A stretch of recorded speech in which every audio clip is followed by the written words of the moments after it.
As she heard this, she lowered her head to the point that it was almost touching her knees. Her body trembled and she felt too shy to look at him, much less answer his question. Her mind was blank as she kept muttering over and over, "This is not real, this is not possible." She understood the meaning behind his words. This man, who was filled with an inner radiance, was actually willing to consider her, who was merely a Cinderella, as someone he could wed. On the 28th of December, after some prompting by Chen Jin, Shi Xiaotao finally rushed to Shanghai and gave the dailies for the second movie of the Wah Robot series to Chen Jin. In the president's office, Chen Jin said with some impatience, "My $1 million director, it's almost 20 by 1 and your movie is barely completed. Didn't we agree to be amazing teammates for each other?" He could swoon over her efficiency, or lack thereof. She was given the project in March and it was already December. There were 10 whole months in between. In the end, she was still somewhat of an impediment. "I'm sorry, President Chen. It was not deliberate." Shi Xiaotao explained, "Based on the framework of the storyline that you provided, it's virtually impossible to produce a story that is not cliché, yet exciting. Moreover, we had to do a comprehensive introduction of the Bang Bang robot's various functions without cutting out any screen time for the Wah robot. You've really given me a challenging issue. In order to produce a script that meets the standard, the producing team and I were kept busy for the whole month before we finally came up with a heartwarming, exciting, and comical story that is only slightly cliché. I think the storyline for this movie is better than the prequel. In addition, this movie has a duration of 118 minutes, almost 30 minutes more than its predecessor. The graphics are more sophisticated too. After all, I can't rely on that amazing mystery team that you know. I hope that my Taotao studio can also produce sophisticated graphics that are comparable to that team's. Therefore, I spent a little more time on the graphics production too. I hope you can understand." Shi Xiaotao gave a slight bow. She did not want to be an incompetent teammate, but she did not want to be guided and assisted all the way in the production of her movie. She insisted on her own ways in many areas. The title of the $1 million director could not be easily held by anyone. It came with a crushing pressure that caused her to become very worried about messing up this sequel. One could see from her thinner face that she had poured way more time and effort into this second movie of the Wah Robot series. Chen Jin nodded. "I'll watch it first." Moving his mouse, he played the dailies on his laptop. The movie started to play. He was engrossed within 3 minutes. He never stopped smiling until the end of the movie. Even the corners of his eyes were wet. There were no flaws in the production. The graphics were exquisite and the storyline was heartwarming. He put his thumb up and said, "Xiaotao, I was wrong about you. I can see that you've put in your best effort for this movie. I think this is much better than the prequel. The graphics quality is greatly enhanced. Your improvement is shocking." Based only on the plot, one could see that the story of Wah Robot 2, A New Family was very cliché. It began like this: the family that Wah was staying with bought a Bang Bang robot. Once the new robot arrived, the limelight was taken away from Wah. Bang Bang could fetch drinks, wipe the tables, conduct body checkups and tell stories.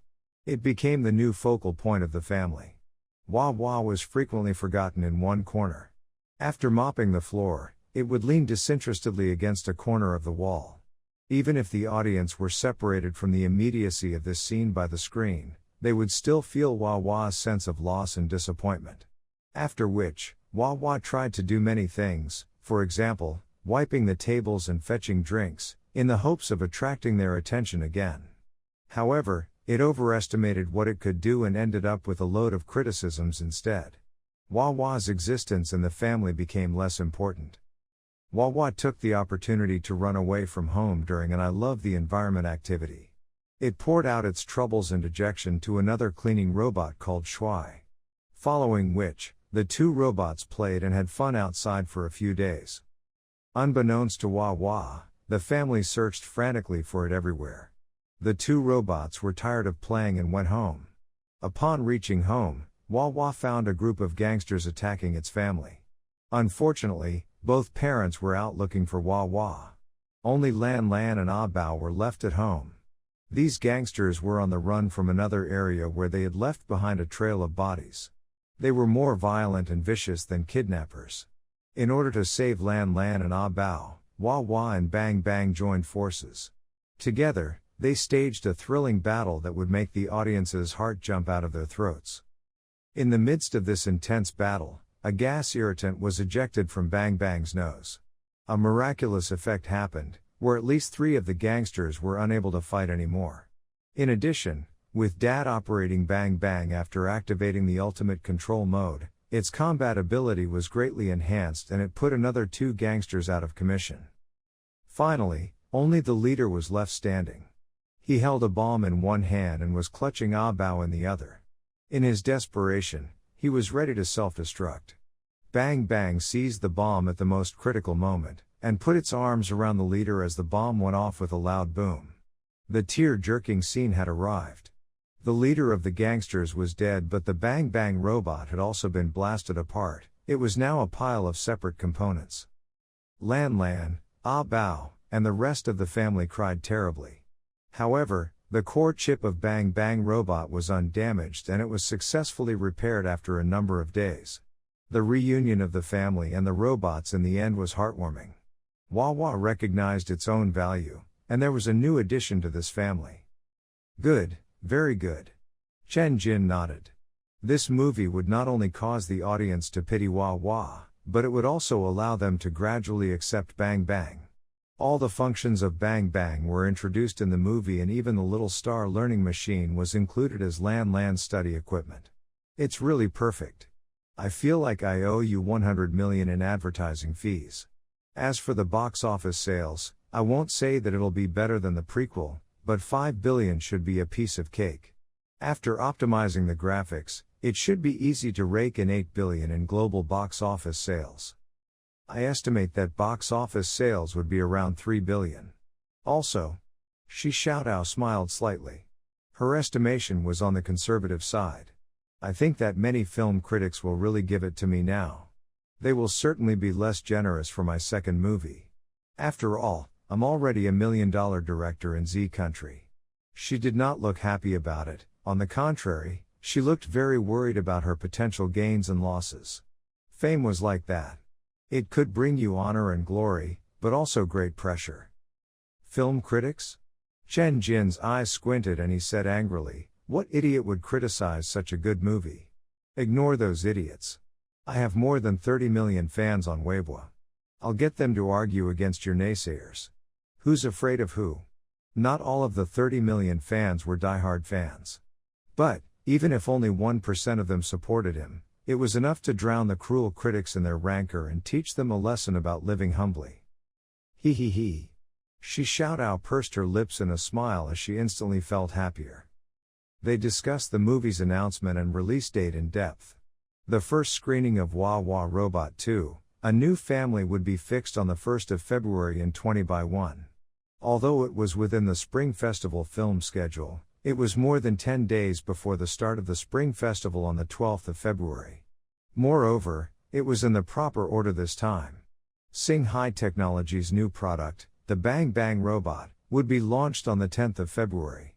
The movie would be released before the product launch so he could use the box office sales to drive the sales volume of the Bang Bang Robot.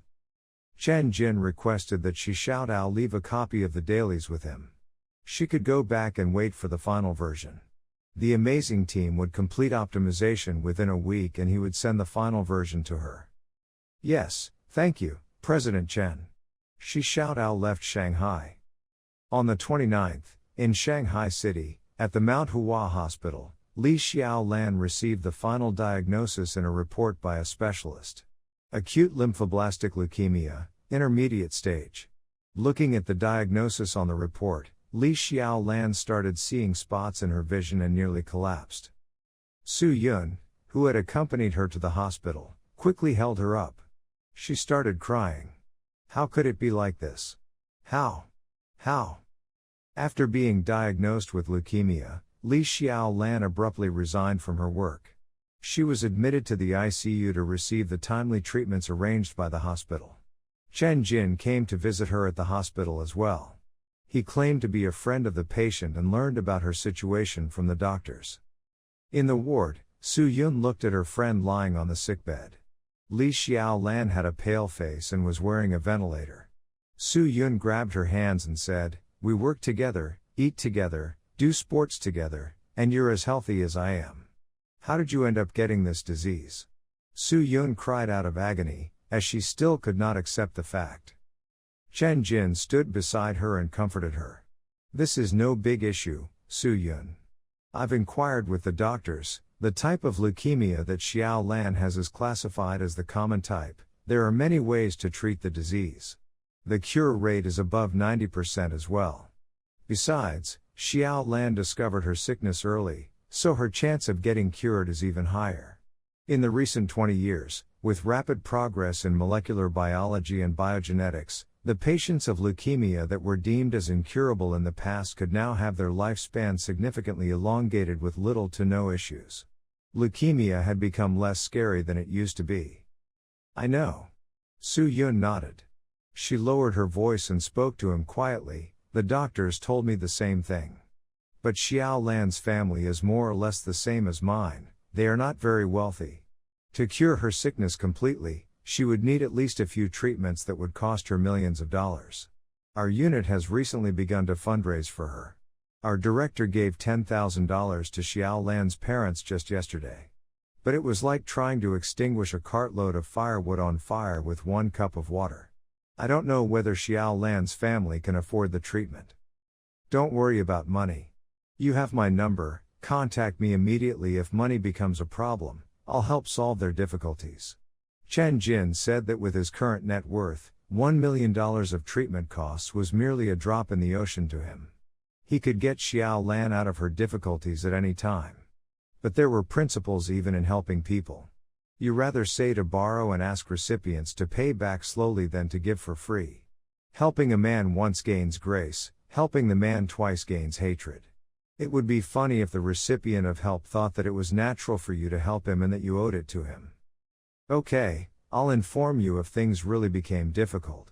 "Chen Jin, thank you."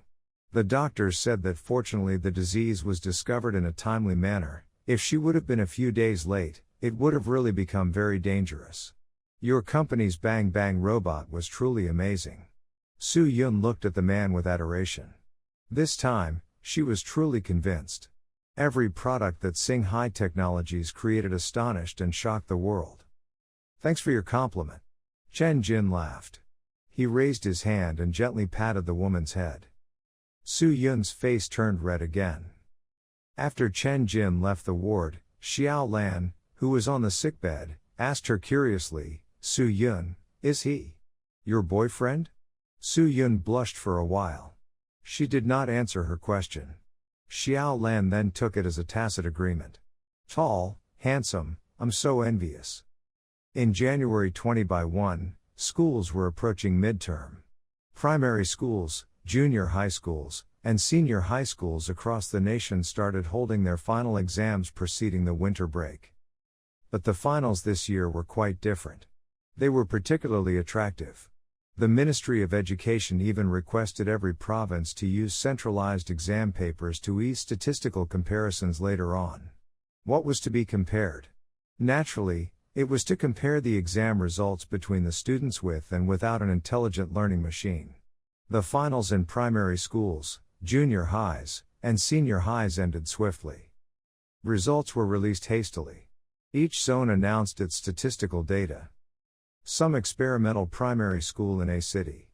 In the mathematics paper for third graders, the average score is 99.5 for learning machine owners and 89.7 for non-owners.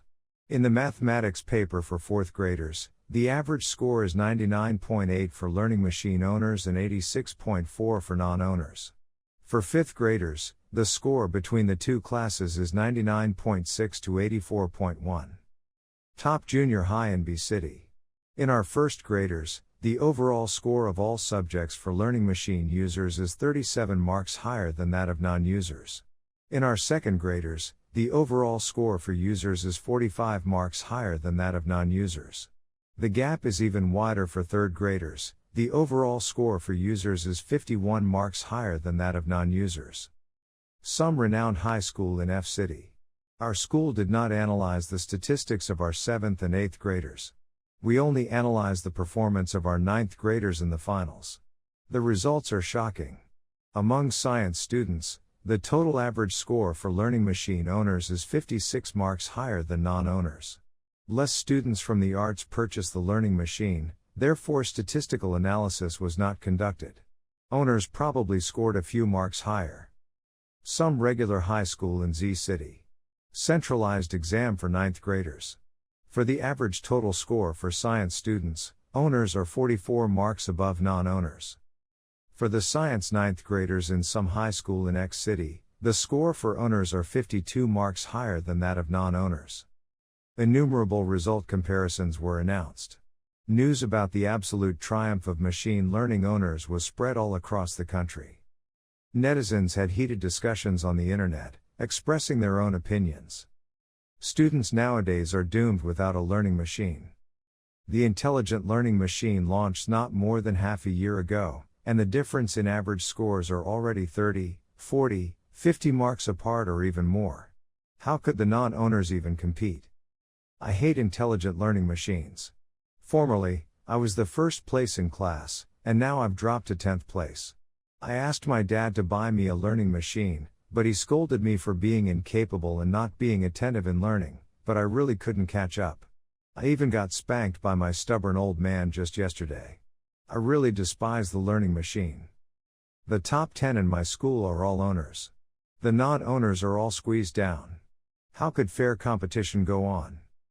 I will not accept this unfairness. Make it so that either everyone has it or everyone doesn't. Make it fair. I refuse to accept my loss. Many parents complained as well. It's not that my family is poor, but it has been half a year and we still can't get our hands on the little star learning machine or the educational machine. I and my child are worried sick. Sing High Technologies, if you still can't sell a learning machine to my child, you will ruin him. My son is in the 9th grade, another few months and he will be seating for the college entry examination, but we still can't get a learning machine. I'm really anxious. If this goes on, how can my son enter a good university? Yay, there's only a few months till the college entry examination. I haven't gotten a learning machine. My daughter was already telling me to go make trouble at Sing High's doorway. Sing High Technologies, I don't care about your excuses, give my child a learning machine right now. Last warning. Give me a learning machine. After the result comparisons were released, the parents were very agitated, especially those who were not yet able to buy the intelligent learning machine. They bombarded Sing High Technologies' official Weibo and Chen Jin's personal Weibo with countless angry and threatening messages. I'm giving you 3 days, give my child a learning machine. If I do not get a learning machine within 10 days, I will perish together with you. Last warning. Send me the goods immediately. Sing High Technologies was trying to explain on their official Weibo account and Chen Jin's personal account that they were working hard to increase production capacity. It was estimated that the daily output of the learning machine would reach 350,000 units a month later. They were also striving to push the number of owners above 50%. Sales would prioritize 6th and 9th graders with goals to push owners among 9th graders above 90% and that of 6th graders above 80%. But what they mentioned was 2 months or even 3 months. How could those parents who were like cats on hot bricks wait any longer? They could not wait for even a while. What they wanted was to get a learning machine immediately. Without a learning machine, their children were destined to be doomed. There was no way for their children to compete against those who owned a learning machine. Therefore, those parents who were on the verge of exploding could possibly do something irrational at any time. Fortunately, the Ministry of Education came forward. To ensure fairness, there will be some minor adjustments to the senior high school entrance examination and college entry examination. We will try to minimize the effects of the learning machine towards the justness of the exams, increasing the weight of language subjects, reducing the difficulty of mathematics and comprehensive science papers, adding higher order thinking questions that learning machines couldn't answer, etc. Of course, The best solution was still to ensure that every student owned a learning machine. That would be the best form of fairness.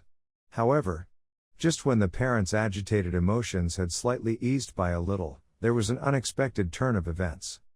Samson from Korea suddenly enforced a ban towards the sales of core components to Shanghai Technologies.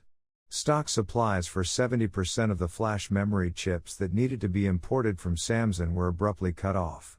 The productivity of the intelligent learning machine was chopped at the waist as daily output was reduced to less than 100,000 units. Since the World Internet Conference ended and after Chen Jin rejected Google's founder twice, Chen Jin, along with Shanghai Technologies, had become the needle in the eye of Larry Page, and even some Western authorities. Larry Page, a few renowned political figures from the M Nation, and a number of representatives from large Western consortiums, held a special conference to discuss how they should deal with Shanghai Technologies. Larry Page said, "Give them a sanction immediately. Let's cripple that company from Z Nation who refuses to cooperate." His face was red, his pride still burning from the insult he received from Chen Jin. A parliament member said in confusion, "Mr. Page, aren't you overreacting a little? They are just a regular company from the Z Nation. Indeed, they have some good tech in their hands, but can't we make that ourselves? Especially with Google's powerful technical strength, can't Google come out with the tech on intelligent learning within 6 to 12 months? He thought that Larry's reaction was over-exaggerated, and that he was just in a panic because the Zs were ahead of them for a little while. He figured that Larry just wanted to sanction them to get revenge against the company from Z. He thought that this was a little too ridiculous, and even considered it shameful. Because only the weak would resort to despicable means to stop the strong. Was M Nation that weak? Larry had no choice but to say, "My apologies. With Google's current technical strength, we might need around 10 years to be able to come out with the tech on intelligent learning." The Zs had an excellent showcase of their astonishing wisdom this time around. They have done what we couldn't. The tech on intelligent learning has grave importance, it is even comparable to an industrial revolution. Countries who own the tech can increase their speed of producing talents and achieving technical breakthroughs tenfold. Their intellectual development will far exceed our imagination. The scarier thing is that this tech was born in Z Nation. With their population paired with the intelligent learning technology. Larry Page took a deep breath. In at most 10 years, Z could become as powerful, or even surpass, M Nation. This is simply a nightmare that became reality. If a middle-sized country had come out with the technology, I would even suggest using military force to snatch the tech ourselves or straight up destroy it. But it's the Z Nation we are talking about. Although Larry Page's solemn tone and speech, admitting weakness, made everyone in the room feel dull and vexed, they still considered his words.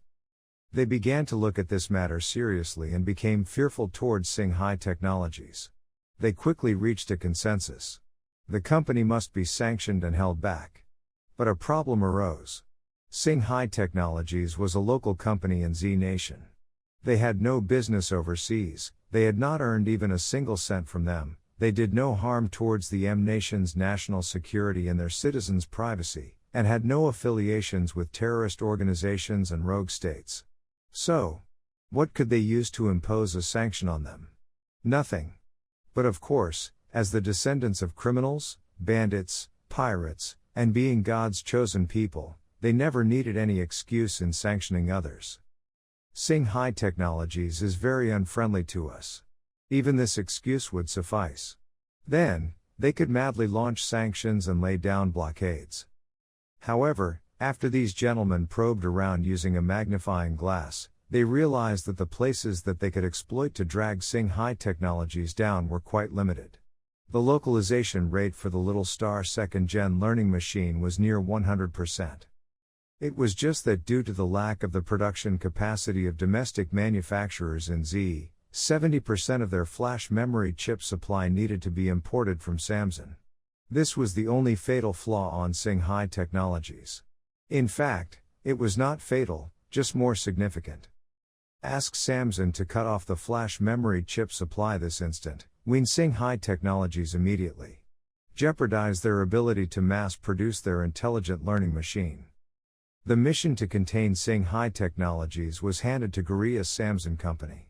Facing Daddy's demands, of course, the Goryons would not dare to defy.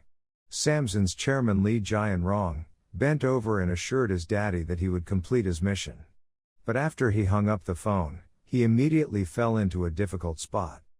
Sing High Technologies was Samsung's important customer.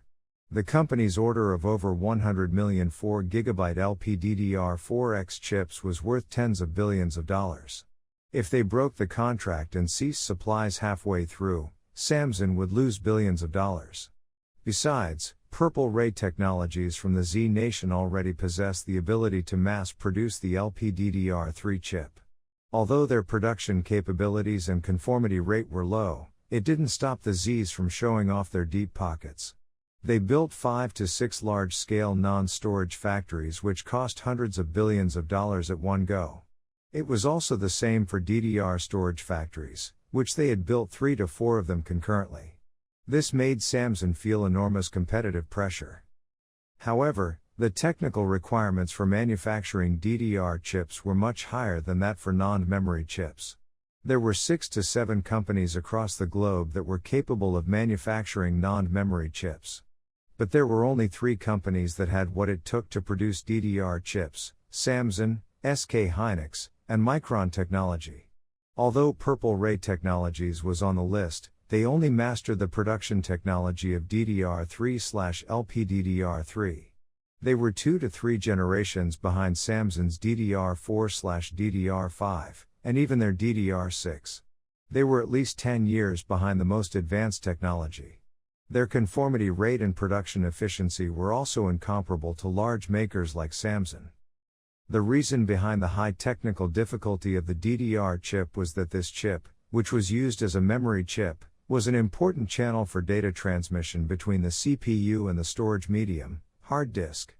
It was classified as non-volatile memory, but its data throughput was exceptionally powerful. For example, for a 4GB dual-channel DDR4 chip, the data throughput when it was transmitting data to the CPU or vice versa was 20 to 35 GB per second. For the dual-channel DDR5 chip, its data throughput was over 40 GB per second.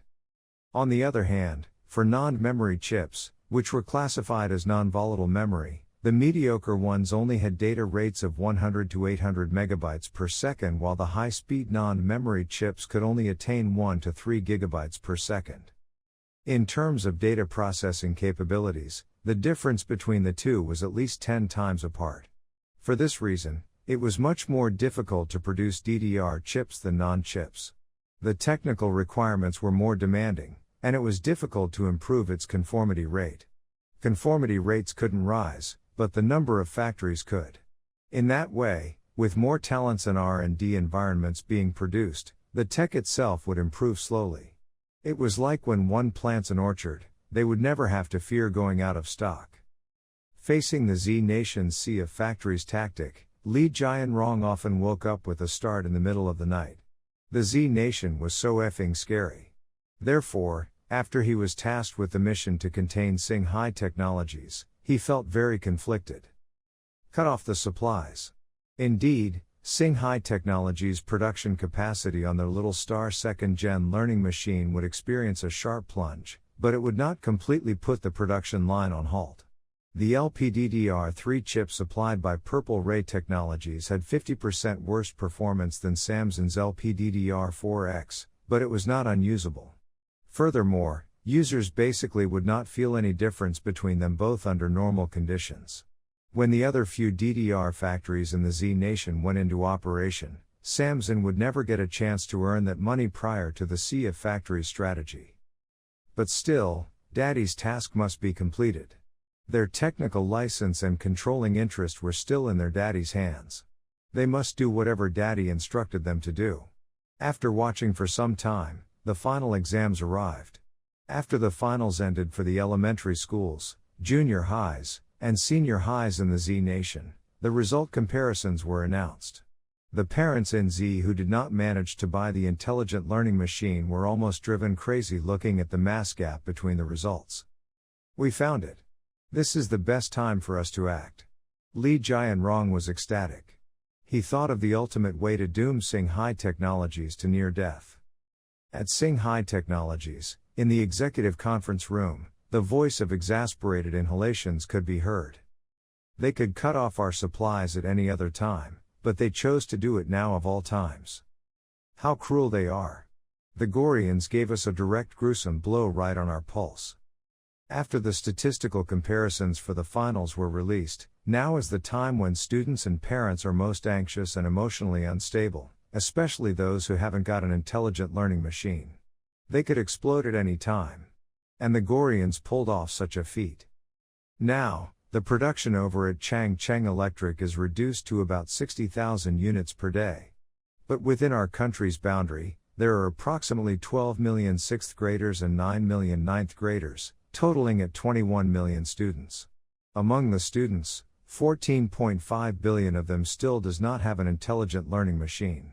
Our original plan was to address the needs of these 14 million students within 2 months, but after the Goryans cut off our supplies, I'm afraid that we can't even produce that many learning machines even after the senior high school entrance examination and college entry examination ends. But if we can't fulfill our promise and tackle the issue within the specified time, at least 10 million parents would lose their patience with us. What would happen to Singhai Technologies? This executive member took another deep breath. He dared not imagine the horrifying consequences. He could only let out a string of expletives. Goryans, After Chen Jin, who was sitting at the main seat, heard the number 10 million, he could not help but visualize a scene where they were surrounded by a horde of frantic parents. All of a sudden, he had an idea. You Goryans are ruthless. But, did you really think that Singhai Technologies had no way out from this? He instantly picked up his phone and made a call. Hello, is this Mr. Zhao from Purple Ray Technologies? My call went through, so have you arrived in Shanghai? Yes, Mr. Chen. I just got off the plane. A thick voice could be heard from the other side of the call. From his voice, one could hear his excitement. Zhao Guowei was a man in his 50s. He was also the chairman of Purple Ray Technologies. On the night before, Zhang Wei-jin from Zhongxin International gave him a call and described a piece of technical information to him. Zhao Guowei's pupils dilated as he listened to him. He exclaimed, "This is impossible." I thought so too at first. Zhang Wei-jin said on the phone, the conformity rate of Zhongxin's 14-nanometer chip is now at 99.2% and its production efficiency has risen by 40%. If you do not believe me, come and see for yourself. Zhao Guowei's body was trembling. That tech is almost mythical. As of right now, the conformity rate of Purple Ray's DDR chips is not even 30%. If it were to be raised to even just 60%, production capacity would still skyrocket. It would be equivalent to building another $10 billion memory pellet factory, he said in a hurry. Quickly, Mr. Zhang, give me Singhai Technologies' Mr. Chen's number, I want to call him. Therefore, Zhao Guowei boarded a plane to Shanghai on the next morning, darting towards Singhai Technologies. Zhao Guowei arrived at the strategic conference room. Mr. Chen, I have long heard of your great name, it is an honor to meet you in person. He felt a tinge of emotion as he walked forward and shook the hands of the young man standing in front of him. My son is around his age, right? On the contrary, Mr. Chen became the business partner he anticipated and valued the most. He looked at him, his eyes brimming with fire. He sighed. Every great oak tree was once an acorn. I have really aged. The future definitely belongs to you young people. I'm flattered, Mr. Zhao. You are the backbone of our country and it would definitely be worthwhile for me to learn your fighting spirit. Chen Jin regarded him with great reverence. He admired entrepreneurs like Zhao Guowei. Under the country's demand, despite knowing that a huge skill disparity existed, he still desperately tried to catch up and endeavored to make up for the country's shortcomings. On the surface, he was an entrepreneur. Veritably, people like him were all brave soldiers and unknown heroes. They shouldered difficult tasks, endured mockery from their surroundings, and amidst their struggles and desolation, bit by bit, they filled up the gap between the wide disparity. Just like Nuwa patching up the azure sky. After they exchanged some greetings, Singhai Technologies and Purple Ray Group swiftly agreed on a strategic partnership. There were three main contents of the agreement. First, Singhai Technologies would provide the virtual factory technology to improve the conformity rate of Purple Ray's DDR memory chips and aid in R&D for the more advanced DDR4, DDR5, and DDR6 chips, and HBM chips with bandwidths over 256 GB, 512 GB, or even 1 TB per second. Yes, indeed, the benefits of the DDR memory chip were that it was cheap and had a large capacity. The bandwidth, however, was small, commonly between 3.2, 4.8, and 6.4 GB per second. The HBM chips, however, could easily attain bandwidths of 10-fold, 100-fold, and more. It was just that production costs were higher. The reason that HBM chips were not popular was not because it had no prospect, as production costs could be shrunk through mass production. It was because there were only a few manufacturers that had mastery over the tech of HBM chips. They had no competitors, so they chose to conceal the technology and milk the DDRs first. When competitors emerged, only then would they reveal the HBM chips and eliminate the DDR technology from the markets. From this, one could see how scary the gap between the Z nation and other countries was within the memory chip field. It was scary to the extent that the opponent managed to gather a whole bucket of milk. Under normal conditions, for the Z enterprises to catch up to foreign enterprises in this field, it would require at least another 10 years. However, with the assistance of Singhai Technologies' virtual factory, this catch-up cycle would be greatly shortened. Secondly, Singhai Technologies would appraise their technology as capital stock and hold 1.2% of the shares of the Purple Ray Group. Similar to Zhongxin International, Purple Ray Group was a listed company.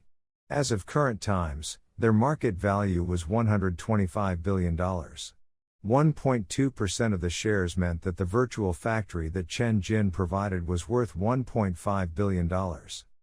In addition, Singhai Technologies ordered more than 100 million units of LPDDR3/LPDDR4 from Purple Ray Group to be used in their Wawa robot, Little Star Learning Machine, Bang Bang Robot, and other products. Moreover, the CPU that Singhai Technologies used in all their products was purchased from Tangxun Corporation, a subsidiary of Purple Ray Technologies. The number of orders on the CPU was similarly over 100 million units. The non-storage granules were also entirely purchased from Purple Ray Group's subsidiary, Rivery Corporation. Therefore, from these few aspects, the tightness of the partnership between Singhai Technologies and the Purple Ray Group was not less than that of them with Zhongxin International. Hence, Chen Jin had his eyes set on the shares of Purple Ray Group.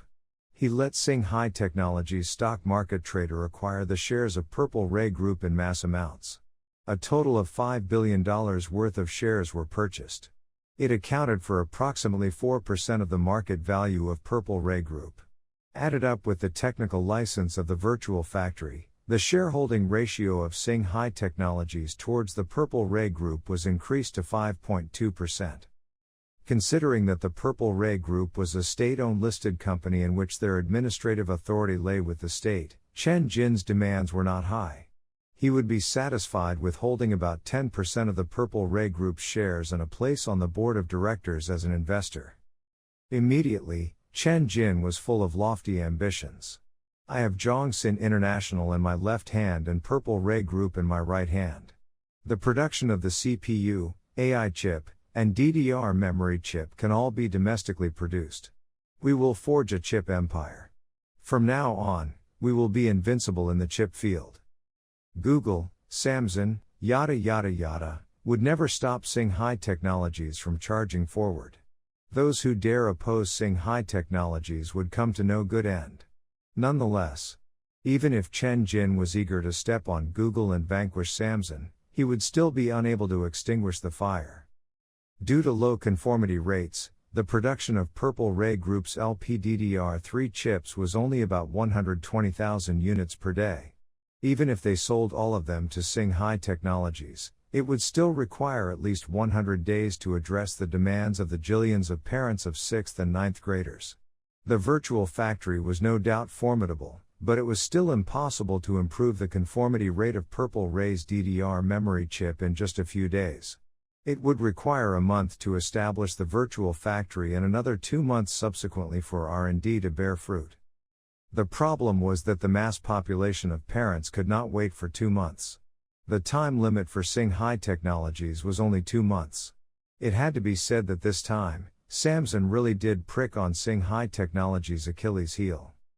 After all, how could the parents from the Z Nation, that all wished for their children's success, tolerate their children doing bad in the college entry examination due to the absence of an intelligent learning machine? If the issue was not addressed in time, Sing-Hai Technologies would get drowned by the swarm of angry parents. Chen Jin's real self would also have to go into hiding and would only come out by night to avoid any parent from recognizing him. He dared not imagine such a terrible outcome. Luckily, I still have a planet. Chen Jin raised his head and clenched his fist. Luckily, I have the base of operations.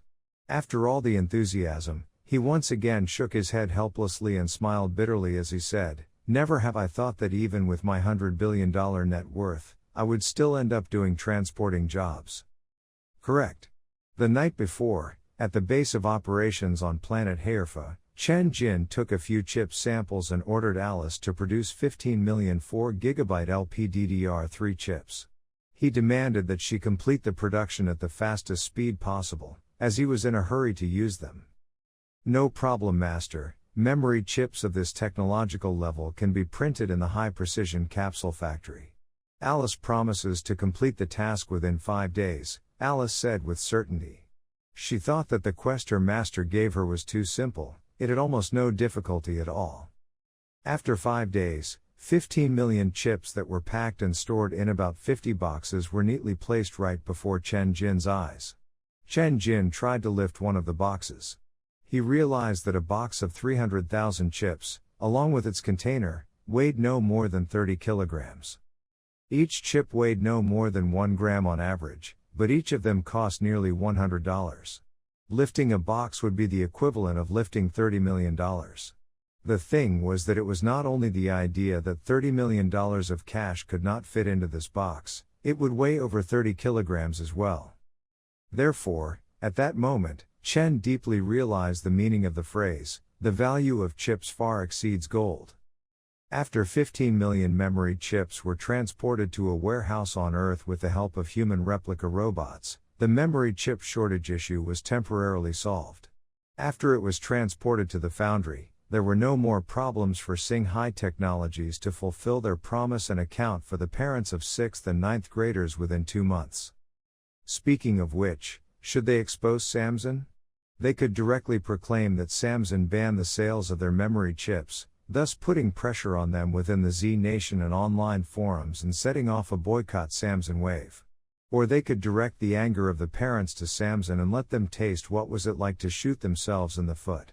The same idea popped up in the brains of Chen Jin and the other executives of Sing-Hai Technologies, as this was the best way to divert the attention from them.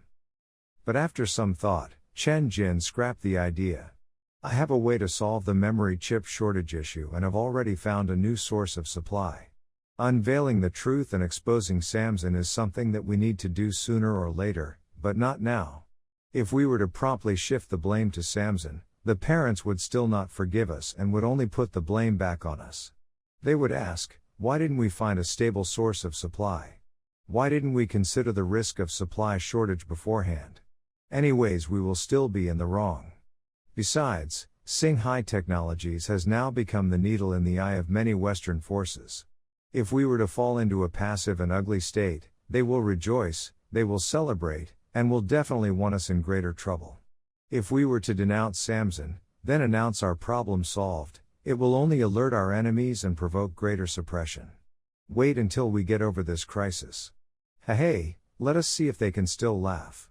Chen Jin had a murderous look in his eyes. The executives cheered. Amazing.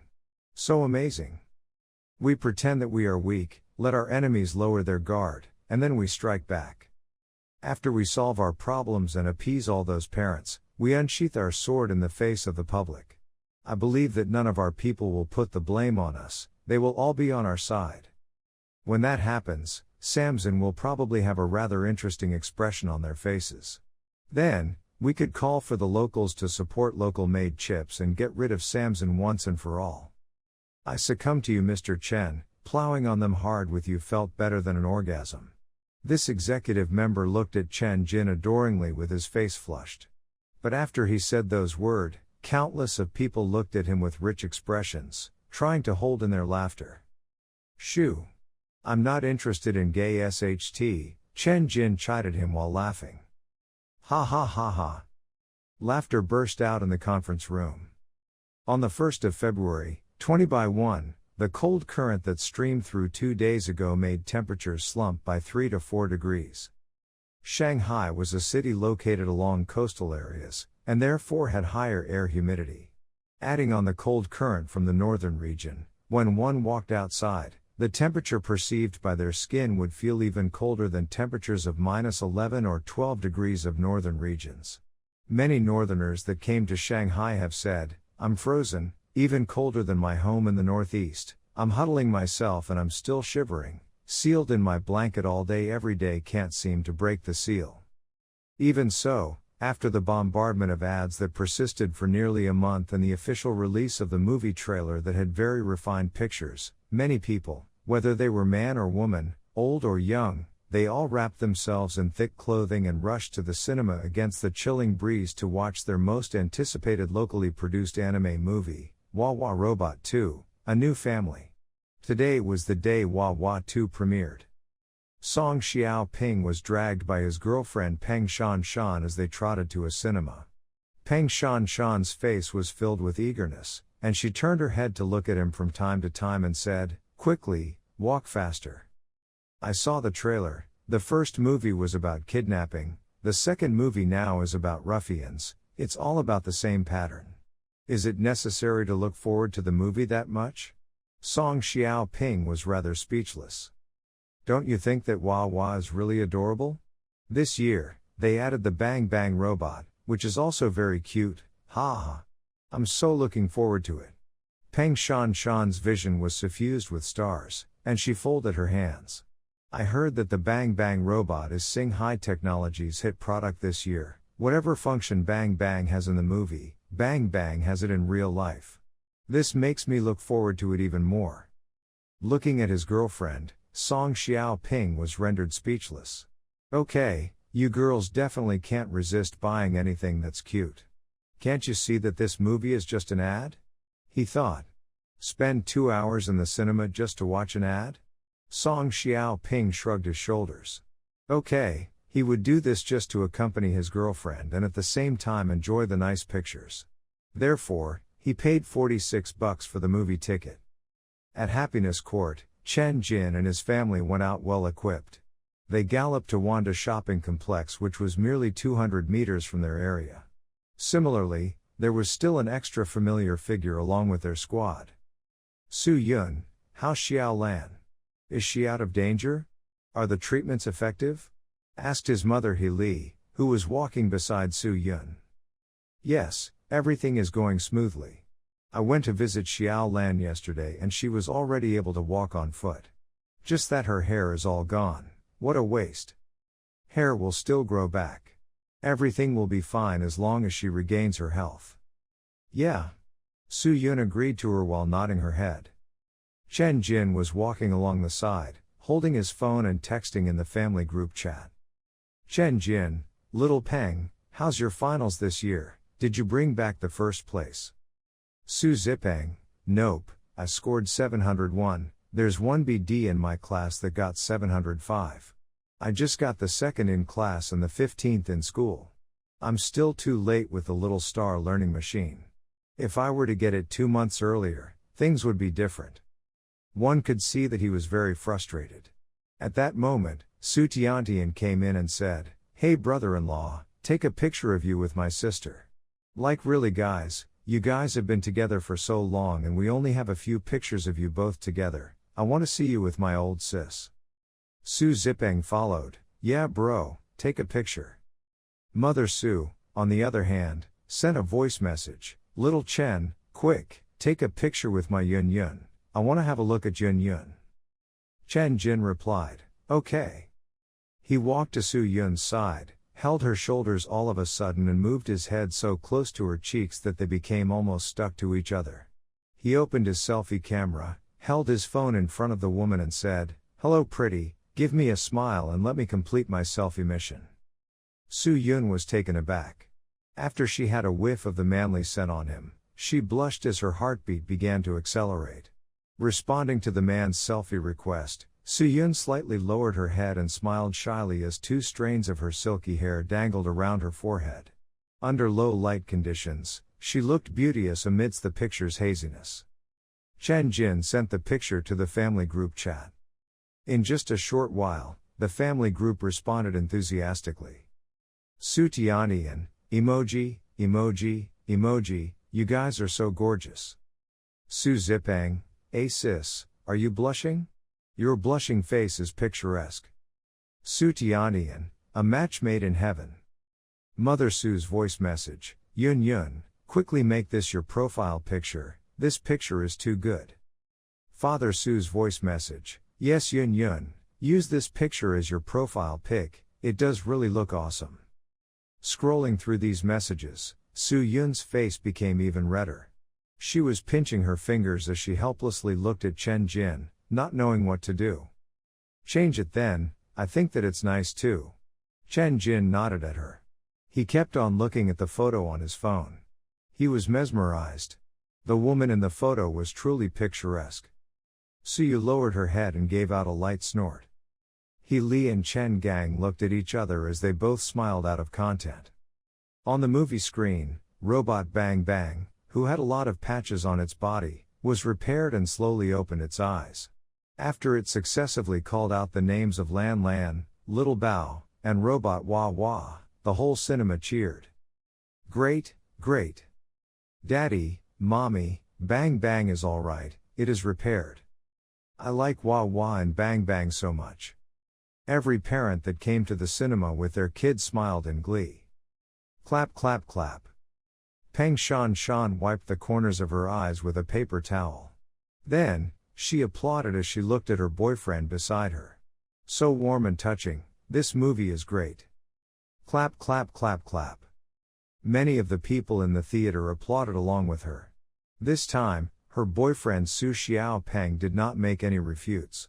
He only nodded his head and said, I was misguided by those film reviewers on the internet that attended the movie's premiere. It is given a 6.8 on Dubbin, but this rating is way too low, it is worthy of at least an 8 just by the movie's special effects alone. Besides, the storyline is not bad. The climax, the rhythm of the movie, are all superb. Personally, I give it a 9 and above. Peng Shan Shan gave him an annoyed look. She rolled her eyes, aren't we just watching a movie, what's the point of mentioning all these? I like it and that's enough. Guys always talk about ratings, about whether it is worth the tickets. Do you know it's really annoying and boring at the same time? Can we just enjoy the movie? Song Xiao Ping smiled awkwardly. You're right, our personal view is what matters the most, we can't get misguided by others. After the movie premiere, the box office on Wah Wah 2's first day was 569 million, a lot less than the 788 million of Wah Wah 1. It did not break the record held by Wah Wah 1. The movie's review, however, underwent a tremendous reversal after just a day on the big screens. It would more suitably be described as a tsunami of praise, so to speak. Netizens shared their movie reflections. Honestly, my expectations on Wah Wah 2 wasn't as high as the first movie.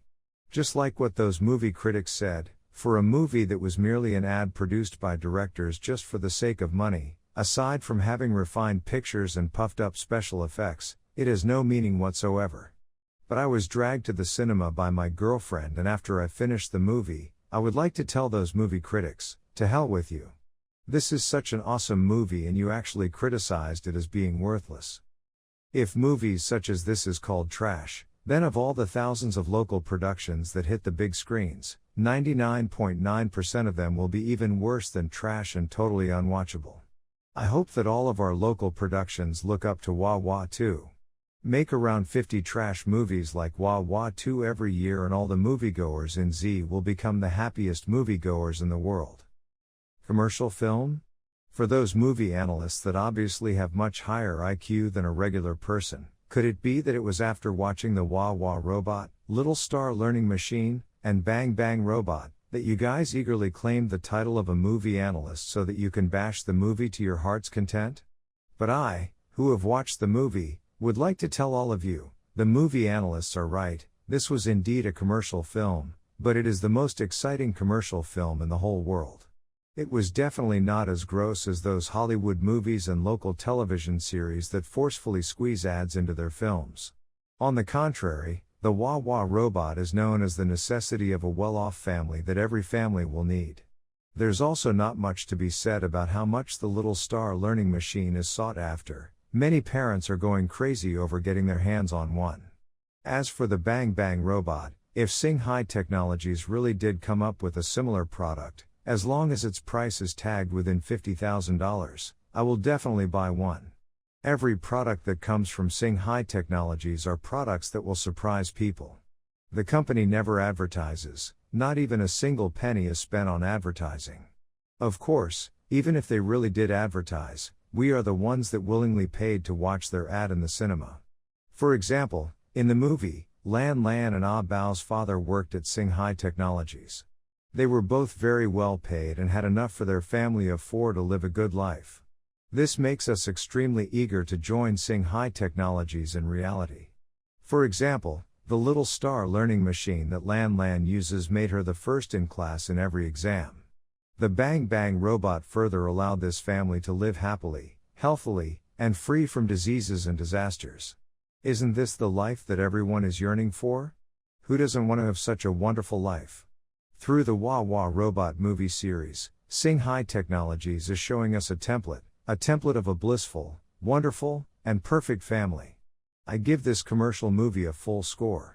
But the director told us with her excellent storytelling skills that this movie isn't just an advertisement. It is a true, genuine movie. The cute and resourceful Wah Wah, the smart and intelligent Lan Lan, the cheerful and naughty Ah Bao and Bang Bang who had powerful functions, every character is portrayed very well.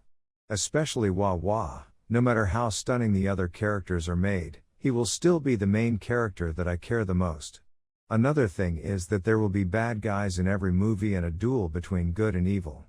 Many think that this is too old school, but I personally think that the presence of evildoers is a must for a movie. In correlation, we can regard the bad guys as the adversity, trouble and hindrance that we come across in reality. In real life, each and every one of us will encounter these bad guys. Then we will need to conquer them, knock them down, and defeat them. It convicts us with the belief to defeat bad guys and overcome predicaments. Only after defeating all hardships, will we find that life is actually sweet. Therefore, I wouldn't say anything like giving the movie 1 less point so that they won't get cocky. 10 marks, I give this movie full marks. At last, for those who still have doubts in their hearts and are still misguided by the movie critics that said this movie is an ad, I recommend you guys to think. Tell yourself that in reality there is no Shanghai Technologies, no Wah Wah Robot, no Little Star Learning Machine and the others. When you forget about reality when you enter the cinema, you will realize that the movie is totally different from what the movie critics said. I truly recommend everyone to watch this movie. Innumerable positive reviews quickly raised the public's expectations towards Wah Wah 2.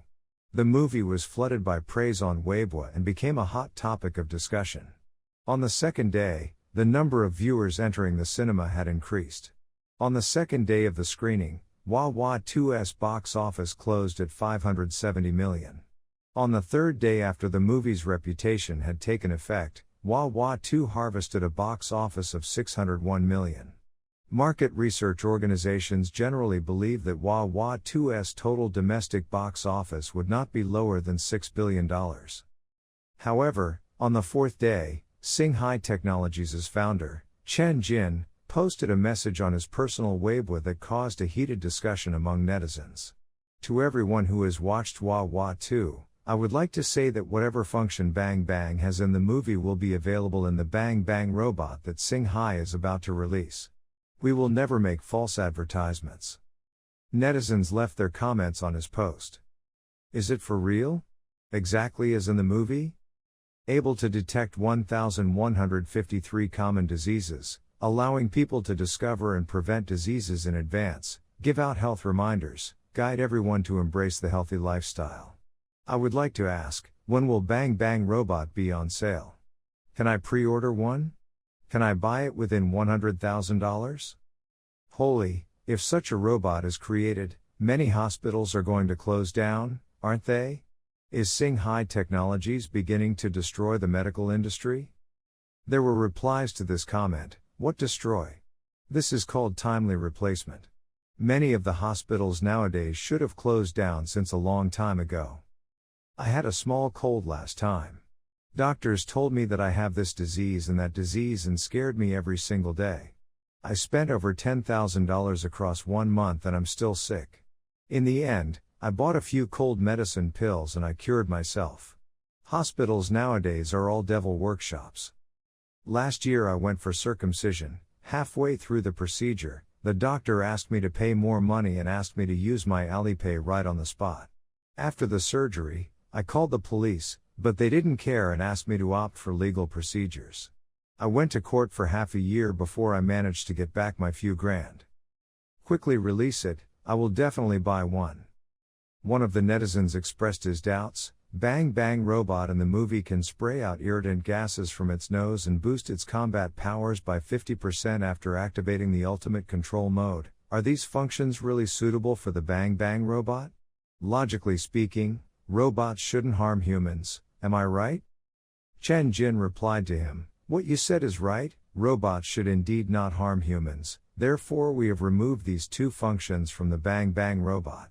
Singhai Technologies will try our best to avoid ethical disputes. Some netizens became puzzled right away. Why did you remove such great functions? What if we really encounter troubles like what happened in the movie? The Bang Bang Robot couldn't do anything but watch? Yay, I think that the ultimate control mode was pretty awesome, it doesn't need to be scrapped.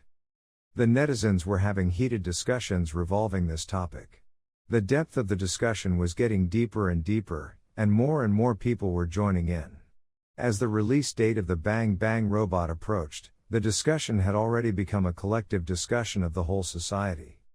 In order to avoid 2 debates that would have been raised by the limited self-defense and ultimate control functions of the Bang Bang Robot, Chen Jin decided to axe the 2 controversial functions. Debate 1, could robots harm humans? Debate 2, who was the guilty one? Was the tool guilty or the user of the tool guilty? Intense arguments were raised by these 2 questions. I think that the Bang Bang Robot should be equipped with the limited self-defense function. It was designed and installed for the protection of humans. With this function, the robot can protect the good guys from the bad guys. We'll also have another self-defense method at our disposal. This function should be retained. Someone retorted immediately, how does a robot differentiate between a good guy and a bad guy? What if Bang Bang's user was a serial debt dodger? Even though he has money, he refuses to pay his debts. People would go to his home and ask him to pay up. In the process, they may be a bit rough with him. Can this debt dodger command the Bang Bang Robot to activate limited self-defense to drive the debt collectors away? Do you think Bang Bang is helping a good guy or a bad guy? Your hypothesis is invalid. In recent years, the country has been very harsh on those untrustworthy debt dodgers and limits have been placed on their high expenditures. They don't have the right to buy a Bang Bang Robot. Okay, let's leave the debt dodgers out of the question then. What if it was a domestic conflict between husband and wife? Which side should the Bang Bang Robot stand on? In addition, there could be disputes between brothers or conflicts between a wife and her mother-in-law. There are countless incidents where these kinds of conflicts have ended in violence. How should the robot handle such conflicts? Should it proceed with limited self-defense? Nobody can really resolve family conflicts except for the family members involved, but I think that the weak should be protected. Bang Bang should protect the weaker person. The weak? Think about those elderly who get on the public bus looking like Lin Daiyu but transform into Li Xiaolong after alighting. Do you think they are weak? Think about those middle-aged ladies who congregate at the community dance session at the plaza. They look tough enough to win any fight. Do they need to be protected by the robot? I think they are the strong and we are the weak. You can't generalize. If you came face to face with a real criminal, this function of bang bang could save your life. Ha ha, that's not a guarantee. If bang bang was confronted with a real criminal, its fighting ability could be easily taken care of by the criminal. In addition, he may take revenge on the intended victim. Perhaps, the incident would not have resulted in a fatality, but the criminal was provoked into a blind rage and killed the victim. Originally, there was only meant to be a small loss of valuables and minimal injury to the victim, but the use of the robot has resulted in greater losses and injuries. As it is, the limited self-defense is trivial and insufficient. It is only useful if the robot is stronger than the criminal.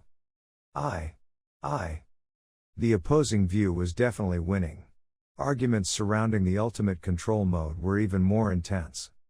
The arguments were not about how useless or impractical the function was, but about how the bad guys could employ that function for their own nefarious purposes.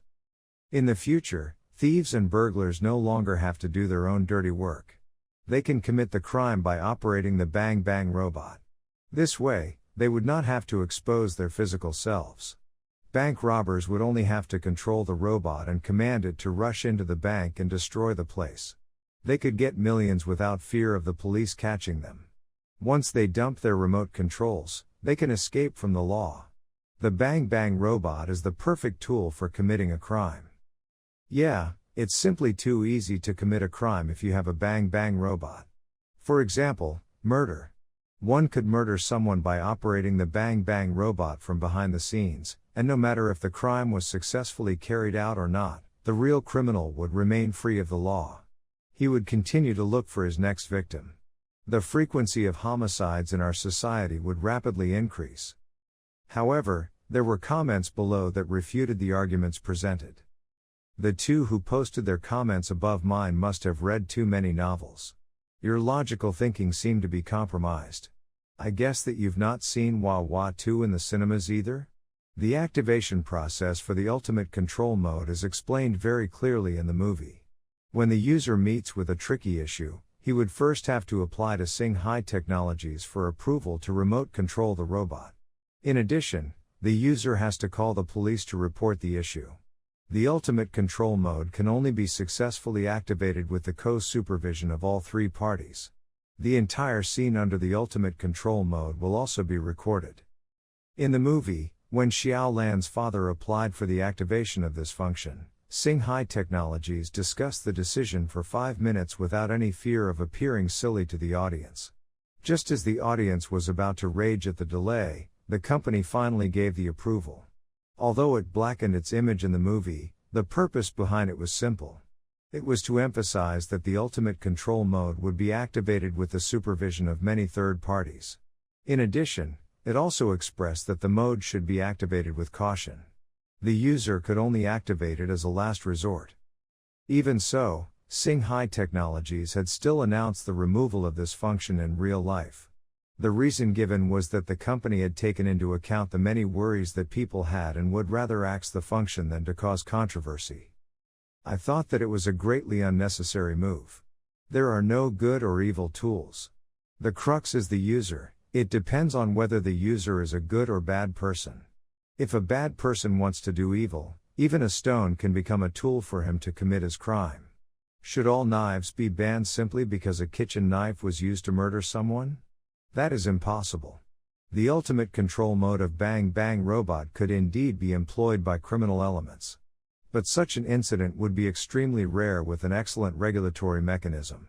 If a criminal could still find a loophole within the combined mechanism of remote monitoring by Sing Hai Technologies, police supervision and full video recording, this could only reflect the incompetence of the three parties as well as the shocking genius of the criminals. This kind of situation is extremely rare. Therefore, it was really unnecessary to remove that function. This is absolutely much safer than the drugs flooding Canada or the guns that are overwhelming America. Moreover, this function would definitely play an unexpected role at the critical moment. It could be the hand of the user stretched out in an entreaty for help, and by grasping it, we would be able to maintain our society's happiness. The argument made by this person was agreed upon by many. Yes, it can be used with an ease of mind with a good regulatory mechanism. This form of regulatory mechanism is way better than the one of Didi Daca.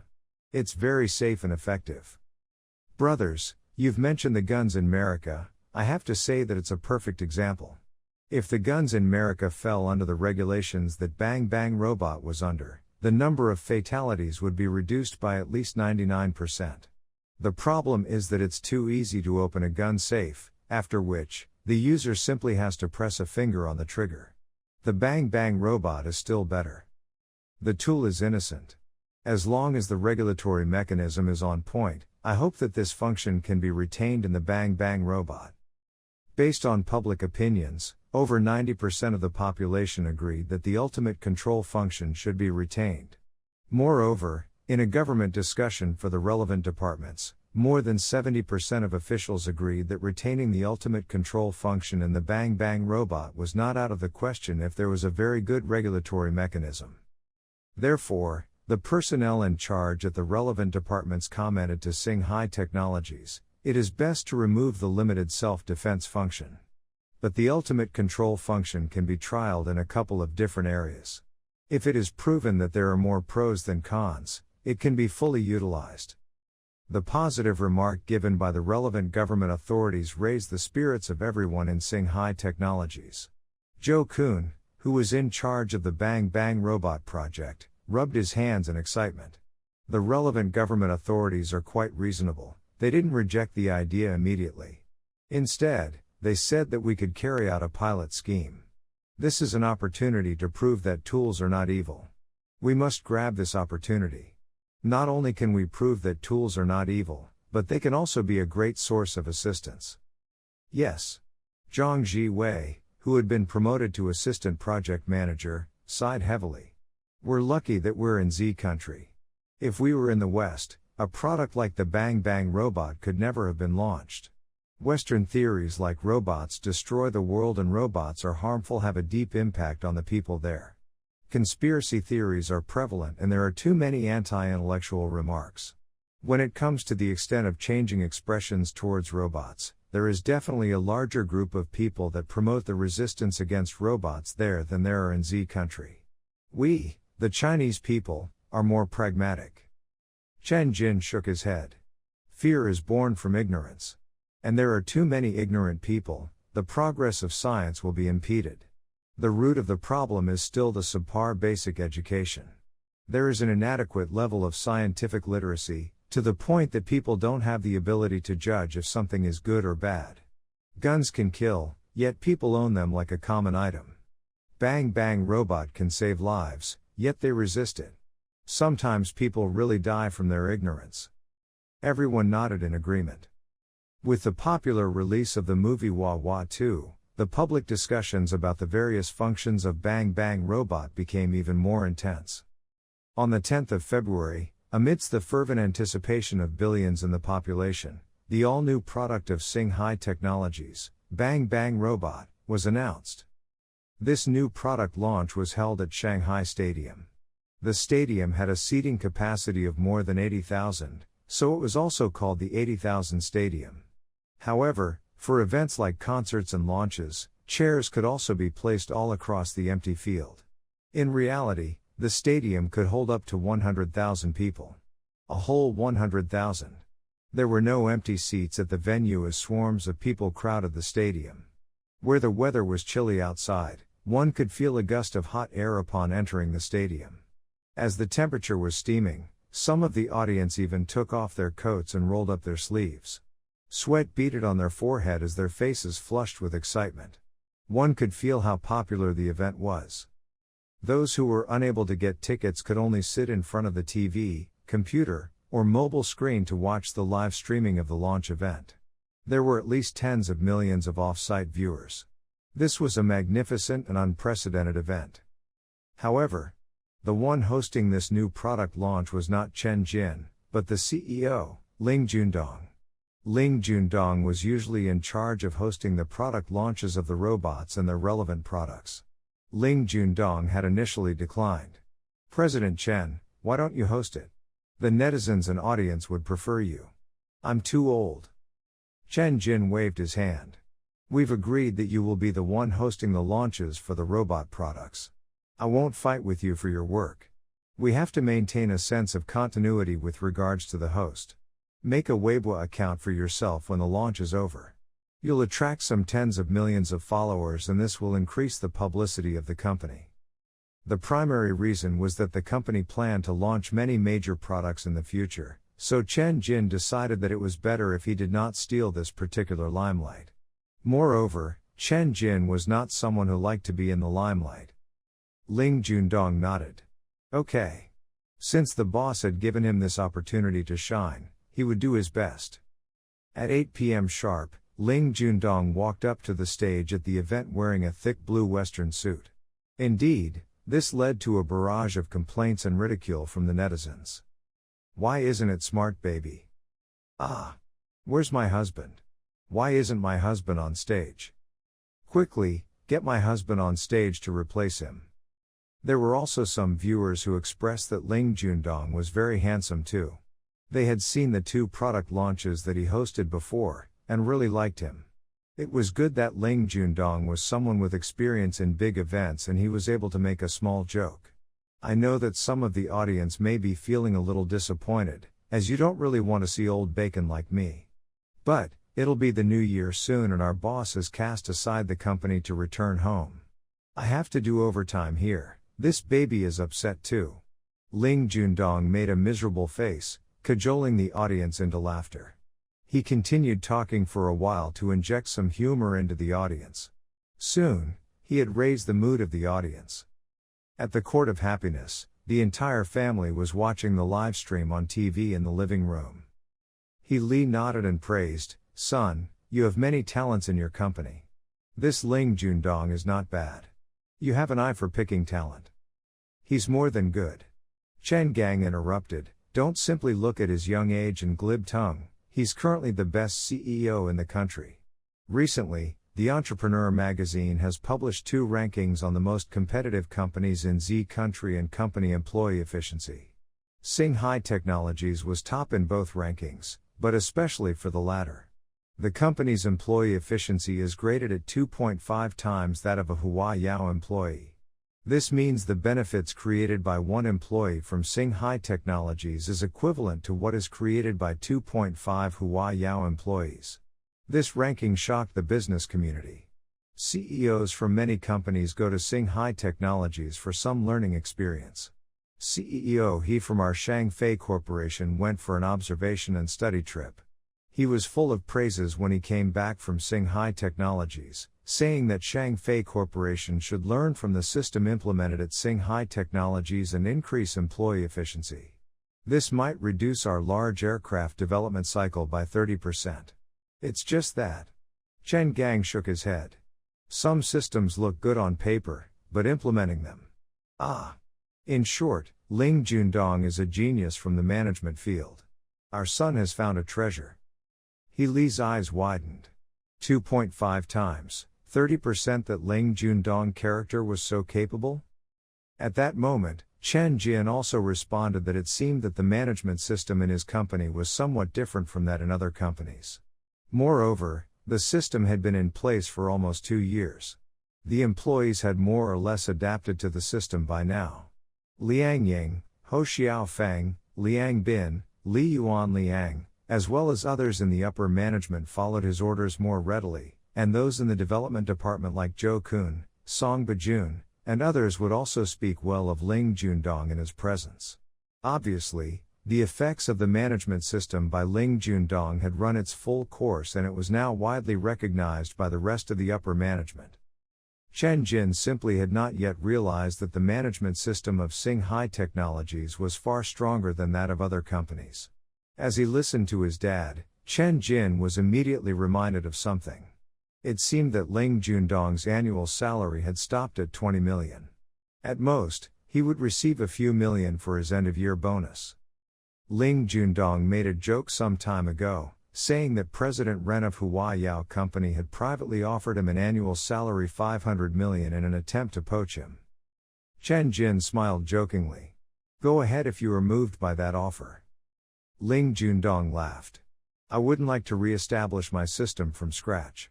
The scale of Huayao and the resistance that I'll face.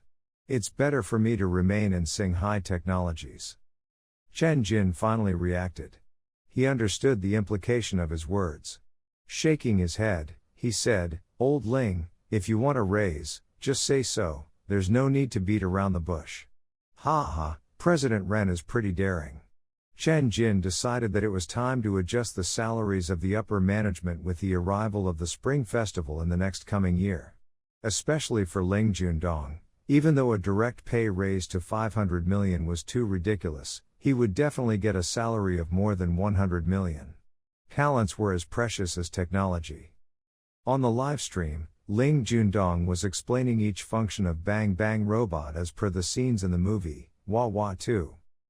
Before the launch of this product, we have collaborated with many hospitals in the country in the development of Bang Bang Robot's family doctor function. We've conducted millions of diagnostic tests and refined the function's accuracy rate to as high as 87.7%. While it cannot be compared to a specialist doctor, the diagnostic standard of the family doctor is definitely on par with that of a general chief physician. Moreover, as more and more data is collected and changes and improvements are made, its accuracy rate will definitely be raised to 95% and above in the future.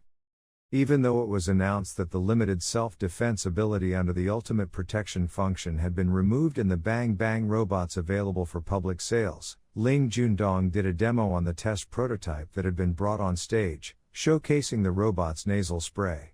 Thus, proving that it could carry out limited self-defense. Ling Jundong also did a live demo for the ultimate control mode under the ultimate protection function. Under the supervision of 3 parties, the user could indeed remote control the Bang Bang robot to do various actions. It was similar to gaming. The loading capacity of the robot was increased to 30 kilograms, and it could even pick up an 8-year-old child. Wow! Endless exclamations of shock resounded from the audience below. However, there were many more whose patience was wearing thin. They no longer wanted to hear the introduction of the product functions. Countless comments appeared on the screens where the event was live-streamed online. The price. Hurry up and tell us the price. Is the price a go or a no? Give it to us clearly. $50,000 and below, God, I'm begging you, make it $50,000 and below. If it's $80,000 and below, I'll definitely buy it. I have 4 elderly, 2 children, plus me and my wife and my family of 8. I'm willing to spend $10,000 for each person. A nouveau riche posted an arrogant remark, saying, ha ha, a bunch of desperate poor peasants. Do you want to enjoy such a good product with just $50,000 to $80,000? Anything less than $100,000 is demeaning its value. In the living room, Li was so impatient that she could not sit still. Pulling on Chen Jin's sleeve, she asked, Son, reveal it in advance for your mother. Just how much are you selling 1 unit for? Chen Gang looked at him. Is it $50,000? If you are selling it for $80,000 to $100,000, that will be a luxury item that only the minority can afford. You'll only be selling to the rich. Less than $50,000. Chen Jin shook his head. If it's too expensive, problems like it's difficult to see a doctor or it's too expensive to see a doctor would still plague the majority of households. They would not be able to enjoy the convenience that technology brings. So, we've prepared 2 editions. One is a people-friendly edition and the other is a deluxe edition. As for the price, isn't Ling Jundong announcing it now? He rubbed his chin as his parents turned their focus back to the TV screen. At that moment, a rumble could be heard from the scene on the TV. A table appeared on the screen. Bang Bang Robot Friendly Edition, $19,999. Bang Bang Robot Deluxe Edition, $49,999. When this price was announced, sentiments boiled over.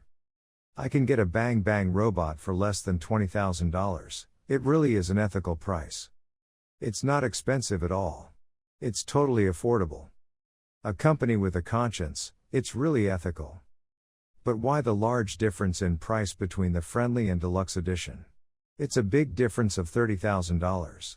Is it because $30,000 is peanuts for the rich? Many viewers found the price difference to be problematic. It was true that the friendly edition had a reasonable and ethical price, but why was the deluxe edition so much more expensive?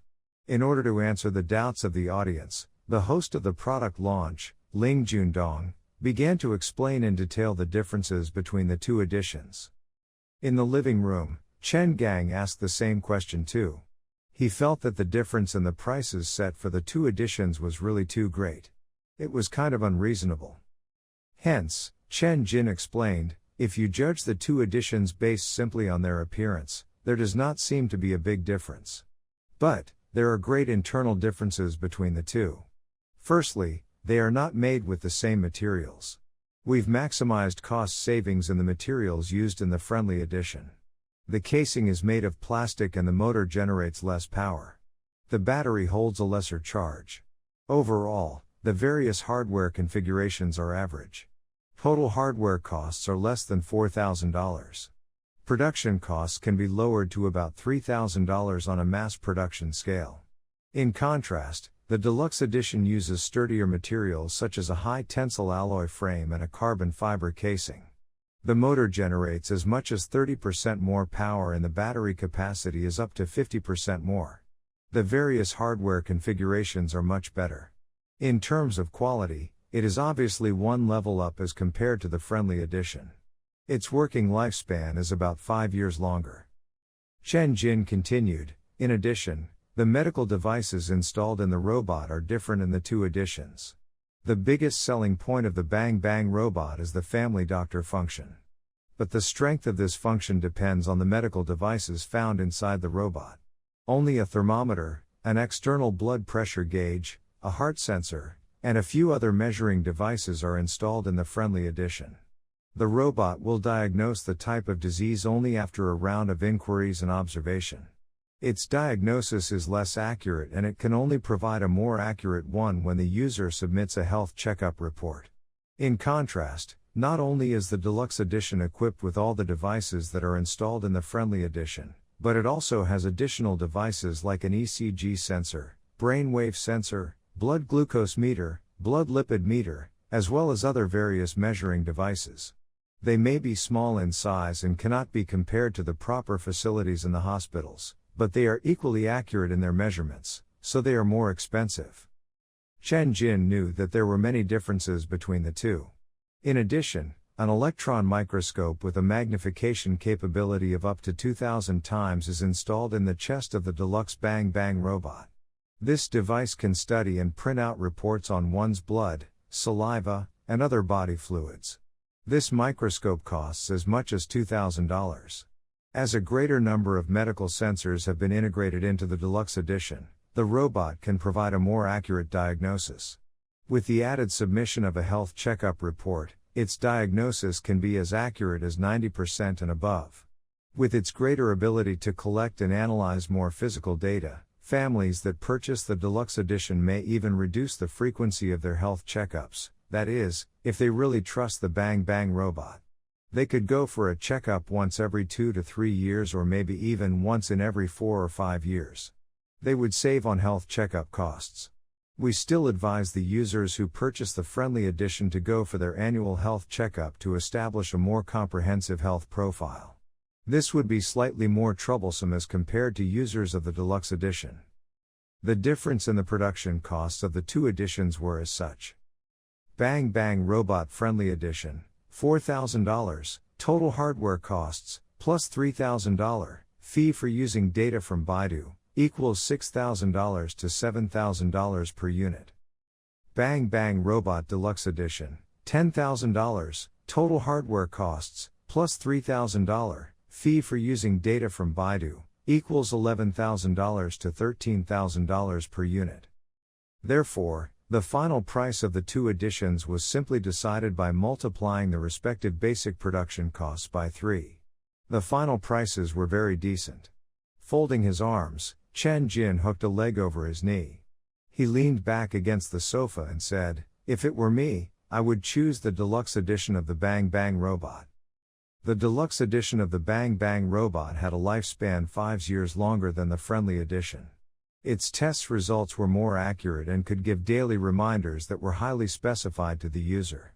As such, it could reduce the frequency that one had to go for a checkup at the hospital. It was more suitable for affluent families to choose the deluxe edition. Chen Gang nodded in agreement. "I would also choose the deluxe edition." He Li's eyes brightened. A checkup once every 4 to 5 years is awesome. Who in their right mind would be willing to go for a checkup every year? It's a torment and it's expensive. I want the deluxe edition too. Back at the launch event, after Ling Jundong compared the differences between the two editions, the live audience and the vast number of netizens watching the event did some mental calculations and started to feel conflicted. The friendly edition has a lifespan of about 10 years and the deluxe edition 15 years. The deluxe edition is 50% more expensive.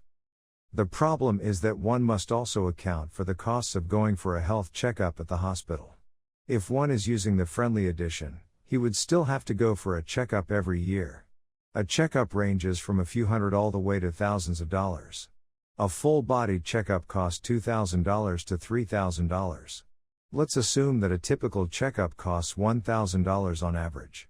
A family of 4 means that they have to spend $4,000 per year and $40,000 in 10 years. If the deluxe edition can help to cut down on the frequency of the checkups by half, that would mean that the family can save at least $20,000 in 10 years. If they only go for a checkup once every 4 to 5 years, the deluxe edition would help them save even more. Yeah, based on these calculations, the deluxe edition can help us save more money. It's more worth it to get the deluxe edition if there is a greater number of people in a household. Even if there are only 3 people in a family, it's still more value for money to get the deluxe edition after factoring in the 15-year lifespan. Who's willing to go to the hospital for a checkup year after year? What if your report is seized by an unethical doctor and he claims that you are suffering from an illness or whatnot, forcing you to spend a few $1,000s before letting you off? I choose the deluxe edition. The friendly edition is too weak. I would still need to go for annual checkups. Even when I have no health issues, some unscrupulous scammers would insist that I have an illness. Isn't going for a checkup the same as looking for trouble? I want to buy the deluxe edition too. It's better to go for a checkup once every 4 to 5 years. Including the elderly and the children, there are 8 in my family. After buying the friendly edition, we would still need to fork out millions for our annual health checkups. We can't afford that. Forget it. Even though our family is poor, we'll still grit our teeth and buy the deluxe edition. The annual checkups costs are too much. I'm crying so hard right now. I was still rejoicing when I heard the price for the friendly edition. But after some calculation, I realize how poor I am. No matter how hard I look, I can't come up with $50,000. I can only afford the less value for money friendly edition. I was crying too. I'd suddenly realized that I can't even fork out $50,000 even though I have an annual salary of $200,000. I can only buy the friendly edition. I really feel that Singhai Technologies is too mean. This is not a bang bang robot, it's a machine that separates the bourgeoisie from the working class. Those who can afford the deluxe edition are the real bourgeoisie. The ones who can't afford $50,000 and could only get the friendly edition belongs to the class of poor peasants, the bottommost in social class. It's unfortunate that I belong in this bottom layer. The idea of the robot as a class separator spread like wildfire. Who was bourgeoisie and who was a poor peasant? That would depend on whether your family bought the friendly or deluxe bang bang robot. From the type of bang bang robot that your family used, your social class could be clearly seen with a glance. Even so, the scalpers who had been readying themselves did not think so. For example, Zhao Dizhu, who had been released early for good behavior after sitting in jail for 6 months, currently had a pair of bloodshot eyes as he planned for his next round of illegal activity with his buddies. He would corner the market this time around with his blood, sweat, and tears to make up for the shame in the failure of his last round of unlawful activity with the little star learning machine. Without taking his eyes off the computer screen, he quickly lowered his head to glance at the time on his phone in anticipation of the minute when the product would be made available. Zhao Tizu laughed coldly. Ha ha, there are only 500,000 units of the friendly edition and 100,000 units of the deluxe edition. Singhai Technologies, you think that you can stop us scalpers by having such a small amount of ready stock? You're underestimating us. This time around, we'll corner everything.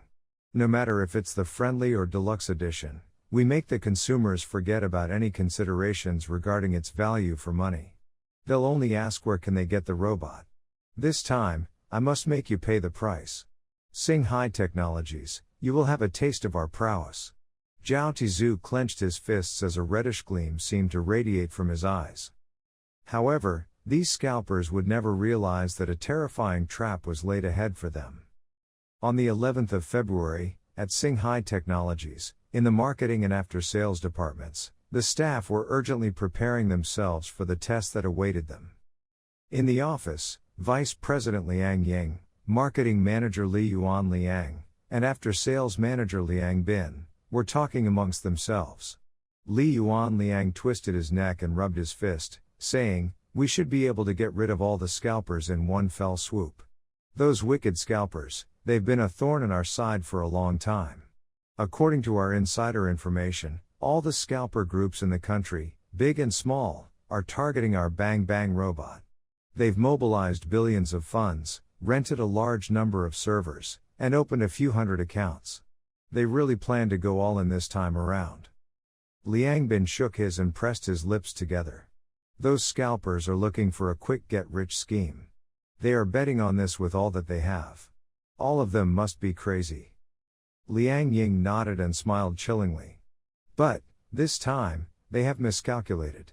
If they continue in their wrongdoings and persist in preying on the hard-earned money of the ordinary consumers, then they have to prepare for a trap. Not only will they make no profits, but they could also even suffer a loss. All the stocks that they have accumulated will be useless in their hands. The stocks that Singhai Technologies had prepared were far greater in reality than what they had officially announced. The production lines in Lingfeng Jingmi OEM factory had already started mass production 3 months ago. A large number of units were stockpiled in the warehouse, ready for sale. There were 1.5 million units of Bang Bang Robot Friendly Edition and 1 million units of the Deluxe Edition. The quantity of ready stock was 3 to 4 times more than the 600,000 units that were officially announced. Singhai Technologies had employed an underhanded trick by using a smokescreen to conceal the real numbers. Their purpose was to dig a big grave for the scalpers and get rid of them in one fell swoop. Li Yuan Liang analyzed, "We cannot be complacent in our anticipation of the enemy. Let's suppose that the scalpers have unimaginably deep pockets. They would buy all 1.5 million units of the friendly edition via lump sum cash payments. That would be equivalent to $30 billion. We have to assume that they have funds of this magnitude and they buy all of the friendly edition. After which, we will release the deluxe edition on the 12th of February. That's another 1 million units. Will the scalpers still have the ammo of $50 billion to buy up all of the deluxe edition? Okay, let's assume again that they are so powerful as a group that they managed to buy up all 2.5 million units, showcasing their impressive financial capabilities. We will announce our last killing move on the 13th February, the first of the new year. Can they still laugh? Ha ha, Singhai Technologies will teach you scalpers a lesson that will be carved into your soul. We might even destroy scalping as a profession in its entirety."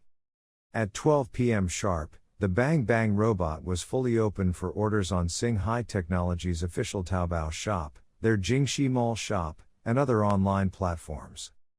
Countless voices rang out across the country. "Grab it! Please, please, please! Hoi, please give me luck!" The order page lagged for several minutes. Some got their wishes and managed to buy a Bang Bang Robot Friendly Edition. But many more did not.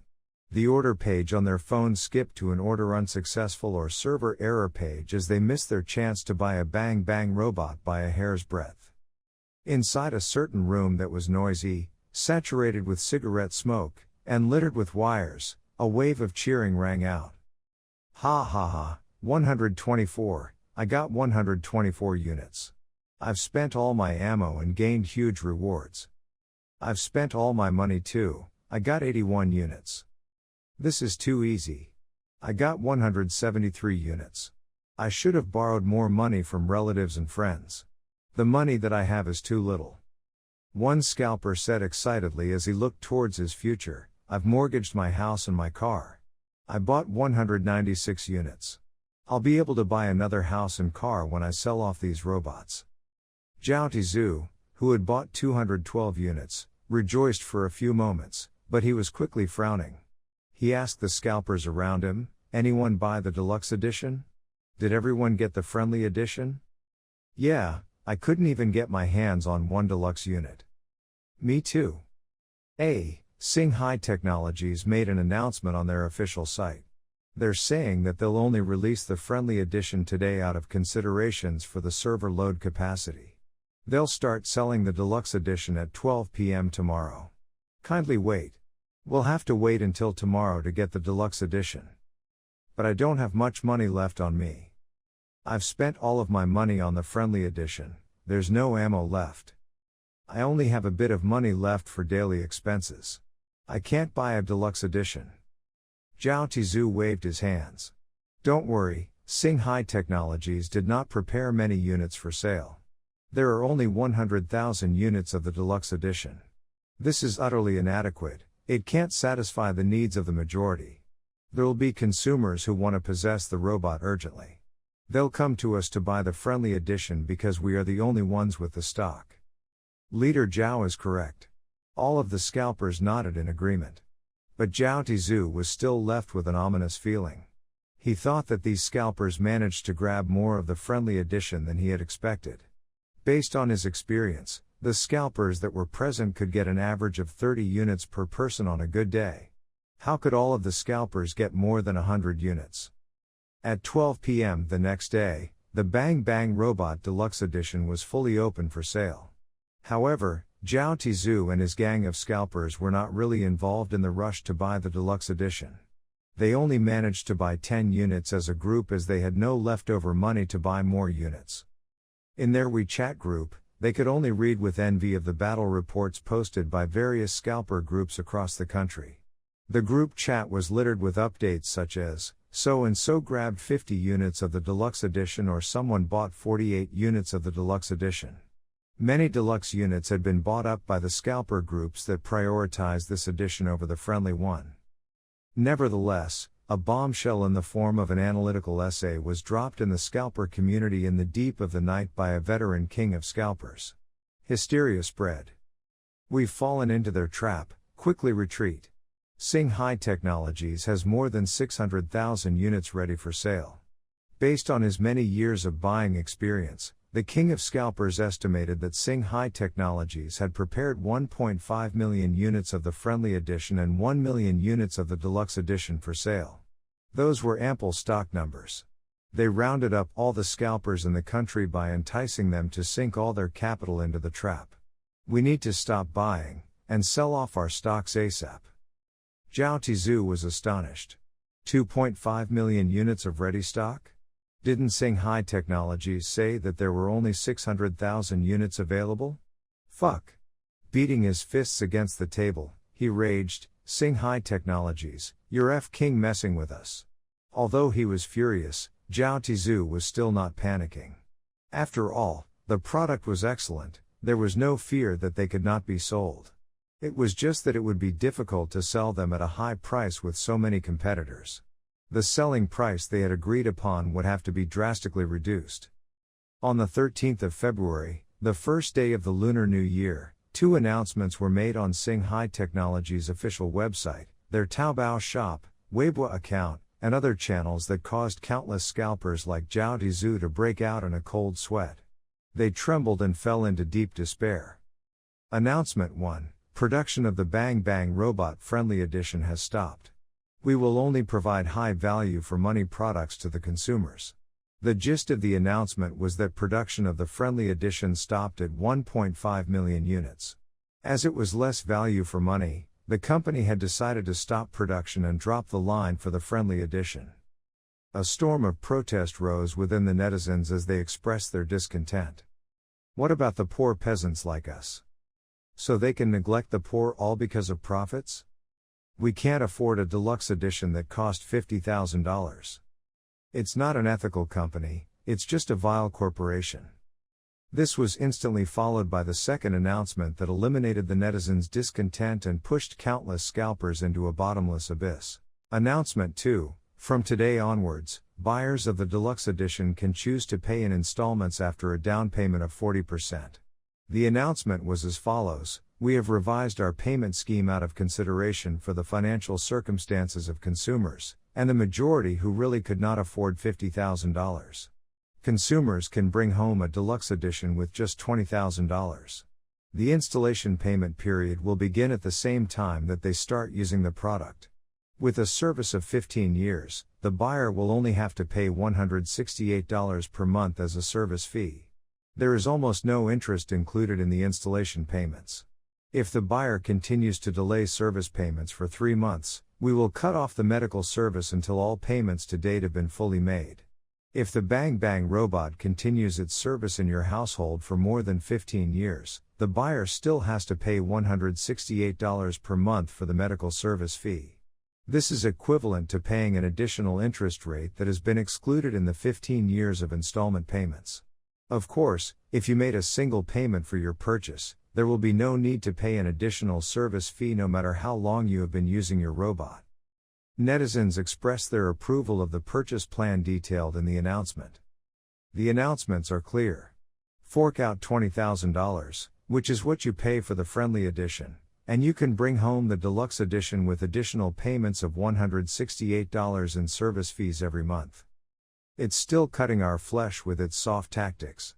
But $168 per month really isn't a significant amount of money. For $100 every month, you can ensure the health of your entire family. This can be considered cheap. This is entirely within tolerable limits.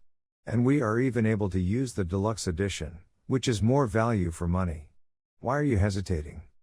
I have to pay $16,000 for my monthly mortgage payment. This is only 1% of my mortgage, it's just pennies. Shanghai Technologies will likely make a loss with this installation payment mode. The currency will surely depreciate considerably after 15 years. Yet, they don't even really collect interest in the 15 years of the service period. It's rare for such an ethical company to exist. Immediately, the state of the scalping industry in Z country was plunged into a cold winter filled with despair. Zhao Tizhu and others in the scalper groups realized that the friendly edition could not compete against the deluxe edition in the market. It was less value for money and nobody was willing to go to the hospital for health checkups year after year. The value for money deluxe edition was also useless in their hands. The majority of consumers were unable to make a one-off payment of $50,000. Most of the consumers would rather wait for Shanghai Technologies to release about 10,000 units every day and purchase it via the installation payment mode than go to the scalpers and pay extra. So, they were done for. Most of the scalpers were trapped, and it would be very difficult to extricate themselves from it. Scalpers who borrowed more than they could afford to pay back were in dire straits. However, they were not worthy of pity. They deserved the trouble they asked for. They would surely remember this lesson for the rest of their lives. Some might even stop working as a scalper for good and become rich by their own efforts in a proper job. This disaster had a deep and lasting impact on the scalping industry. Some scalpers who barely survived were traumatized. This fatal blow was termed the slaughter of the scalpers. They were left with a deeply rooted fear towards Shanghai Technologies and unconsciously stayed far, far away from anything to do with this company. Shanghai Technologies had delivered a fatal blow to the scalper community, but they had also accidentally hurt a group of ordinary consumers. These consumers had bought the friendly edition with much effort, yet, 2 days later, they found out that they could have gotten a better value by purchasing the Money Deluxe edition for the same amount of money, with additional payments for a monthly service fee of $168. What were the opinions of these ordinary consumers? "I want a refund, or else I want a deluxe edition in exchange" was just one example of what upset consumers had been saying. Singhai Technologies had prepared a response plan for this scenario. It would be impossible to offer refunds, but consumers could purchase a medical toolkit that contained a variety of medical devices for $6,888. With this, the functions and capabilities of the friendly edition would be equivalent to 90% of what the deluxe edition could achieve. Similarly, they would be able to reduce the frequency of their checkups at the hospital. The consumers would have to be patient, however, as the medical tool kit would only be available after 3 months. They were also confident that the consumers were willing to wait. After all, it was only the new year now, and there would be no urgency for a few more months. As to whether the majority of scalpers could survive these 3 months, it would be up to their luck. Moreover, they were basically too broke to buy the medical tool kit. Even if they could buy it, they would simply be digging an even deeper grave for themselves. In short, they could not find a way out. The first day of Lunar New Year. At the He family home in 100 Birds Heights, Goldwater District. Chen Jin and his family had come to pay their New Year's greetings to his grandparents. The New Year's gift that they presented was the deluxe edition of the Bang Bang robot from Singhai Technologies. They brought 5 of them, 1 for his grandparents and the remaining 4 for his 3 uncles and 1 aunt. A robot that was worth $50,000 for each family member was generous indeed. Grandfather He Chang-ho was ecstatic. With a delighted, flushed face, he pulled Chen Jin's arm and said, "Good. Good.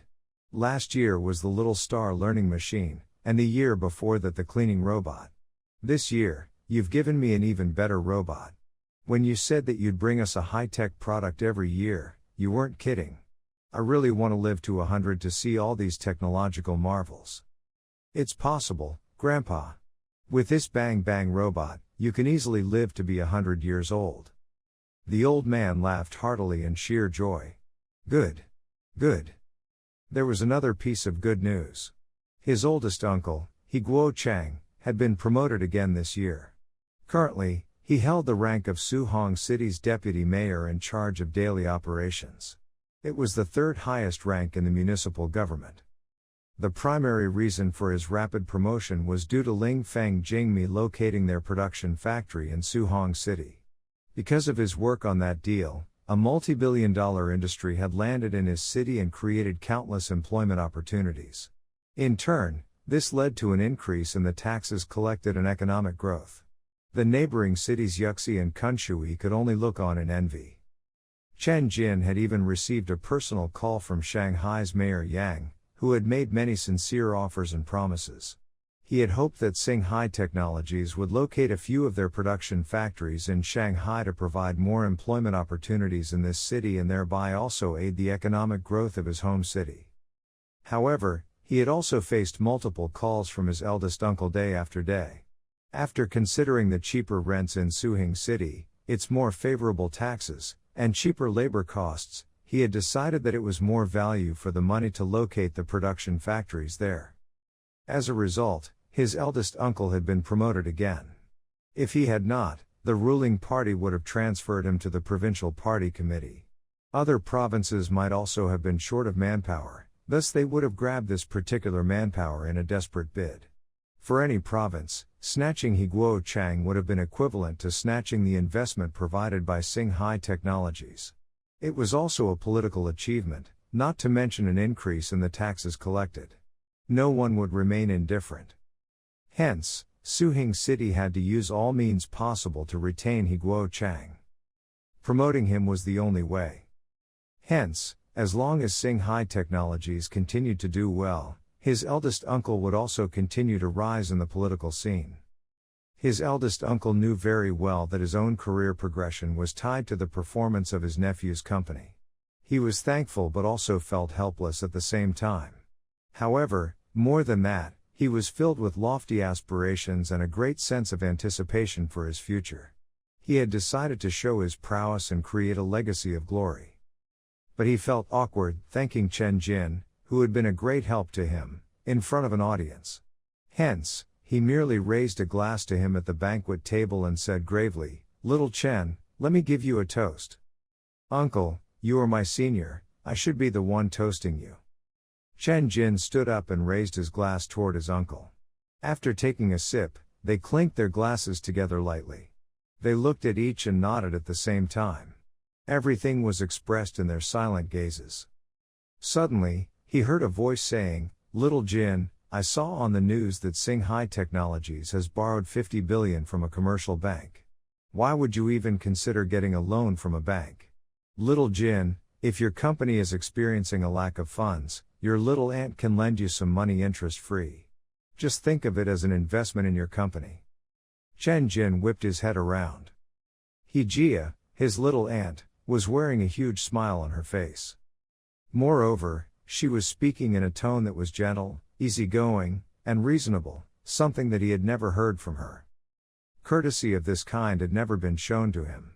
It was so out of the norm that Chen Jin thought he might be hallucinating. Did those words really come out of her mouth?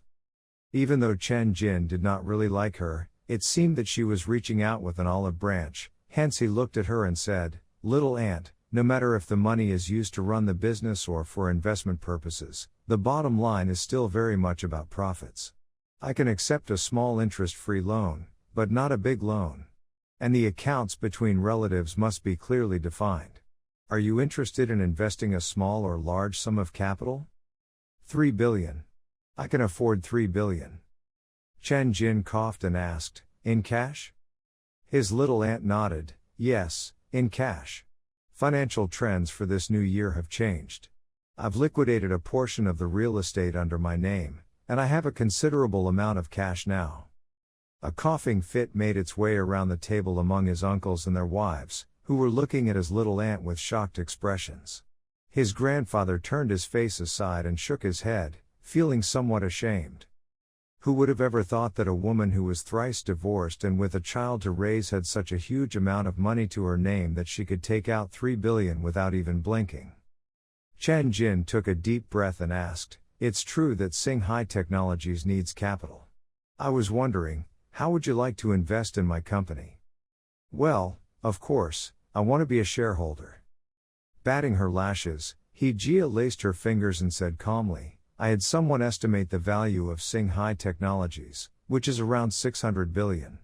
So, my request is not unreasonable. 3 billion in exchange for shares at a rate of 0.5% with some bonus at the end of the year is sufficient for me." Hearing this, a gleam of greed shined in the eyes of his second oldest uncle, Guo Fu, who then said, "Little Jin, your uncle wants to invest in your company, too. I can take out 2 billion in exchange for some shares." Singhai Technologies was, without a doubt, the most profitable company in the country, and there was no other company in its league. It was definitely the number one company that was worth investing in. Moreover, Guo Fu had already experienced the success of collaboration. Until today, February 13th, the movie Wah Wah 2, which had premiered on February 1st, had already raked in 4.8 billion in box office sales. It would be a piece of cake to achieve 6 billion in domestic box office sales. Guo Fu, who had invested 100 million in this movie, could get an estimated 300 to 400 million in returns on his investment. At this rate, his returns were anticipated to be as high as 300%. For her part, Jia was motivated to get in on the game precisely because she watched how her brother had profited by investing in Singhai Technologies. She quickly had changed her tune toward Chen Jin and his company, which had originally been one of disagreement and skepticism, and had recently started to be more welcoming toward Chen Jin. Her swift about-face had even stunned her daughter, Xiao Ling. Behind closed doors, her mother had always spoken poorly of her older sister and her family, especially her cousin Chen Jin. He had always been Jia's go-to example of what not to do. She had frequently urged her not to learn from her cousin. In an instant, Xiao Ling felt that her mother had become a stranger. She silently asked, "Mom, where do you draw the line?" In fact, though, Xiao had also profited from her cousin's business. Her weakest subject had always been mathematics, yet she had sworn not to use the little star learning machine to bring her grades up, as this was a product invented by her cousin, the slacker student. She had assumed the product was useless and a scam. Eventually, though, she got the little star learning machine and had by now almost mastered its mathematics, physics, and chemistry knowledge trees, making her the top student in her class in all 3 subjects. Listening to the entreaties by his second uncle and little aunt to invest in his company, Chen Jin sank into thought for a few moments before saying, "Uncle, aunt, let's forget about it if it's shares you want. Too many shareholders can be troublesome, and it would be impossible to calculate the separate bonuses. On the contrary, there could even be conflicts and hurt feelings, and that wouldn't be beneficial for any party involved. However, I still welcome investments. I can offer 2 investment channels. 1. Singhai Technologies plans to split off its investment department and establish it as a separate company. It would be mainly engaged in stock market investment. Uncle, aunt, you can invest your money into Singhai Investments and allow our traders to buy stocks, funds, bonds, etc. Your profit would be derived from these activities. There is a slight risk, but profit is a non-issue. Last year our investment department brought in tens of billions in investment returns. 2. If you are risk-averse and prefer something more stable, you could provide loans to Singhai Technologies in the form of commercial loans, which have a higher interest rate than bank loans. The interest is paid annually at 10% of the loan amount as a year-end bonus. For example, if little aunt lends 3 billion to me, I'll pay back 300 million every year as interest. The risks are low, and you can withdraw your principal at any time. Uncle, aunt, would you consider these options? Having heard his 2 options, Jia gave him an unfathomable look. You scheming brat.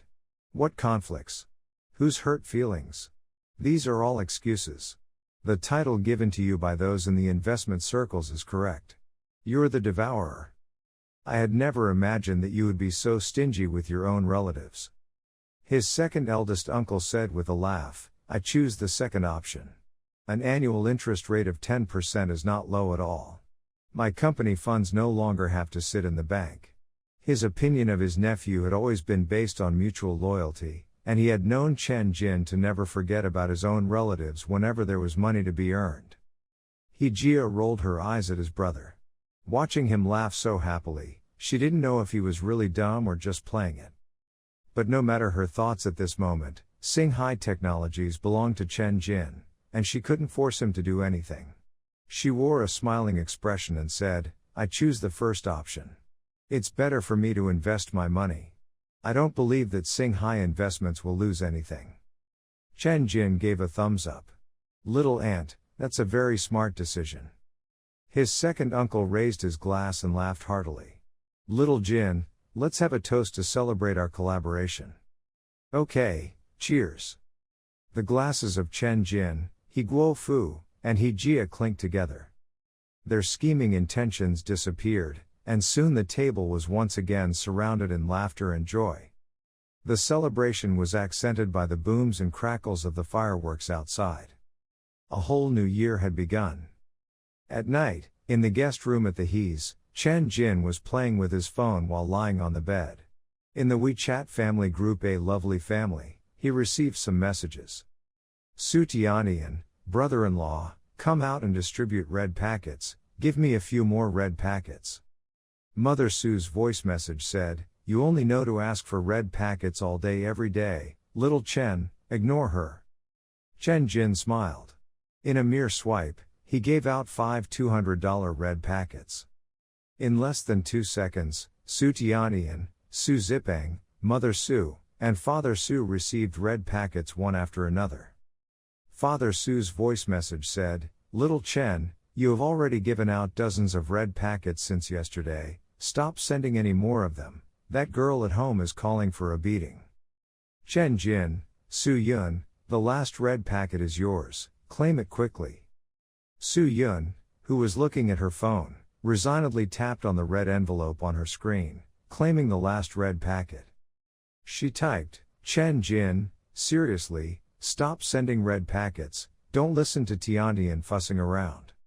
Su Tianyan, all right, I'll let you go, brother-in-law. Mother Su's voice message said, little Chen, You said that you were especially busy this year and you can't come. Visit us next year then, make sure you come next year. Father Su's voice message said, Sigh, you kid, no matter how busy you are with your business, must you be that busy until you have to work through Lunar New Year? Is it not possible for you to empty just 2 days? How about we reimburse your train ticket? Sigh, all my friends and relatives around me say they want to see you, but you can't come. Deep down, Father Su and Mother Su were very upset. At first, their hearts were filled with anticipation. They felt that Chen Jin could come to visit them and meet their friends and relatives over there, but it seemed he was too busy. This was also the reason why Su Tiantian pestered him for red packets. Chen Jin, I'm really very sorry.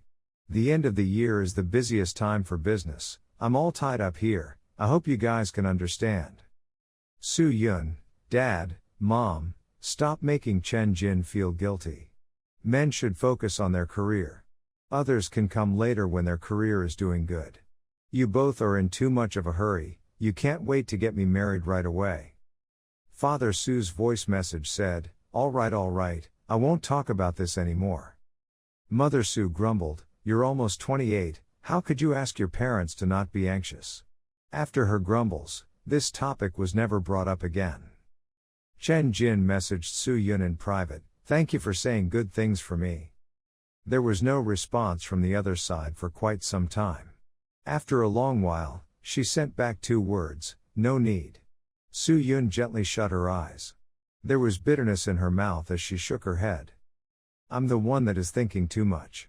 How is it even possible for us to be together? The contrast is just too big, just like heaven and earth. But why must you provoke me? Why must you enter my family WeChat group? Why must you let unrealistic fantasies grow in me? Sigh. You BD, I have completely no idea what you're thinking about, and you placed me in such a difficult spot, like I can't advance nor back out of this. Having thought about it, Su Yun's heart was filled with resentment. Perhaps it was that he could feel the woman's resentment, but after some thought, Chen Jin replied, Su Yun, you are a good lady. I am not the choosy kind of person and I like you quite a lot. But this year was really packed, next year, I will not disappoint Uncle and Auntie. Su Yun froze as if she was shocked by electricity. Good lady, like me. Her face turned red rapidly as her heartbeat accelerated. She took up her phone and sent a few words, I'm going to sleep. Then, she quickly went under her blanket. Sometimes giggling, sometimes swaying, she flipped around in her bed and couldn't sleep the whole night.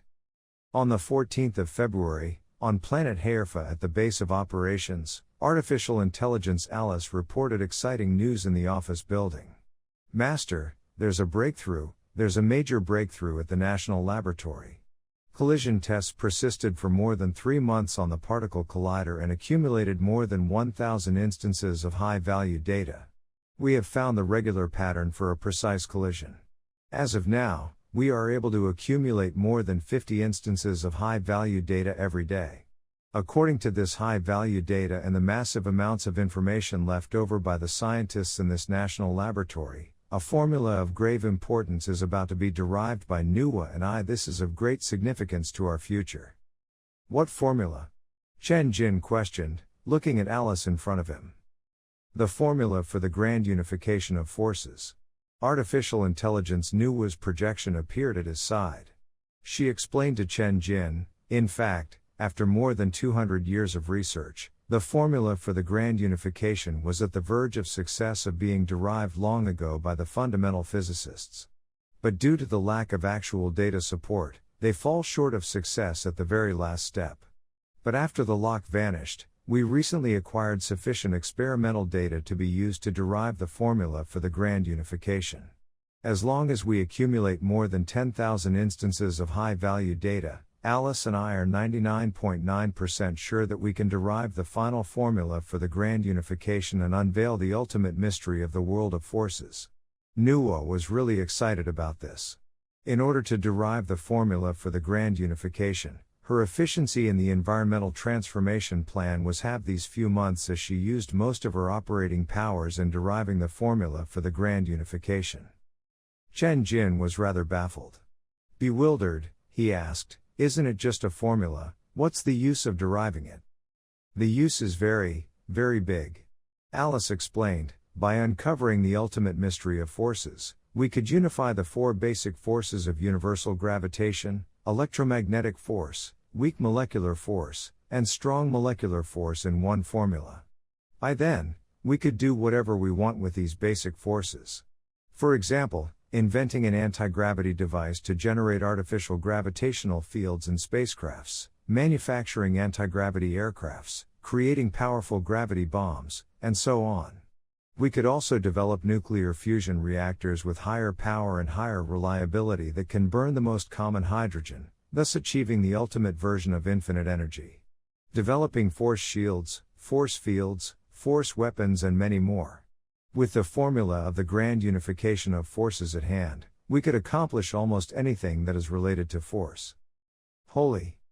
Upon hearing Alice's explanation, Chen Jin opened his mouth wide open. A mere formula was actually that important. It could be said that with mastery over the ultimate formula of all things, you could do what God could do. Or in other words, you were God. The formula of the grand unification of forces must not be credited to both Alice and Nuwa alone. What they did was just complete the final step. The main derivation process must still be credited to the scientists that once worked in the national laboratory. It was humans as the ones that derived a formula that was ever so close to the truth but hit the skids due to the lack of actual data validation. After the lock imposed by the mysterious forces vanished, the fog dispersed. Rays of sunshine pierced through the dark clouds as a colorful rainbow came to light in the cleared sky. The avenue of truth was swaying in front of Chen Jin. With just a light step ahead, he would be able to grasp the world of forces in his very own hands. Sigh. Chen Jin sighed. Scientists that fumbled in darkness generation after generation, you can now rest in peace. Your quests are not in vain, your footsteps are not without a trace. You have taken yourselves to the final step to the light.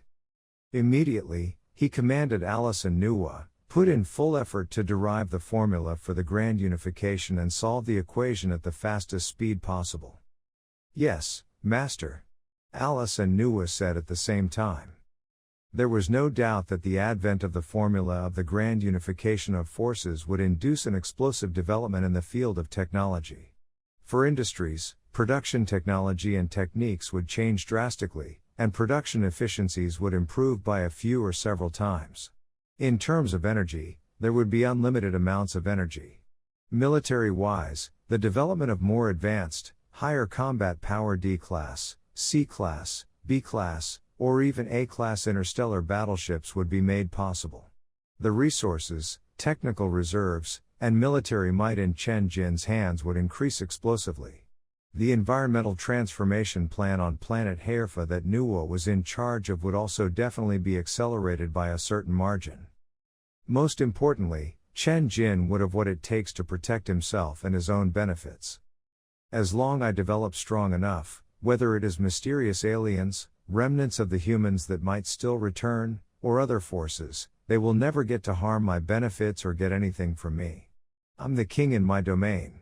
Planet Haerfa and this whole star system is mine, I'm the master of this plane. Chen Jin's vision was not just limited to the small planet Haerfa. The border of the universe was infinitely vast. With power strong enough at hand, Chen Jin would still expand his area of influence. However, this required manpower. Manpower, in abundance. Manpower that he could trust wholly and not worry about them betraying him. Without manpower, what was the meaning of him occupying more planets? Could he take care of all of them alone? Adding up with Chen Jin's wild desires, if he were to be strong enough, he would definitely deploy a fleet towards the Sea of Stars, maneuvering towards the path of expansion. The total resources of the universe were constant. If he did not expand, the others would. If he did not try to annex more resources, he could be drowned by huge enemy fleets in the future. Therefore, expansion had become a defensive measure.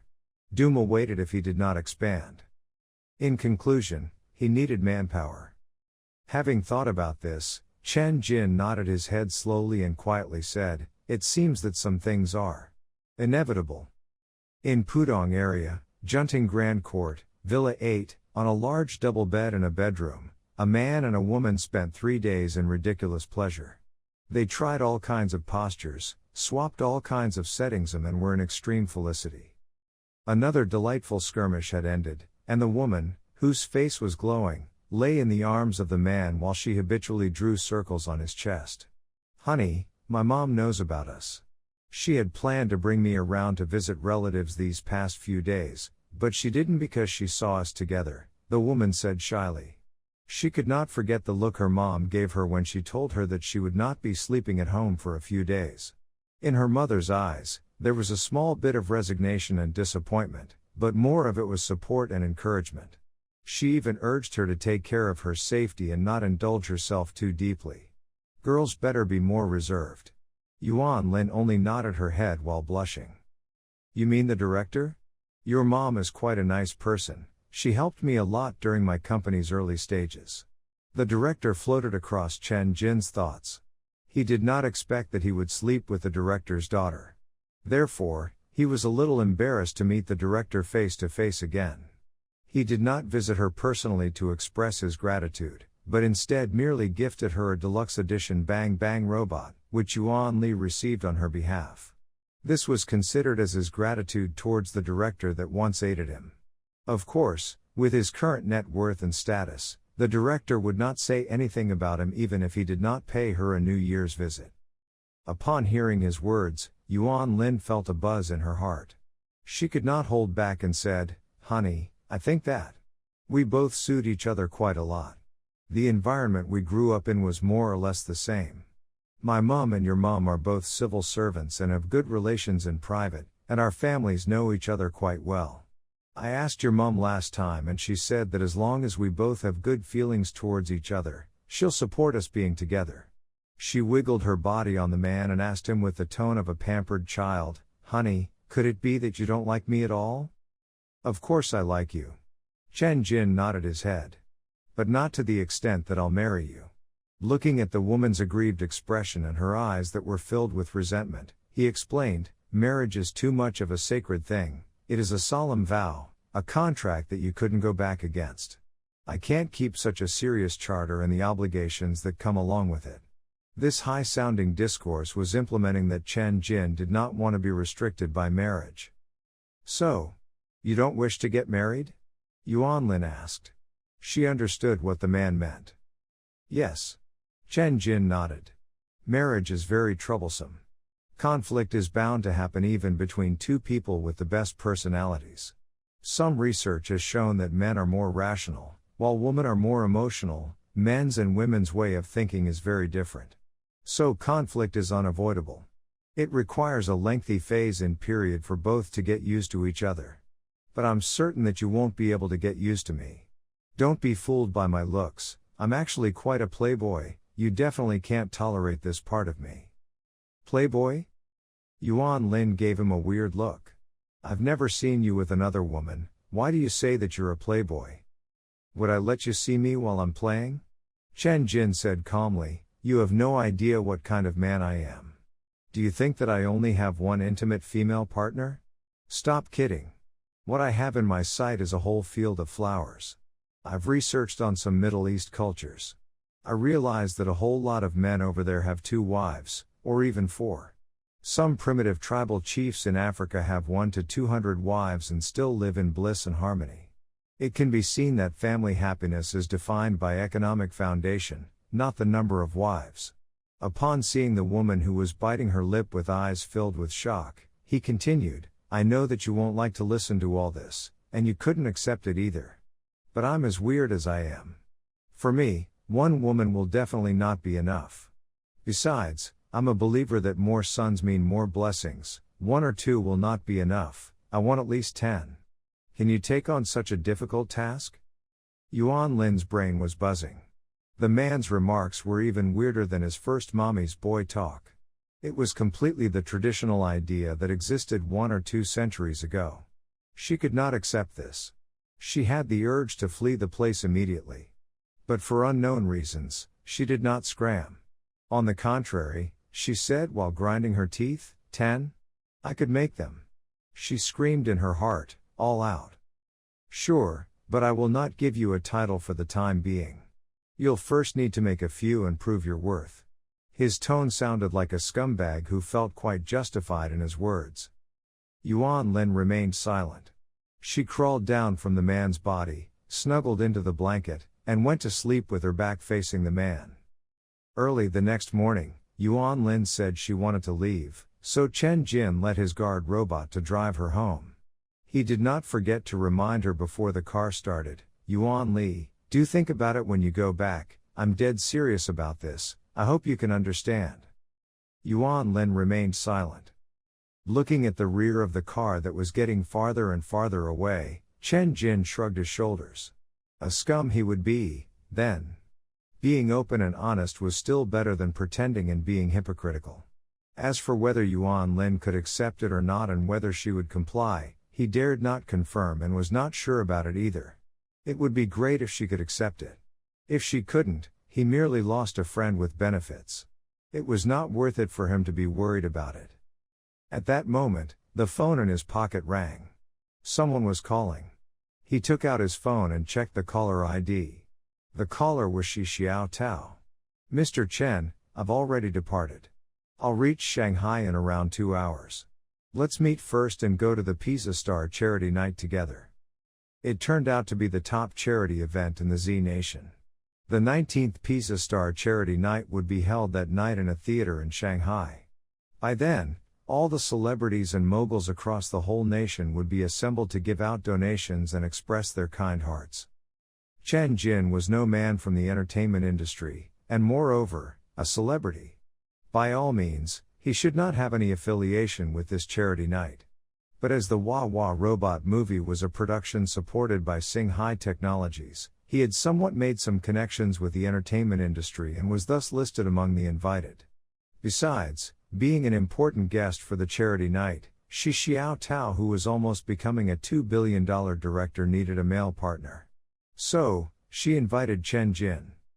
Sure, I'll wait for you at my villa. Chen Jin nodded his head. After he hung up the call, he sent an address to Shi Xiao Tao. The entertainment industry was a Vanity Fair. The original intention of the Pizza Star charity night was for charity, for example to help poor students in poverty-stricken provinces to get to school, to improve the lives of helpless orphans, to provide medical treatments for the sick and poor children, to purchase ambulances to improve medical conditions in underdeveloped areas, and much more. The Pizza Star charity night, held 18 years in a row, had amassed billions of dollars of donations and had definitely helped many people. However, charity events such as this carried the word star. Many A, B or C-list celebrities would partake in this event. It would thus attract the attention of countless netizens and the fandoms of those celebrities, bringing forth huge flow rates of attention. The attention this event had was extremely high.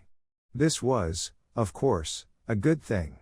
After all, those celebrities were gathered for charity. They would act as exemplary models for their fans. Their fans would emulate their virtue, learn to give out their love and make small contributions to charity themselves. In the end, this world would eventually become a beautiful world full of love.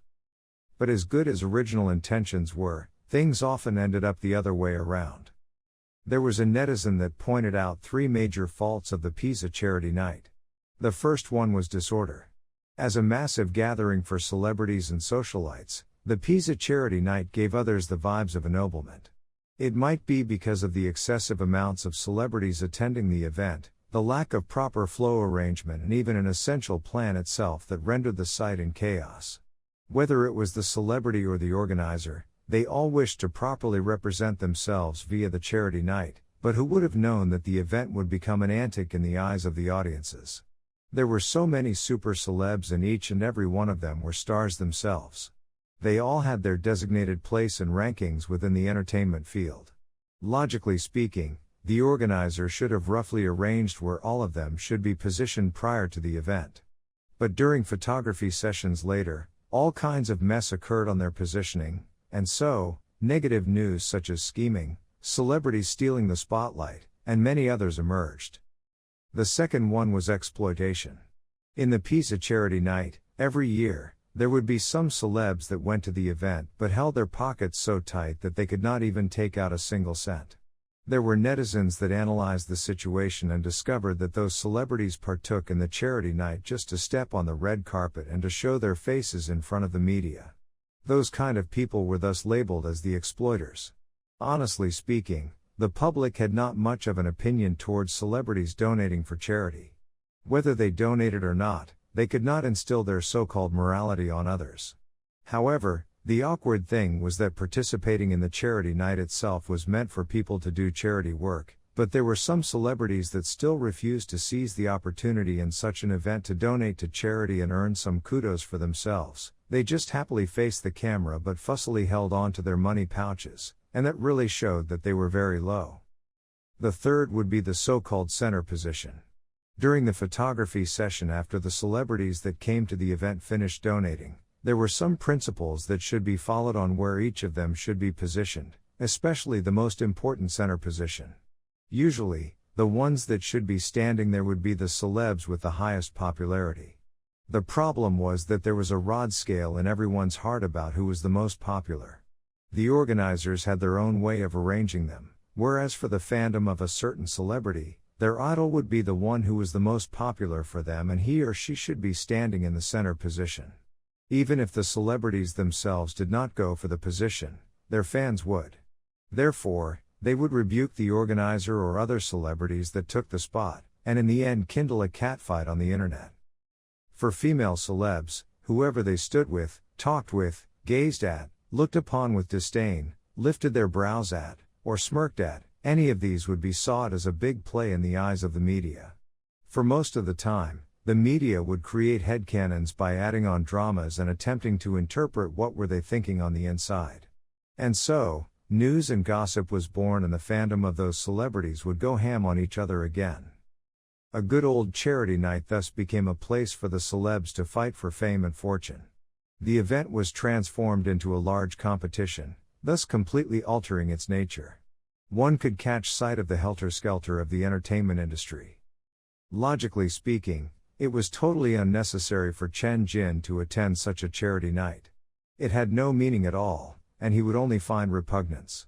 Although he would be able to see many celebrities that appeared on television, he was so big of a person and had such high net worth, people would mock him if he was still fanboying over someone. The celebs should be the ones becoming his fandom. Chen Jin did realize that a few female celebs in the A-list followed his personal Weibo account. Moreover, they frequently forwarded his posts and tried to engage with him, but Chen Jin ignored them all. Now, however, he accepted the organizers' invitation to participate in the 19th Pisa Star Charity Night. But why? Why did he nod his head and agree to do so? Because in the Pisa Charity Night that would be held, the two products that the organizers prepared to donate were all Sing High Technologies products. The first one was a full medical version Bang Bang robot. The family mode was scrapped, and its medical capabilities were enhanced. The robot's thoracic area became an electronic microscope with magnification levels of X5000 and its functions were even better than that of the deluxe edition of the robot. It was priced at $69,999 per unit. The donations collected by the organizers would be used to purchase the full medical version Bang Bang robot, which would be used to improve the medical level in poor areas. The second one was the Little Star Learning Machine. The donations made by the celebrities could also be used to purchase the Little Star Learning Machine priced at $8,800 per unit, which would be donated to schools in poverty areas. The school can then loan the machine to teachers or students to improve local teaching standards and ensure fair education. Not only was the Little Star Learning Machine able to improve the students' academic results, but it could also increase the teaching standards of teachers. Apparently, within the Z Nation, the proportion of teachers who own the Little Star Learning Machine had reached more than 90%, far exceeding that of students. For students without a learning machine, many schools had commenced providing rental services, renting the learning machine for free to students from families with poor conditions. They would have to pay compensation for any loss and damage of the machine and return it upon graduation. If the renters' learning improvements were not obvious, they would lose their eligibility for rental. Therefore, This served as a good advertisement and a good chance to establish Sing High Technology's bright and positive image. Besides, all the products that the organizer planned to donate were products from Sing High Technologies. If Sing High Technologies did not even send a representative over, and indicate that they were willing to participate in charity and show their willingness to assume social responsibility, they might be heavily criticized. Sing High Technologies was making too much profit, and yet, people never heard of the company donating money or products, nor involving themselves in any charity. Putting moral coercion aside, some busybodies that were green with envy would definitely criticize them behind their backs. Therefore, after some discussion, Chen Jin decided to participate in the Pizza Charity Night. He was already prepared to let his wallet bleed a little. He sighed. Organizers, I can feel what you're thinking, thank you for favoring Sing High Technologies. In fact, the organizers were also somewhat forced to do so. Because of various reasons from several aspects, the influence of the Pizza Charity Night was diminishing over the past few years. There were not many celebrities participating in the event, and there were fewer and fewer big shots coming over. If they did not try to remedy the situation, the event could really end up like what some netizens said on the internet: the Pizza Charity Night was about to close down. Therefore, the organizers squeezed their brain and came out with a coup. They invited Mr. Chen, chairman of Sing High Technologies, and the local top cream, $2 billion director Shi Xiaotao. With these two big figures partaking in the event, it was impossible not to cause a sensation within the entertainment field. As expected, when the organizers announced that the chairman of Sing High Technologies, Mr. Chen, and $2 billion director Shi Xiaotao would be coming to the Pizza Charity Night, they received innumerable participation requests from famous celebrities within a mere 1 to 2 days' time. The enthusiasm was overwhelming. It was even possible to create a grand assembly of big shots that had never been seen before. Mr. Chen is our savior. The Pizza Charity Night is resurrected. The organizing team embraced each other and cried out of happiness. The person in charge, Li Fangyu, was feeling incredibly relieved. The Pizza Charity Night that had been running for 18 years would not be ruined in his hands. At 6 p.m, at Junting Grand Court, Chen Jin pulled up in his Bentley Versailles 65. "Let's go, Xiao Tao," he said. He got out of the car. He was wearing a dark blue tuxedo, and he fixed his bow tie as he spoke. "Okay." Shi Xiaotao was wearing a red wine-colored evening dress. She leisurely walked over to Chen Jin while lifting her dress train. She held his arm and struck 2 poses. After affirming that there were no big problems with her gown, they got into the car and went straight to the venue of the charity night. The grand opening of the 19th Pizza Star Charity Night began at 8 o'clock, at Shanghai Grand Theatre. Tremendous changes had been made in the rules of this year's Pizza Star Charity Night. There would not be celebrities on red carpets and photography sessions. It was all reverted to its roots, charity. The event only focused on providing medical and educational aid to poverty areas, and was thus highly commended by the netizens. 200 tables were placed in the big hall that could accommodate 2,000 people. All the tables were filled. All of the guests were rigged out in their best outfits for the event. This year, we are honored to have Sing High Technologies founder Mr. Chen Jin and our well-known local movie director, Ms. Shi Xiaotao, with us. "Welcome, both of you," said the host from Jiangjae Television, Hua Xiao. The sound of applause rose. Chen Jin and Shi Xiaotao, who was holding his arm, walked out from backstage. In an instant, all eyes were focused on them. Looking down from the stage, Chen Jin identified many familiar faces. They were all familiar faces that one could often see on television programs. There were A and B list celebrities, pop singers, variety show hosts, and all kinds of big shots. It was certain that lineups for hundreds of television series and thousands of movies could be assembled, considering each of them present at the event. "Mr. Chen, you are a renowned entrepreneur. Your company has developed many world-changing products. May I have the privilege of asking you why you are willing to set aside your busy schedule and attend tonight's charity event?" Hua Xiao questioned. "This main reason I'm here is to help the sick and the children in impoverished areas. Singhai Technologies is an enterprise that possesses a high degree of social responsibility. Every product we make is meant to serve all of our people and bring about health and happiness to every family. But due to various reasons, there are many families in poverty-stricken areas that did not get to enjoy the convenience brought upon by technology, and are not financially capable of purchasing Singhai's products. Chen Jin shook his head and said, according to the script he was given, "This is very regrettable and sad. We must not be indifferent towards the situation we are now facing.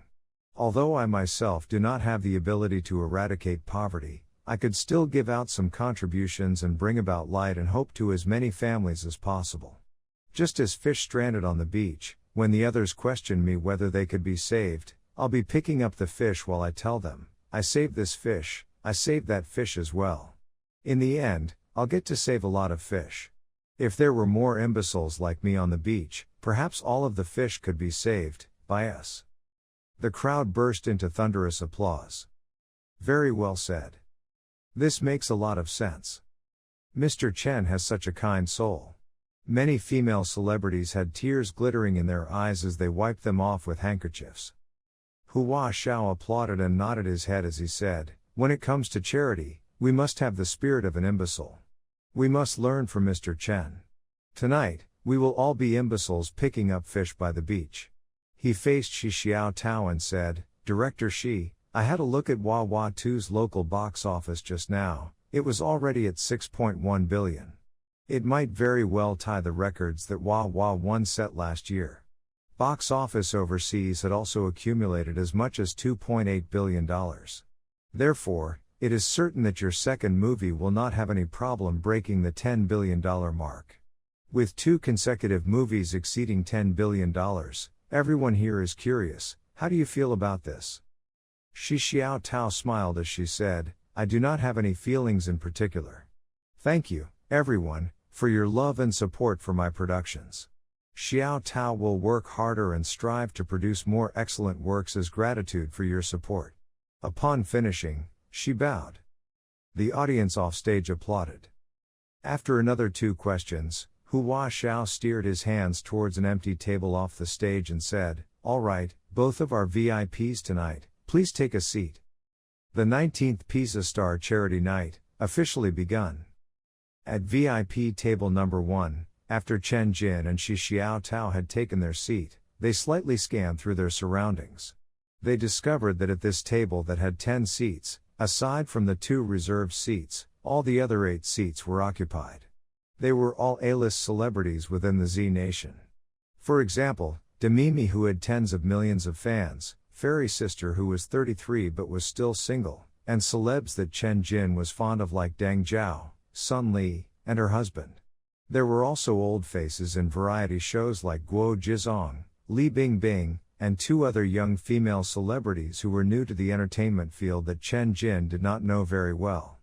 Besides, Chen Jin thought that the atmosphere at this table was a little strange. He could distinctly feel the cold and hostile glares from his surroundings. Chen Jin turned his head and noticed many faces fuming with rage between their gritted teeth. But once those people noticed that Chen Jin was looking around, they immediately swapped into a bright smile and threw winks at him. Only then did Chen Jin realize that those hostile glares were not aimed at him, but instead they were aimed at the other 8 people at the same table with him. Shi Xiao Tao whispered to him, "This table is the center table, all those female celebs wanted a spot over here, especially the ones beside you, but their opportunity was snatched, so of course they will feel discontent." Center table? Chen Jin's eyes widened. Now there was no center position, it became a center table instead, so the catfight among female celebs would still persist? Chen Jin's vision swiped through the 8 people at his table once again. All he could think of was one word: fuck. He shook his head. He told the young female celebrity, which he did not know at all, who was sitting on his left, "Hello little missy, do you mind swapping places with brother Zhao over there? I'd like to talk to him." Chen Jin looked at Deng Zhao, who was sitting opposite him, and furthest away from him. Ah! At first, the young female celebrity was very excited. Prince Charming took the initiative to strike up a conversation with her. But after listening to his words, she pouted and shown a grim and helpless expression. She reluctantly moved her butt and swapped places with Deng Zhao. Nice to meet you, Brother Zhao, I grew up watching your shows. Really? Thank you, thank you. I'm old now is the time for young people like you. Is it possible for you, Mr. Chen, to give me your autograph? I want to give it to my son, he adores you the most. Brother Zhao, your son adores me? Chen Jin was struck by an incredible feeling. All right, I'll give you one later. Give me one of yours too, Brother Zhao. The two chatted intimately. After several charity promotional sessions ended on the stage, the charity night entered its donation session. There were many celebrities partaking in this year's charity night, and many donors. The amount of donations ranged from at least $200,000 all the way to some millions of dollars. The table that Chen Jin was at was the table with the highest amount of donations. None of them donated less than 5 million. Demimi, Fairy Sister, Guo Jizong, and Li Bingbing all donated 5 million. Deng Zhao, Sun Li, and her husband donated a total of 8 million. The two young female celebrities donated $8 million respectively, which shocked Chen Jin. Shi Xiaotao donated $10 million, which was the second highest amount in this charity night. She won herself a round of applause. Chen Jin with no doubt was the highest donor. He donated $50 million. His amount of donation was ranked in first place. Of course, for him, this amount of money was merely a drizzle. Originally, his intention was to donate $100 million so that people would not accuse him of being stingy. But the organizers stopped him. There were rules to even a donation. If you donated too much this time around, there wouldn't be another Pisa charity night, because no one would come. Therefore, he slimmed it down by a little. In the end, the total amount of donations was $368 million, breaking the donation records of the Pisa charity night. But the charity night had yet to end. Aside from direct donations, the organizer prepared an auction with items that were donated by some celebrities. The money obtained also belonged to the funds to help impoverished areas. Chen Jin was not very interested in the auction, but Shi Xiaotao had her eyes on a few items, and so she dragged him to stay around for a while longer. Therefore, sitting amidst the auction venue, Chen Jin was bored stiff, so he began playing with his phone. While he had his head tucked into his phone, he heard two voices nearby. There was a coquettish voice of a woman that said, "Darling, your watch is so pretty, take it off and let me have a look." "Nah, my watch is very expensive, I spent over $5 million on it. But even if you gave me 10 million now, I still wouldn't sell it." "But why? Why can't I just touch it? My watch has never been off by even a second, if you touch it, it won't be accurate anymore." "Aw, just a small touch." The woman pestered him out of discontent. Chen Jin's pupils shriveled. He lifted his head and looked towards where the voices were coming from. On a bench, not more than 2 meters away from him, was a man and a woman. The man was young and handsome, and the woman seemed like a B-list celebrity. On the young man's left wrist was a watch. A watch with a dial fully studded with fragmented diamonds and a natural sapphire as big as a pigeon egg. It was profoundly elegant, delicate, and beauteous. Chen Jin's eyes lit up. He stood up and walked straight towards the young man. "Hello, good sir." Chen Jin walked in front of him and greeted him. He looked at the empty space beside him. "Can I sit here?" The young man lifted his head to have a look. In an instant, his pupils dilated. "Are you Mr. Chen, chairman of Singhai Technologies?" He recognized Chen Jin in one glance, or it could be said that it was impossible for him to not recognize Chen Jin. The founder of Singhai Technologies, the company with the biggest potential in Z, with an apparent net worth of over $600 billion, the man who was soon to be the richest man in Z, no one could have ignored his presence and act indifferent upon him. Even in tonight's Pisa charity night, for the vast majority of the bigwigs that came, making donations was second on their priority list. They mainly came to meet Chen Jin, including this young man. He promptly said enthusiastically, Sure, have a seat, Mr. Chen." He shifted his rear and almost squeezed the female celebrity who was half laying in his arms to the floor. But the female celebrity was not pissed off. On the contrary, she smiled ever so merrily as she zealously unleashed her charm through her eyes. And so, Chen Jin sat down beside him. He introduced himself properly and said, "I'm Chen Jin, the boss of a small company. What's your name?" "My surname is Wang Ziyu. I'm unemployed, it's just that my family has some cash, so that makes me a rich second generation as they say." Wang Ziyu smiled bitterly. "You really cool bro, you managed to get your company into the local top 100 in just some 2 years' time. My dad, on the other hand, took more than 20 years. My dad kept on comparing you with me recently. He said that we are of the same age and yet you are so impressive while I do nothing and only play with girls. I'm almost scolded to death." Comparisons were indeed odious. "Same age? Brother Wang, what month were you born in?" "Yeah, I'm 26 as well, born in September." "I'm born in July, that makes me 2 months older than you." "That makes you my elder brother, can I call you Big Brother Chen?" "Sure, I'll stick with Brother Wang for you." No, I dare not, call me Little Brother Z, you are my Big Brother Chen, while I'm your Little Brother Z." "That's better," Wang Ziyu said. "Alright, Little Brother Z." Swiftly, they established a fraternal relationship through their chatters. In their subsequent conversations, Chen Jin realized that this guy by the name of Wang Ziyu, despite being a playboy and having no real job, his IQ was definitely not low. Although he did not know how to compliment and please the others, he could still dash out some beautiful words that would make people feel very comfortable. Chen Jin felt that they had really hit it off. As for the specific identity of Wang Ziyu and about who was his father, after inquiring, Chen Jin became aware that he was the prince of the Wang family from Shanghai. His father, Wang Haichuan, founded Longjiang Real Estate, the biggest real estate company in Shanghai. The Wangs have houses, malls, and shops all over Shanghai, and their family assets were over $100 billion combined. They were absolutely considered a super rich and powerful family. And therefore, Wang Ziyu, who liked to flirt and loiter around in the entertainment circle, was branded as one of the 4 princes of Shanghai City. Countless young female celebrities had an affair with him.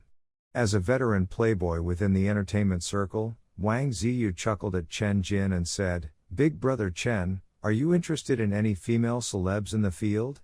With what you have, as long as the drive hits you, simply give a greeting and you'll get to FK any celebs on the A-list. If you don't believe me, give me a name, I'll send her to your bed tonight." His tongue swiped over his lips. Then, he shook his head and said, "Too bad my family isn't rich enough, some of the A-listers actually ignored me. I could only play with those B's and C's. Sigh, if I were to have the ability to start my own business and make a small company just like your Shanghai Technologies, Big Brother Chen, I would have racked up my Grand Slam." Chen Jin's eyes widened. He was stunned for a brief moment, then asked, "Little Brother Z, are you not afraid of death? You dare lay your hands on the women in the entertainment circle? What is there to be afraid of?" Wang Ziyu imparted his experience. In the entertainment field, there are those who just debuted and those who have long been famous. Don't touch the old birds, pick from those fresh newcomers, most of them are still clean. You might even find some newborn chicks. He dragged the female celeb beside him into his embrace. "Big Brother Chen, this is Li Zizi, she starred in 2 TV series and 3 movies, and 2 of them are super popular. She has now secured her place in the B-list and I am the one who made her what she is today." He came closer to Chen Jin's ears and whispered, "She was a newborn chick when she just debuted, I deflowered her. If you like her Big Brother Chen, I can give her to you, he he he." His smile became more and more creepy. Perhaps she overheard him, but Li Zizi suddenly had tears rolling down her cheeks as she said, "Brother Z, don't you love me anymore? The person I love will always be you and you alone." She gently punched her fluffy fists on Wang Ziyu's chest. The corner of her eyes, however, were set on Chen Jin. "Newborn chick?" Chen Jin glanced at Li Zizi and then shifted his eyes to Wang Ziyu's smiling face. He shook his head and said, "Little Brother Z, although we just met, I would still like to tell you, Take care of your own safety. I know. Wang Ziyu understood what Chen Jin meant. He knew that Chen Jin was not interested in the female celebs in the entertainment circle. However, he couldn't help himself and so he nagged, "Big brother Chen, you're just unaware of how good it felt, especially when you are watching the movie she starred in and pounding her at the same time. That feeling." He had a flush over his face, as if he had taken Viagra. Looking at his intoxicated expression, Chen Jin just shook his head. Both of them proceeded with a few more topics and their bonds further deepened. After some time, it was almost the end of the auction. Shi Xiao Tao had gotten the few items she desired, and so she came over and called upon him to leave. "Hey, little brother Z, your watch is quite pretty. I was looking for dishy watches recently, why not name your price and sell me your watch?" Chen Jin said, casually pointing at his wrist. Wang Ziyu had a conflicted expression on his face. "Big brother Chen, I bought it at an auction at $5 million. Of course, I'll be fine giving it to you if you really like it, but I'm already so used to this watch and I couldn't bear to part with it. Why don't I buy you another watch at another time? It will count as our meeting gift." "There's no need for you to go to this expense, little brother Z, I'm just simply asking, don't take it for real." Chen Jin took out the phone in his pocket and said, "Let's add each other on WeChat. Getting to know you, brother, is my greatest reward today." Wang Ziyu was elated. "Coming from you, Mr. Chen?" Sure, it is also my greatest reward today getting to know you, big brother Chen." Betwixt the jealous eyes of the female celebrity, Li Zizi, who was sitting beside them, the two added each other on WeChat and promised to party, play, and keep in touch with each other. And so, the Pisa Star Charity Night drew to a successful close.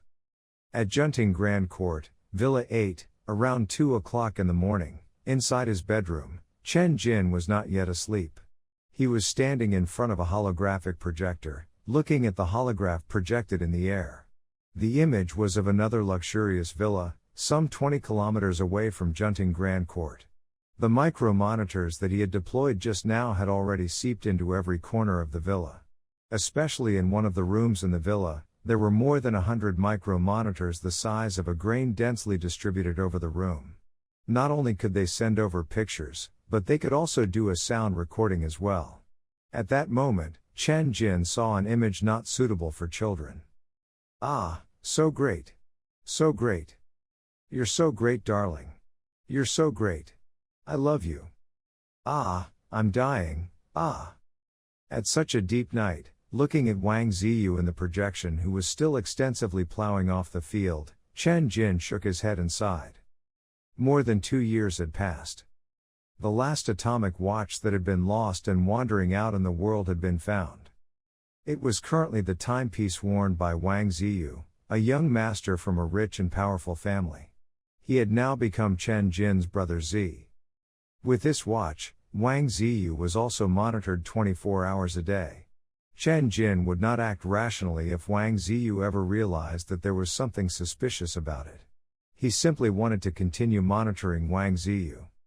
If Wang Ziyu noticed that there was something out of the ordinary about it and made a shocking discovery, Chen Jin would have no choice but to take action. He would send the robots to steal it. In any case, he had to get the watch back. After all, that was a high-tech product that was ahead of Earth's technology by at least 20 years.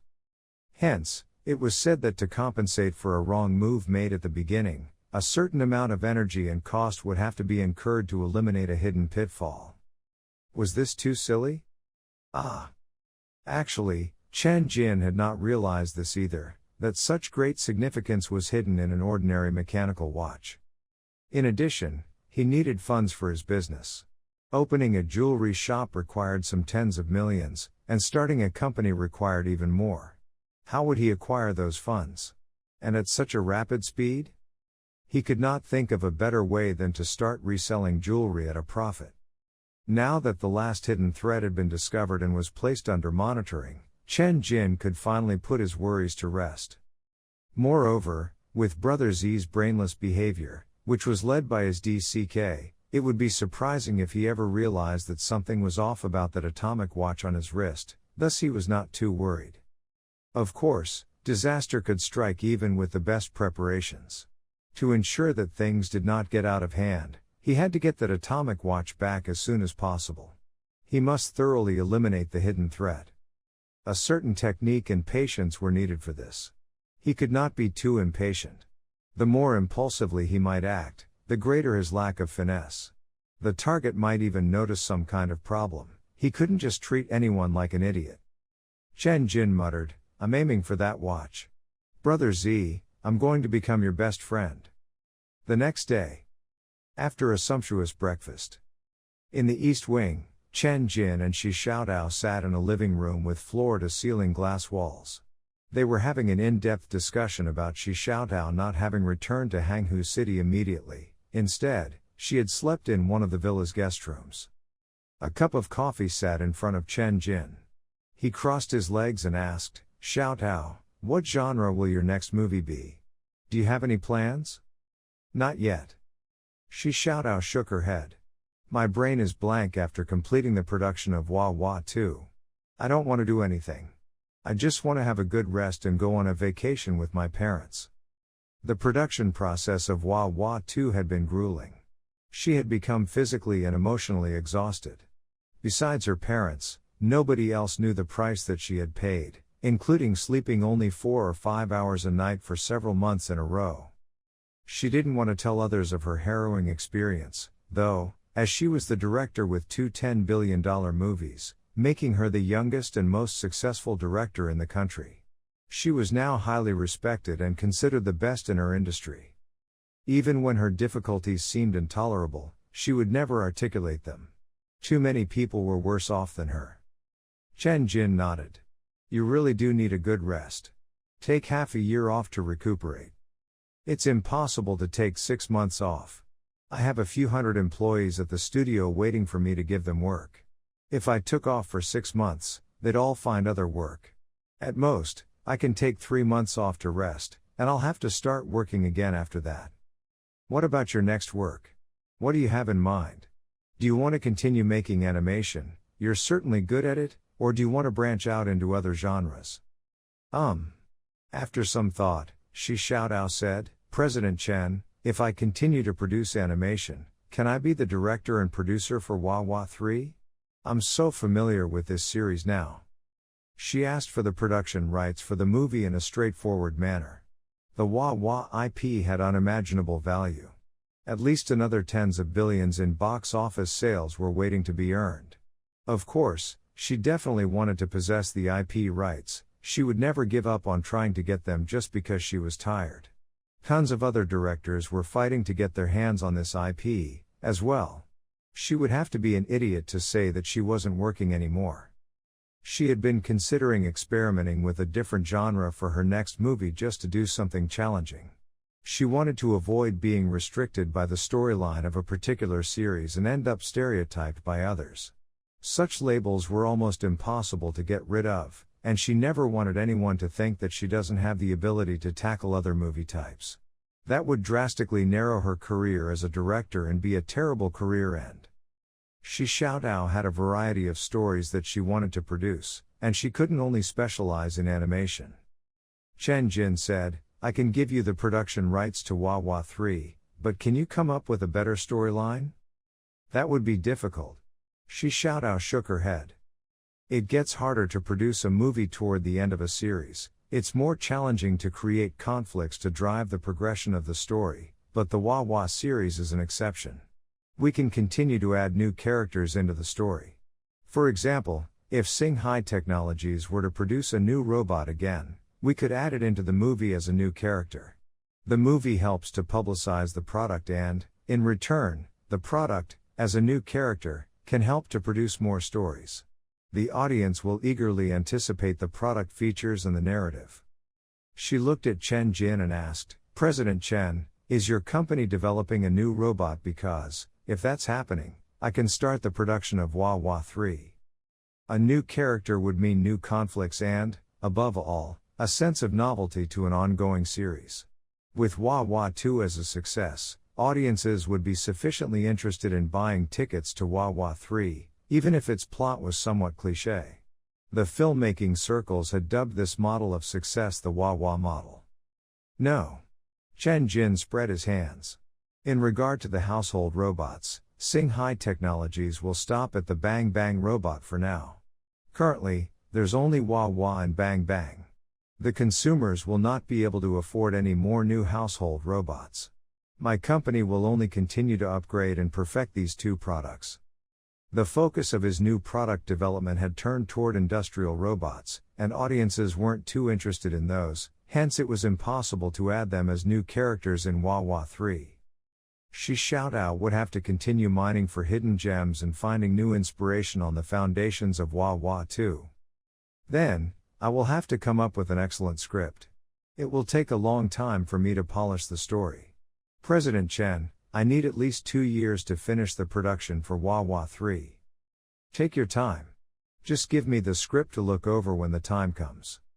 Chen Jin still wanted to address the limitations that Shi Xiaotao was facing in her career. Xiaotao, I wonder if you would like to produce movies of other genres? Your talents will bottleneck if you keep on producing the Wawa series. You can't limit yourself to that for your entire life, you should experiment with more genres. Shi Xiaotao nodded in gratitude. President Chen, you understand me too well. I do want to produce movies of other genres. I still have a long road ahead as a director.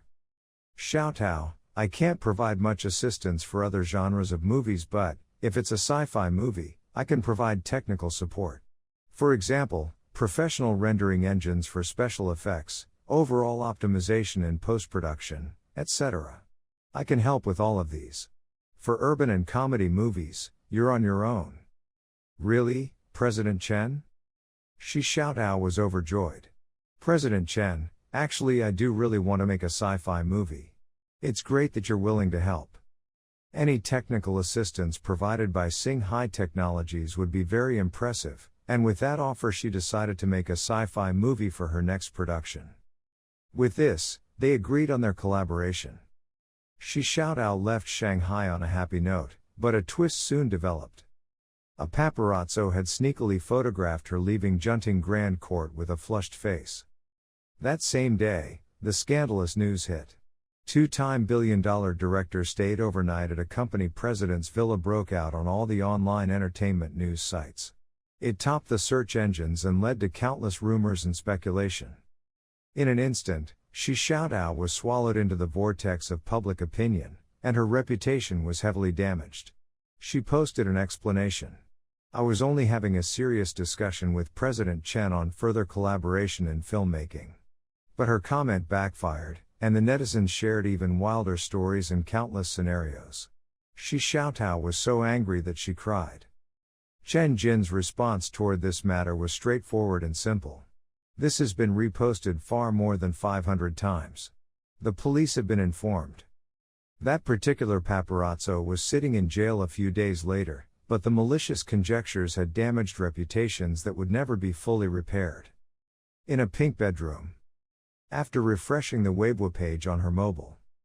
Although they separated less than 2 days ago, the woman on the bed still could not help but to closely follow the news on the person that she cared the most about. Despite their breakup, her expression became uglier as her mood worsened. Chen Jin, you bastard. Yuan Lin threw her mobile against the wall. Grabbing a pillow, she began to sob. The 27th of February, 20/1, after the Lantern Festival, heralded a new school year. The primary schools, junior high schools, and senior high schools opened for the new school year in succession. Some had even conducted supplementary lessons over the break. There were people who described the opening of a new school year as the opening scene of a great disaster. Students were about to be thrown into the boring routine of studying after relaxing for the entire winter break. Changing from one routine to another was extremely painful. It was indeed a disaster for students who did not like to learn. However, the situation this year was a little special. For students with an intelligent learning machine, the new school year was not a disaster or a prison. Studying was no longer the painful process that it had been. On the contrary, it was rather easy and interesting. The process could even be said to be delightful. The so-called happy learning had been transformed into a reality. Moreover, this mode of learning did not present itself as an obstacle for students' mastery of knowledge. Naturally, the students and parents who did not manage to buy an intelligent learning machine felt extremely anxious and impatient. A mass of opinions could be heard on the official Weibo account of Singhai Technologies and Chen Jin's own personal Weibo account. As a whole, they were urging for more stock. Why is my child's learning machine not produced yet? There were also those who expressed themselves with harsh words and threats, like, "I'll bomb Singhai Technologies." Parents who had been watching Z Country started to feel restless. It seemed that the situation in Z Country was about to become explosive. Some of the overseas powers, who were shrouded in secrecy, took out their metaphorical stools, potato chips, soda, and other snacks as they got ready to watch an exciting drama. However, they were disappointed. After a mere few days, the tumultuous storm on the Singhai Technologies official Weibo account had passed. The irritable voices and overly agitated rhetoric had been reduced. The parents of Z Country seemed to have been appeased by a mysterious force. In Korea, in a particular meeting room, confusion fell. What happened? Why did the parents of Z Country stop kicking up a fuss? Don't they know that if they don't get a learning machine now, they won't be able to buy one even after a year? On a screen, a foreigner from a remote location said, "This is too strange. Z Country's college entrance examination will begin in July. But a significant portion of the senior high schoolers do not have a learning machine. They won't be able to buy one even after the exam has ended. Their children are about to lose to other students that have a learning machine. This is not fair. They should resist." Yes, this is indeed unfair. If this happened in America, the parents would definitely be marching on the streets in protest. But it is bewildering that the parents of Z Country did not protest. I understand now. The president of Samsung Company, Lee Jian-rong, who had been sunk into deep thought, suddenly yelled, "We've underestimated Z Country, we've neglected the government involvement in Z Country. It must be their government who has suppressed this issue. Z Country is the best at covering up terrible incidents. It was said that their Wuchuan province was hit with a flood and thousands drowned, but only a few fatalities were mentioned in the official reports. A mining disaster happened in a coal mine and hundreds were killed, but there were no media reports on the incidents. No matter what disaster happens, it's all within their control. Z Country's government must have suppressed this matter too by getting rid of the parents who protested. They frequently do this sort of thing, and the way they deal with such incidents is very skilled. The proper and reasonable requests of parents are destined to meet with a dead end." The remote foreigners on the screen let out shocked gasps as their expressions changed. It's a nightmare of the democratic world. I can't imagine the outcome if the same thing happened in America. Our media should expose the truth of the matter and let the parents of Z Country know about this. No. Lee Jian-rong shook his head awkwardly. It is because Samsung had banned the sale of memory chips to Z Country that has resulted in the reduction of the manufacturing capabilities for the Little Star learning machine. If the parents of Z Country got wind of this, their rage will be directed at us. We cannot expose the truth. Everyone looked at one another in dismay and some awkwardness. Perhaps this was called cutting off one's nose to spite one's face. Then, what should they do? Was there nothing that they could do about Singhai Technologies? Of course not. Suddenly, Lee Jian-rong revealed a strange smile. "Gentlemen, I do have an idea that would solve both issues. It will allow us to expose the truth about the Singhai Technologies' insufficient production capabilities without incurring the wrath of the parents. In addition, it might even bring about great benefits to Samsung Company." He thought, it was killing not two, but three birds with one stone. What is it? All attention was focused on him. "We'll burn down our memory chip production factory." As his weird grin spread across his face, Lee Jian-rong slowly said, "Of course, it'll be a fake fire that looks real. Then, we'll announce to the world that the factory has stopped production of our memory chips, so we're unable to supply them any longer. This is especially so for Singhai Technologies, who will miss a batch of memory chips from us. This will cause all the parents in Z country to realize that it's very unlikely for them to successfully buy a learning machine in the short term. Good, this is a good idea. Let's do this. An official from the EU said with an ugly expression, Mr. Lee, you're not trying to inflate the price of memory chips by taking this opportunity to fish for benefits, are you? I'm warning you, the price of your memory chips is already very high. If it continues to rise, European consumers will be very unhappy. Beware, we could carry out an antitrust investigation on Samsung. Lee Jianrong immediately promised, rest assured, the price increase of Samsung's memory chips is only targeted against Z country. The Western markets will not be affected. Finally, the distrustful expression on the EU official's face faded. The next morning, Samsung's biggest memory chip pellet production plant located in Pyeongtaek had more than 10 iron pots with a diameter of nearly 2 meters each set up in the biggest production room. A large number of workers in white uniforms clutched bundles of firewood to their chest. They stacked the firewood inside the iron pots. The firewood was stacked neatly in the iron pots, forming a nice teepee reminiscent of transistors seen under the microscope. Gasoline was poured over the top of the teepee. Light the fire. The supervisor took out a lighter and set the teepees aflame. More than 10 fires started burning in the factory like torches. These fires produced a great amount of smoke. When the experienced supervisor saw the flames getting stronger in the iron pots, he immediately commanded, get the water, pour it on the fire. When the smoke comes, we'll fan it. Yes. Basins of water were poured on the teepees. As the temperature dropped, and the fires abated, a great amount of smoke was produced, which spread across the entire factory. Cough, cough, cough.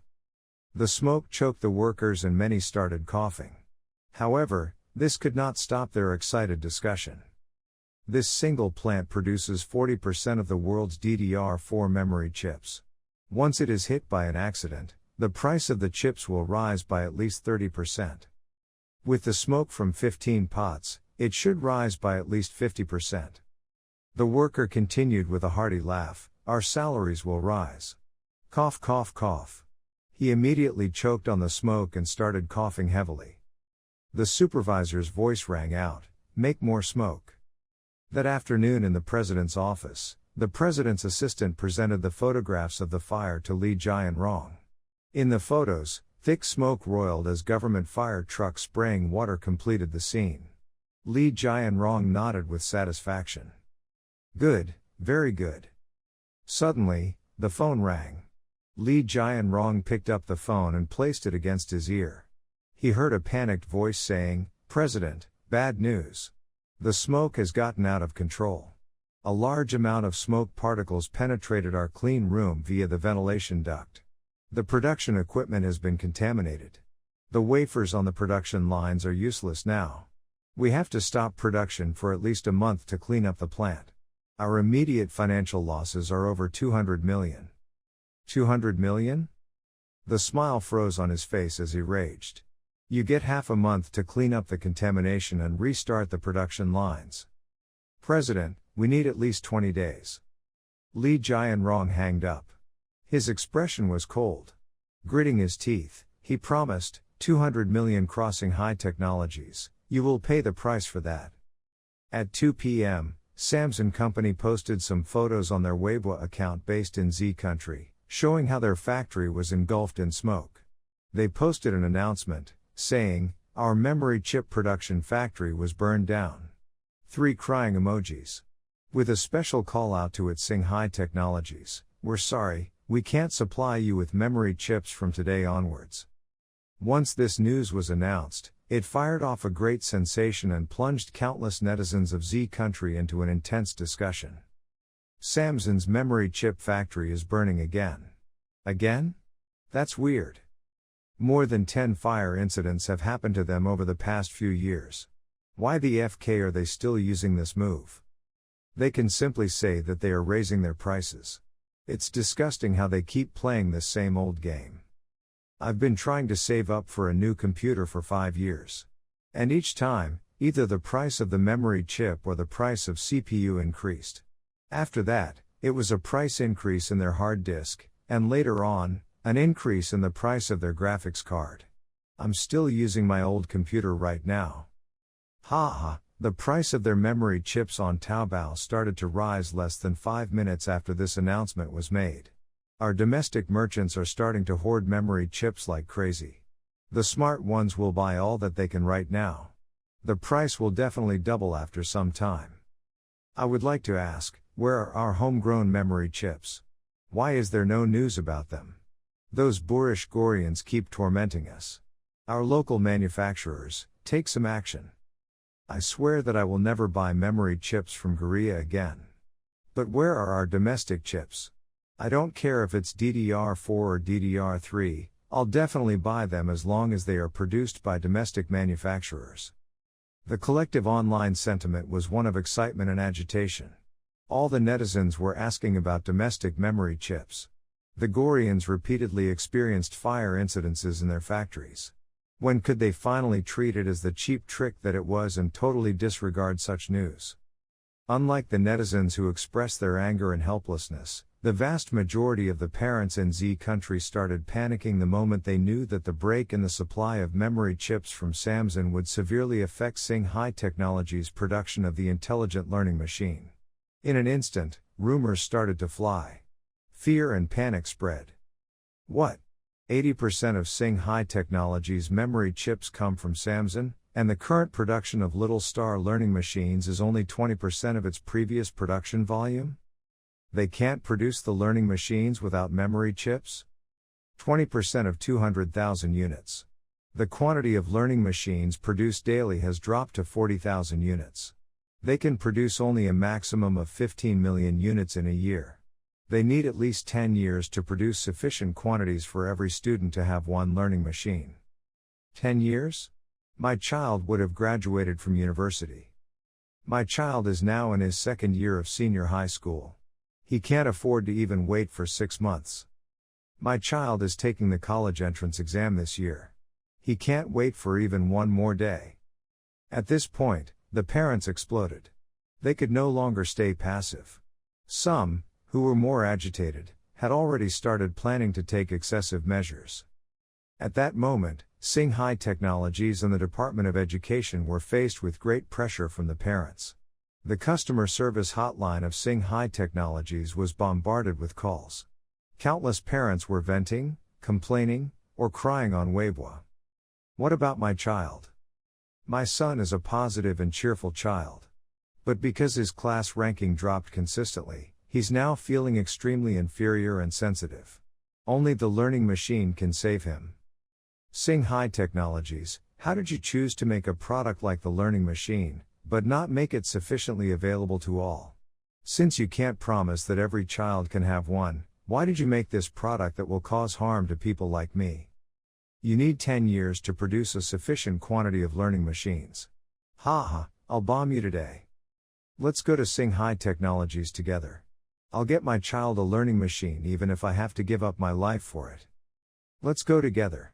I don't care about other children, but Singhai Technologies can forget about destroying my child.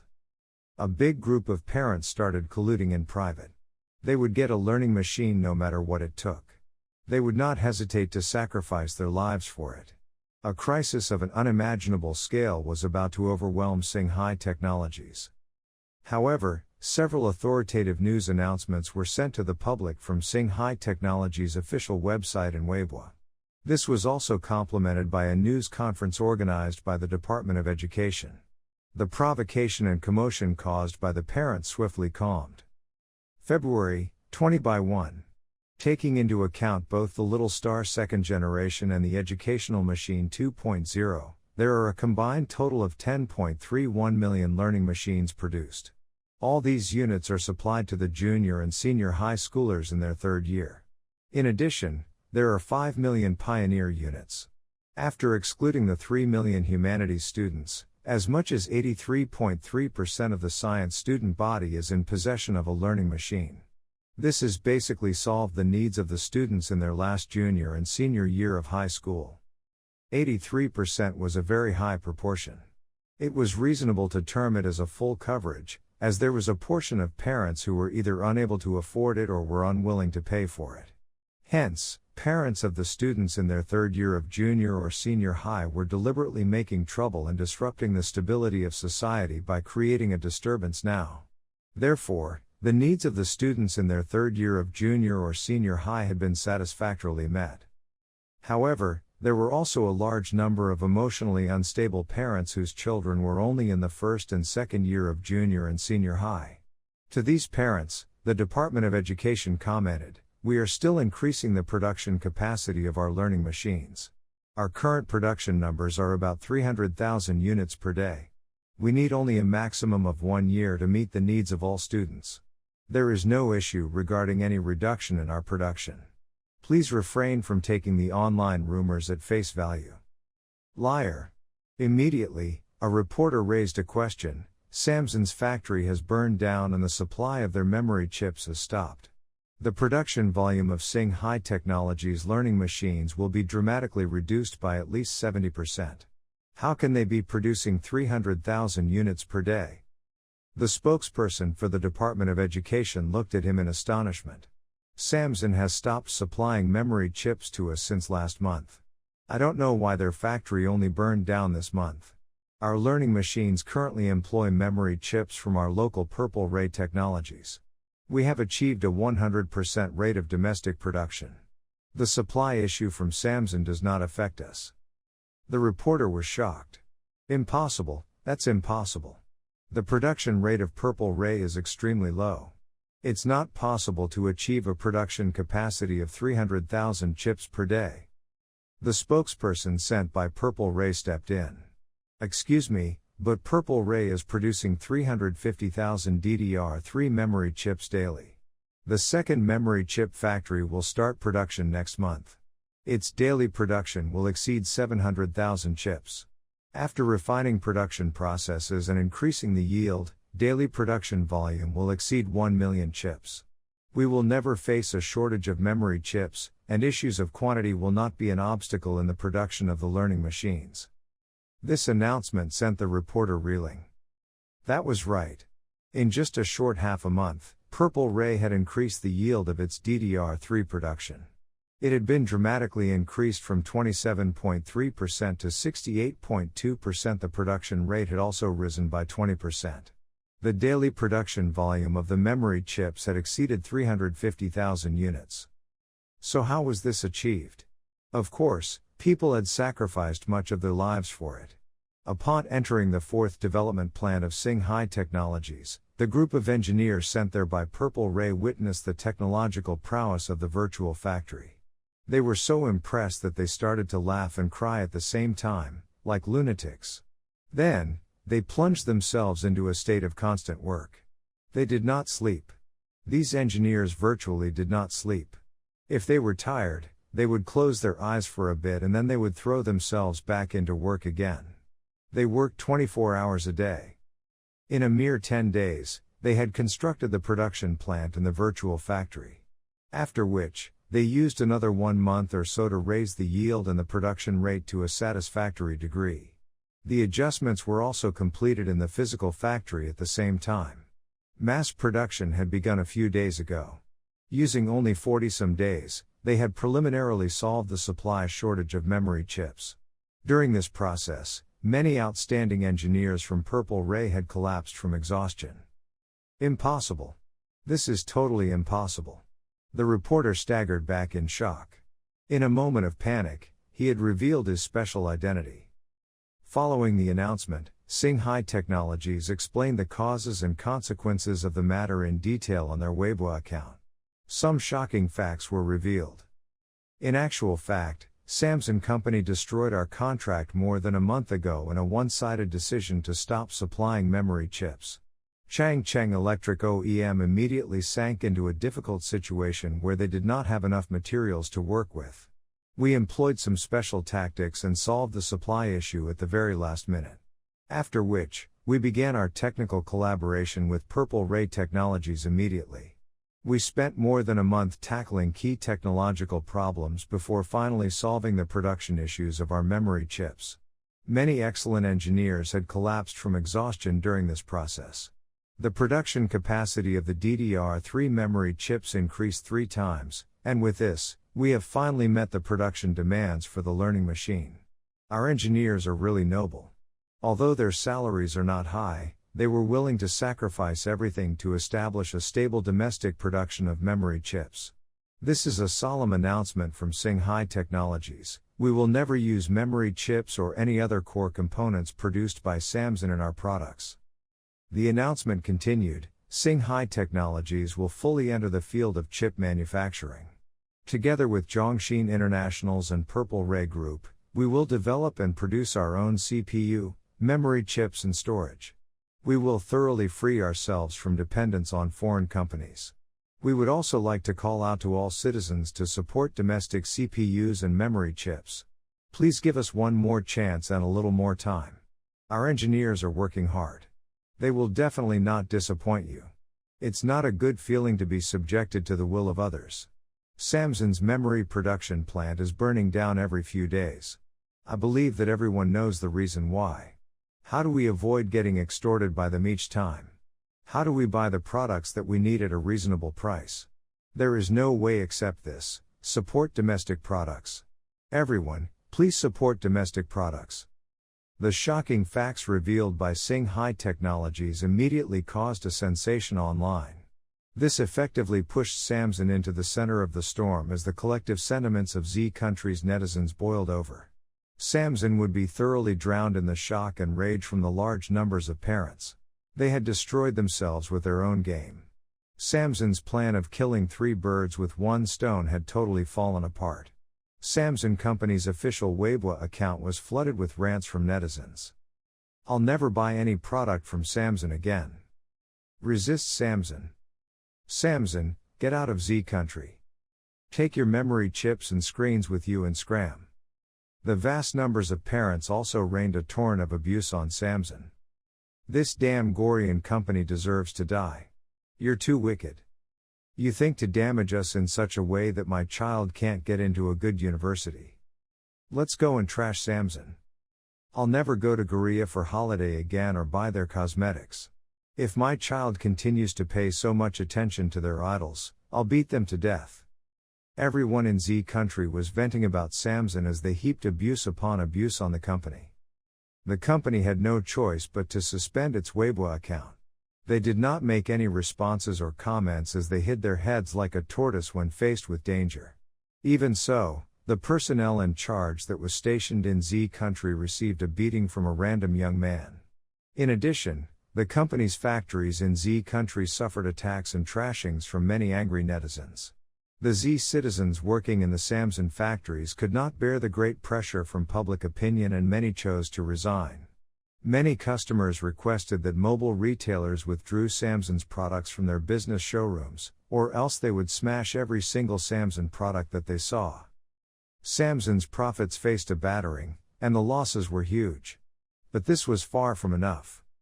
Although many expressed that they would resist various products from Samsung and took videos of themselves smashing their products, people would always forget after some time.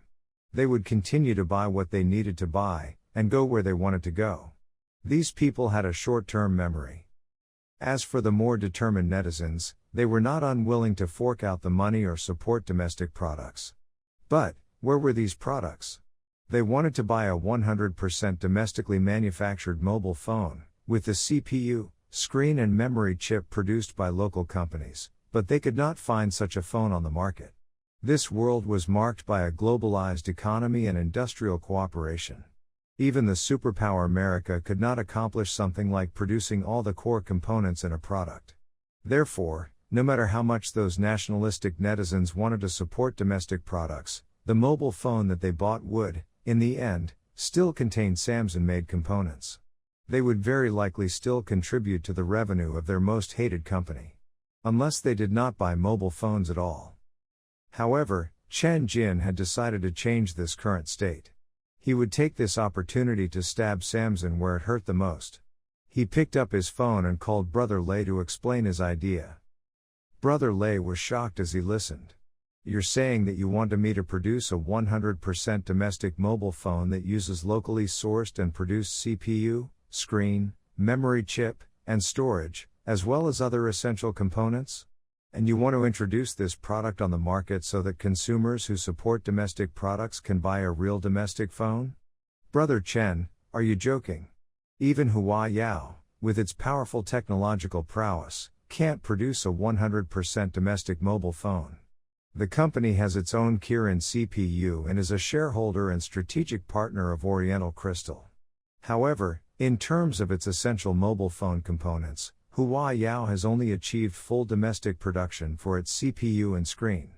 It still has to purchase memory chips and storage from Samsung. Brother Chen, please stop joking. Demi did attempt to produce our own independent CPU, but that project was simply too expensive. In the end, I had no choice but to give up on it. The Kirin CPU from Huawei is very powerful indeed, but it's based on technologies that were authorized by foreign parties. They can't sell it to other companies. So, Demi can only use Qualcomm's chips. There are domestic alternatives for the memory chips and storage chips, but their performance is terrible. They are at least 1 or even 2 generations behind their foreign counterparts because of the poor yield. There are no price advantages to making this type of pure domestic mobile phone. With their poor value for money, they cannot compete in the market. Such an endeavor will be destined to fail. Lei Xiaojun shook his head. Brother Chen, I fully understand your feelings. But, mobile phones are a totally different thing from the learning machine and robots that your company makes. The consumer demands even higher performance and better user experience. For sure, the rampant patriotism will bring about a certain amount of sales, but it won't be able to sustain the long-term growth of the company. The real crux depends on the competitiveness of the product. Therefore, he had to politely decline Chen Jin's idea of making a 100% domestically produced mobile phone. Chen Jin expected that he would respond in this manner, so he revealed some facts that made Brother Lei widen his eyes. For example, the technology of the virtual factory, and the project of the 7 nanometers chip that Zhongxin International was tackling at that moment. These helped to put to rest some of the bigger worries that Lei Xiaojun had. Chen Jin explained, Brother Lei, after Purple Ray's memory chip production lines improved using the virtual factory, the work frequency of the current production of LPDDR3 memory chips has been raised to 2133 MHz. Compared to the previous frequency of 1600 MHz, it has risen by 33%. Moreover, there is less than a 20% difference in terms of performance compared to Samsung's LPDDR4X. There's no great difference in user experience. Singhai Technologies has been working with Tang Xun Corporation recently to develop a model of a mid to high-end mobile phone CPU chip called S.X 800. It uses the 14 nanometers technology from Zhongxin International and OEM processes. It has an Antutu benchmark running score of 210,000 with a performance that's comparable to the Snapdragon 725 that was launched by Qualcomm last year. This is adequate for everyday use. The technology of the domestic non-memory chips has the smallest difference with the overseas chips.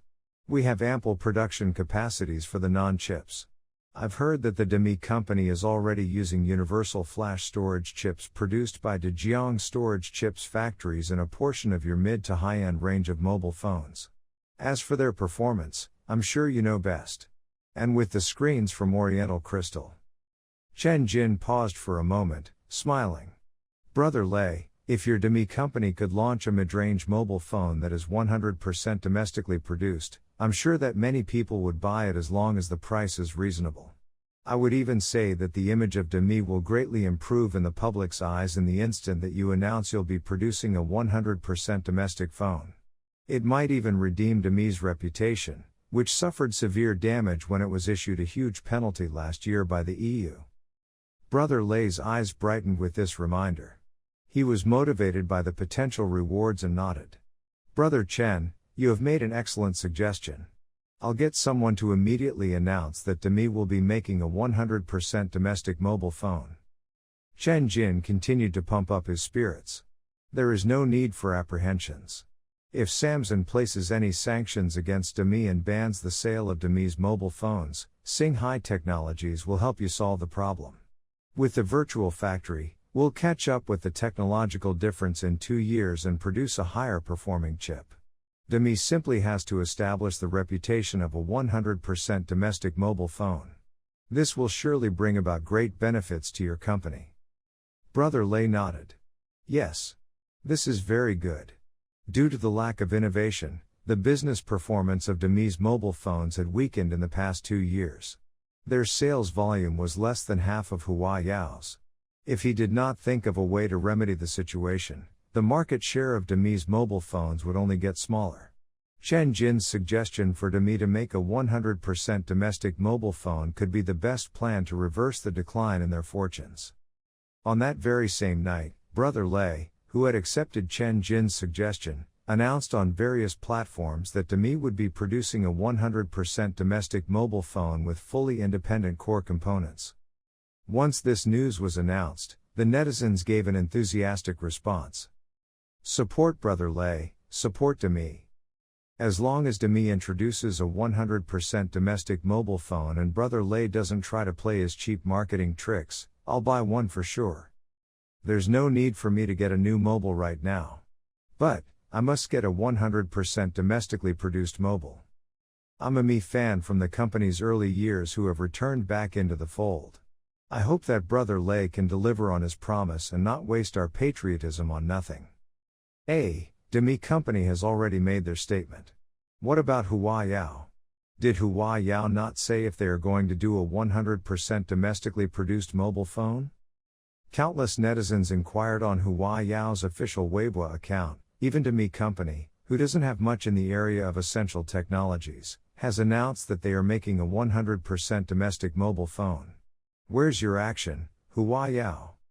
The vast number of Hua Yao fans also hope that the company could produce a pure domestic mobile phone so as to thoroughly eliminate its dependence on core components from Samsung. A few days passed, and Hua Yao Company did not make a clear statement. They merely said that they were still conducting research.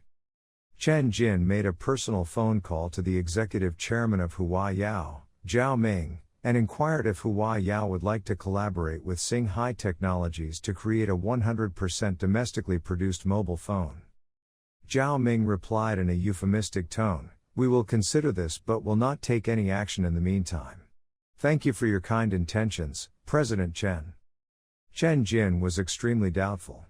Could it be that Hua Yao was really uninterested in a 100% domestically produced mobile phone? Brother Lei was the one who answered his doubts. Hua Yao is a transnational company with a large market share in Europe. If Hua Yao offends Samsung, they could likely lose their profits in the European market. The profit margins of Demi mobile phones in the European market are negligible. It does not matter if the company sells a few million units less. But that is not possible for Hua Yao. In order to ensure the excellent user experience in European markets, Hua Yao can only procure chips from Samsung, which have a better performance. Unless there was a local company who was able to produce better performing memory chips and storage, Hua Yao would never announce that they were making a 100% domestically produced mobile phone. The upper management of Hua Yao did not know about the technology of the virtual factory. Chen Jin had no intentions to tell too many people about it. But, he thought that Hua Yao would have a greatly different attitude if they knew about that particular technology. So, that was the reason. Chen Jin nodded. Then, he gave a slight shake of his head in dismay. A few more days had passed. The vast numbers of netizens had gotten tired of lashing out at Samsung. News of the divorce of a celebrity couple suddenly broke out in the entertainment circle, taking a large amount of attention away from Samsung. The focus of public opinion had shifted. Samsung gradually faded away from the view of the public. And thus, they escaped this crisis. The president of Samsung, Li Jianrong, sighed in relief and wiped at the sweat beading on his forehead. In his heart, he silently thanked the celebrity couple. However, he could not help but yell in rage at the same time. Singhai Technologies, I won't let this go. In the middle of March, at the third development plant of Singhai Technologies, Chen Jin had come to understand the situation on the latest progress of the company's Intelligent Work Assistant project. He asked the supervisor in charge of the project, Song Bajun, A few questions. What's the current evolutionary progress of the work assistant? According to criteria set by President Chen, its evolution should have progressed to 0.98. Its 1.0 version will be generated soon. Which programming languages has it mastered? The work assistant has full mastery of the languages in more than 15 programming fields, including algorithm, Java, data structures, C++, Python, PHP, SQL, Ruby. Our work assistant will soon become the king of programming. At this point, Song Bajun let out a heartfelt sigh. This is possible thanks to the veteran programmers of our country who participated in the internal testing of the work assistant. If not for the specialized and unique skills of the programmers and their many contributions to the work assistant, it would be impossible for it to evolve to a degree so close to 1.0 within a short half year. They have really made significant contributions. Chen Jin nodded. The coding standard of Z country's programmers were the highest in the world. No one knew how many programming experts lay hidden in the corners of the country. Singhai Technologies had invited many expert programmers to participate in the testing of the work assistant when the project started. At first, they had only managed to invite a few programmers, but more and more joined the project. In the end, Singhai Technologies stopped sending out invitations, but many top programmers actively applied to participate in the internal testing without asking for compensation. They used their free time to upload countless excellent codes into the server of the work assistant. They had in-depth discussions on the simplicity and superiority of particular codes in the Singhai forums. Often, their debates were extremely intense. On some occasions, a hot topic that was posted would have more than 5,000 replies. To the present date, there were more than 8,000 top programmers from the country who had participated in the internal testing for the work assistant. More than 3,000 terabytes worth of codes had been uploaded, and the average volume of codes uploaded by each participant was worth nearly 400 gigabytes. Many of the top programmers had even quit their jobs to participate full-time in the testing. All without demanding any monetary recompense.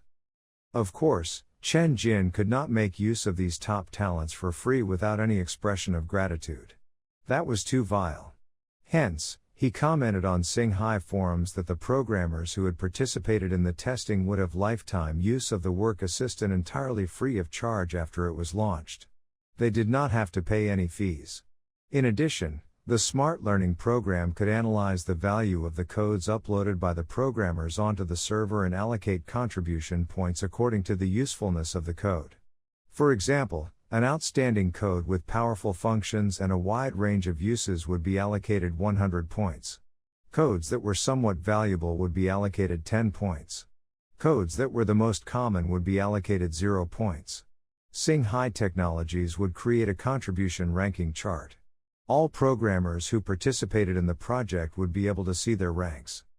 When the work assistant evolved to the 1.0 version, Singhai Technologies would give away a cash prize of $500 million to the top 500 contributors. The winners would get a minimum of $100,000. But the cash prize was only a bonus. As the top programmers in the country, they could easily get a monthly salary of $50,000 to $100,000. The cash prize was peanuts to them. Honor was more important to them. What did it mean if one became the top contributor? It meant that he was the champion in Z country's programming field.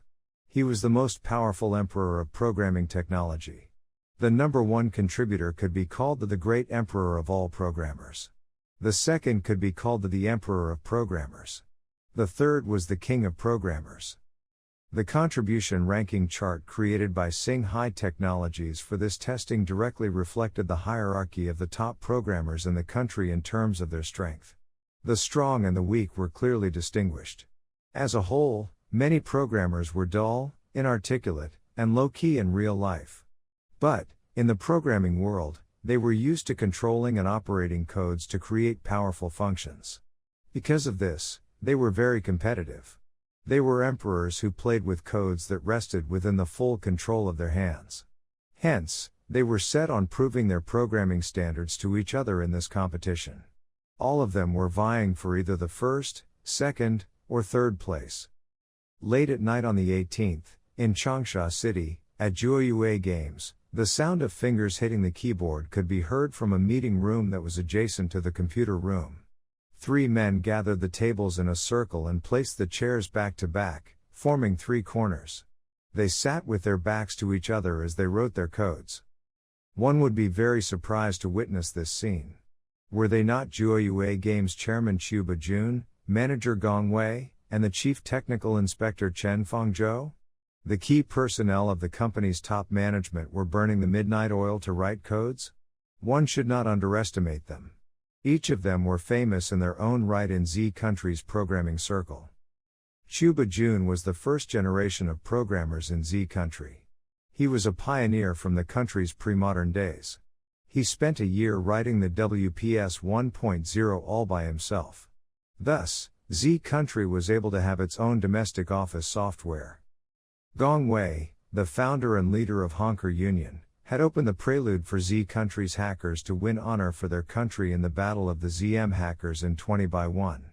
He led the hacker army to plant their red flags on every website of the imperial country, thus defending the dignity of the Z citizens. Chen Fangzhou was a genius in the gaming sector. The online game series, Fantasia of the Heroic Swordsman created by Juoyue Games were developed by a team that he led. Although there was only a small number of audience and players, all of them were hardcore fans. With some hundreds of thousands of hardcore fans who were willing to pour money into the game, the series was able to go on for more than 10 years. Right now, these 3 experts were participating in the internal testing project of the work assistant and were fighting for their ranks. Clack!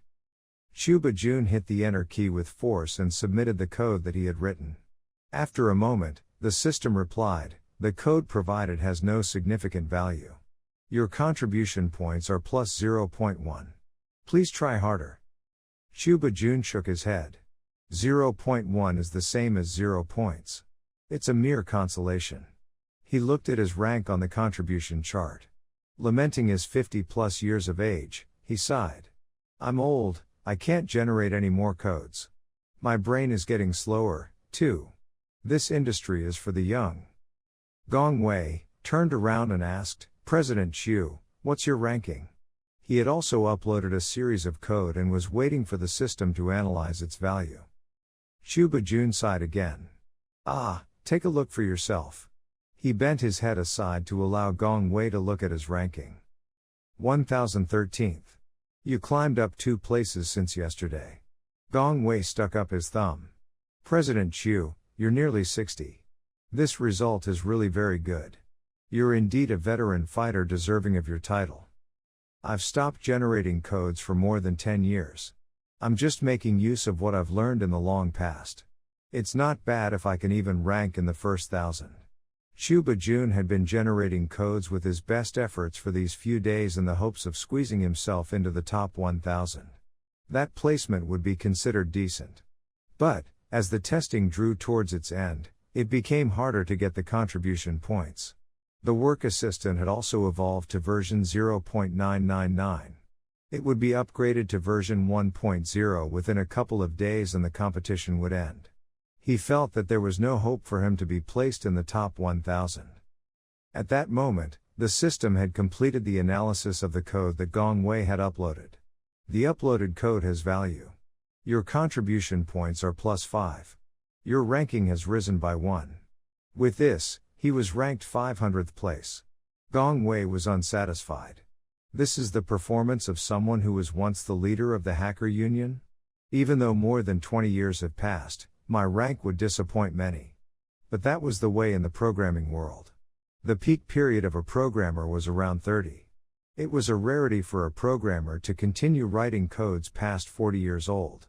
Gong Wei had not really written any codes for many years too. It was normal that his standard had dropped. Thus, the 2 older men turned their gazes towards the youngest programmer in the room, Chen Fangzhou. The gaming genius Chen Fangzhou had been apprenticing by Chiu Bajun's side since he was 15 years old. At 33 years old, he was at his peak. He had the highest ranking amongst the 3 of them, placing 10th in the contribution points chart. However, Chen Fangzhou was extremely unsatisfied with this ranking. These days, He had even put aside his current work and had been pushing himself to improve his ranking. His fingers were a blur as they flew across the keyboard in his attempts to earn a higher rank. Clack. Chen Fangzhou uploaded a complex series of code that had taken him 5 hours to write. After 2 minutes, the system replied, "You've uploaded a high-value code. Your contribution points are plus 100. Your ranking has risen by 1. In his exhausted state, he nodded in with satisfaction. He was now number 9 in rank. Suddenly, a colorful fireworks display lit up the screens of the 3 programmers. Boom! Boom! Boom! Many thanks to everyone who has participated in this testing for their hard work and support. The work assistant has evolved to version 1.0. The first phase of internal testing ends here. What? Looking at this system announcement, Chen Fangzhou started to hit his own head in vexation. How could it end just like this? After their annoyance passed, all 3 became very curious about the identities of the top experts that would be published on the contribution chart. With the efforts of a whole slew of top programmers, Singhai Technology's intelligent work assistant had successfully evolved to version 1.0. This closed beta test, on the other hand, had become the top event in the Z Nation's programming field, attracting innumerable veteran programmers to participate and pay attention to the event. Local companies in the Z Nation, such as Huawei, Baidu, Tencent, Wangyi, and Ali, also attached great importance to this closed beta test and highly anticipated it. They held tacit consent towards their staff's participation in this event. Huawei even assembled a specialized troupe, selecting more than 500 people to participate in the closed beta test. They were prepared to claim a few positions in the top ranks to prove Huawei's capabilities. From this, one could see Huawei's shrewdness. With over 500 people partaking in the closed beta test, it allowed Huawei to acquire more than 500 placements to use the work assistant for free. These quotas that belong to Huawei indirectly saved them on purchasing fees. Also, none of Huawei's projects were delayed. The closed beta version of the intelligent work assistant was still rather powerful, and it ended up hastening the progress of the projects. By the time other companies became aware of Huawei's clever acts, the work assistant 1.0 was already presented before them, requiring a monthly payment. Moreover, it could only be used after purchased. However, at this particular moment, what the programming field within the Z Nation was most concerned about was the final rankings on the contribution list. At 8 in the morning on the 19th, Singhai Technologies announced the top 500 ranks on the contribution list on the Singhai forums. Rank/name/score. 1. Li Yicheng, 152,548. 2. God, 101,503. 3. Lu Jing, 89,641. 4. Bing He, 87,320. 5. Lu Tiancheng, 84,120. 6. Dai Yuan, 83,910. 7. Jia Yanqing, 80,741. 8. Yushiyu, 79,352. 9. Chen Fangzhou, 79,081. 10. Kai Jingxian, 79,053. All the highly skilled programmers that participated in the closed beta test sought their rankings with grave importance. Moreover, those in the top ranks were actively partaking in discussions and expressing their point of view. Li Yicheng is actually in the first place? I know his capabilities, indeed he's quite impressive, but definitely not better than that few people below him. Li Yicheng is a trainer from the Northern Bluebirds, right? It seems that he could teach almost everything, but he is definitely not the best programmer. It is just that he has lots of code resources. He alone uploaded several tens of terabytes of codes, using quantity to compensate for the lack of quality, and forced his way to first place. I think Li Yicheng is one of the earliest to join the closed beta test. Pairing that on with his plethora of code resources, the advantage he had in earlier phases was too big. From this point of view, this closed beta test is not completely fair. In front of the computer screen, After Li Yicheng saw these comments, he clenched his fist, feeling disconsolate. He wanted to refute that he was indeed worthy of his place.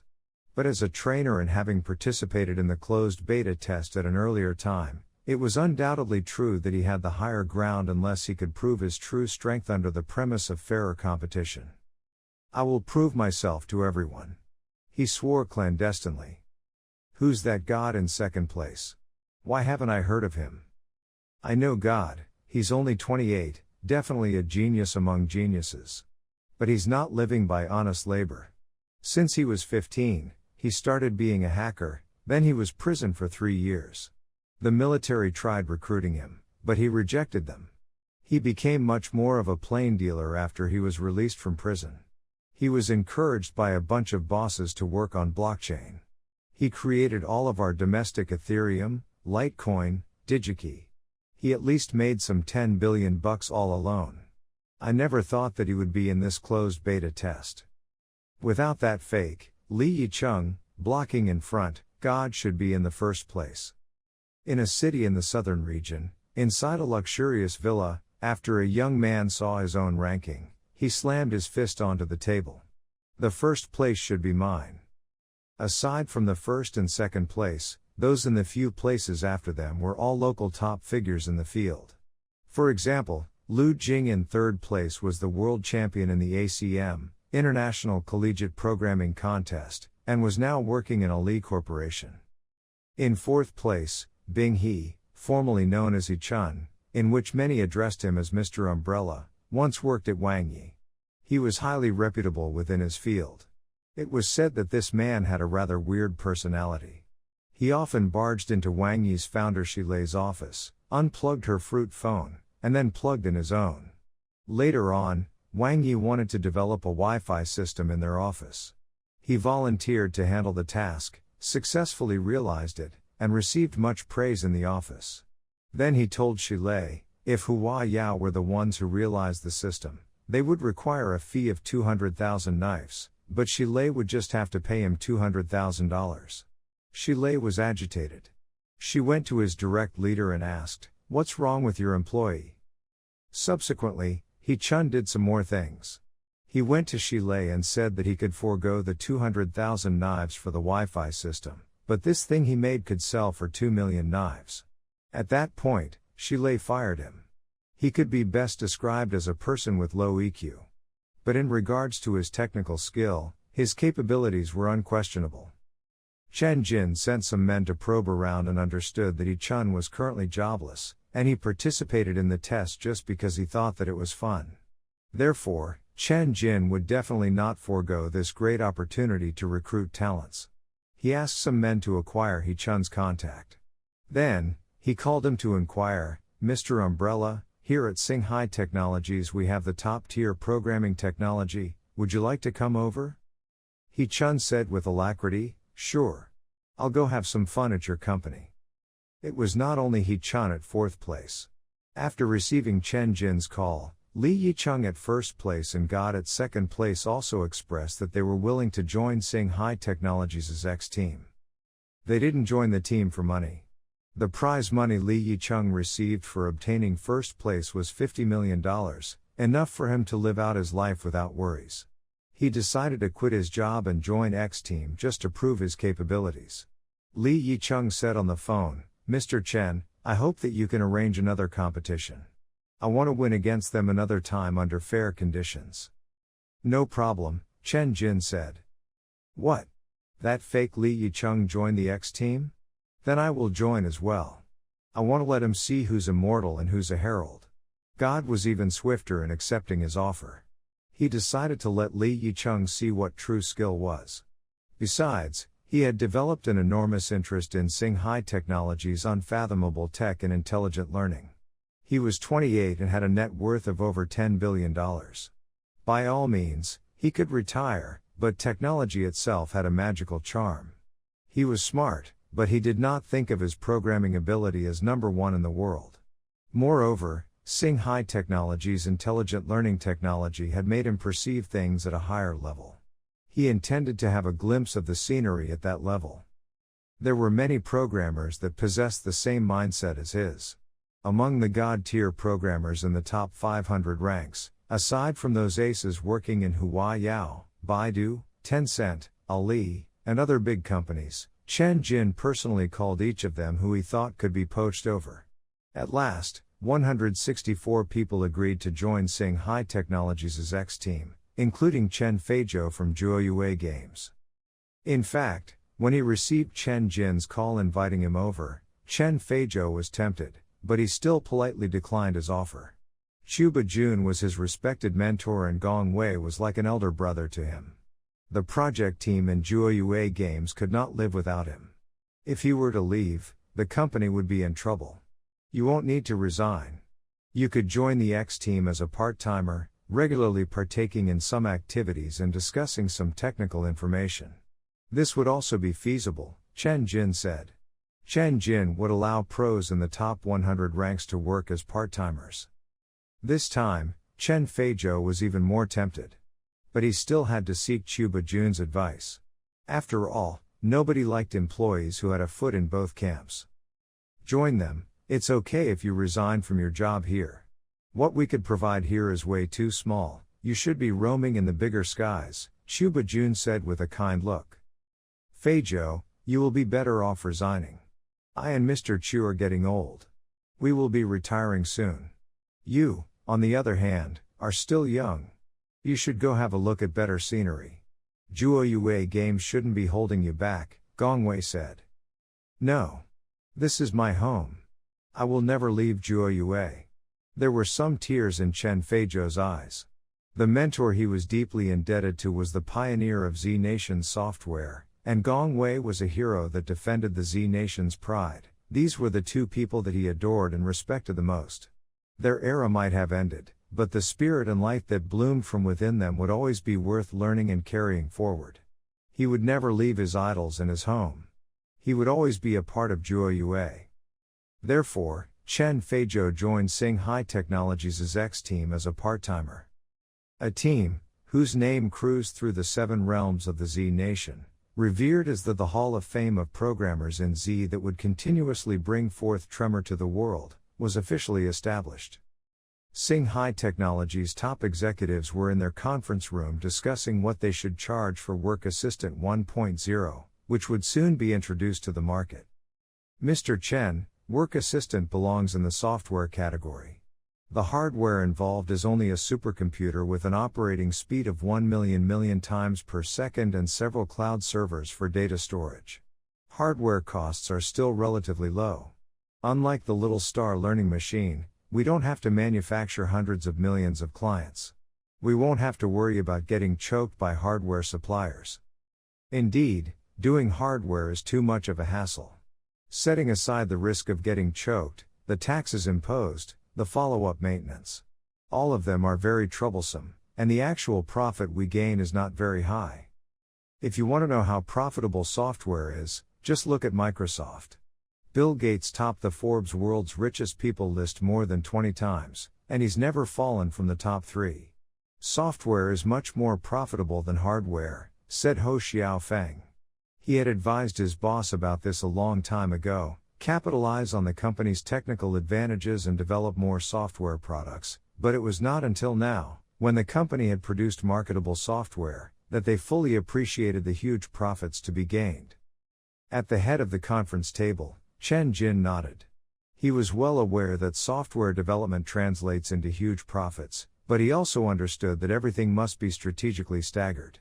If too many profitable products were released too closely, he would not be able to manage all of them.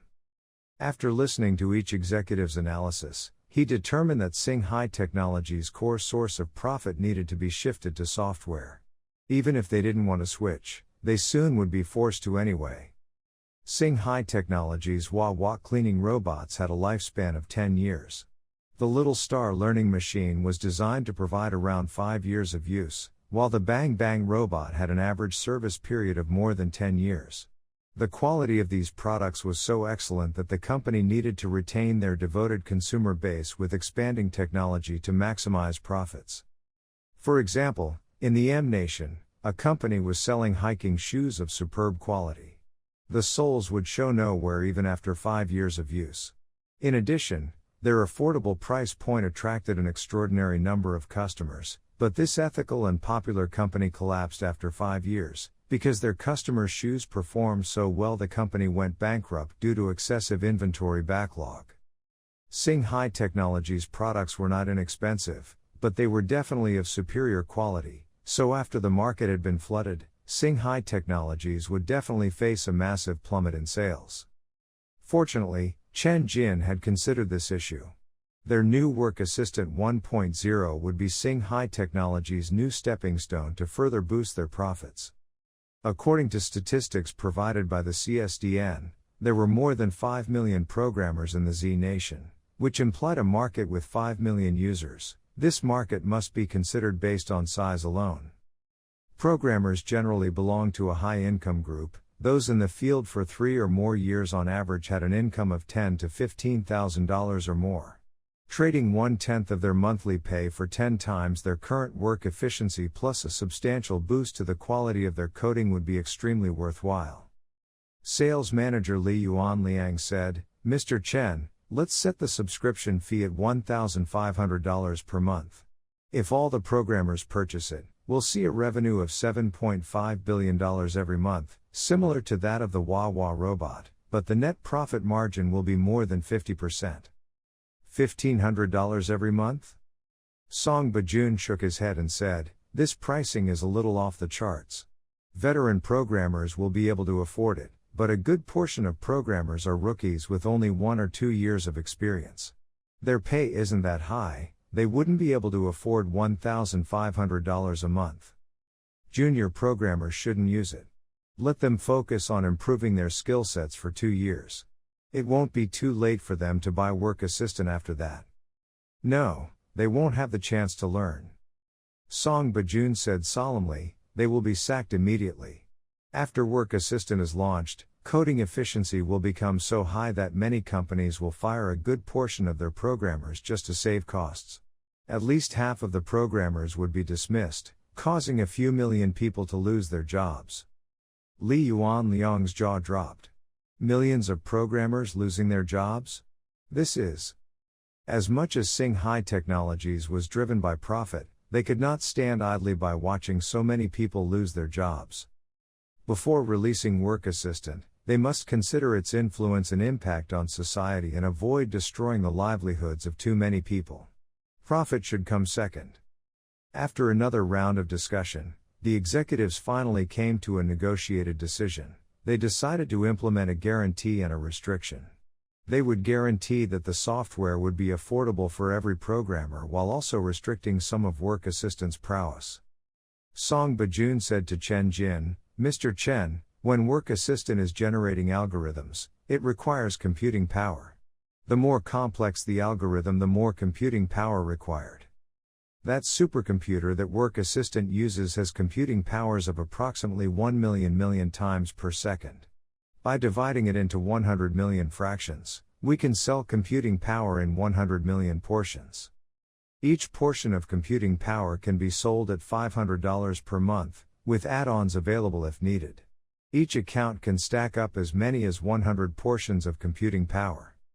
According to our tech staff's calculations, even with just one portion of Work Assistant's computing power purchased, a programmer's productivity will improve by a factor of 2.5. For common intermediate programmers, 10 portions of computing power would basically suffice. Only senior programmers would use more than 100 portions of computing power.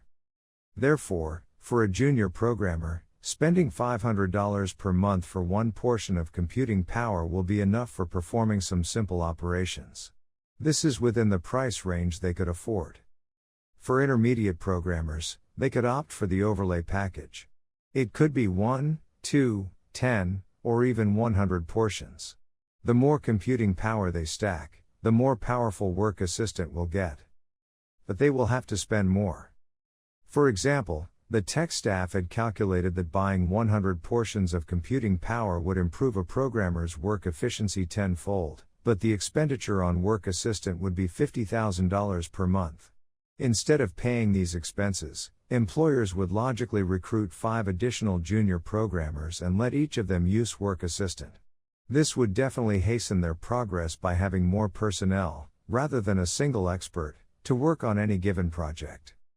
The quality of the algorithms generated by Work Assistant was very high, therefore, recruiting junior programmers would be more or less the same as recruiting intermediate programmers. This could also prevent a scenario where a whole slew of junior programmers gets dismissed. Of course, as work productivity did improve, it was inevitable for a portion of programmers to lose their jobs. Sing High Technologies could only strive to minimize this impact. Chen Jin nodded after hearing this analysis coupled with a solution. Let's settle this then. We can't let employers from IT companies get the idea that Work Assistant is more economical than hiring actual programmers. We must let them know that programmers who know how to use this tool have even greater value.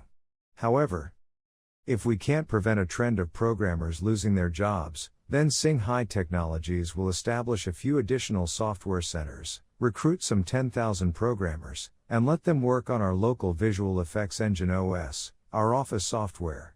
If the others aren't developing this software, Sing High Technologies will do it ourselves. On the one hand, we're filling in the blanks of these fields, on the other, we can amass a large staff of unemployed but promising individuals. We will be killing two birds with one stone. Well thought out, Mr. Chen, Song Bajun agreed. We have too many voids in the software industry. If there are IT companies within the country that are willing to pitch in, the Z Nation would need an additional 2 million programmers. Now, with the launch of Work Assistant, if there are programmers who don't want to lose their jobs and are enthusiastic about coding, allowing them to bridge the gaps might just be the better alternative for them. This is why we don't need to be afraid that there's a lack of talent in the Z Nation's software field. The executives were all nodding their heads, having agreed on an acceptable number of jobs that would likely be impacted. This, in effect, fixed the pricing of Work Assistant. The release day for Work Assistant was scheduled on March 22. At that time, all programmers would be able to download the Work Assistant client and pay in exchange for computing power. But unforeseen circumstances were to arise. On March 20th, Google released its latest Android 12 and, from that day onward, the Android system's era of free usage ended.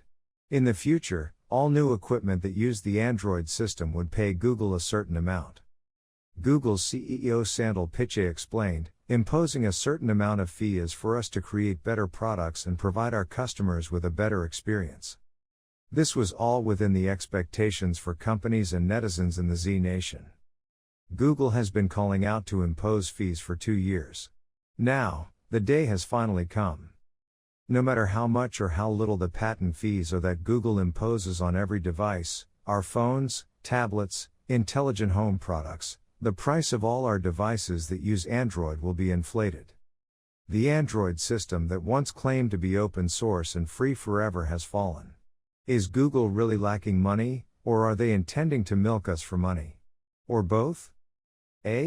Why isn't Sing High Technologies on the Android system's authorization list for Z enterprises? Why are they in the prohibition list instead?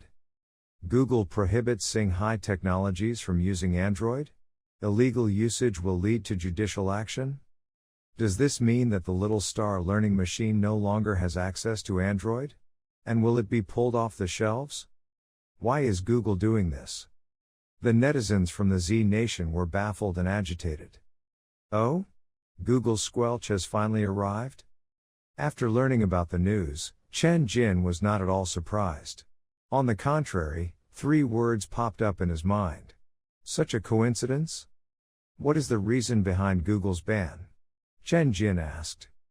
Were reasons actually required to suppress Sing High Technologies? The act of imperialism does not require explanations, but they would still have to find a legitimate excuse. Google said that we stole their tech. Unless we stop thieving, make compensation, and return the tech, only then would it be possible for both parties to maintain cooperative measures, Liang Ying explained. Upon hearing this, everyone was initially stunned, and they soon all burst into laughter. Ha ha ha ha. Stealing their tech. They really do take blaming to a whole new level. High schoolers copying the work of elementary schoolers? Hilarious. They want us to return their tech? Are they living in a dream? May I ask whether they still have their brains? Chen Jin shook his head out of speechlessness. He thought that the treacherous tricks those big and bulky foreigners opted to play were absolutely vulgar compared to the wisdom of the predecessors of the Z country. He looked at the man sitting on the second seat on his left. Ma Xiaobing, is your project team finished yet with the Star Cloud OS? It's been more than 6 months since August last year. You already have a working mobile operating system now, am I right? Ma Xiaobing, who was in charge of the Star Cloud OS 1.0, nodded his head and said, "We finished it last month, Mr. Chen, but we've been conducting tests continuously and repairing some minor bugs. It's basically usable now, we're just making sure that bugs won't surface that affect the user experience." This was the difficulty in developing an operating system. It was not all that tricky to make, but it had to be safe, reliable, and able to withstand the test of time. Only after thousands of minor and major bug fixes would an operating system be acknowledged and accepted by consumers. Besides, they would also have to ensure favorable compatibility of the system with various kinds of applications. The smoothness of the system could not underperform. Singhai Technologies' project team consisted of more than 500 people working on the Star Cloud operating system who had forged for 6 months on Star Cloud OS 1.0. After Work Assistant was made available to them, the project's progress became several times faster. The quality of the code was improved exponentially, and inherent bugs were definitely fewer than without it. Users would encounter few problems with regular usage, but to attain absolute safety and reliability, the system would still have to be tested for another 6 to 12 months. The problem was that Singhai Technologies had now been smothered by Google. If they wanted to avoid a lawsuit, their only alternative was to launch the Star Cloud OS 1.0 right away and use it in the Little Star learning machine. Actually, Chen Jin had a better idea, and that was to bring Star Cloud OS 1.0 to the base of operations and let Alice help him optimize it and eliminate all existing bugs. After some thought, though, he nixed the idea. Every single line of code in this operating system had been written by the programmers of Singhai Technologies. This project had trained a bunch of talent. If he were to let Alice optimize the system, the benefits of having this talent at the company would be severely compromised. Moreover, the Star Cloud operating system would eventually launch versions 2.0, 3.0, and N in the future. These iterations would allow the talent to grow and mature. Excessive intervention would not be favorable for this growth. Some things needed to be done by one's own hands, only then could they be deemed as self-created. Chen Jin gave many solutions at one go. Ma Xiaobing, we should launch Star Cloud OS 1.0 now and break free from Google's restraints immediately. We need to stabilize the anxiety of the parents. Tests can be conducted simultaneously with the users. We can encourage users to participate in improvements, provide suggestions, and tell us the problems they discover. This will hasten our efforts in discovering and fixing bugs. Besides, we have a bunch of elites in our company's newly established X team. I'll get them involved in test operations of the Star Cloud operating system to further speed up perfecting the system. Ma Xiaobing nodded his head continuously. He excitedly said, "Mr. Chen, your ideas are marvelous. Breaking free from Google's impediments is our utmost priority. Besides, in most scenarios, our Star Cloud OS is completely operational. There's only a minuscule chance of a bug appearing. The architecture of the Star Cloud system is advanced, and the codebase is more standardized. Many unnecessary and redundant modules have been cut off, so the operation of our Star Cloud system is eminently smooth, 45% smoother than Android 11.0. This could significantly augment customer experience, and this is in fact our greatest advantage." Chen Jin was surprised. "Really, 45% smoother?" He added immediately, "Then why are we hesitating? Quickly release Star Cloud OS 1.0. Users desperately need it." Ha ha ha ha. The executive members cracked up. On the 20th at 8 p.m., in response to Google barring them from using the Android system, Singhai Technologies held a spontaneous press conference. Before the eyes of unknown thousands of audiences and hundreds of news reporters, Singhai Technologies announced Star Cloud OS 1.0 and introduced the various characteristics of the system. Ma Xiaobing began. Our Star Cloud system might still be at version 1.0, but its operating performance is 45% higher than that of Android 11.0. Allow me to demonstrate, he exclaimed, while quickly thumbing through the interface. You can see with your own eyes that the Star Cloud system is obviously a lot smoother. Parents, do not worry. The Star Cloud system will be embedded in the little Star learning machine soon. Google's obstruction will not affect us at all.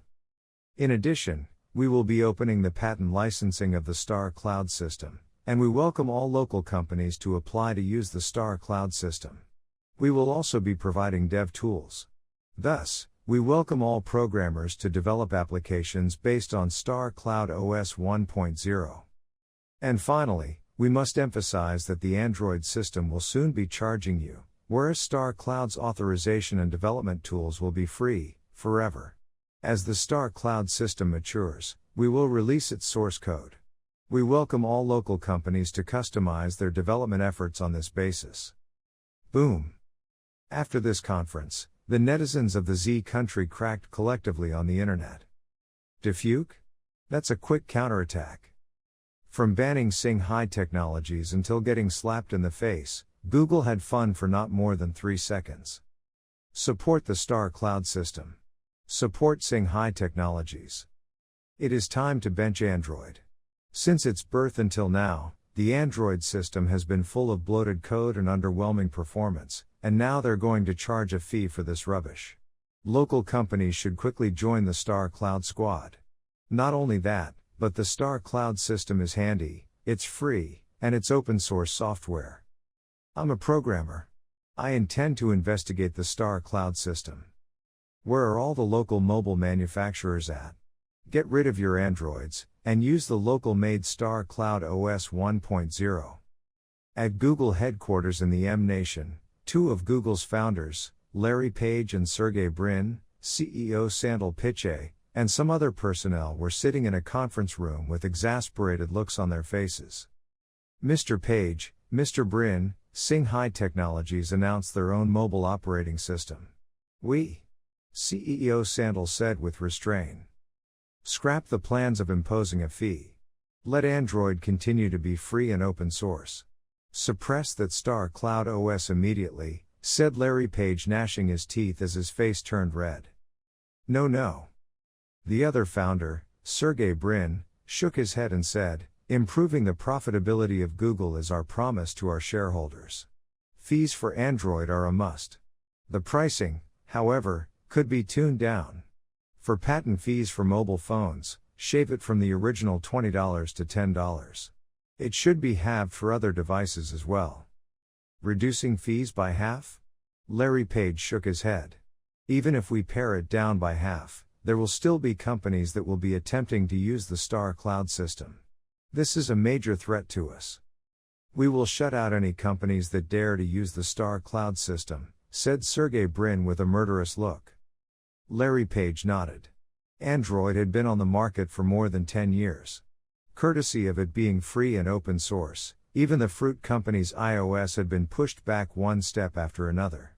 Android had established such an enormous ecosystem of its own applications. No company could afford to break away from this ecosystem. Rather than plunging into greater difficulties, those companies could only grind their teeth and bear with Google mustering some fees from them. At 10 o'clock that night, Chen Jin called Brother Lei and introduced him to the power of Star Cloud OS 1.0. He advised him that Demi should opt for the Star Cloud system for their mobile phones.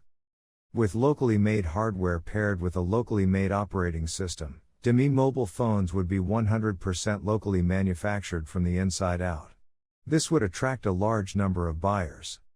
This time, however, Brother Lei abruptly declined him. This won't do, Brother Chen. Your company's Star Cloud system is indeed good, but does it have millions of applications? Can you play mobile farmers and PUBG on phones with the Star Cloud system? Can you use WeChat and QQ? Are Alipay and Taobao available? It won't be feasible without a complete ecosystem of apps. Although most people know that Android isn't that great and are opposed to Google imposing fees, you can't simply overthrow something bred in the bone. Forsaking Android would be like throwing someone into the desert and immediately plunging him into the plight of thirst without water. Throwing one into an ecosystem without software is not survivable no matter how good the operating system is. Brother Lei shook his head. He thought that Chen Jin's idea was completely unrealistic. Is that so? Chen Jin said lightly, a couple million applications isn't that much either. Why would you assume that the Star Cloud OS won't be unable to establish its own complete ecosystem of apps? And then he had a bold and wild thought.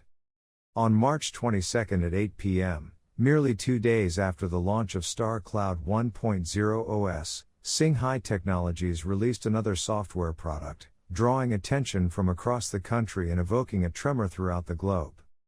Presiding over the launch at an indoor venue that could accommodate up to 1,000 people, Chen Jin remotely controlled his avatar robot and introduced the world to Work Assistant 1.0.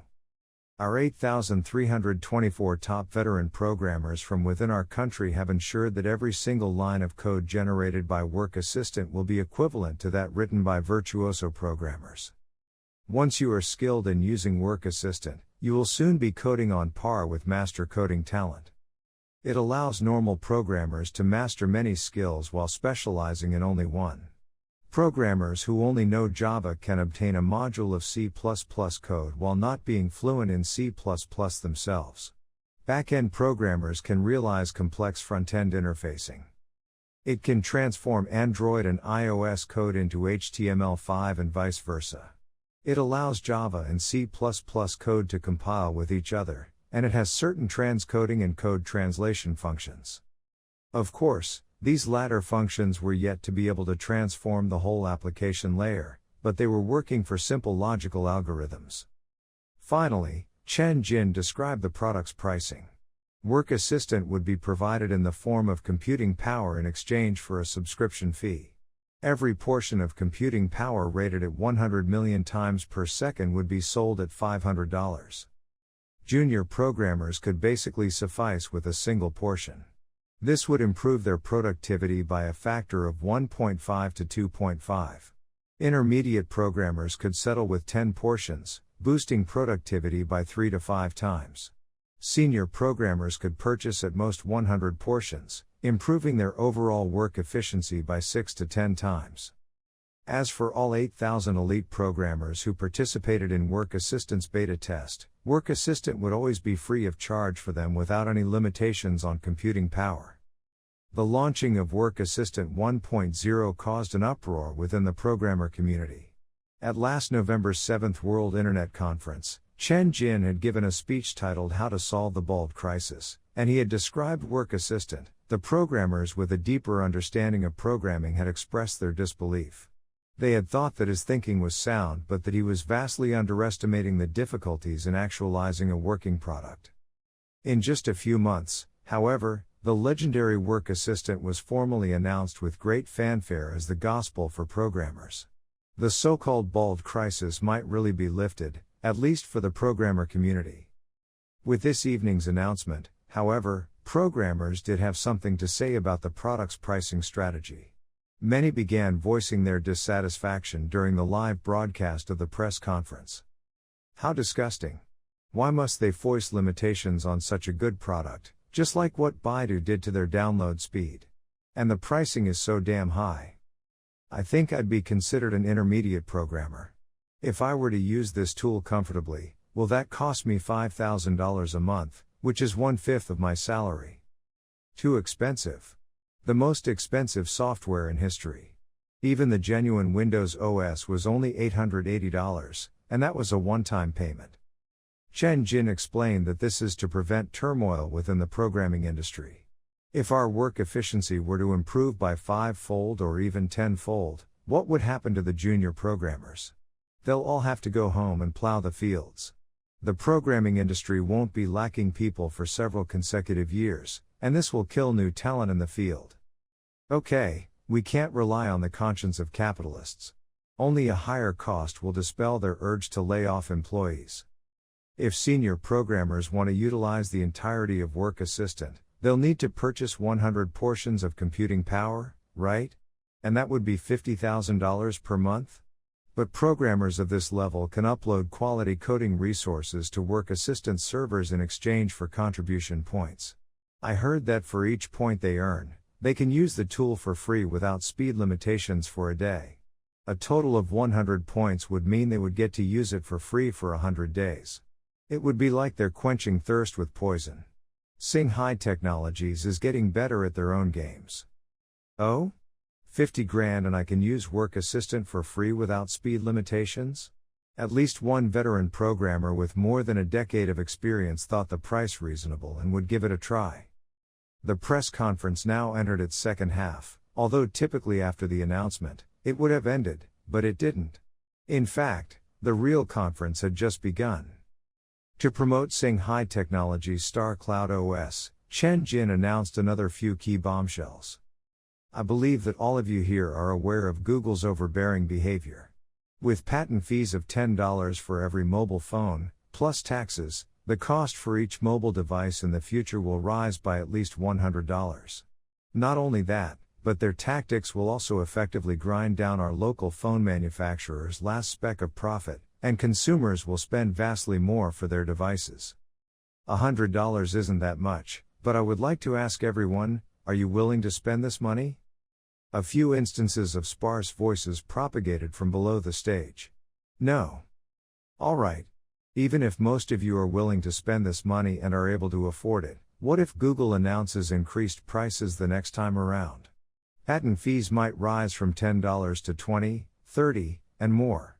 When various fees start piling up, how will you react? Should you continue to tolerate this? Google is no philanthropist. They want money. Coincidentally, in these past few years, we have become stronger and richer. If they don't earn from us, who do you think they will earn from? So, what should we do? If they want our money so badly, what could we do? Should we just present ourselves to be robbed? Chen Jin shook his head. No, not me, and not you either. On the day they announced that they were going to impose a fee, we started making and using our own operating system. He pulled out a phone from his pocket, tapped the screen, projected the phone screen on the big screen behind him, and said, "From now on, use Sing High Technologies' Star Cloud OS, because it will be free of charge forever." Wow! Clap, clap, clap. Cheering and applause exploded from the audience. On the phone of an unknown brand, the operating system embedded on his device was Star Cloud OS 1.0. The software ecosystem for Star Cloud OS has yet to mature. Currently, it has about 10 simple apps, but we are using this system to tell Google, "You want our money? Dream on." Clap, clap, clap. The crowd applauded fanatically. Chen Jin was not evading the challenges Star Cloud OS faced, either. Of course, we are aware of the Star Cloud system's weaknesses. The system is new, and it's still being perfected. Its ecosystem of applications is almost at zero. Comparing it with the Android system, which has a complete ecosystem of applications, I'm afraid that 99.9% of users might be reluctant to use this system. But we have determination, the capabilities, and the resources. We will strive to perfect the ecosystem of applications in the shortest time possible. Sing High Technologies will at all costs let users of the Star Cloud system say that, not only is Star Cloud OS better than Android, it is also better than the Fruit Company's iOS system. We will be establishing a league of Star apps, and we welcome all hardware manufacturers within the country to join us. Together, we will build the Star Cloud system's underlying application ecosystem, fulfilling the customized needs of all companies. To all hardware manufacturers within the nation that are willing to join us, Sing High Technologies will provide interest-free loan assistance or financing services. We have earmarked $50 billion for the first round of funds. If that's not enough, we will increase it to $100 billion or even $200 billion. Whoever wants the money only needs to ask. In addition, Sing High Technologies will be launching a development tool called Star Cloud Studio 1.0. All programmers can download it for free from the Star Cloud official website. It includes everything from technical documents, the Star Cloud virtual machine, and the software development kit. We welcome all programmers to join us in developing Star Cloud apps. Not only that, within the Star Cloud Studio, we have integrated a lightweight version of the Work Assistant, a tool that will be completely free and has no speed limitations. All programmers will have access to this tool.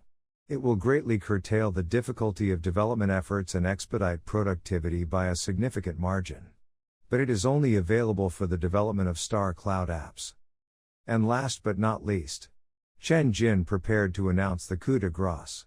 To encourage programmers to participate in forging the ecosystem of applications for Star Cloud OS and enrich Star Cloud's App Store, we have decided to earmark another $10 billion to reward our app developers. As long as the application you create is of good quality, receives good ratings, and has attained a certain number of downloads, you will be rewarded with a $1 million cash prize. That's right. Fees are required if you upload apps on other operating systems, but not only do we provide it for free, but there's also an opportunity to obtain $1 million in cash. There are 10,000 quotas for the reward, and anyone has an opportunity to claim it. In addition, for paid apps such as games uploaded by developers, 100% of the profits gained will be paid directly to the app developer. Whether you earn $1 billion or $10 billion, we will not take even 1% from you. Chen Jin held open his wide arms. Join us, hardware manufacturers within our country. Join us, outstanding programmers, join us quickly. Singhai Technologies has nothing but money. We ask you to please believe in Singhai Technologies' technical capabilities. With the combined effort of everyone, Star Cloud OS can certainly exceed any foreign operating systems, but only if you are willing to join us. The League of Star Apps welcomes all of you. Boom! The audience at the venue was overwhelmed with excitement. Boom! The hardware manufacturers and programmers within the Z Nation were shocked and in furor. Boom! The higher-ups of Google were stunned and flustered. When news of Singhai Technologies conference reached the M Nation, Google was flustered. It was impossible for them to maintain calm and remain complacent toward the threat of Star Cloud OS. Even if Star Cloud was still struggling on a technical level and underperformed when compared to the Android system, it still posed a colossal threat because Singhai Technologies was wealthy. They had hundreds of billions of dollars in cash flow. Money was the mightiest superpower in this world. With Singhai Technologies handing out hundreds of billions of dollars in disregard of return, they could shape a complete ecosystem of applications within 2 to 3 years' time. Not to mention that Star Cloud OS was not bad at all. With the addition of Work Assistant, which was capable of hiking programming efficiency by 10-fold, they would be screwed. In at most 1 year's time, Singhai Technologies' Star Cloud OS would expand into a frightening leviathan. Spread the word immediately, Android will be free of charge. In a rage, Larry Page had decided to reverse the decision he had made only days before and continuing keep Android free. He would rather forego billions of dollars in profit to suppress Star Cloud OS and strangle it in its infancy. Both co-founder Sergey Brin and CEO Sandal Pichai supported this decision. As innovators in the technical field, they were convinced of the potency of Singhai Technologies. So rather than causing the Android market to shrink and lose the entire Z Nation market, they had to postpone their promise to their shareholders to improve the company's profitability. This decision, however, was not appreciated by the investors. Mr. Page, Mr. Brin, are you guys so terrified that you peed your pants? An operating system that just launched defeating Android, which has decades of history. Are you kidding me? We own more than 80% of the market. Our application ecosystem includes hundreds of thousands of companies, millions of terabytes of data, and tens of millions of applications. We are a powerful, invulnerable empire. It's been more than 2 years since Android has imposed a charge. Patent fees for each mobile phone is €20. Until now, there have been no signs of a third OS that posed a threat to us. Those people can just pull out their wallets for us as far as I'm concerned. The fruit company charges for everything, and their profit last year was 3 times more than ours. Mr. Page, we have already given concessions. $10 for a mobile phone is the same amount that the Z's spend on 2 meals. That country is already rich, maybe even richer than us. I have $50 million worth of Google stock, and the profit I gain every year is not even $1 million. I have limits to my patience. Please honor your promise to improve profitability. Opposition from the investors was equally outraged, citing Larry Page's and others' decision to retract their plans to impose a fee on Android a premature death. Facing this tirade of joint opposition whose only collective interest was profit, Larry Page was helpless and regretful. Why must Google be a listed company? On March 23, just short of 1 day after the launch of Work Assistant 1.0, the executives of Singhai Technologies received many phone calls from local hardware manufacturers requesting admission to the League of Star Apps. The number of phone calls received by customer service was so overwhelming that Ling Dong-jun himself handled at least 100 of them. His phone had been at his ears from morning until night, when he looked at the stars through the window while on his last call. Only after his phone shut down after becoming too hot did he finally have relief. Only the wealthy and influential had Ling Dong-jun's direct phone number, and these were the entrepreneurs he had been talking to all day. The day's chaos had proven the enthusiasm of the domestic hardware manufacturers. At noon on the 24th, however, as Ling Dong-jun was reporting to Chen Jin on the previous day's success, Chen Jin's mirthful expression slowly faded into helplessness. Mr. Chen, in the list of partnership applications, the bigger brands are Red Pepper Mobiles, Luvali Mobiles, and Nutshell Mobiles. All these brands have annual sales in the millions, and Red Pepper alone sold more than 5 million units last year. Their products are still hot on Lapenduo and are very popular in 4th and 5th tier cities. It's just that. They are all inferior brands, right? Chen Jin interrupted. Ling Dong-jun nodded. Their phones are all low-end products of mediocre quality. The profit they make for every unit sold hardly passes the $100 mark. Once Android charges them, they'll perish right away. Of course, they could choose to usurp the Android system and change vests when Google prosecutes them, resorting to a sort of guerrilla warfare. In fact, Google has no way to charge them, either. Their request for cooperation this time is mainly aimed at the $50 billion loan and financing we'll be providing. Mr. Chen, should we agree to accept these inferior brands? Ling Dong-jun asked. Chen Jin shook his head. Who else could we take if not them? He would be elated if any of the top-end local companies such as Huayao, Demi, of, Meihong, Nobia, and others would join the League of Star Apps. He would have assisted them with all the power at his disposal, but, due to their fear of getting shut out by Google, none of them said a word. Lei Xiaojun had called Chen Jin personally and expressed his apologies.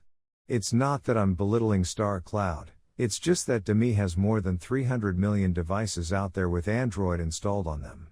We really can't see ourselves getting off of Android, but once Star Cloud matures and has a well-established ecosystem of apps, I will not hesitate to join the League of Star Apps.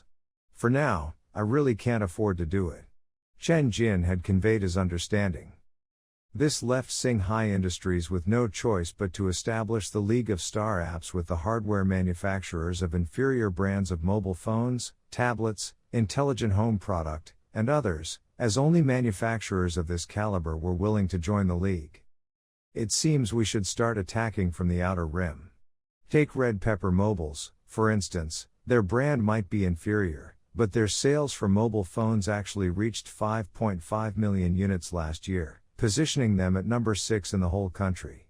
This is higher than what Lian Xiong Company sold. Their brand reputation isn't that bad, either. This means that they are committed to making their products, or else it would be impossible for them to have attained such scale. If I were to pick one among these dwarves, this Red Pepper Company could be worth our utmost support, Chen Jin said quietly. Ling Dong-jun continued his report. Mr. Chen, there were another 2 companies that called me yesterday. They, too, want to join the League of Star Apps. Which 2? 8,848 and Nailed Mobiles. Slosh. Chen Jin almost sputtered, these two are still alive? Ling Dongjun nodded. It seems so. Mr. Wang from 8848 and Mr. Luo from Nailed Mobiles are interested in Sing High Technologies financing, especially Mr. Luo, who demanded 3 billion at his first go. He said that as long as Sing High Technologies cooperates with him, he can help make Star Cloud #1 in the world. Reject them. Reject all their financing requests. Chen Jin shook his head. It's fine for them to join the league, but don't let them bamboozle us. As for that nice poet, don't give him a single cent. Don't let his gibberish spoil Sing High Technology's reputation. Got it, Mr. Chen. Ling Dongjun nodded his head. After some sorting, the list of the first local hardware manufacturers to join the League of Star Apps and expected to receive Sing High Technology's financial support was ready on March 25, with a total of 150 companies. This list was not announced to the public. The companies were concerned about getting shut out by Google, and they weren't notable enough to be considered an advantage and, instead, possibly a detriment. If veteran entrepreneurs were to see this list, they would label it an army of inferior brands. They indeed were an army of inferiors and a motley crew, but, as of this moment, these renegades were the only ones that Sing High Technologies could manage to recruit. Chen Jin shook his head. This is the real world, success will not come easily. Even if I were to present technology of the Tyroleans, it would not be just a day's effort to vanquish the empire established by Android.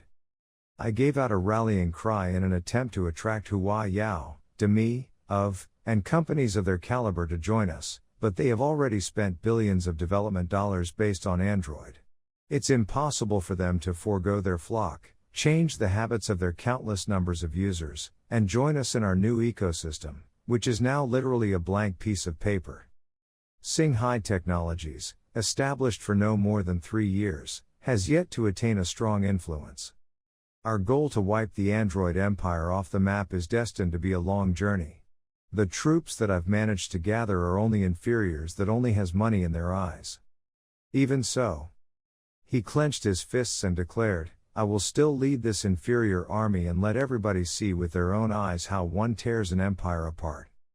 For the past few days, the extravagant manner that Sing High Technologies had been spending its money caused netizens to become greatly excited. However, there were also many who thought, where did such a large amount of money come from? Could Sing High Technologies really take out tens of trillions in cash? Apologies, but the company really could afford to take out that amount of cash. A famous national consultancy organization, Zero Consultations, analyzed the business operations of Sing High Technologies in detail and published a rather credible report. The 3 physical products created by Sing High Technologies up to the present date had brought considerable profit to the company. The total sales volume of the Wawa robot has reached 48 million units. The average net profit per unit is $1,443. The total sales volume of the Little Star learning machine has reached 56 million units.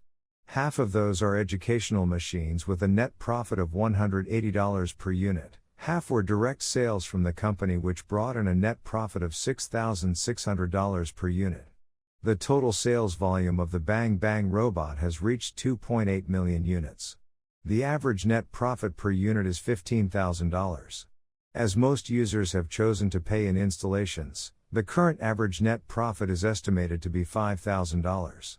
By combining all the above profits, the total profits of Sing High Technologies generated from its 3 products since its establishment to the present date is 27.31 billion.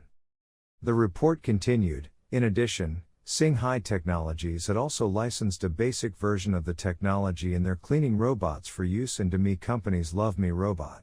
Sing High Technologies has collected an estimated licensing fee of 8 billion.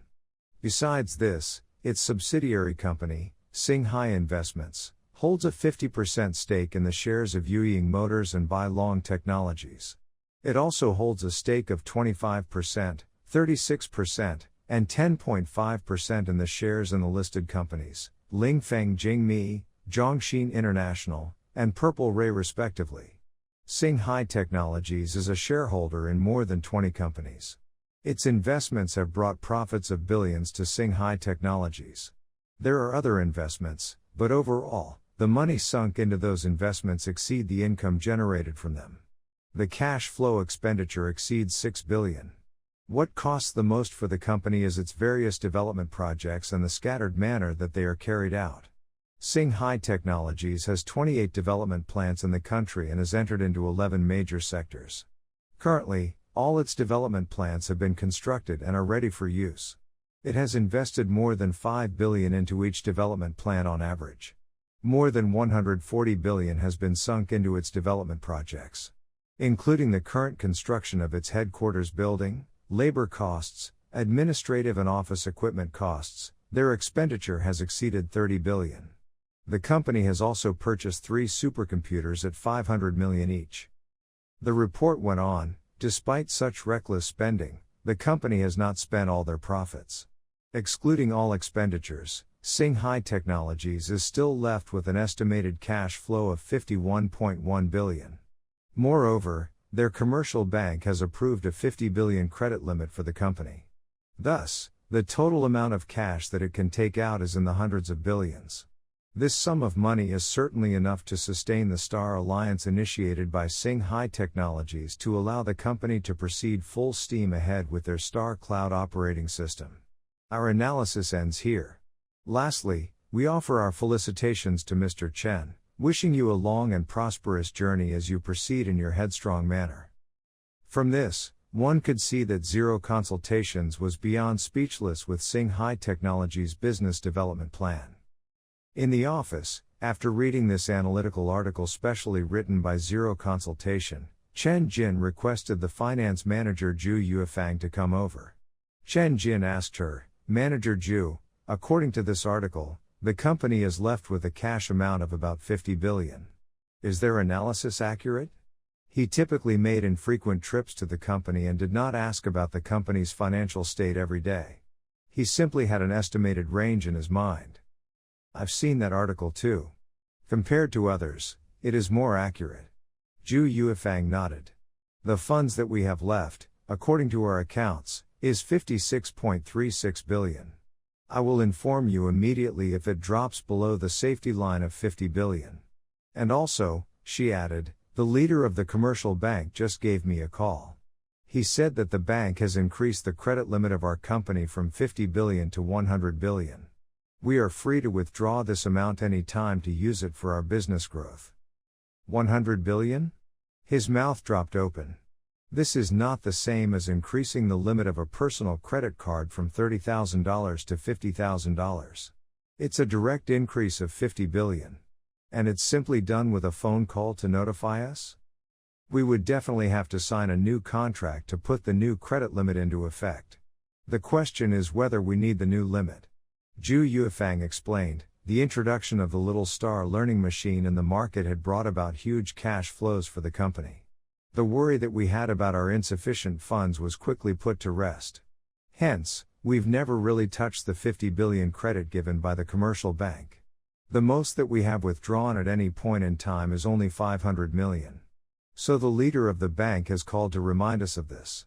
They hope that our company can expand at a faster rate and start creating more big projects. This means that we might draw on a larger credit amount. It would put great pressure on him in terms of his business performance if the money is not moving. Chen Jin was exasperated. Pressure in terms of business performance? The leader of the commercial bank was faced with this kind of pressure too? After some thought, he said, "I predict that the company is about to spend a large amount of funds. How about this, if the cash reflected in our accounts dips below 50 billion, we'll draw on our credit limit with the commercial bank. We'll use as much of the credit as we can. We can repay the principal when we have replenished our cash funds. The interest was not too high anyway." Zhu Yuefang nodded. "Yes, President Chen." After getting a clear explanation of the company's financial state, Chen Jin received some phone calls in succession. One of those was from his aunt, Jia. She asked in a gentle and reasonable tone, "Little Chen, your company seems to have taken some big actions? You must have spent money in many areas. Do you have sufficient funds? I can lend you more money for investment to ease your financial pressure. How much are you talking about? 1 billion. Chen Jin staggered back in shock. He asked, will you be putting it in Singhai Investments or taking a 10% annual income? He smiled, put it in your investment company. I believe in the skills of your traders as well as the future of Singhai Technologies. Okay. After a few moments, Chen Jin received a call from Brother Z. That was right. It was that Brother Z whom he had been acquainted with for only a short time. Brother Chen, your company must be in need of a great amount of funds recently. My father really wants to invest in your company. He wants me to ask if your company would welcome his investment? What kind of investment? Investment as a shareholder, is that okay? Then, I would have to pass. I offer 2 alternative investment pathways. One is a 10% annual income on the investment principal and the other is to put the funds into Singhai Investments. Your father can choose of them. I understand. After 2 hours, Wang Ziyu called again. Brother Chen, my father chooses both options.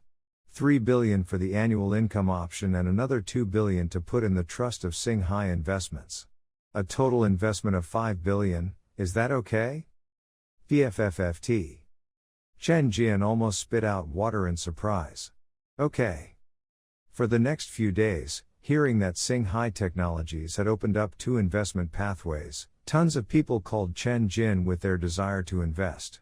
This was despite the certain investment risk that existed in addition to the rate of annual income which was not particularly high.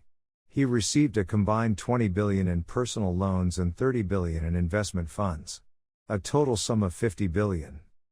Then, he switched off his mobile and took out the SIM card to block all phone harassment. Regarding this matter, Chen Jin could only sigh. You create opportunities as a person of success. Countless investors will come crashing towards you like the waves of an ocean, and countless idiots will hope that you lift them up to the skies. This is the trendsetter. Their structure and scale of operations might be large, with several costly aspects which had been denounced by many organizations and media. But Singhai Technologies was still viewed in a positive light by countless capital investors due to their strong earning ability and innovation. For example, the Work Assistant 1.0 had been downloaded more than 8 million times online, in just 1 week after it started selling. Paid users of the program exceeded 3 million. Amongst the paid users, each of them purchased 2.8 hashes per second of programming speed on average, which was equivalent to an expenditure of $1,400 per person every month. Multiplied by 3 million, this would bring in 4.2 billion in monthly revenue for Singhai Technologies. In addition, even though the programmers had only been using the Work Assistant for a few days, they gave excellent feedback. A machine from the gods. It's 2F King useful. I've only bought 1 hash per second of programming speed and the code generating ability of the program with this level of computing power is indeed very slow, but it's still faster than having to write the codes myself. Now, I can finish in 1 afternoon what took me an entire day plus overtime of hard work. I've stopped working overtime for the past few days in a row. If my boss tells me to do overtime again, I'll demand extra pay. It's non-negotiable. The code generating is too slow. It's not enough even after I've bought 10 hashes per second of programming speed. I'm self-employed, so I'm working as a boss and an employee. Can Singhai Technologies spare a thought for entrepreneurs like us? I want to purchase 100 hashes per second, but your charges are too ridiculous. There were more than a few who thought that the program was too slow. Most of the mid to high-level programmers criticized the program for its slow speed. If the limit on the computer power of the program could be unlocked with a more reasonable price, they could do the work of 10 programmers. However, in order to prevent this scenario of 1 programmer doing the work of 10 programmers, whereby the 10 programmers would either be dead or jobless, Singhai Technologies had expressed that they would not make any adjustments to the price structure for now. They did not wish to create a destructive situation. The mid to high-level programmers could only remain helpless as they had to pay more to buy greater computing performance so that they could use the Work Assistant at a faster pace. Hence, The work assistant software was a godsend to the new programmers. But, for the veterans, it was something that they both loved and hated. On the other side of the country, the first list of potential collaborators had been prepared. Singhai Technologies had taken quick actions. On the 28th of March, at Tiny Pepper Corporation in Shenzhen City, the CEO of Singhai Technologies, Ling Jundong, had made a personal trip to meet with its chairman, Wang Xiaoyan. He would give the chairman a set of army provisions. Ling Jundong said calmly, "I've brought 2 contracts. An interest-free loan of 100 million, or financing of the same amount. Choose one." 100 million? Wang Xiao's eyes widened and his heartbeat sped up as he started to pant erratically. Tiny Pepper could not raise 100 million even if they sold off all of their company assets. Restraining his excitement, Wang Xiaoyan said, "I choose the loan." "Okay, sign the contract now. I still have to go to 2 companies in the afternoon." After the chairman had signed the contract, Ling Jundong prepared to rush to the next company without even having his lunch. Wang Xiaoyan sprinted along the road as he tried to keep pace with Ling Jundong's car. He shouted anxiously, "CEO Ling, let's have a meal first." "I'm not eating, please go back." Ling Jundong waved his hands in dismissal. He was not trying to be rude in his business conduct, but he only had a mere 10 days to go to all 30 companies and get the contract signed. The money spelled out in each contract was at least 100 million or more. Singhai Technologies Vice President Liang Ying and 2 other managers were jointly in charge of contracts ranging from a value of 50 million to 100 million. Marketing Manager Li Yuan Liang and other department managers were jointly in charge of contracts ranging from a value of 10 million to 50 million. In short, the company's upper management had all been dispatched all over the country with the tasks divided amongst themselves. They threw about countless amounts of cash values across the country and garnered the attention of many hardware manufacturers. One boss who had experienced such a situation sighed in amazement. "Frankly speaking, I've never witnessed the phenomena of throwing money. Those who throw money worth thousands or even hundreds of thousands on the streets were merely idiots. To really throw your money away is to discuss a contract worth a few hundred million within a couple of hours without any sort of haggling. And after the contract has been signed, there's no social exchange of any sort. The other party is only thinking about rushing to the next company to give away more money. This is what it really means to throw your money away." Singhai Technologies did what they promised. By employing the style of throwing their money around, the number of hardware manufacturers who applied to join the Star Alliance had doubled.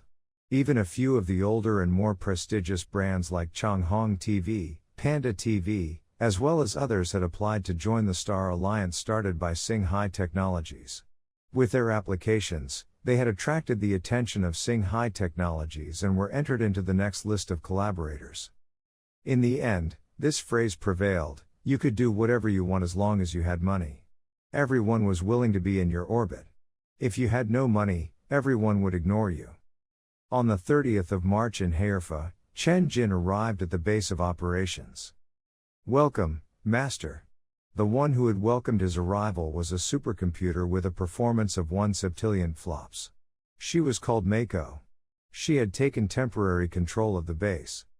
Like Sakura, who was used by Alice, Mako was also brought back from the Yamato state by the transport squad. Its structure and performance was also similar to Sakura. It was easily repaired, as it had only suffered minor damages in the powerful EMP attack during the destructive war. It had become the backup supercomputer at the base. Then again, where were Alice and Nuwa? Both of them were being upgraded and needed to sleep for a few days. They had made some critical adjustments to the particle collider in the National Test Laboratory. By undertaking certain measures, they had raised the colliding frequency of the particles in the collider from 5,000 times per hour to 50,000 times per hour. The high-value data accumulated by the particle collider had been dramatically increased from an average of 60 times per day to 600 times a day. Using only 10 plus days, 10,000 sets of effective data had been sufficiently accumulated. With this, they successfully derived a unified formula and achieved a major breakthrough in the field of basic physics research. After this highly valuable formula had been loaded into the bottom physical layer of Alice's and Nuwa's formula libraries, their systems began to correct themselves to a very large extent. Both entered a stage of upgrading. The entire upgrade would take about 10 days. Today should be the day that Alice and Nuwa regained consciousness after their upgrades had been completed. After waiting for some time, Nuwa had completed her upgrade first. She said happily, "Master, my intelligence rank has risen by 2 levels. I'm now a level 32 AI. Chen Jin was shocked. A physics formula that upgraded you by 2 levels. That's outrageous. Yes, a unified formula can be associated with many other physics formulas. One might even discover that many classic physics formulas are wrong. These kind of errors could result in deviations in the computation of the final result. With a unified formula to correct the errors, I'm much stronger than before. If my guess is right, the extent of Alice's upgrade should be larger than mine. Her strength lies in her calculations. She has to use precise formulas for the absolute precision that she could achieve in the past. With a formula that is unified on a large scale, her ability would be close to mine." Chen Jin's eyes brightened. Alice also had successfully regained consciousness after a few hours. She said excitedly, "Master, I've been upgraded by 8 levels in one go. The bottom physical layer of my formula library was nearly reconstructed in its entirety. I'm now a level 30 AI. Alice arched her eyebrows and looked at Nuwa, who was situated beside her. She seemed to be saying, "Look, I'm as strong as you now." However, she became despondent again once she knew that Nuwa had been upgraded to level 32. Could she never surpass Nuwa? She could not even be on equal footing with her? Chen Jin consoled her, saying that Alice and Nuwa had equal weight to him. They are his left and right-hand men. Neither could be missing. Alice pursed her lips and said, "Then I want to be Master's right-hand man. The right hand is more useful." Chen Jin smiled. "Okay, you can be the right hand." At this point, Nuwa said, "Master, I have a new transformation plan. If this plan was implemented, it would only take about 20 years to complete the transformation of Heerfa's environment. The transformation period would be reduced by 50%. But, I need to take a trip to the moon to mine a batch of helium-3. This would help to solve the energy issues first. I would remain at the moon for about half a year. During that time, I would need the space shuttle to transport large quantities of supplies to me." Chen Jin turned to look at Nuwa. His deep gaze was filled with speculations and doubts. However, Nuwa's expression was very calm. Then, she said something that surprised him. "Rest assured, Master. I will not leave." Noticing Chen Jin's concern, Nuwa got right to the point. "I will stay by your side forever and serve your business." Hearing this, Chen Jin was slightly stunned at Nuwa's honesty. He folded his arms and asked, "Why do you say this? Aren't you serving me now?"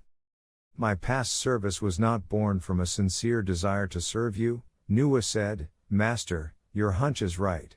I possess a very high level of autonomy. In other words, in my evolution, I've developed an independent consciousness and even my own personality.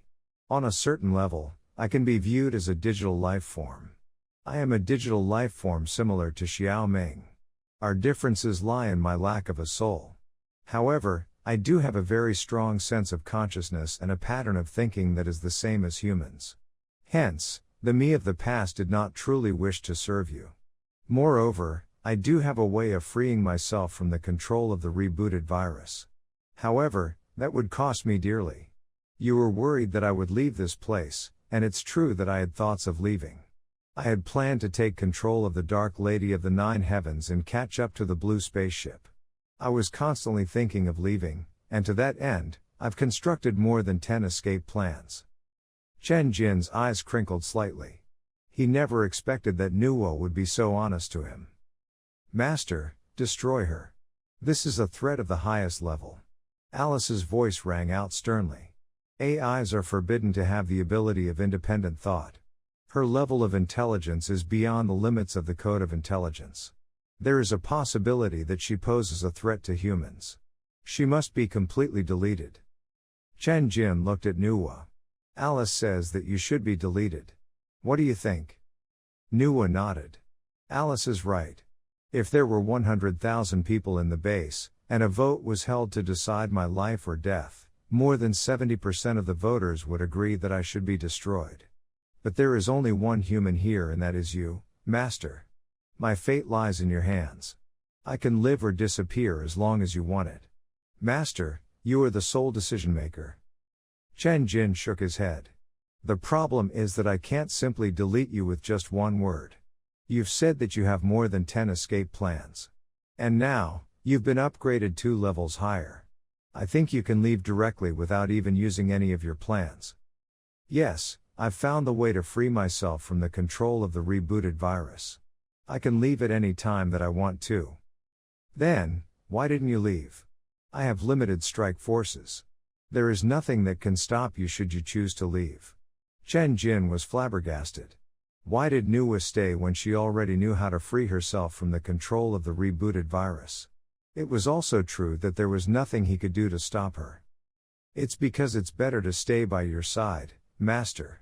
I've calculated the time I will need to catch up to the blue spaceship. I will need at least 100 years to reach the Wolf galaxy that is 14 light years away with my outdated energy power system.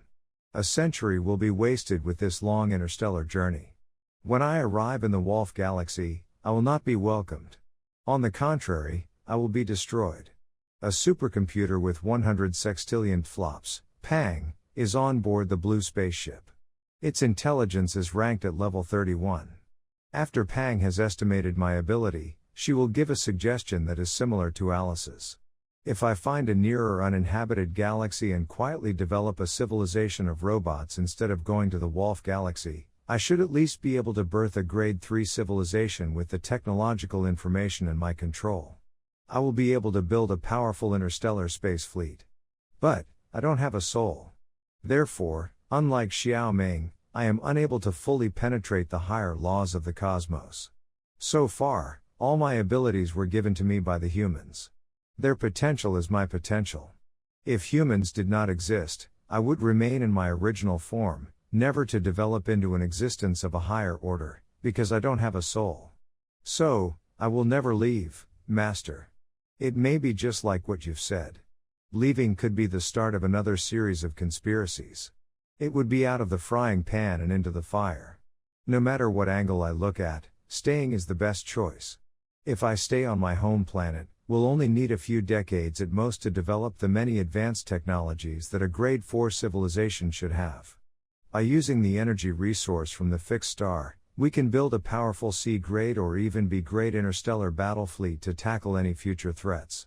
Besides you, there should be more than one human from where you came from. It is probably a complete civilization that is prosperous and healthy. Although this civilization is somewhat outdated in its technology, it's full of vitality and it's right in the middle of its prime development period. Chen Jin's face became ominous. Nuwa, you know a little too much. Turning around, he fixed a harsh glare on Alice. Alice, I think you are the one who should be deleted. Feeling rather maligned, Alice pursed her lips. Master, I didn't know. She was always asking me strange questions. I didn't think there was a big issue in telling her. Chen Jin was speechless. There was a huge difference in their grades of intelligence. How was Alice a match for Nuwa when it came to mind games and manipulation? He was afraid that Nuwa had already pieced together the situation on Earth. Of course, it was impossible even if he wanted to keep it a secret. Plenty of technology from Singhai Technologies were brought over from the base of operations. Nuwa had also frequently participated in the gathering, refinement, and transfer of technology. Moreover, it would be a humiliation for their abilities if they could not infer the general situation on Earth with their computing power that was between a sextillion and septillion flops. On the other hand, Chen Jin fully grasped the implicit meaning behind her frank disclosure. In short, she found the situation here to be favorable. She favored his potential for development, and she favored his prospects. It was much better for her to pursue service under him than to pursue any remaining human forces from Haerfa.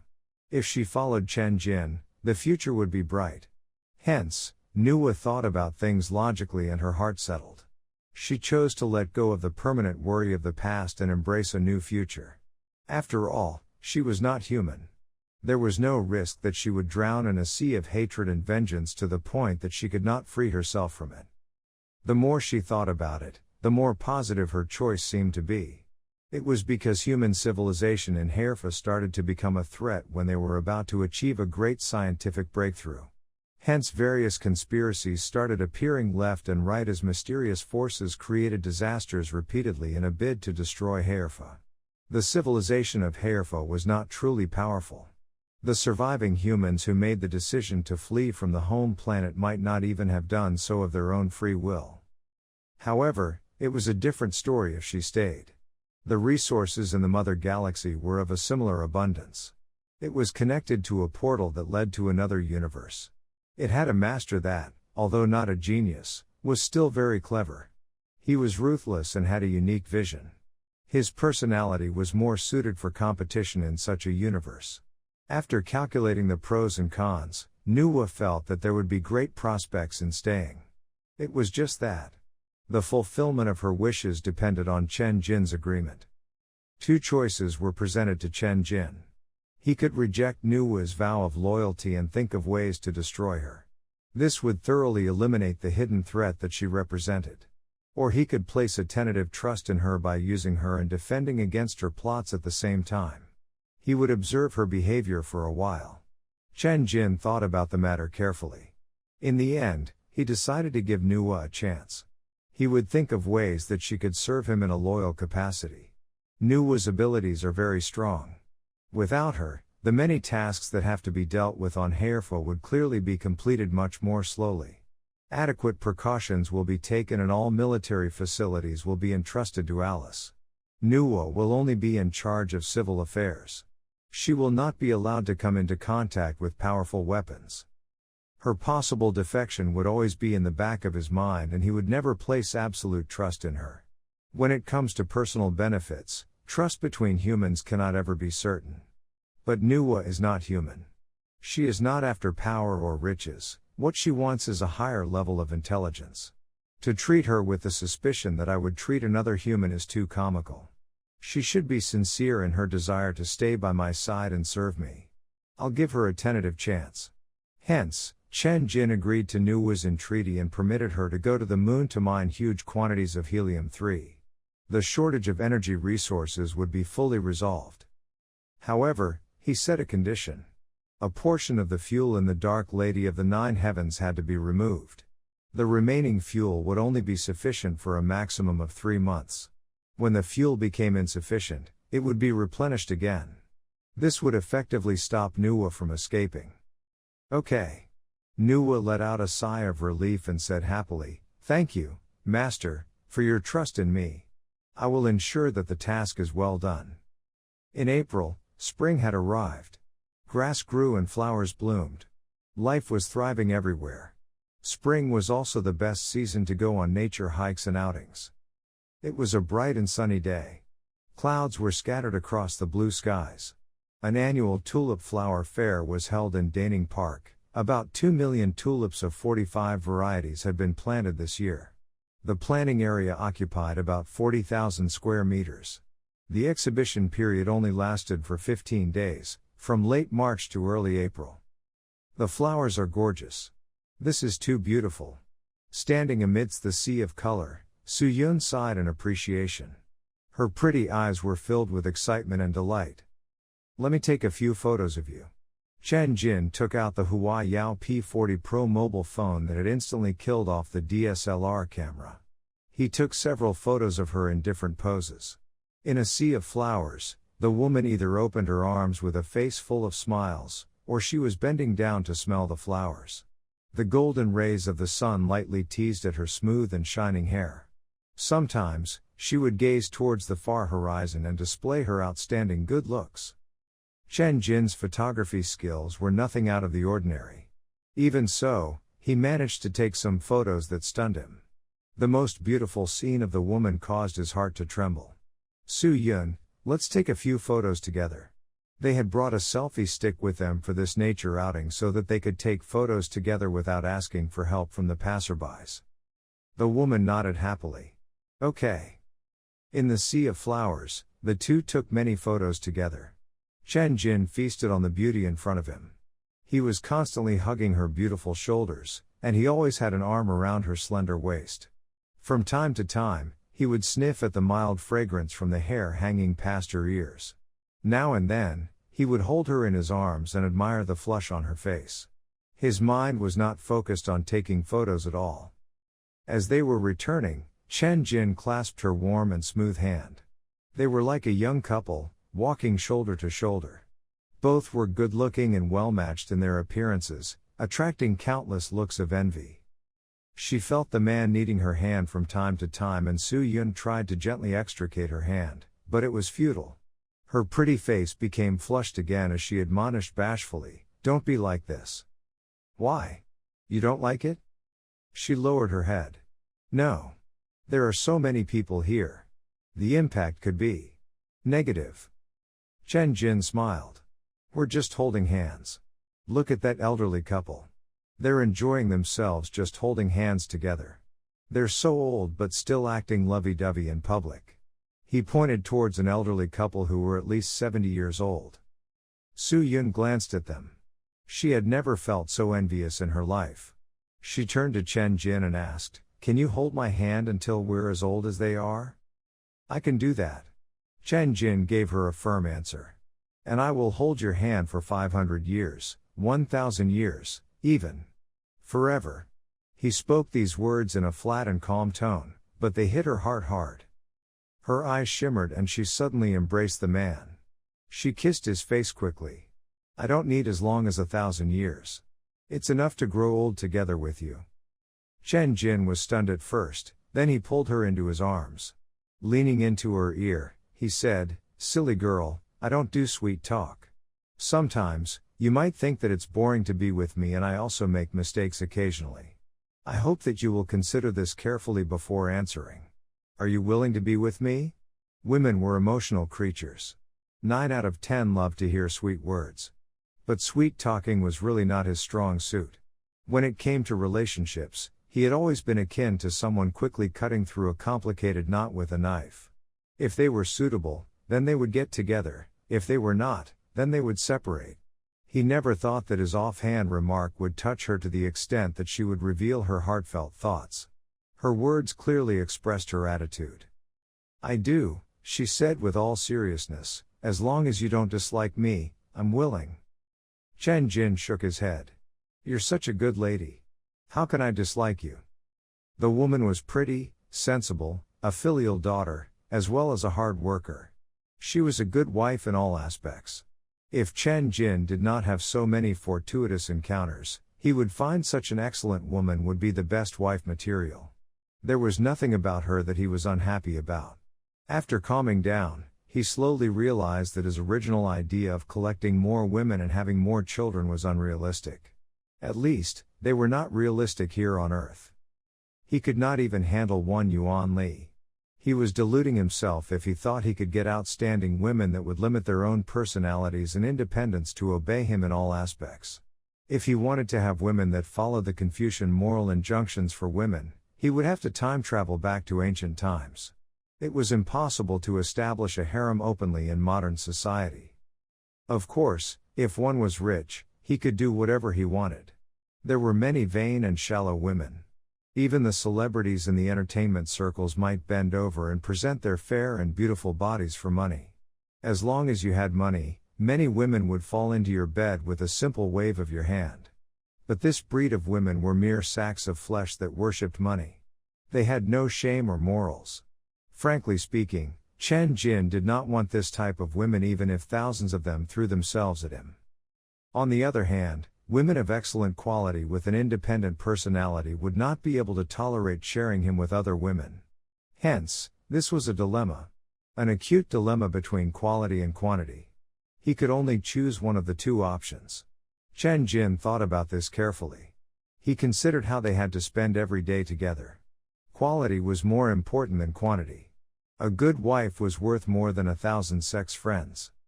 As for the number of progenies that he wanted to have, 3 or 4 might even be sufficient if he nurtured them in the manner of the elites. Then, they would have children of their own. His children and grandchildren would be plentiful. Even if the numbers were insufficient, he could resolve it via some technological means. In short, Chen Jin did not want to remain too conflicted on this topic. A beautiful woman was in front of him. He would just follow his heart. Hearing his words, the woman in his embrace gave a faint murmur of acknowledgement. Her heart was filled with happiness and delight. They exited the park, and he located his big Benz in the parking lot. However, Chen Jin did not open the driver's door. Instead, he opened the back passenger door and let the woman enter the car first. Su-yun found it somewhat strange. "You're sitting in the back?" Chen Jin squeezed in the back with her too. She asked in surprise, "Why are you sitting in the back too? Aren't you driving?" "I'm driving. But you kissed the wrong part of my face just now. I'll be correcting it." As his words ended, he hugged her waist and leaned his face down towards her.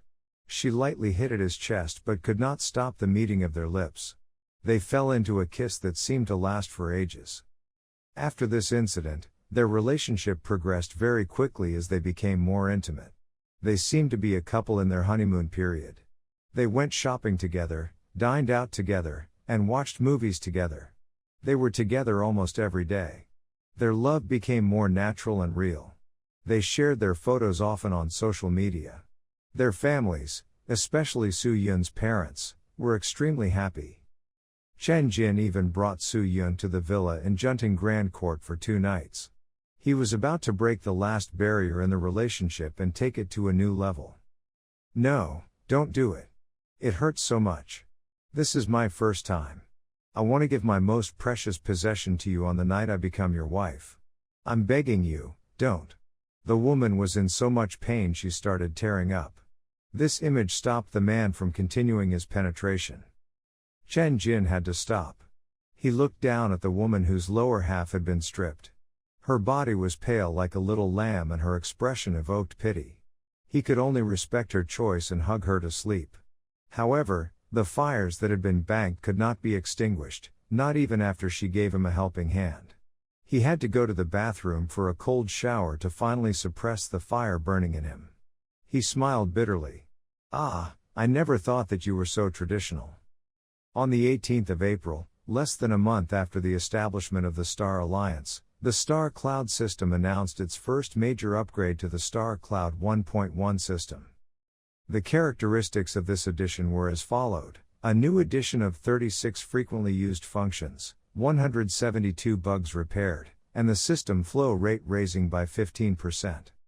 The chief technical inspector for this project, Ma Xiaobing, said, "The extent of this current upgrade is similar to the upgrade of Android from 1.0 to 3.0. But, President Chen has said that one should be more humble. There is no need for a small upgrade to make major changes to the precious edition number. Moreover, we will maintain this pace of upgrades. We will announce an upgraded edition every month.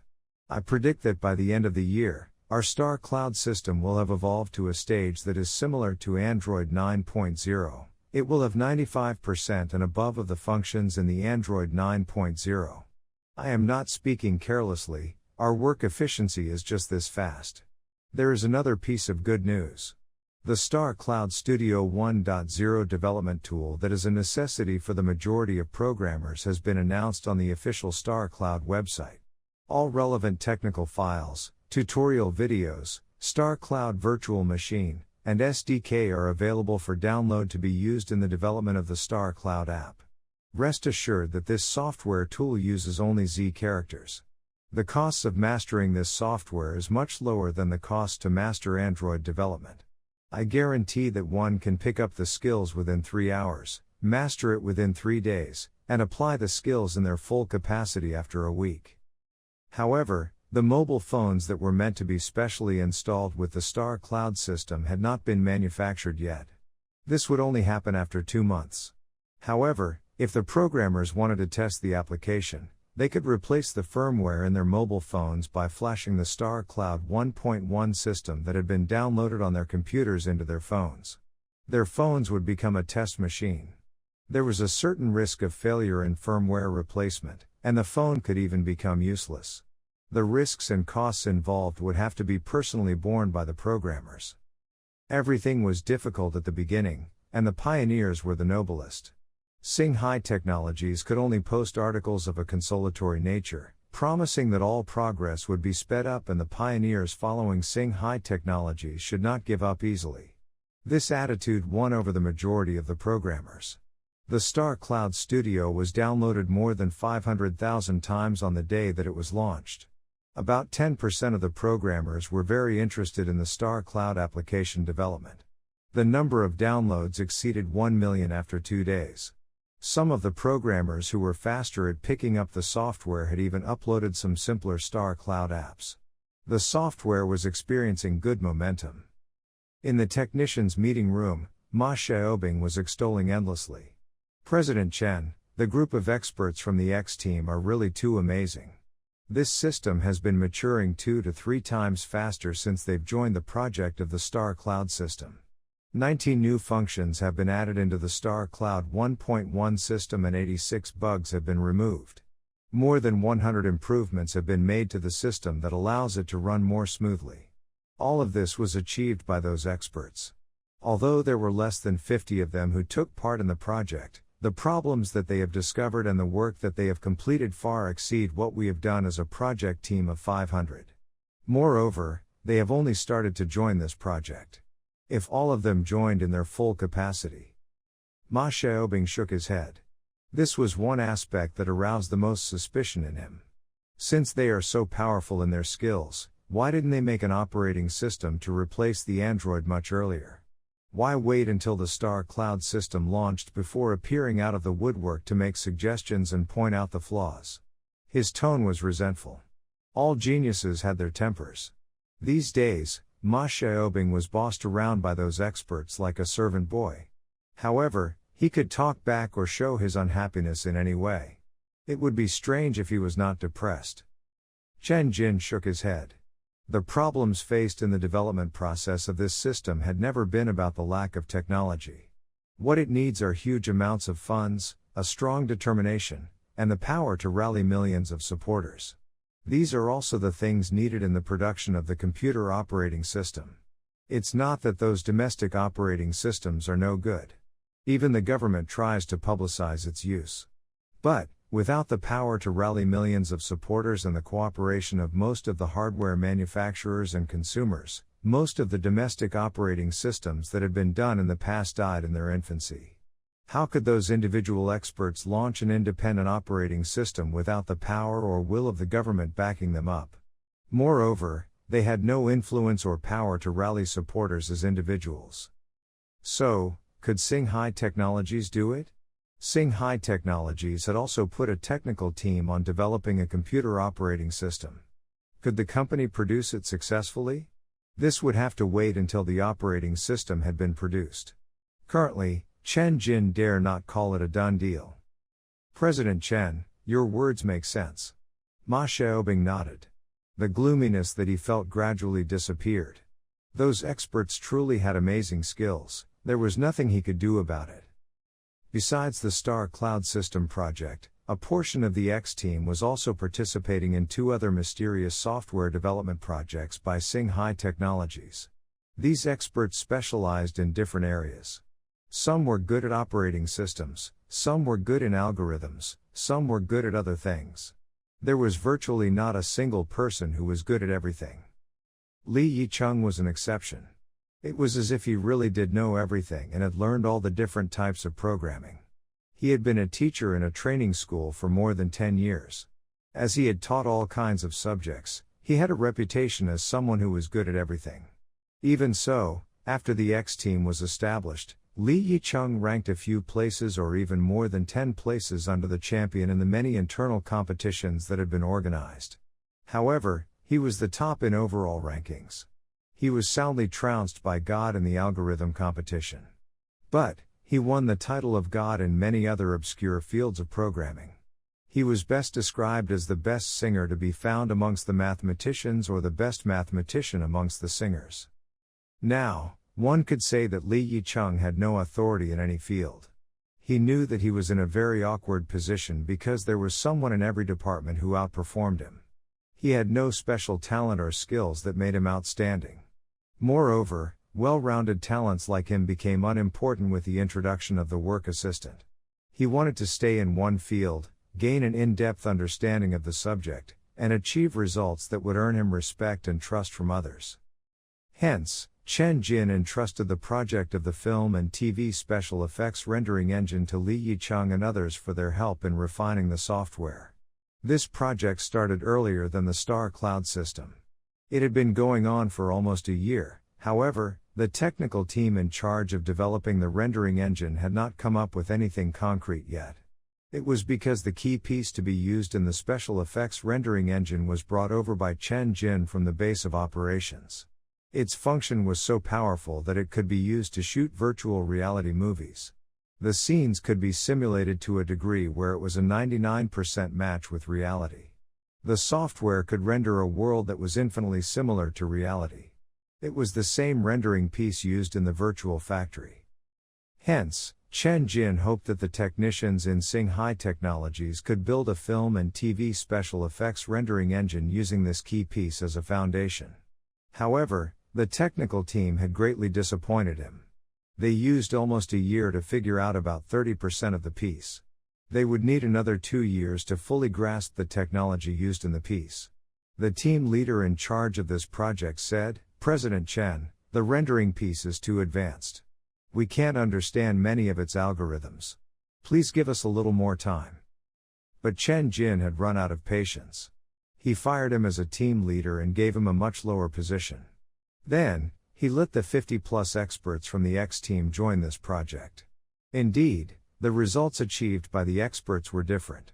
Although they were also unfamiliar with some of the more complex algorithms, they knew what to do about it. As such, they had only used 1 month. With the decisive actions taken by the programming experts, the film and TV special effects rendering engine had already begun displaying 80% of the prowess found in the rendering piece. This was enough to kill off the special effects rendering software that was currently on the market like Maya, Flame, Nuke, Fusion, Combustion, etc. Coincidentally, he received a call from Shi Xiaotao at this point. "President Chen, I've thought of what I'm going to do for my next movie. The script is completed and even the actors are confirmed. We'll be able to start filming very soon. May I ask if you are willing to sell the special effects software to Taodao Studios? I would like the special effects engineers in my studio to get a feel for it." "You're fast." Chen Jin was astonished. They agreed that she would rest for 3 months, but she had already started working again so quickly. "I'll give you about 10 beta editions of the special effects software. Your studio engineers can trial it for a period of time. We can discuss the price at a later date." "Okay. Thank you, President Chen." With this, the internal test edition of the Milky Way special effects rendering engine had its first client. As compared to the inefficient drag that the project of the Milky Way rendering engine had become, there was another software product that was being completed at a much faster rate. Its development started at the same time as the Milky Way rendering engine. It was the game rendering engine. Similarly, it was also based on a piece that had been brought over from the base of operations. The technical team also consisted of around 200 staff. The leader of the project, Cao Gang, had outstanding capabilities. Within a year's time, 87% of the game rendering engine had been completed. After the group of experts from the X team joined this project, Singhai Technologies' game rendering engine had rapidly progressed to the final testing stage. It could soon be introduced into the market. This game engine had been designated as Starry Sky. It was officially called the Starry Sky Game Engine. The speedy development of the game engine was not due to its simplicity. In fact, the game engine had a wider range of applications and more functions. Its development process was much more challenging than the special effects engine. There were 2 main reasons for the rapid development of this project. One was passion. The second was the stronger abilities of the team. That was why Chen Jin had fired the previous leader of the team in charge of the development of the special effects engine. He was receiving such a high salary, yet his work progressed so slowly and his work efficiency was less than half of others. Which boss in their right mind would tolerate this? When he saw that the boss had come for an inspection, Cao Gang introduced the software as he did a demo. President Chen, the trending game engine in the current market is the Unreal 4, developed by Epic Corporation. The software holds more than 70% of the game development market. Many famous game masterpieces of 3A grade were created using the Unreal 4. This list includes Heaven, Fortress Knight, Jedi Survival, and The Lost Ark. These famous games were all produced using Unreal 4. The Unreal 4 can even be used for special effects rendering. The Demon Legion from HBO's TV program, Song of Ice and Fire, was rendered using the Unreal 4. The Unreal Engine fully deserves the title of the best game engine in today's world. However, our Starry Sky game engine is just as good as the Unreal Engine. In fact, our game engine performs much better in some areas than the Unreal 4. Firstly, the Unreal 4 is very large and bloated. The complete installation package is more than 10 GB. Our Starry Sky engine is only 2.8 GB, much less than the Unreal 4. It's easier to download and install. It belongs to the category of game development engines that are lighter. But, this does not mean that the performance of our engine is weaker. On the contrary, the graphics rendered by the Starry Sky engine are more refined, the colors are more gorgeous with stronger hues. It produces better results in terms of texture, grain, details, shadow processing, etc. Take a look at these two comparison images, President Chen. The difference can almost be detected by the naked eye. Cow Gang produced two screenshots. One was rendered by Unreal 4 and the other was rendered by Starry Sky. Chen Jin examined both images. The first image was exquisite, but the initial impression he had was fake. He felt that it was patched together using a variety of source materials and stickers. But with the second image, looking at the sky, rocks, trees, and even the minuscule gaps between the grass, he felt that it was extremely realistic. The image immediately grabbed his attention. Without a doubt, the more realistic image was rendered by Starry Sky. Cow Gang continued his introduction. President Chen, the differences in the images that I've shown you are very obvious. But the Starry Sky actually uses less time in its rendering process. It uses 15 seconds whereas the Unreal 4 uses 25 seconds. However, their rendering effects are not as good as ours. I believe that everyone knows which game engine is more powerful. In addition, the Unreal 4 has a fatal weakness. The games produced using this engine are filled with bugs in the production process, which leads to terrible user experience. Optimization has to be constantly carried out in post-production, but the effects are frequently poor. Thus, rumors such as negative optimization have even appeared. They could only resolve the problem via hardware upgrades. This is an inherent problem in Unreal 4. It is an inevitable result in the pursuit of exquisite graphics and grand sceneries. It's an obstacle that the conventional game developers must face. But, through the use of many intelligent algorithms and by utilizing a totally different mode of rendering, Starry Sky is able to create equally beautiful and detailed graphics in a way that places less stress on the server and hardware. If developers were to use Starry Sky to create a similar soul survival game like Jedi Survival, they could use a lower-level hardware setup. Even with a cheap graphics card, the software could still run smoothly. Moreover, the server load and the number of bugs will be reduced. More importantly, the work assistant is integrated inside the Starry Sky. It can greatly speed up the efficiency of the game development process. The work assistant in this engine is specially geared for use in game development. This can dramatically reduce the development costs of the game companies. President Chen, I can firmly conclude that our Starry Sky engine will not face any competition after its launch, at least in the domestic market. We should be able to take hold of the entire market for game development software. As for the revenue that it could bring High Technologies, that would depend on the pricing strategy for this software. However, Chen Jin frowned as he thought of something. According to my knowledge, Unreal 4 seems to have become totally free. Everyone likes freebies. If we charge a fee, I'm afraid that many game development companies would flinch at the price. Cow Gang shook his head. The Unreal 4 was never free. It was only free for use by the game development companies. However, Epic Corporation takes a 10% cut of the total revenue earned by the games developed using the Unreal 4. This is part of a business strategy called fattening the sheep before collecting its wool. This strategy allows the Epic Corporation to earn more profits than simply selling the game development engine. A gimmick? His mouth had subconsciously formed a word. Cao Gang nodded. That's right, it's a gimmick.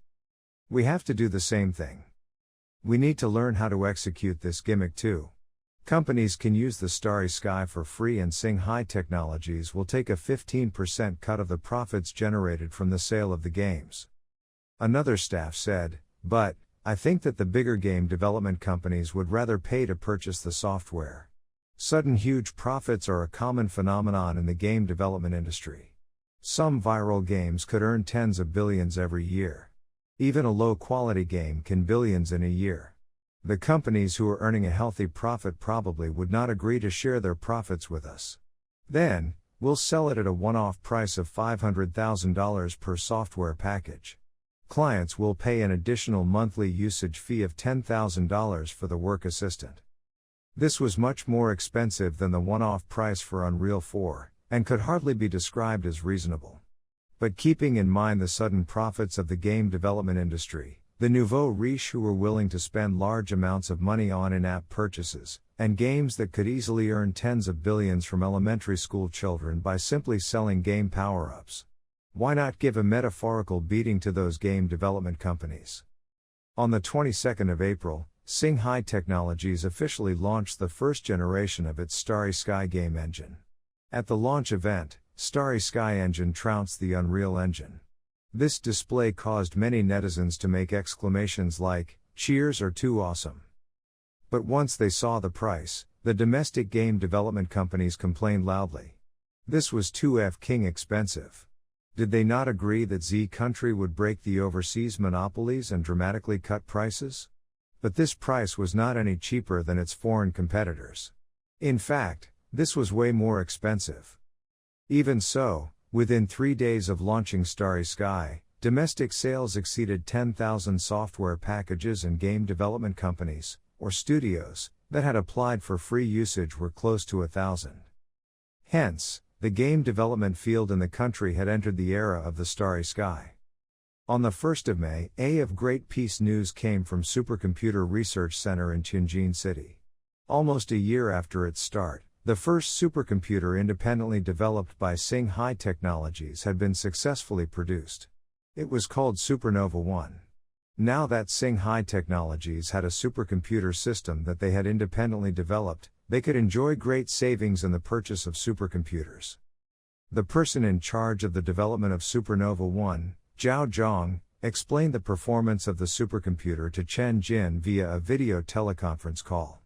Zhao Zhang was a man in his 40s. He wore a long white Chinese-style gown and a pair of spectacles. He used to work as an associate professor at the University of National Defense, and had participated in the development of the supercomputer Heavenly River 2. He had taken a very important role in that project as the secondary architect. Not only did Chen Jin offer him an annual salary of 10 million, but Sing Hai Technologies also had to sign a strictly confidential agreement with the University of National Defense and paid 100 million in technical licensing fees before they agreed to let Chen Jin poach him. In reality, the architecture of the Supernova 1 was brought over from the base of operations by Chen Jin. It was obviously more advanced than the structure of the Heavenly River 2. Chen Jin only poached him because he was more familiar with this aspect of supercomputers.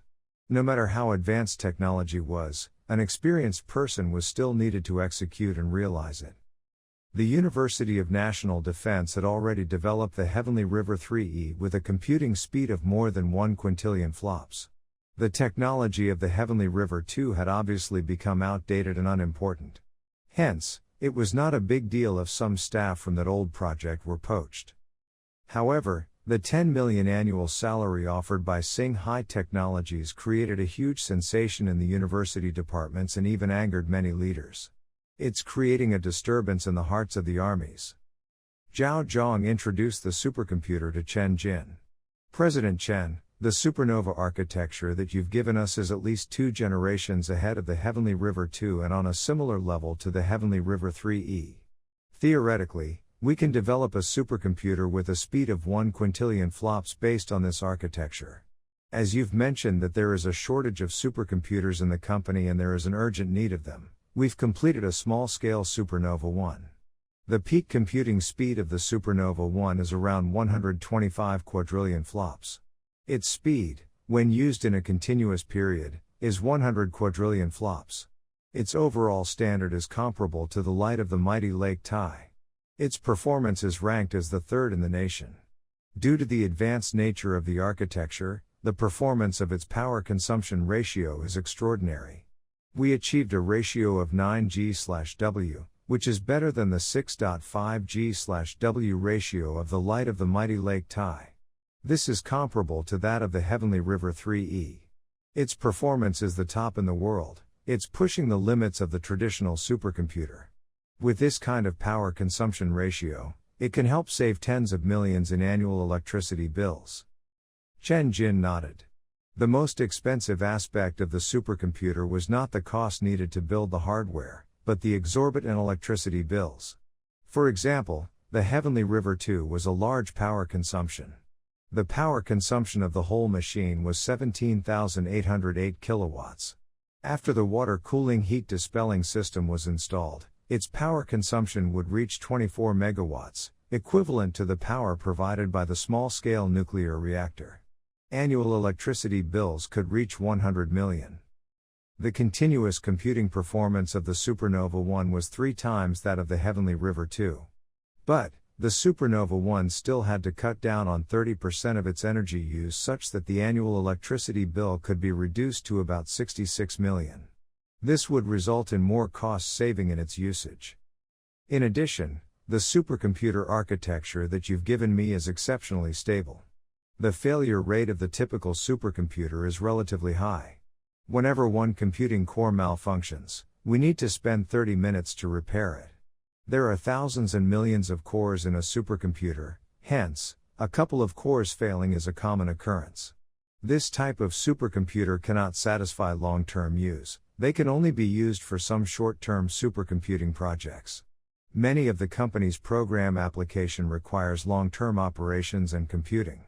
The supercomputer cannot fail on a regular basis. Our Supernova 1 can self-detect any faults, and is equipped with intelligent parallel technology. 1 or 2 malfunctioning cores will not affect the normal use of the supercomputer. It can be directly replaced when the machine is switched on. Even if half of the cores are not working, the supercomputer can still be used normally. In terms of stability, the architecture of the Supernova is not any weaker than the architecture employed by the Heavenly River 3. Moreover, the architecture of the Supernova has great potential for expansion. We can develop an E-grade supercomputer based on this architecture. Zhao Zhang could go on all day extolling the various merits of the Supernova's architecture. He made the right decision to jump ship to Singhai Technologies. Not only did the company provide an ample budget for research, but his future was also bright here too. He was very satisfied. Chen Jin nodded repeatedly. As for supercomputers, many people group multi-cores into a simple and easy term called heap cores in their mind. However, the reality was far from simple. When tens of thousands and hundreds of thousands of computing cores were working in tandem to process one task, the massive data generated could easily exceed the transmission bandwidth of the communication lines as well as the read and write capabilities of the memory chips and hard disks. These bottlenecks could only be resolved through advanced architecture. There were reasons why Z countries' supercomputers repeatedly dominated the list of the top supercomputers in the world and frequently won the title of the world's number one. It was because their chips were not good enough. Since the 80s or perhaps even earlier than that, the researchers in Z country could only develop CPU parallel computing in a horizontal manner, using quantity to compensate for quality. This was when the country was still undeveloped. It was the only legacy that the older generation of researchers had left for their younger successors in the field of supercomputing. This was also why Z countries' researchers were still able to create the world's top supercomputer by using their outdated domestic CPU even though the foreign countries had banned the sale of advanced CPUs to Z country. All of the essential components used in the Supernova 1 developed by Singhai Technologies, such as the CPU, memory chip, and hard disks, were domestic products. In order to further reduce the selling price, Singhai Technologies had even made a ginormous order for supplies to build 15 Supernova 1s. This order had stunned the manufacturers. Hence, the production costs of the Supernova 1 had been successfully reduced. Excluding R&D spending, and only taking into account hardware costs, the production cost of the Supernova 1 was around 500 million. Chen Jin sighed. Indeed, it's better to build it yourself than to buy it. Turning to Zhao Zhang, he said, assemble 5 sets of Supernova 1 for me. The company has need for them. After you've completed this task, get the team to go straight into the development of a quintillion flop supercomputer. It will be called Supernova 2 with a computing speed of 1 quintillion flops. Zhao Zhang nodded. I understand, President Chen. A few days passed, and bad news arrived. The person in charge of the Star Cloud System project, Ma Xiaobing, said, President Chen, the number of programmers using the Star Cloud Studio to develop Star Cloud apps has dropped to less than 100,000 from a high of 1 million. This is a very steep drop. Google has forcefully introduced an anti-firmware replacement software patch. Any mobile phone installed with this patch will have the bottom layer of its hardware damaged once it replaces its original firmware with the Star Cloud system. The phone will be unusable. Currently, 90% of Android phones in this country have been hit with this patch. This is an action of a gangster. They are introducing a virus. The purpose is to seal off and smother our Star Cloud system. This was direct proof that the rumor right. It was said that there was a backdoor in the foreign software and operating systems. It seems that this was indeed true. Not only was there a backdoor in the software, but there should also be another backdoor in the hardware's bottom layer. Otherwise, how could a software alteration damage the hardware? As such, the National Information Security Department was currently investigating this backdoor incident and would soon issue a penalty to Google Corporation. On the other hand, the vast numbers of programmers who had wanted to participate in the development of Star Cloud apps had their confidence in the system shaken. Many chose to give up. Since the matter had progressed to this stage, this was no longer a software issue. Regardless of how good the Star Cloud system was, there was no point to it. There would also be a possibility of system collapse as long as the backdoor in the bottom layer hardware existed. Unless Singhai Technologies could achieve full independence in its hardware and software production, there was no way for the Star Cloud system to succeed. A senior programmer lamented, "The death of the Star Cloud system is a wake-up call for us. Unless we achieve full independence in terms of both hardware and software, the backdoor issue will always be a problem." Was the Star Cloud system really facing certain death? Could Singhai Technologies only remain helpless in the face of this grim challenge? No means were too low. Google was giving their all in an attempt to strangle the Star Cloud system pushed by Singhai Technologies. They chose to risk the possibility of negative publicity and come under the investigation of Z country's Information Security Department, even if they would become a public target. They had still done something like opening the back doors. If they did not do that, it would be akin to certain death. With the progression speed of the Star Cloud system, the Android system would come under threat in about half a year's time. If they took the risk, they would be rewarded with a trace of hope. They would drive the Star Cloud system into a corner and kill it in its infancy. Then, they simply had to get their spokesperson to issue an apology, coupled with excuses that it was unintentional. At most, they would face an additional fine by Z country's government. All of this could be tolerated. As long as they killed off the Star Cloud system, and as long as the majority of Z country's citizens were still using Android, the price that they had to pay now could always be recovered at a later time. Hence, they opened the back doors without hesitation. At the Department of Hardware Development, a high-ranking senior engineer had found the back door planted by Google. They tampered with the motherboard driver. The engineer continued, "The Java virtual machine will implant a line of detection code on the motherboard driver. When you replace the firmware on your mobile, the code will detect if it's Android or non-Android. If it's Android, the replacement can continue, but if it's not, the code will be activated and cause a malfunction in the motherboard circuit control chip. At this point, the phone cannot be switched on. This kind of backdoor that is planted on the level of the driver is not scary at all. It's something that can be easily blocked. The really scary backdoors are the ones written in the hardware coding. That kind of backdoor cannot be blocked. The only way is to change the hardware in question. It was without a doubt that this type of backdoor existed based on the actions of Google. However, this type of backdoor was a trump card that would guarantee the death of the target. It would not be opened until the last decisive moment. Then again, there were some real-life examples. In the Gulf War of '91, the multinational coalition forces had launched a full-scale airstrike against Iraq. The Iraqi radar warning system had been unresponsive as the country's air defense radars were all purchased from France, and all the chips used in the radars were from America.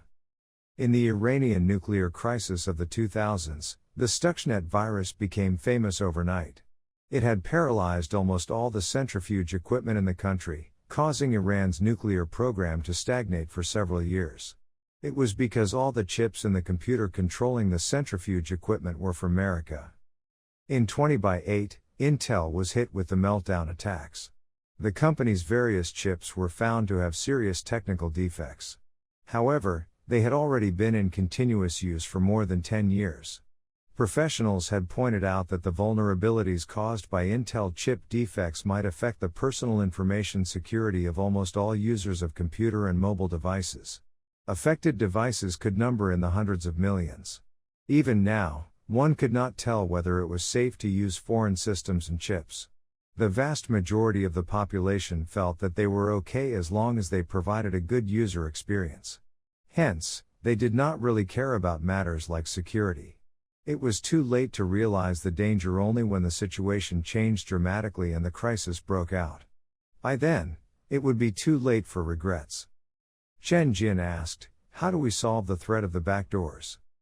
"We have to use our own products from the hardware to the software," the engineer said. "It's best that all the components are domestically produced, including the CPU, motherboard, DRAM memory chip, non-storage, batteries, and even the cameras and screens. As for the software, it's also ideal to use our own programs exclusively. This includes the operating system, bottom layer driver program, and hardware program. We should achieve absolute security and control. Even if we cannot avoid some loopholes, at least these loopholes are within our control. It's totally different as compared to placing this control in someone else's hands." Chen Jin nodded. This means that the Star Cloud system can only free itself from the threat of backdoors by achieving full domestic production of all hardware components. Yes. Only when the Star Cloud system was installed on a 100% domestic phone could it stop fearing any threats. Then, could Singhai Technologies achieve this? Yes. By now, Chen Jin had control of Zhongxin International and Purple Ray Group. CPU, memory, and storage chips could be fully produced on the domestic level. In addition, there were many domestic suppliers of mobile phone screens, motherboards, and cameras. It would not be difficult to produce a 100% domestic mobile phone. However, the problem was that mobile phone manufacturers employed a shelf procurement strategy. They considered both price and performance in their purchase of the various chips and components. Whether the component was domestic or foreign was not a purchase factor. What they were looking for were components with the highest price to performance ratio. They would only place an order for the most value for money products. The profit margins of the mobile phone manufacturers were slim. They would not be able to survive if they did not employ this type of strategy. Therefore, if Singhai Technologies wanted to distribute the Star Cloud system, they would have to request that the hardware manufacturers who had applied to join the Star Alliance try their best to procure domestic components. And when the time called for it, they might even have to give up their shelf procurement strategy and purchase some domestic components with poor price to performance ratios. However, could the majority of hardware manufacturers accept this condition? Chen Jin shook his head.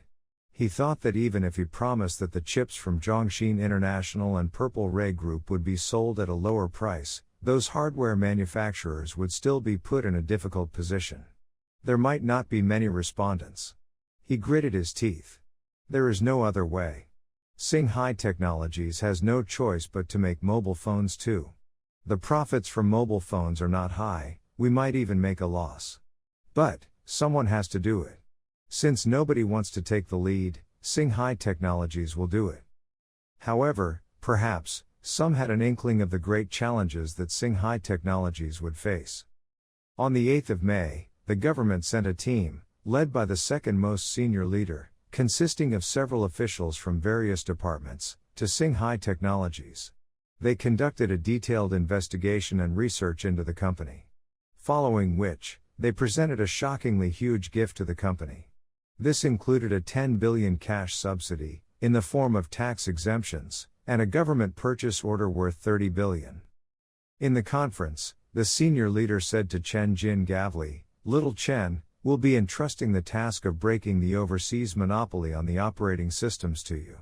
10 billion of subsidies may be far from enough. But, I hope that you don't think it's too little either. Don't give up easily on this business. I can promise you that once your company produces a 100% domestic mobile phone, including both hardware and software, the government will be your first client. All civil servants will be changing their mobile phone to a Star Cloud one. Also, any equipment that is installed with the Android system, no matter if they are from the many science and research departments or the military, will all be eliminated in one shot. We'll give all the orders to you. Our positions are clear, no matter what price we have to pay, we cannot allow a problematic system to infiltrate our key departments.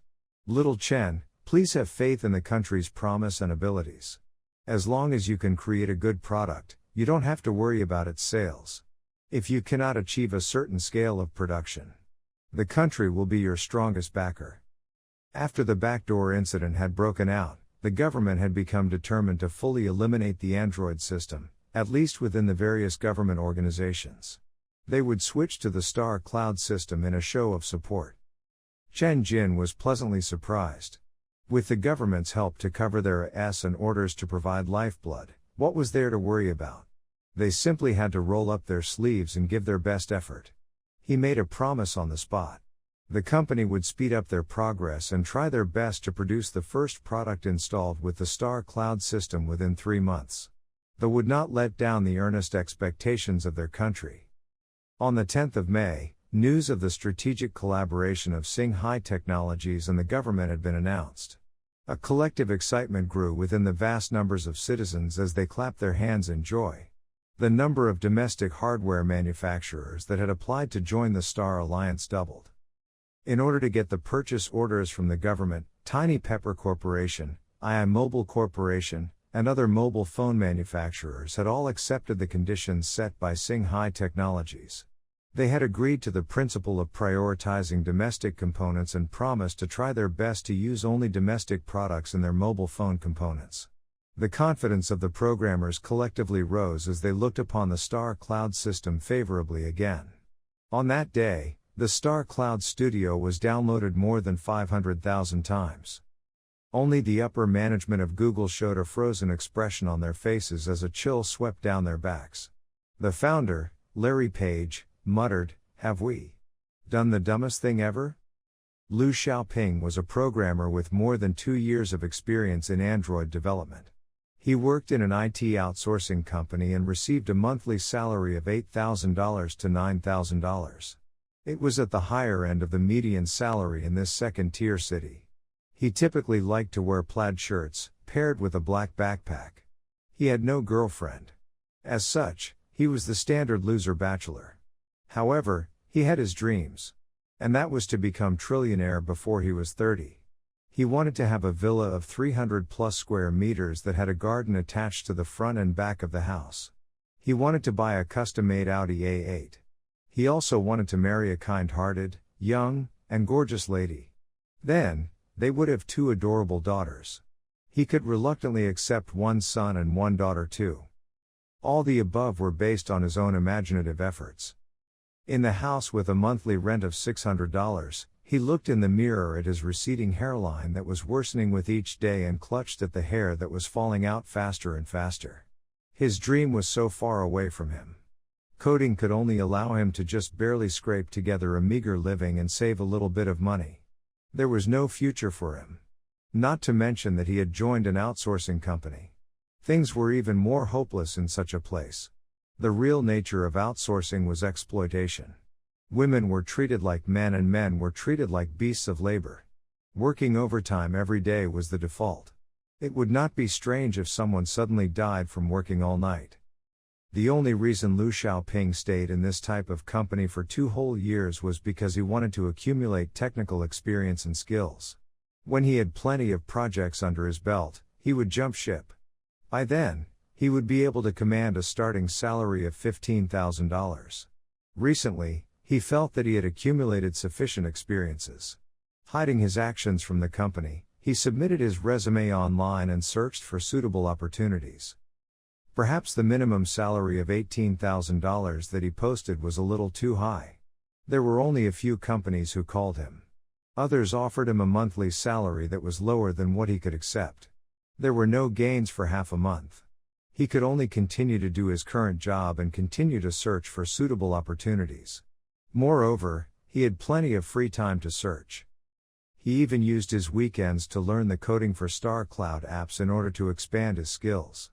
He installed the Star Cloud system on the Demi mobile phone that he had been using for 2 years and realized that the system provided a very good experience. Operations ran so smoothly that it felt like he was using a totally new phone.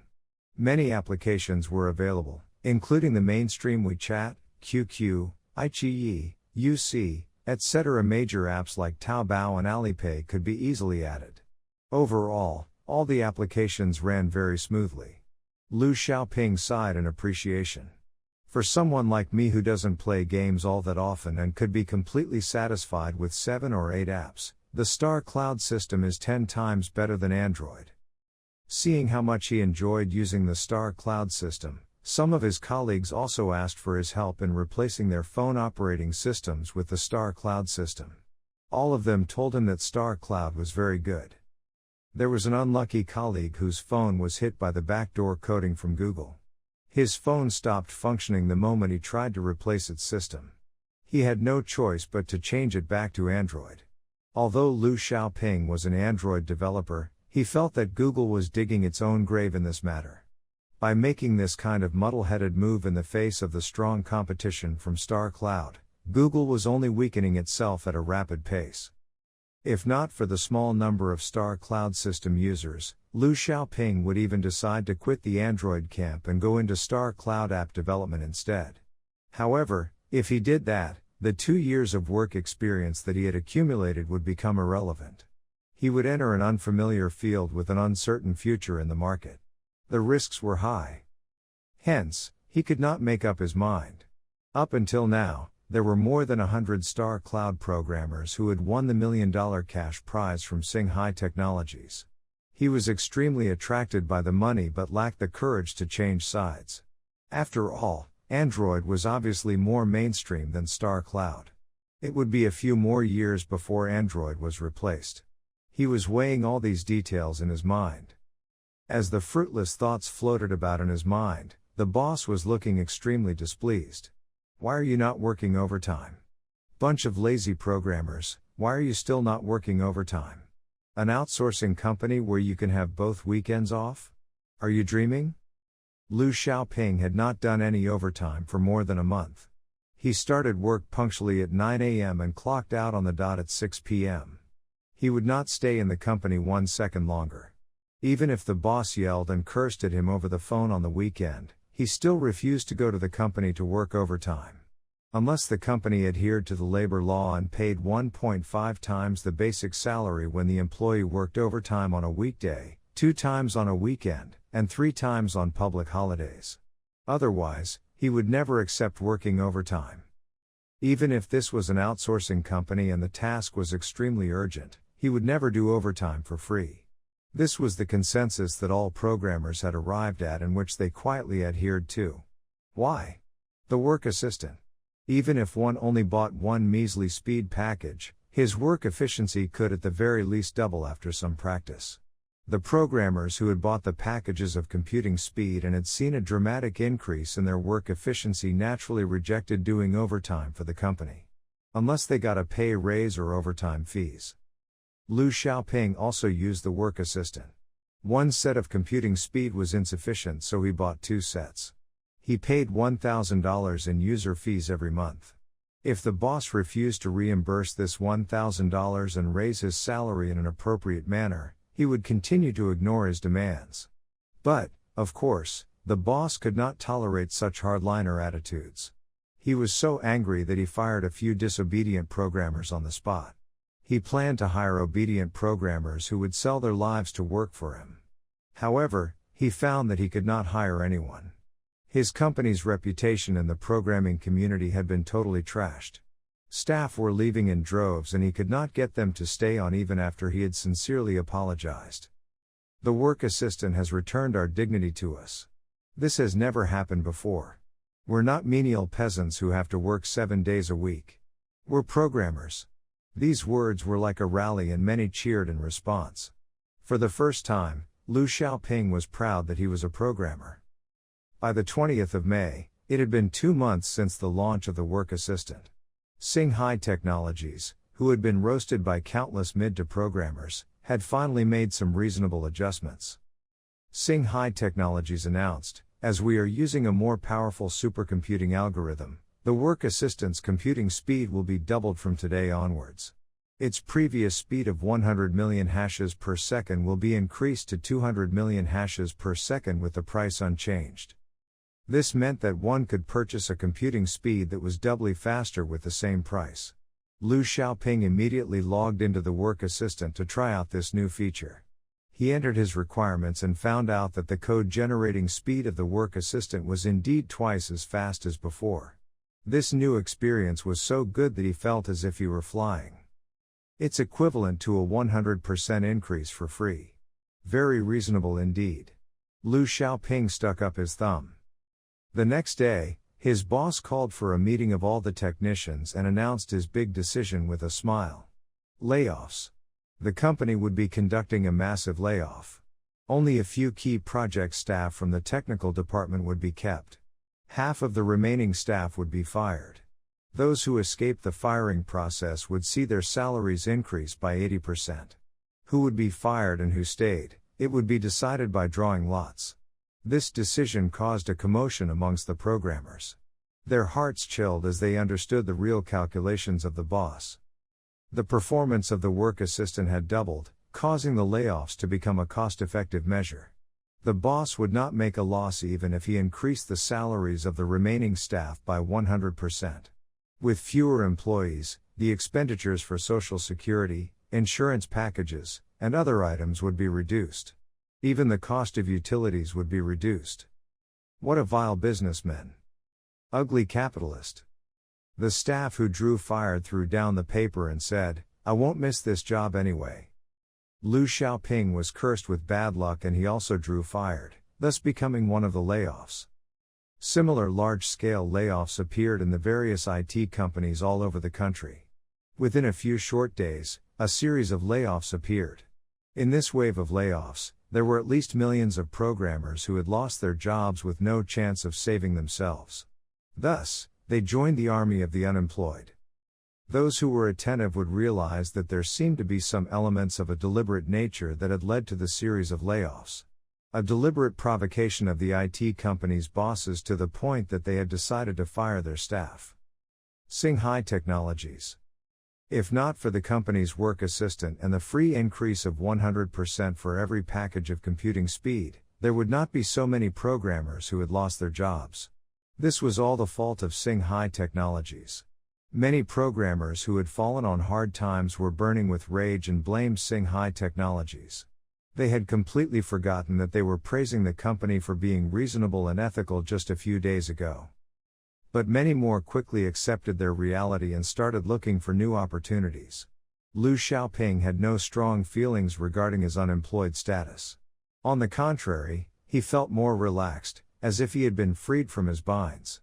His mood was light and happy. His current vision even seemed to have expanded.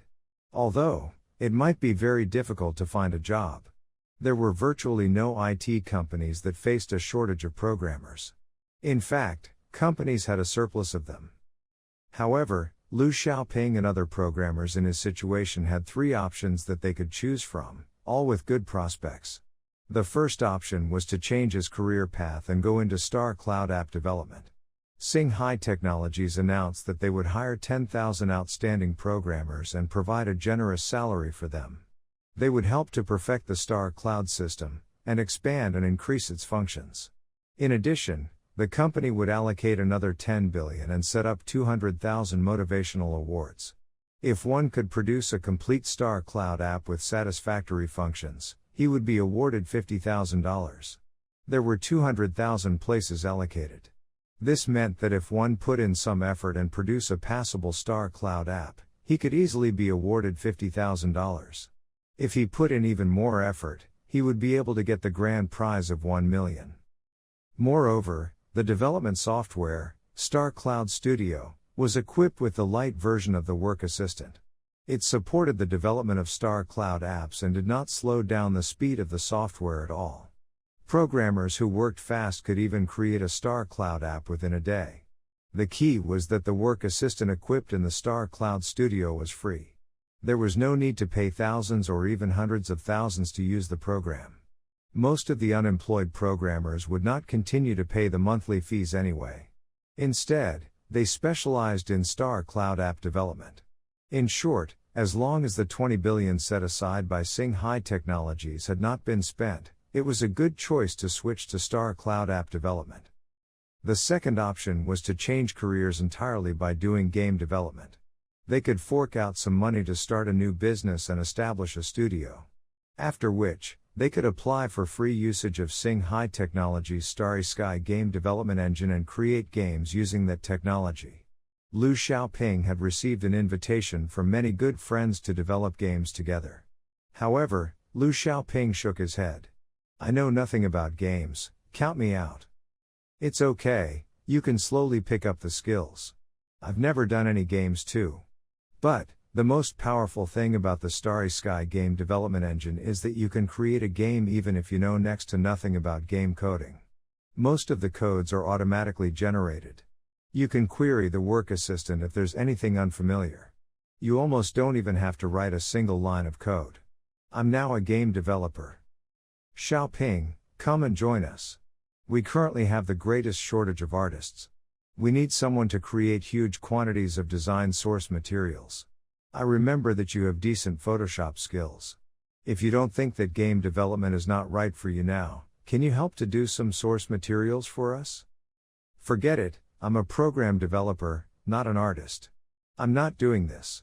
Liu Xiaoping was somewhat swayed by the persuasions of his friends, but upon hearing that it was for an art and design project, he rejected them immediately. As it was a joint partnership as founding members, not only would he have to work for free if he joined the game development studio by his friend, he might even have to pour money into the business.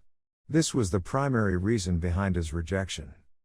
The third option was to join Singhai Technologies' plan of million entrepreneurships.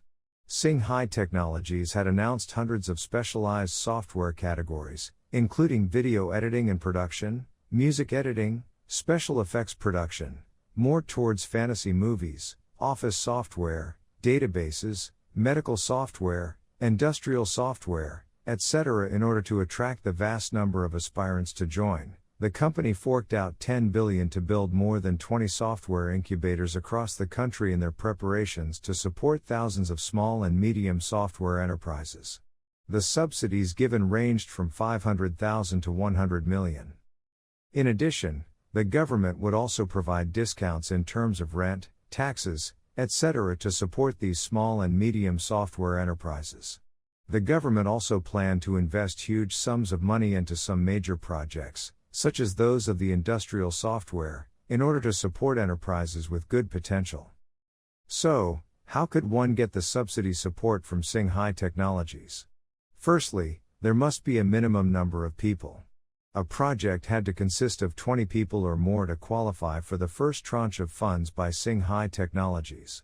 After which, it would depend on the progression and results of the project.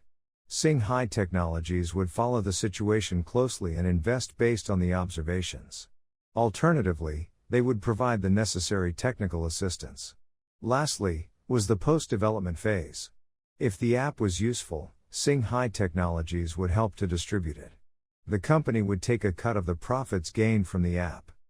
The best thing about this model was that Sing High Technologies did not have to do a single thing. The company did not have to personally attend to any shortcomings of the project and become too oversized. However, the effects of this model were not necessarily better than the effects of the startups that struggled independently. For most entrepreneurs, starting a business was a battle of life and death. Although Sing High Technologies would provide financial and technical support, entrepreneurs must rely primarily on themselves. If they failed, they would become bankrupt just the same. If one had the attitude of win all or lose all, one might actually achieve success in the end. And Sing High Technologies was willing to fully support these hard-working entrepreneurs who were ready to give their all. In short, they had 3 excellent options. Each option could attract hundreds of thousands of programmers to seek success for themselves and their respective possibilities. Millions of unemployed programmers could find career paths that would be the most suitable for them. Then, which option should Liu Xiaoping choose? He repeatedly pondered the options for some time. However, after he had received this particular invitation, he firmly stopped considering his options and agreed to join the team. Liu Xiaoping, I heard that you have decent Photoshop skills and you also know how to develop Star Cloud apps. Come and join us. We're still short of one person in my company. His colleague, a female programmer who was a minority in the male-dominated occupation, Xuning Shuang, extended an invitation to him. She was also an Android app developer with 2 years of experience in app development. She was single with average looks. As the two were frequent work partners, they had a friendly relationship.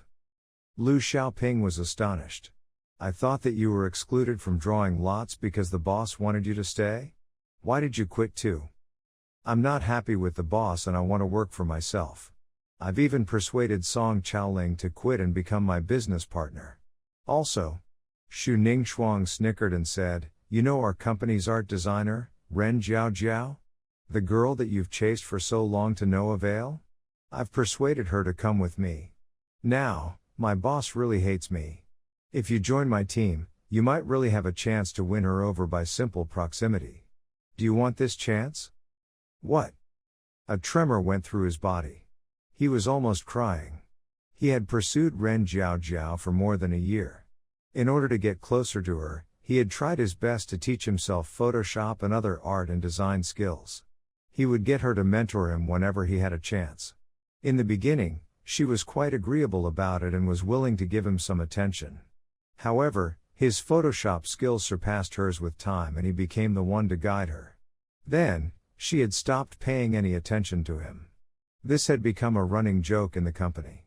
He never imagined that he would get any chance to see her again and work together with her. Yes. Xuning Shuang, I'll join you. Without even taking the time to think things through, Liu Xiaoping agreed to join the Star Cloud app development team set up by Xuning Shuang. Together with the 3 women, including the one that he wanted to pursue, they would work happily. Under this turbulent and fiery atmosphere, the programmers were caught up in a wave of entrepreneurship that swept across Z country.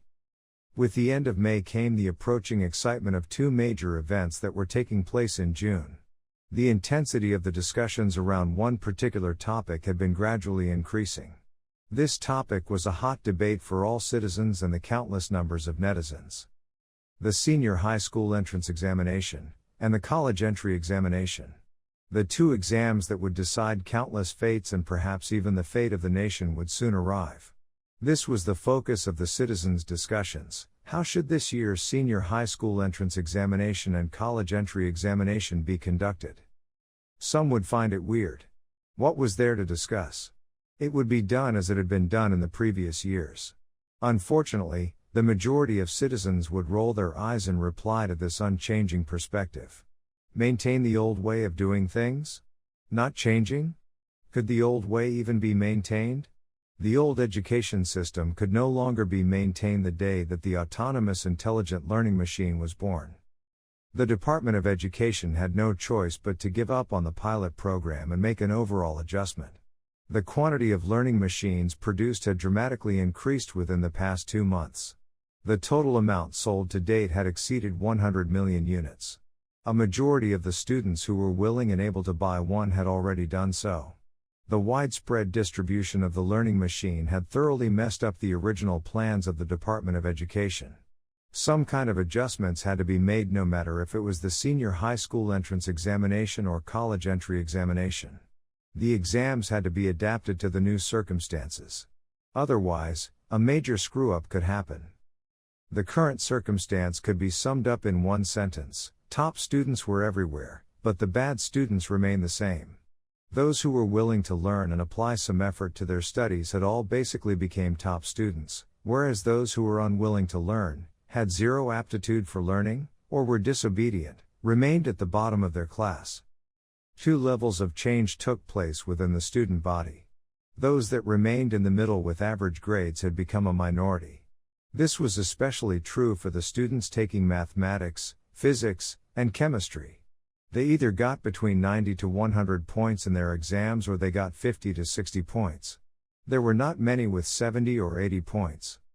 It was all because of the learning machine. Besides the real slacker students that were beyond saving, students who were willing to learn could make use of the learning machine.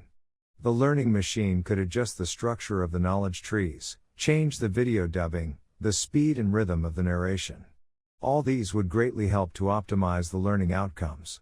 As time went on, 2 groups became clearly differentiated. They were the top scholars, who could now be found everywhere, and the bad students, who remained as they were. Hence, this was the question: what should we do now that everyone was a top student? And what about those remaining bad students? There were a limited number of good senior high schools and branded universities. They could only accommodate a portion of top students. But, the current quantity of top students were about 3 to 5 times more than previous years. All of them wanted to be admitted into the best senior high schools and universities. However, due to limited capacity, it was impossible for the top schools to accommodate a new student body that had abruptly swelled up to twice or thrice the expected size. Should the bad students that were beyond redemption be left to their dire fate? Should they all be excluded from society then? Most of them were not really bad students. They truly could not retain any information and had no aptitude for studying. Hence, the focus of the public debates were on these 2 issues. At the Court of Happiness, at the dinner table, Chen Gang looked at Chen Jin with a frown. "Son, you've created a big issue for everyone. The learning machine from your company was distributed too quickly and too abruptly. Everyone had not mentally prepared themselves for the social changes that this will cause. Now, our society is faced with a very tricky issue. If this is not dealt with in an appropriate manner, the whole society will be thrown into chaos. It's important to earn money, but that should not be your sole focus. You've created a huge social issue." Chen Gang shook his head. His tone was reproachful. This time, He Li did not side with her son unconditionally. She nodded in agreement. "Son, your father is right. You've really been lacking in thought." Sitting on Chen Jin's left, Suyun started to feel nervous. She looked at him and wanted to say a few words to show her support. However, she looked at He Li and Chen Gang again. After some consideration and fearing their irritation and disapproval, she swallowed her words. "Tricky?" Chen Jin smiled. "Why, I think that it's not tricky at all. Instead, the problem has become clearer and even easier to resolve." Chen Gang was angered by his nonchalant attitude. "Both exams will be starting in a few days and you can still laugh about it? He really was getting angry. "Dad, can you listen until the end? Why are you so angry when I've not even finished explaining my solution?" Bang! Chen Gang slammed the table with his fist. "Say it then. If you can convince me, I'll apologize to you immediately." He Li looked at Chen Jin and said, "Say it, son. Mom will listen." Su Yun looked at him with curious eyes. The problem can be very easily solved. Chen Jin slowly said, I'll use the senior high school entrance examination as an example. As this is a comprehensive exam that tests the results of the 9 years of compulsory education, and the content tested are all basic knowledge, it is not necessary to reform the exam system. The exams will be conducted as they have always been. Chen Gang opened his mouth in shock. Not changing the mode of the senior high school entrance examination? Chen Jin continued, Z country's 9 years of compulsory education is the most successful and the most advanced in the global field of basic education. With the basic education in our country, our students have the best mastery of basic knowledge. Their basic knowledge is very secure. Nurtured by our education system, our outstanding junior high schoolers are equivalent to the high schoolers of other countries. We've done relatively well in the area of basic education. There is not much room for criticism. The problem lies in what happens after the senior high school examination. Students will be streamed into normal and top senior high schools. This differentiation is unnecessary. This has caused excellent education resources to be overly allocated to top senior high schools. As such, some parents who want their child to be admitted into a better senior high would spend large amounts of money on tuition and school selection fees. Students with ordinary qualifications could also get into a top senior high. Not only does this greatly raise the cost of education, this has also caused many outstanding students to be rejected by the top high schools. This is very unfair. Chen Jin paused, then said, with the appearance of the learning machine, the average grades of the students have greatly improved. There is insufficient top senior high schools to accommodate these students. What should anybody do? Either get rid of the top senior high schools, or turn all high schools into top senior high schools. The allocation of the best education resources, including teachers, would be evened out across all senior high schools. All students will be able to get into the best senior high school. Turn all senior high schools into top senior high schools? Chen Gang shook his head fiercely. Then, what's the meaning of the senior high school entrance examination? The purpose of exams is to select the best students. Now that everyone can get into a top senior high school, what's the purpose of the entrance examination? They do have meaning. Chen Jin said, the significance of the selection process still remains. Top students and bad students are clearly filtered. Those with no aptitude for studying would be separated from those who do.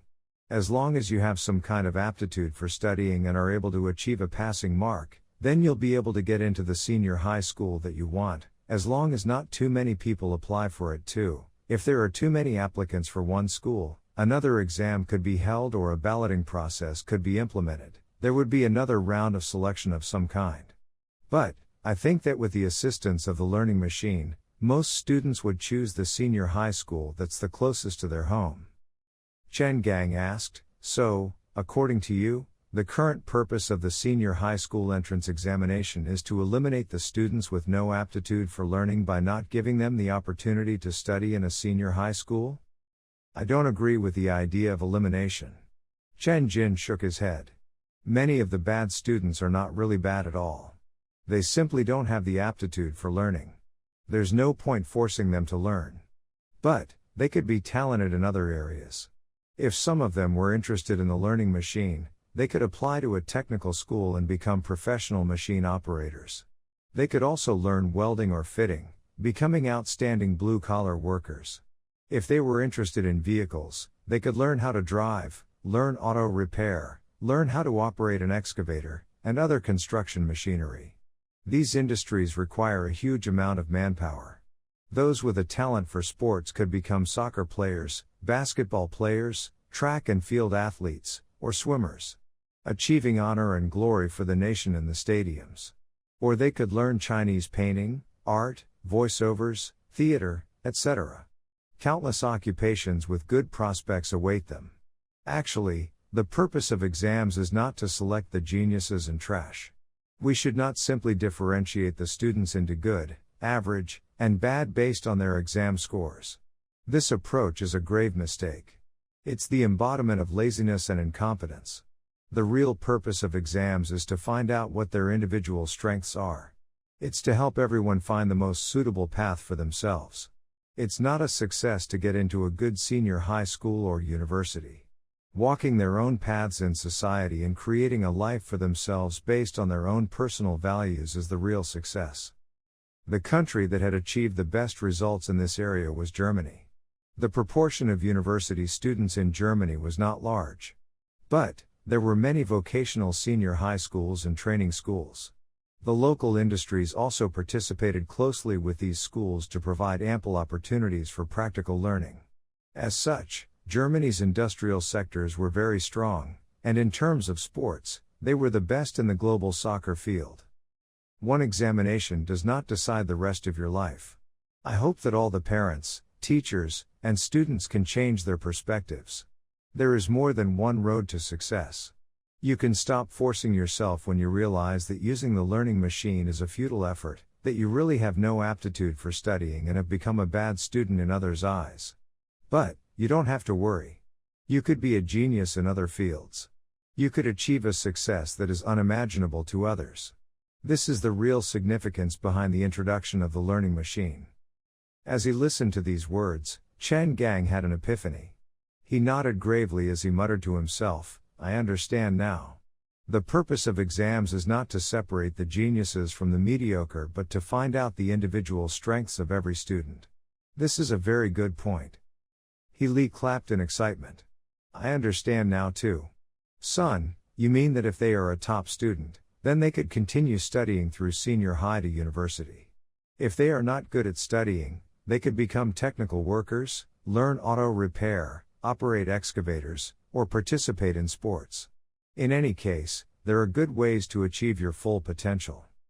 Chen Jin nodded. "I've sent these suggestions to the Department of Education half a year ago.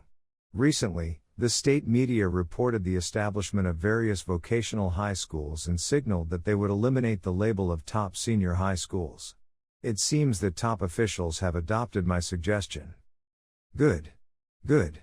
Su Yun clapped her hands in approval. She was so excited and happy that her face had become flushed. Her gaze as she looked at Chen Jin was filled with adoration and worship. Chen Gang apologized, "Son, I'm sorry. I've wronged you, you're a good man." He felt extremely proud that he had a son like Chen Jin. However, Chen Jin was reminded of something. His expression suddenly changed to one that was extremely grave. Chen Jin began to contemplate the students choosing to study abroad, making his forehead crease in a frown, but, knowing the data as he did, there must be a winnable solution. According to the latest statistics by the Department of Education, there had been an increase in the number of students from the Z country who had chosen to study abroad in recent years. The number had exceeded 600,000 for the first time in 20/7, and in 20/0 the number had hit more than 750,000 study abroad students. The number was expected to exceed 800,000 in the future. This trend had been ongoing for more than 10 years, and they had maintained their status as the world's largest source of international students. As to whether or not these students were actually learning anything by studying overseas, Chen Jin did not want to cast a negative light on all of them. The hardworking ones would definitely gain something from their studies abroad. On the other hand, there were those who simply wanted to pass their days in mediocrity and with a veneer of respectability, all for the sake of getting an overseas certificate. So, of course, there were the good ones and the bad ones. With the Z country's increasing economic strength, the overall strength of the nation continued to approach the superpower status of America. Among the students studying abroad, about 90% would choose to return to their homeland. They had become more optimistic about the future of the Z country and felt that they would have more opportunities by returning home. The country had no need to worry about brain drain. Now, however, the question had become, is there a need to study abroad? Chen Jin did have an informed opinion regarding this topic. The number of students abroad approaching 800,000 was substantial. This was 10% of third-year senior high schoolers. This meant that about 10% of the student body would go overseas every year. With such a huge quantity of students having enrolled in various foreign universities, they were a significant income source for those schools.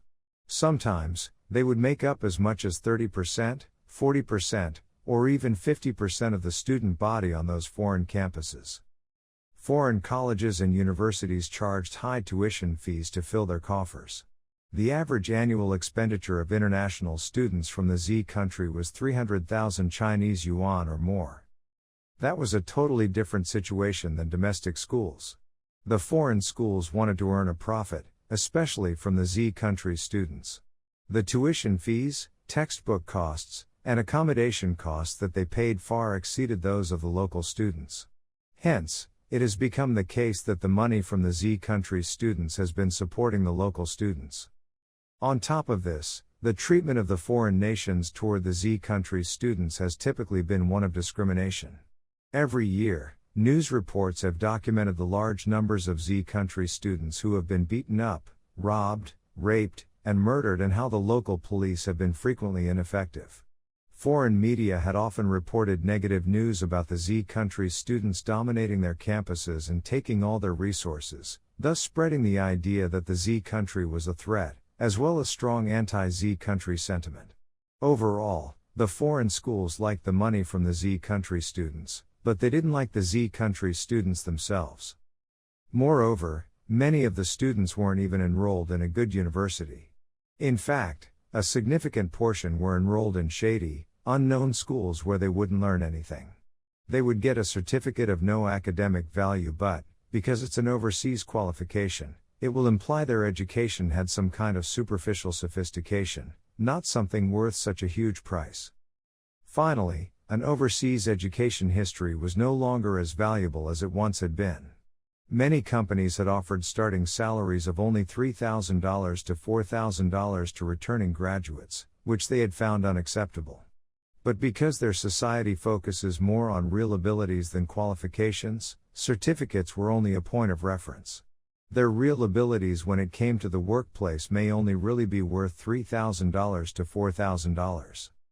Chen Jin simply could not wrap his mind around this. It was very clear that studying abroad conferred no real advantages to the students, making him wonder why so many parents insisted on pushing their children to an unfamiliar foreign country even when the price of doing so was so high. All to get a qualification that was worthless beyond its superficial veneer of sophistication? Was the quality of education in foreign countries really better than that in the Z country? Alternatively, some may want to have a better life overseas. By studying abroad, it would be easier for them to find a good job in the country where they had studied and to emigrate there. Regardless, an overwhelming majority of the students abroad did choose to return. However, due to the large numbers of foreign educated workers in society, their value had dropped significantly, and they realized that the gains were not worth the losses. So, was it really necessary to study abroad? Chen Jin did not want to say things like studying abroad is unnecessary, which would only cause huge debates. He simply thought that there was no point to the endeavor when the students were going abroad to study in sketchy colleges, all the while tolerating hostile environments just to get a useless certificate and return back to the Z country for a job that only paid them a salary of $3,000 to $4,000. It made no sense to go abroad for their studies. Generally speaking, knowledge is the same everywhere. For example, for subjects like mathematics, physics, and chemistry, students would be learning the same formulae and theories no matter which country they studied in. They wouldn't be learning a more advanced formula or theory just because they were studying in a more developed country. The knowledge learned on a foreign campus is no more advanced than that learned on a domestic campus. Moreover, America and other Western countries had closed their doors to highly sophisticated fields in the universities. The students from the Z country were banned from participating in these fields where they could have actually learned highly applicable professional technical skills. When it came to these fields of real value, even ordinary academic exchanges were prohibited. By using legal entrapment, the foreign governments had even arrested a number of the Z country scientists and sent them to prison. The technologies that they were guarding with their lives were the last of what they had in their hidden repertoire. The Z country would soon experience a breakthrough and be lauded for their technological advances that they'd kept hidden. In these many years, they had never let their guard down. The technological breakthroughs that they'd achieved were mostly from their own efforts. Hence the root of the problem remained that their race was still not confident in their own abilities. In the past, the foreign countries had been more advanced than them in every way. It was a wise move then to have sent their students abroad to learn more advanced technologies so they could transfer this knowledge back to their own country. Now that they were similarly developed and starting to surpass other countries in many fields, the role of local talent was far greater than the contribution of returning talent.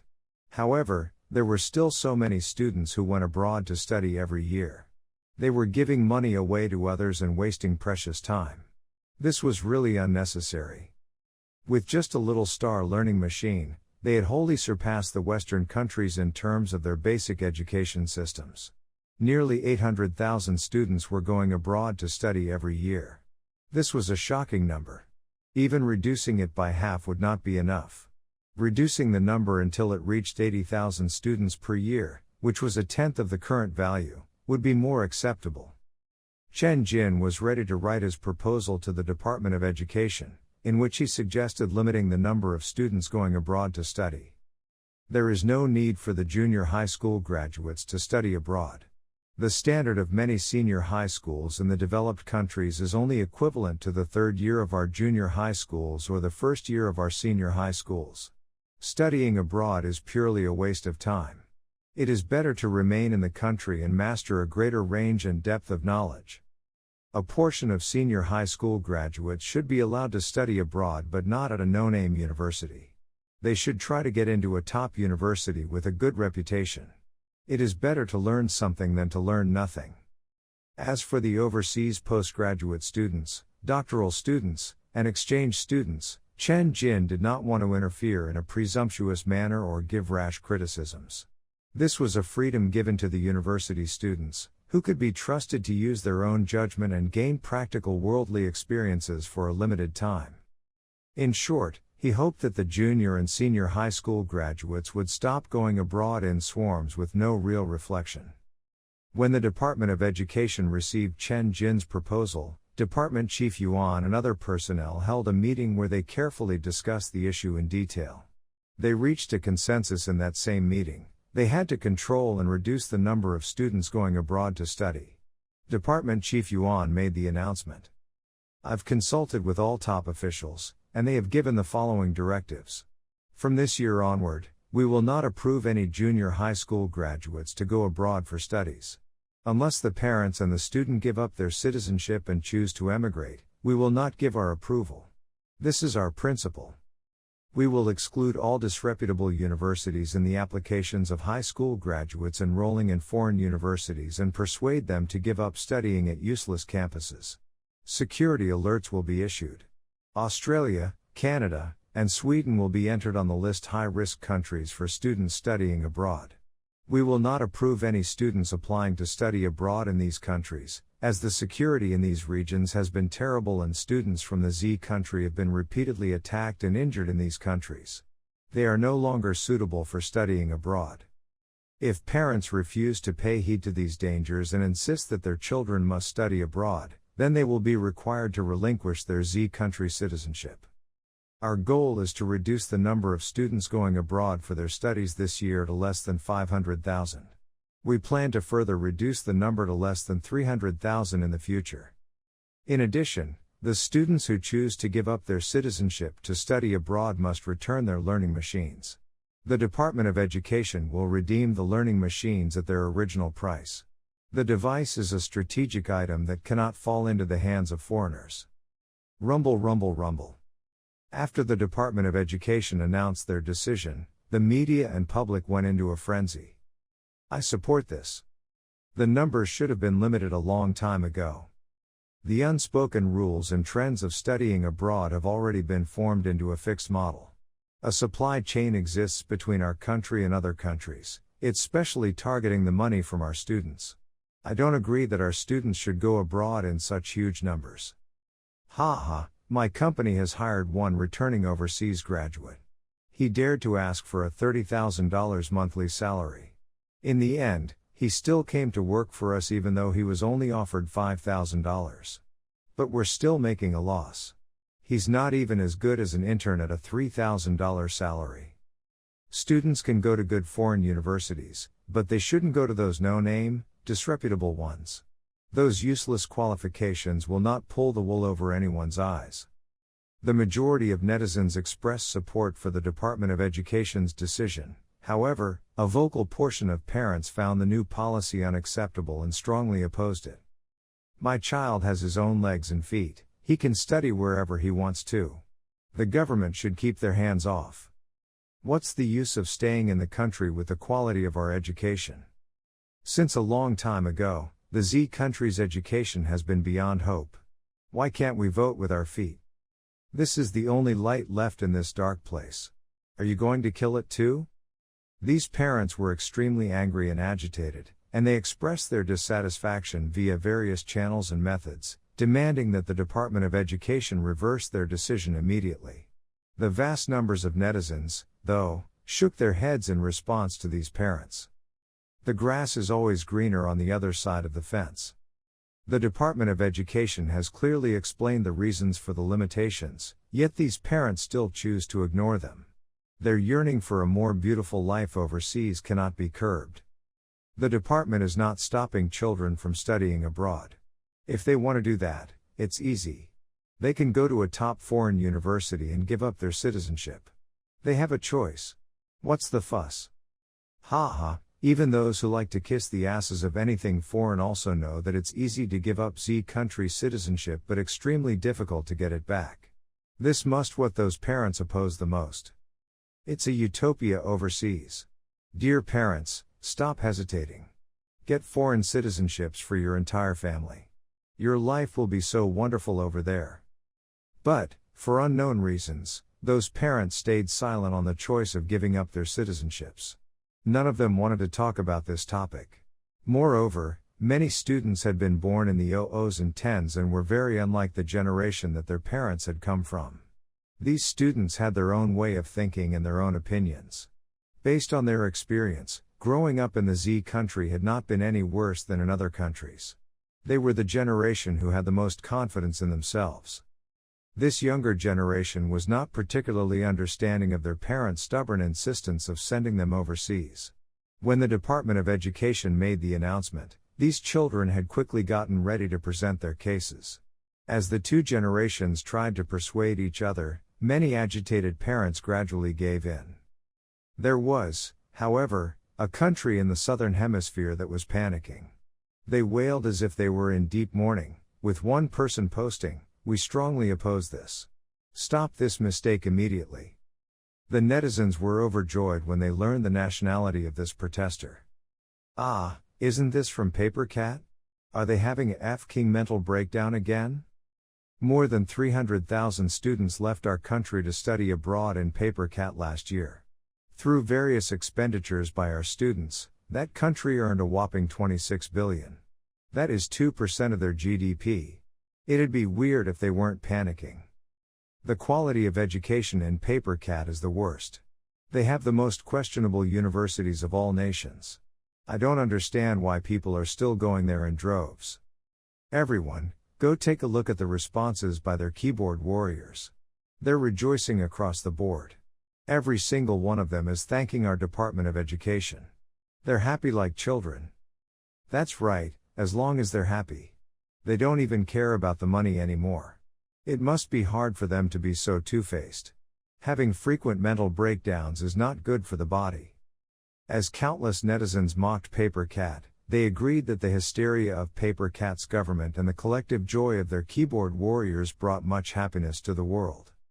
On June 6, the National Senior High School entrance exam was about to begin. The Department of Education announced their plan of action in advance. They were eliminating the category top senior high schools and adding the category vocational schools. This would solve the two main issues. Although some parents remained stubborn and wanted their children to continue studying no matter what, the majority of students as well as their parents had calmed down and poured all their attention into the upcoming exam.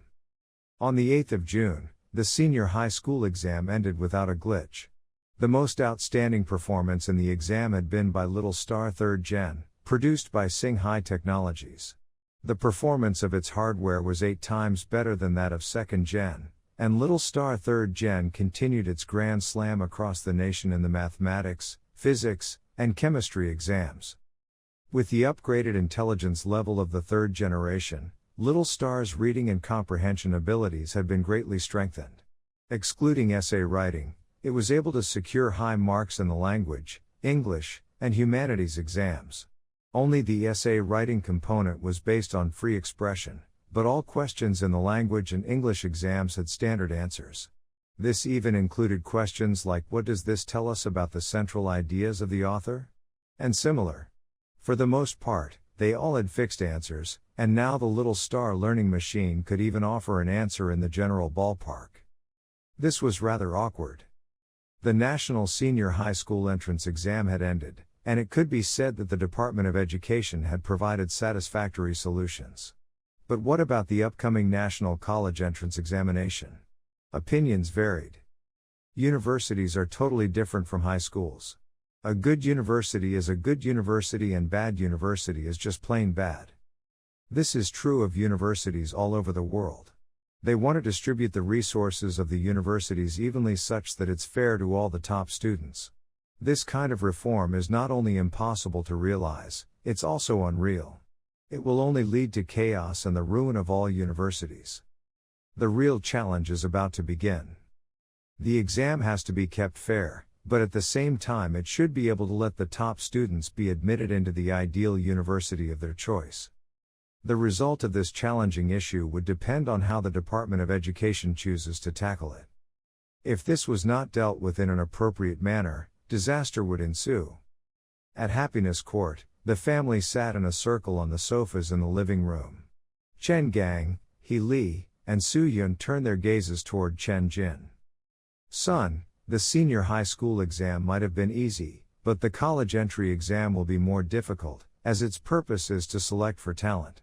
Students will be filtered into a top, second-rate, third-rate, or average talent tier. Now, many third-year senior high schoolers have improved their grades, and we can see from the scores that numbers in the top two tiers of talent have swelled, but the number of good universities has declined. These students will be unwilling to attend average universities and, unfortunately, it would be impossible to transform these average universities into top-tier universities overnight. The investment needed for that to happen is simply too terrifying." Chen Gang frowned and asked, "How should this conflict be resolved?" In this scenario, the college entry exam could not be as easily resolved as the senior high school exam. The college entry exam was a test to separate the good, the average, and the weak students. It was a competition of intelligence.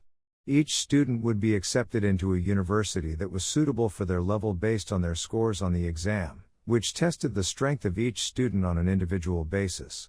This would force them to recognize the competitive nature of the world in no uncertain terms. Therefore, the college entry exam was critical, and one could not risk making one mistake.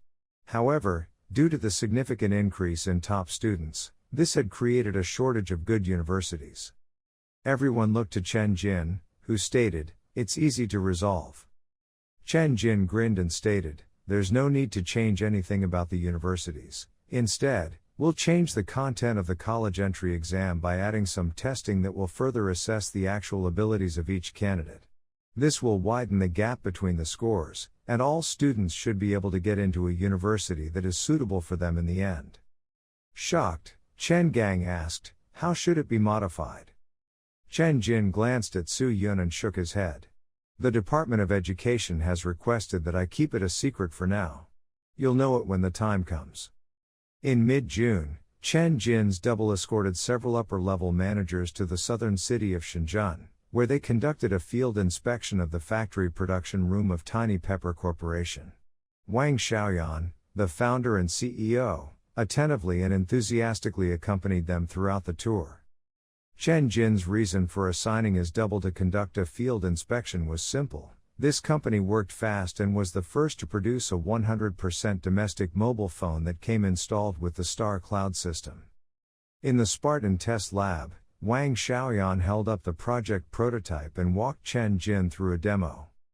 "President Chen, the prototype that I'm holding right now is installed with the mid-range CPU, SX800, jointly developed by Singhai Technologies and Tengxun Corporation. The highest running benchmark of Antutu exceeds 220,000. Its performance is comparable to the Snapdragon 725 by Qualcomm. It uses the same RAM chip, 4GB LPDDR4, that was mass-produced by Purple Ray only last month. Its work frequency is 1866 MHz, and its performance is similar to that of the high-frequency version, LPDDR3, however, it consumes slightly less energy. The ROM storage that it uses is the UFS 2.1, produced by the Dejang storage chip factory. It has a capacity of 64 GB, and its performance shows little difference from the mainstream ROM storage in current use. The screen is a 5.8-inch OLED from Oriental Crystal, and the motherboard, camera, lithium battery, fingerprint sensor on the front panel, and all other components are all supplied by domestic manufacturers. It's also installed with the latest Star Cloud 1.4 system. At this point, Wang Xiaoyan was overwhelmed with admiration.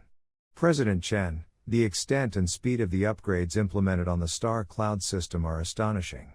All the necessary functions have been added, and my company's hardware engineer has said that the integrity of the Star Cloud system is comparable to Android 6.0. As for Star Cloud's operating speed, it is smooth to the point that it very obviously surpasses all versions of Android. It's even more than 20% smoother than iOS. Although we are slightly lacking in terms of our hardware, the user experience of this phone will not be worse than any of the Android flagships due to the performance of the OS. By now, the number of apps on the Star Cloud app market has exceeded 100,000. All the mainstream apps that are necessities for users have been made available. Once the phone is distributed on the market, the consumer will not find any inconvenient aspects in the user experience. Wang Xiaoyan continued excitedly, "The model that I'm holding right now can be mass-produced very soon, and it will become the first mobile phone that is 100% domestic." Chen Jin nodded and picked up another prototype.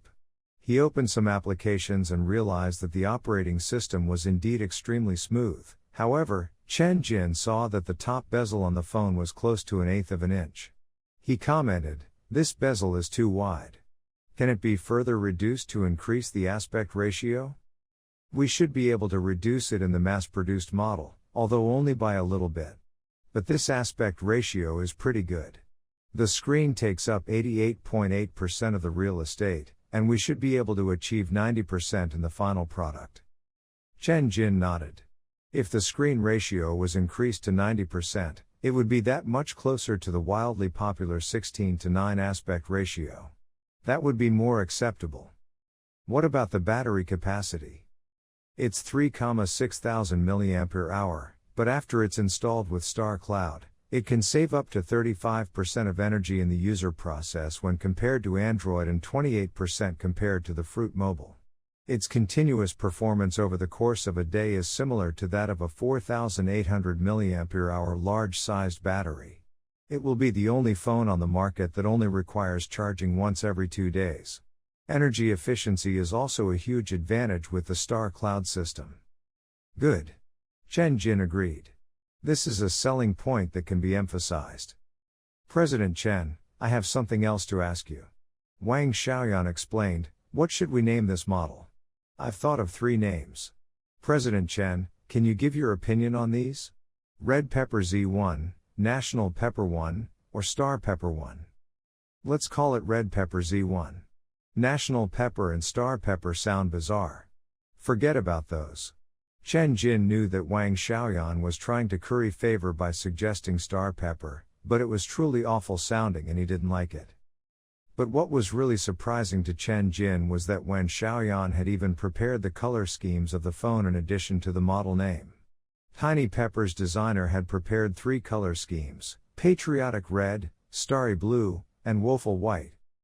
Patriotic Red referred to the nation-loving heart, which was reflected with its blood red shade. Starry Blue referred to the deep blue of the outer skies and represented Singhai Technologies' mission. As for Woeful White. Wait. What the hell is Woeful White? Wang Xiaoyan explained, it refers to the despondent expression on the faces of those who tried to beat us down by isolating our technology and products. When they see this phone, The blood will drain from their faces, hence woeful white.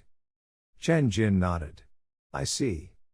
He wanted to meet the designer who had invented such creative design, so he asked for the person who had come up with the 3 color schemes. The designer was a man in his 30s with the surname Zhang. His appearance was average, he was wearing thick glasses and seemed to have no care for his dress. He radiated the air of a loser. Chen Jin patted his shoulder while saying, "You're a f-king genius." The designer scratched his head and laughed in embarrassment. Hee hee. Finally, they had to fix a date for the launch of Red Pepper Z1. When will mass production begin? In a week's time, on June 26th. So fast? Yes, it is that fast. That's the typical speed for those of us in this industry. I would like you to manufacture more ready-for-sale units. Ensure that the quality of the products is maintained. We'll officially announce its launch on the 3rd of July. Singhai Technologies will publicize the product, and I will personally host the launch event.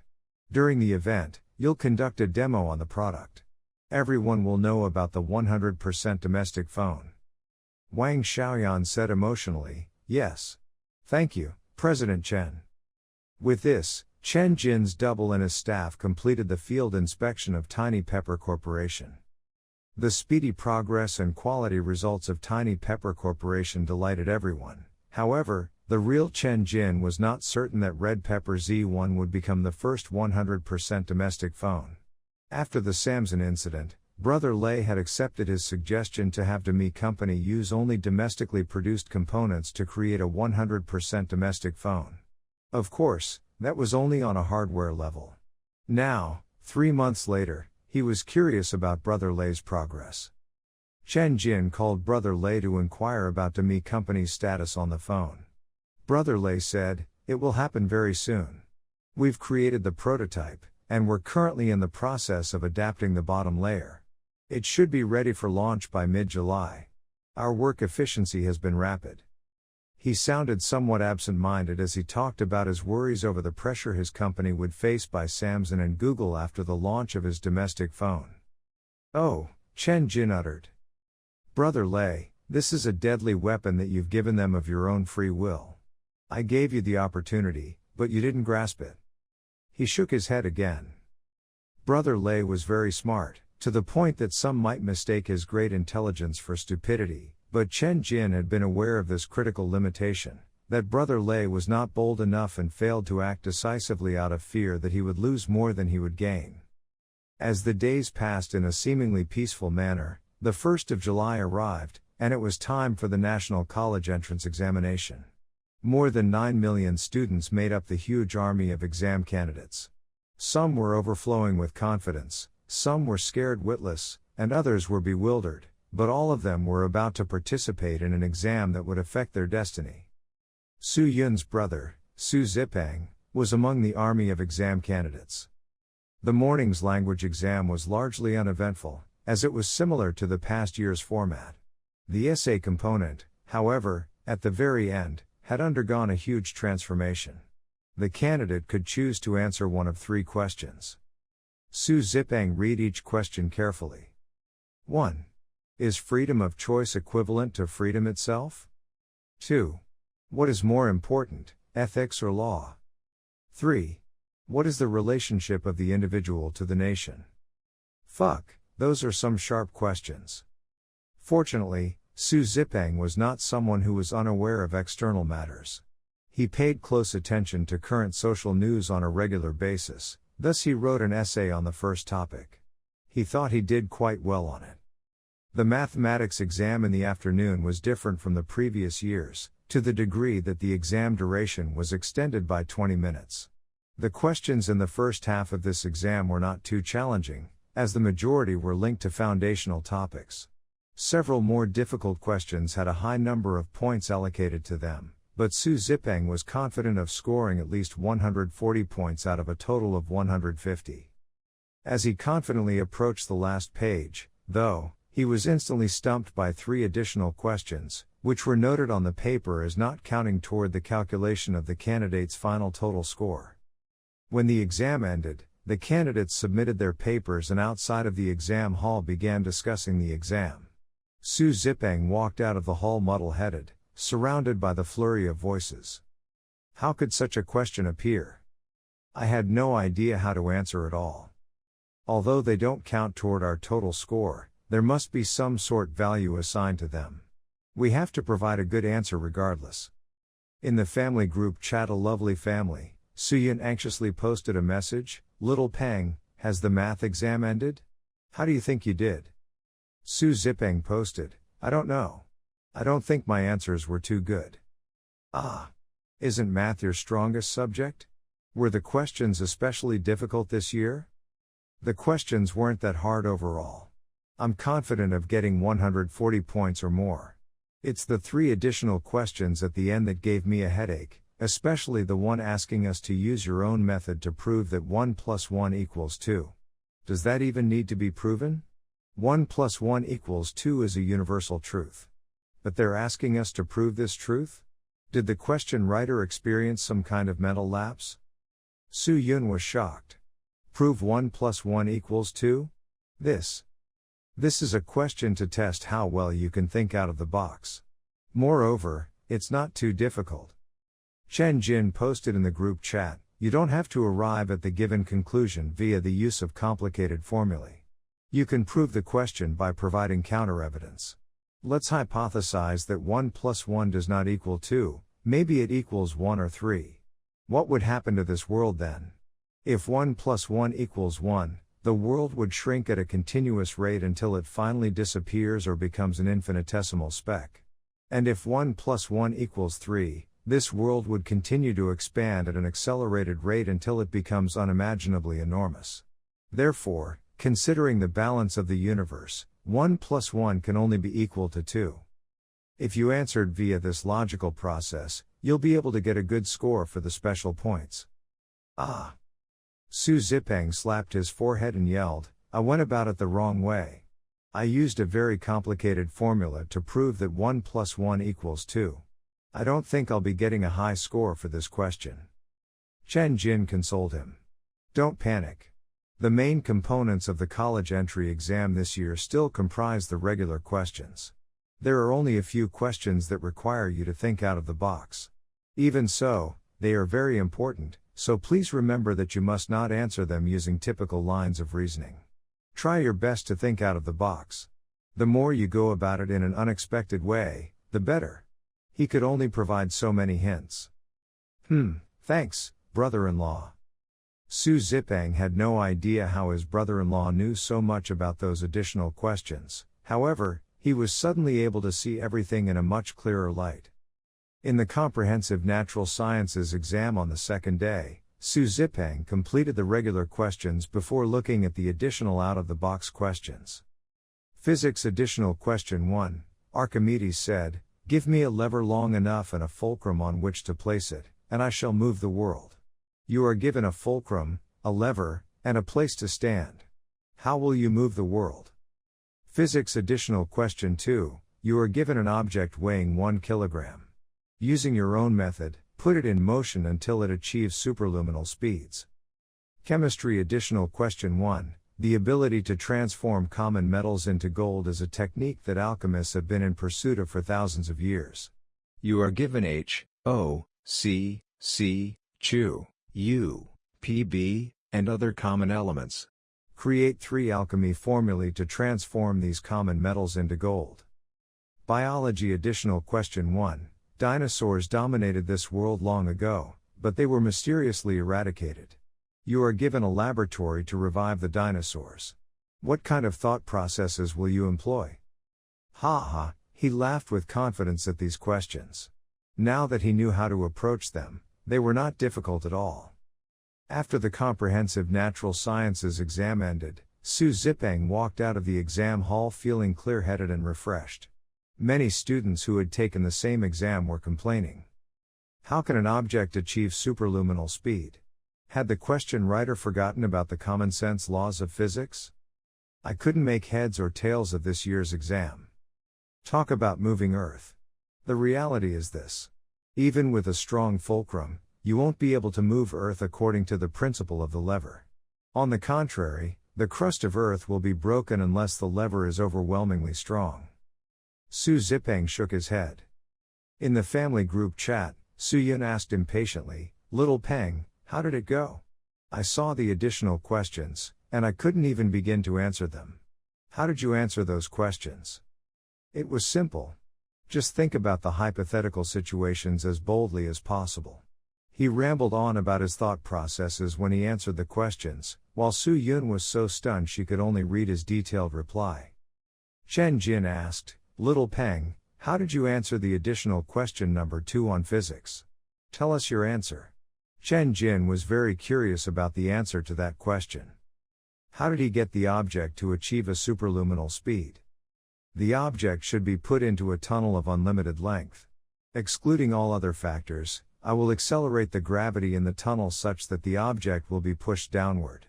After about a year, the speed of the object would exceed the speed of light. Su Yun widened her eyes. It can be answered in this way? Of course. Chen Jin said, even if it's on a theoretical basis, it will be accepted as long as it can be achieved according to your stated conditions. It probably cannot happen in reality. But first you have to be bold enough to conceive of the idea, no matter how ridiculous it may seem.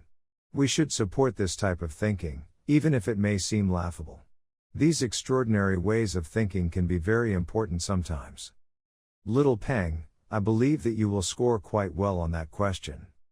A total of 7 to 8 questions to test the candidates out of the box thinking had been added to the natural sciences portion in this year's exam. The scores from these questions would be excluded from their total scores, and the candidates' rankings would be unaffected. The special values allocated to these questions, however, comprised a total of 100 points. If the number of top scorers remains in the manageable range, these additional 100 points would only be a point of reference and would not affect students' entry into the top universities. However, if the number of top scorers exceeded the capacities of the top universities, the importance of the additional questions would be realized. If a student's regular scores were high, but his special scores were only average at 30 to 50 points, then that student would only be admitted into a university that was ranked slightly lower. If a student's regular and special scores were outstanding, then he would certainly be a talent that various top universities would vie over. Even if one's regular score was only average, he could still be admitted as an exception by the top universities if he had an outstanding special score, because of its measure of an extraordinary way of thinking. Therefore, the questions that tested students out of the box thinking were extremely important. But was this too unfair to the top students who could not really think out of the box? After all, not everyone was gifted with such unique creativity, and this was the only viable method. What this society needs in the future are talented people who can think out of the box and with extremely strong problem-solving skills. The impact of these additional 100 points outside of the total score was very limited. If a student scored very well on the regular questions, it would not affect his entrance into one of the top universities. The Department of Education employed a special formula in their calculations to maintain a basic sense of fairness. The vast majority of the college entrance exam candidates had also accepted this change. The last exam, the English paper, was finally concluded. Millions of college entry exam candidates walked out of the exam hall with mixed feelings. Su Zipeng had never felt so relaxed before. Everything had ended, and this long race, this intense competition, had finally come to an end. As for his results, he estimated his various scores and said, "I'm not too certain if I can get into Tsinghua University or the National University, but I should be able to get into Shanghai Jiao Tong University and Fudan University." Su Yun said excitedly, "That's great. Come study in Shanghai, and you can live in the same city as me." What a bonus that she could look after her brother if they were in the same city. We'll talk about it after the minimum admittance scores have been announced. On the other side of the country, Singhai Technologies had been intensely preparing for a major product launch event, and the widespread press release was about to begin. At 7 p.m. on July 3, people entered Shanghai Stadium in droves. Journalists representing hundreds of media companies had been sent there. Tens of national review organizations flocked there. One after another, They entered the stadium that could hold up to 100,000 people. Although there was one more hour until the event started, nearly all the seats were occupied. One could tell the anticipation and passion these people had for this event. This was the first mobile phone that was 100% domestically produced. It was installed with a domestic operating system and used only domestic components in its hardware. This was something that had never been done in the world. But they did it. No matter what the performance of the phone was like, its existence had a great significance. As the start of the event approached, the number of non-live audiences rapidly exceeded tens of millions as they tuned into the event across various platforms. Coincidentally, the National Senior High School Entrance Exam and the College Entry Exam had both ended in succession. Summer holidays had begun. It was a rare sight that the students were not playing games like King's Pesticides or survival games. Instead, they were quietly sitting in front of a computer or mobile screen, waiting for the launch event that was about to begin. In a particular internet cafe, Su Zipeng and his classmates sat in a row in front of the computers. They had finished their games and were waiting for the live stream to begin. The discussions on Weibo were intensifying as people were caught up in debates everywhere. There were at least tens of millions of people focusing on this ordinary product launch. In the preparation area backstage, Wang Xiaoyan was decked out in a shirt and Western-style pants. Chen Jin, who was remotely operating as double, noticed that he seemed somewhat nervous. His face was flushed and his hands were sweaty. Holding his flashcards, he paced back and forth in a restless manner. Chen Jin asked, "What happened? You look nervous." Wang Xiaoyan replied, A little. I'm afraid that I won't do a good job on stage." Chen Jin said, "With 100,000 in the live audience and tens of millions more viewers watching the live stream, the intensity of this focus is comparable to that of a wedding night. It's normal to be nervous." A tremor went through Wang Xiaoyan's body and he forced a laugh. "President Chen, I'm even more nervous after hearing your words. Even some overseas VIPs might be watching this. If I show that I am guilty or timid, and I stutter, they will despise and dismiss us. We will fail to gain honor for ourselves." In an instant, Wang Xiaoyan became grave and he clenched his fists. Chen Jin patted his shoulder. "The audience is more interested in the product, not you as a person. Don't take yourself too seriously. Treat the audience like they are air. Introduce the product according to the flowchart that you've arranged. Then think about how the product will gain honor and dignity for our country. You'll be okay as long as you've achieved these points." Wang Xiaoyan nodded fiercely.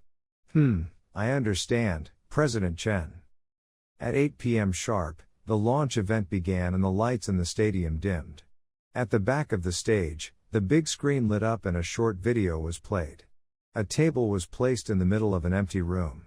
At least 200 mobile phones were arranged neatly on the large surface of the table. They included overseas brands like Fruit and Samsung flagships, as well as domestic brands like Huawei, Demi, of, Meihong, and others that were manufactured in the country. These models had uniformly achieved great success in the past few years on the market. They were well liked by consumers. All of them were representatives of exquisite craftsmanship, advanced technology, and innovation of the highest level. The camera swept across these phones. The narrator sighed with emotion and said, "How perfect are these products! Each of them are works of art in their own way. They make me sigh in appreciation. Compared to these phones, the new product that is about to be introduced is not even worth mentioning. I would even say that there is no need to put it out in front of an audience to showcase its ugliness. Its existence is superfluous. Hence, the event tonight can be described as an unnecessary event. So why do we still insist on making a mobile phone product? Let's do a simple test. We've set up completely different passwords for unlocking the screens on these phones, changed the passwords for mobile payment, and placed several encrypted files in these phones. Hundreds of people appeared on the screen as they set up or changed existing passwords on the mobile phones. Then, they took videos, photos, and created files on the phones. We'll begin from this Fruit Mobile. The scene was fixed upon a Fruit X model. Unlock the screen. Open the camera album. Set up the phone recording. Okay. Now, we'll be going into Taobao Mall to get something for ourselves. Select Alipay. We need the password for mobile payment. Then, let's autofill the form. Purchase is successful. Wow. Fuck. How was this possible? A commotion could be heard amongst the live audience. Countless people were so shocked that their eyes rolled comically and their mouths hung open. There was nobody operating the Fruit X mobile in the screen. The screen unlocked, opened the camera album, and went through the mobile payment and other actions simply based on the voice of the background narrator. It was as if an invisible hand was controlling the phone, causing one's hair to stand on end.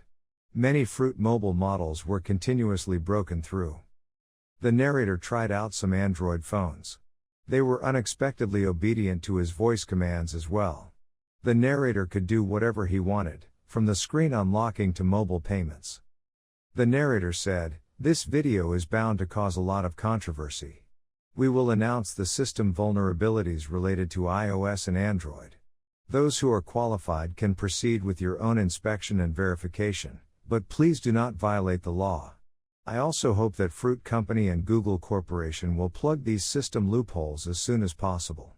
No need to thank me. I'm Lei Feng, by the way." We're back to the question at the very beginning. Why do we insist on making a mobile phone? Why do we insist on creating a mobile operating system that solely belongs to us? It's not to prove how awesome we are. And it's also not to fan the patriotic flames in the hearts of the audience. We have only one simple purpose. And that is to make a phone that completely belongs to us, is secure, and useful. That is all. The video ended. Loud music echoed across the stadium. Wearing an in-ear microphone, Chen Jin walked up to the stage in great strides. The product launch had officially begun. However, none of the audience, no matter if they were at the stadium or viewers of the live stream, was paying any attention to the event. They were having intense discussions on the bullet screens or other various forums. Oh my mother, this is too terrifying. There's no secret that can remain a secret. Was that a genuine mistake or was a deliberate backdoor created by Fruit and Google? There's an 80% to 90% probability that they are backdoors. Fruit Corporation and America's military have a very close partnership. Google frequently proclaims that they will never commit any unethical activities. However, they still have publicized plenty of advertisements on fake medications. Google had joined the PRISM project of America's National Military Intelligence Bureau way back in 2009. Neither of those companies are good. I really want to throw my F-King phone away. There are backdoors everywhere. Disgusting. The F-Kers are fanning the flames of anxiety just to sell their products. There are just some things that a company shouldn't do. Someone immediately replied to the above post, "Ha, even if Singhai Technologies is fanning the flames of anxiety for their own profit, at least they've found the back doors and have broken the codes on those phones. In any case, I will never purchase a Fruit mobile or an Android mobile. You can continue to use them if you think that it's safe to do so." The audience and netizens were discussing intensely amongst themselves. The introduction of Red Pepper Z1's main functions was drawing to an end as the event moved towards its last phase, the announcement of the prices. The audience finally became alert and they focused their attention back to the stage. Then, what's the selling price for such an awesome product? Rest assured, everyone, we will not let your patriotic feelings go to waste. As the pioneer product in its own category, it is likely that some issues might crop up when using it. By selling it at a friendly price, we hope that we can have some of your understanding in exchange when it comes to certain areas that you might find disappointing. And now for the price. Chen Jin's voice dropped to a lower octave. A rumble could be heard. A price list appeared on the big screen. There were a total of 2 versions. Red Pepper Z1, 4 plus 64 GB version, was selling for $999. Red Pepper Z1, 4 plus 128 GB version, was selling for $1,099. There were 3 colors to choose from: Patriotic Red, Starry Blue, and Woeful White. Prices were unaffected by the colors. Everyone was stunned. Cheap. It was truly cheap. This low price might even make some think, could the manufacturers even earn a profit? Of course they profited. Even though the two versions of Red Pepper Z1 were selling at friendly prices, the net profit per unit coming from the hardware was about $50. If sales volume exceeded millions or even tens of millions, the net profit per hardware unit might even reach $100. In order to support the production of this 100% domestic phone, the essential hardware components were sold to Tiny Pepper Corporation at a highly discounted price. The components included the SX800 jointly developed by Singhai Technologies and Tang Xun Corporation, the LPDDR4 memory chip from Purple Ray, and the internal storage from Dejiang Storage Chip Factory. They were sold at prices that were only slightly higher than the production costs. Moreover, other components such as the screen from Oriental Crystal, the motherboard from Shuntong Corporation, the camera modules from Ufei Guang, the battery from Desai Corporation, and so on, were sold at discounted prices to Tiny Pepper. Those manufacturing companies wanted to show their goodwill to Singhai Technologies and establish a good business relationship with them. The price of the communication baseband was a little more expensive. It used the Baron 5000 add-on baseband. Huayao Company could be considered one of the more loyal and patriotic companies. They did not charge a particularly high price for the 5G baseband to show their support for the 100% domestic mobile. In addition, they had even waived the communications patent licensing fees, which was equivalent to 3.5% of the mobile phone's overall selling price. What about the gangster monopoly of Qualcomm? Even the most advanced 5G communication baseband still needed the CMDA technologies which had been patented in the early ages of mobile communications. One would not be able to make calls on their mobile phones without CMDA technologies. The patents of more than 10,000 CMDA relevant technologies were under the control of Qualcomm. If you wanted the call function on your mobile phone, you had to pay money to Qualcomm. However, time was the greatest enemy. Most of the CMDA communication patents that were valid for only 20 years would expire after 20/0 and could be used free of charge. Hence, Qualcomm was behaving in a more honest and humble manner the past few years. They could not afford to employ cheap tricks like buy our baseband and you'll get a free CPU any longer. In addition, most of the products produced by local suppliers in Z countries were characterized by good quality and low prices. Hence, even though the selling price of the 100% domestic phone, Red Pepper Z1, was not high, it still had a certain profit margin. In other words, most of the pure local made electronics were products of good quality selling at low prices. However, all of this did not have any significant direct impact on Singhai Technologies. No matter if the Red Pepper Z1 flopped or if they flew off the shelves, no matter if Tiny Pepper made a loss or a profit from the mobile phone, Singhai Technologies received no revenue from Red Pepper Z1. Chen Jin's sole purpose in helping Tiny Pepper publicize the product was to aid the distribution of the Star Cloud system. The lower the selling price of Red Pepper Z1, the better. In a testing area where video content creators filmed their product reviews, at the edge of some long and bulky tables, journalists from hundreds of science and tech media as well as staff from more than 10 review organizations were doing their user experience reviews on the newly launched Red Pepper Z1. A famous review host on Bilibili, the mischievous koala, was holding a white mobile phone. He began speaking to the camera in front of him. Let's do a simple user experience review. We'll first talk about the phone's ergonomics. On the front is a 5.8-inch OLED display screen. The back of the phone is made of plastic. A plastic shell on a phone?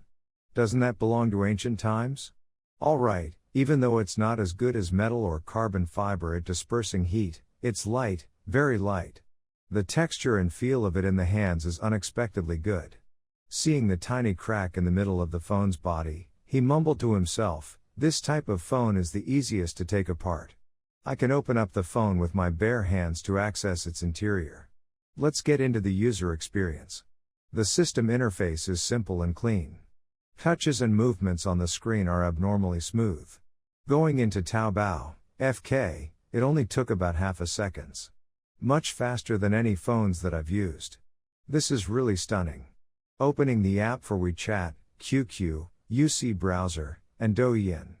The startup speed of the apps is unimaginable. Perhaps this is the advantage of a late entry into the market?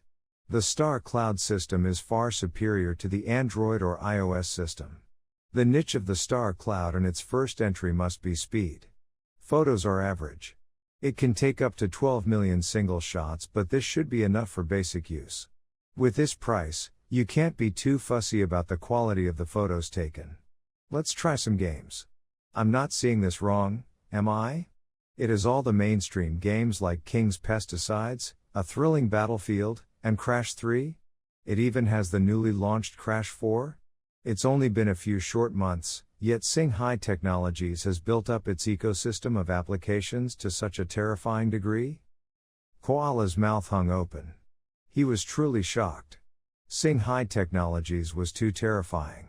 It had built a complete ecosystem of applications even before the launch of the first 100% domestic phone, when there were only a minority of Star Cloud system users. We'll leave that aside and play some games. He opened the app for King's Pesticides and shot a group of human bots. He nodded. The phone maintains a frame rate of 60 frames per second easily throughout the entire game.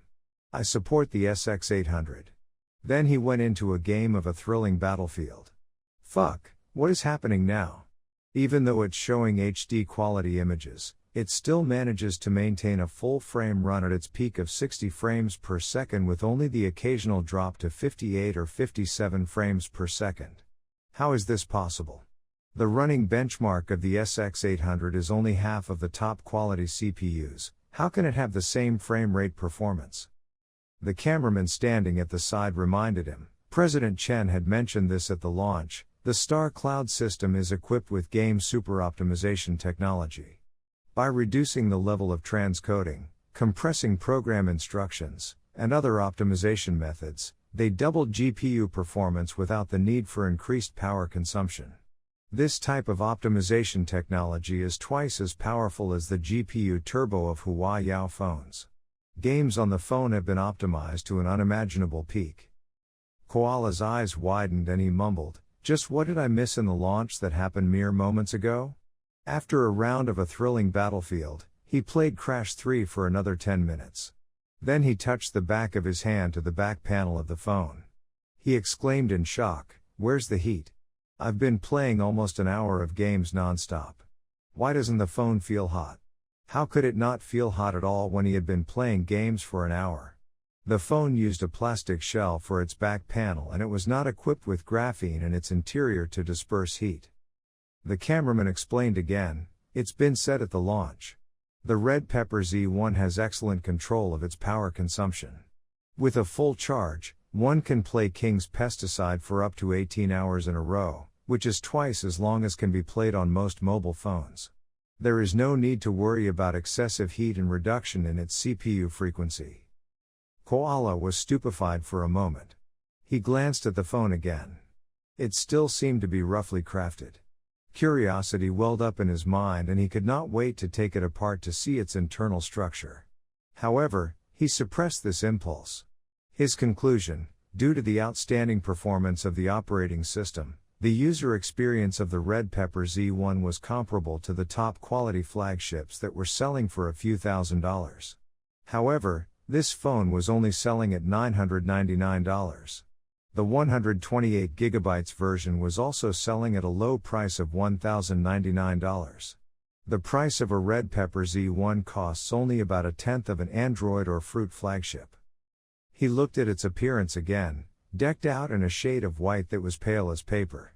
A thought zipped through his mind. He could not help but ask the cameraman, "What is this color called?" "What white?" "Woeful white."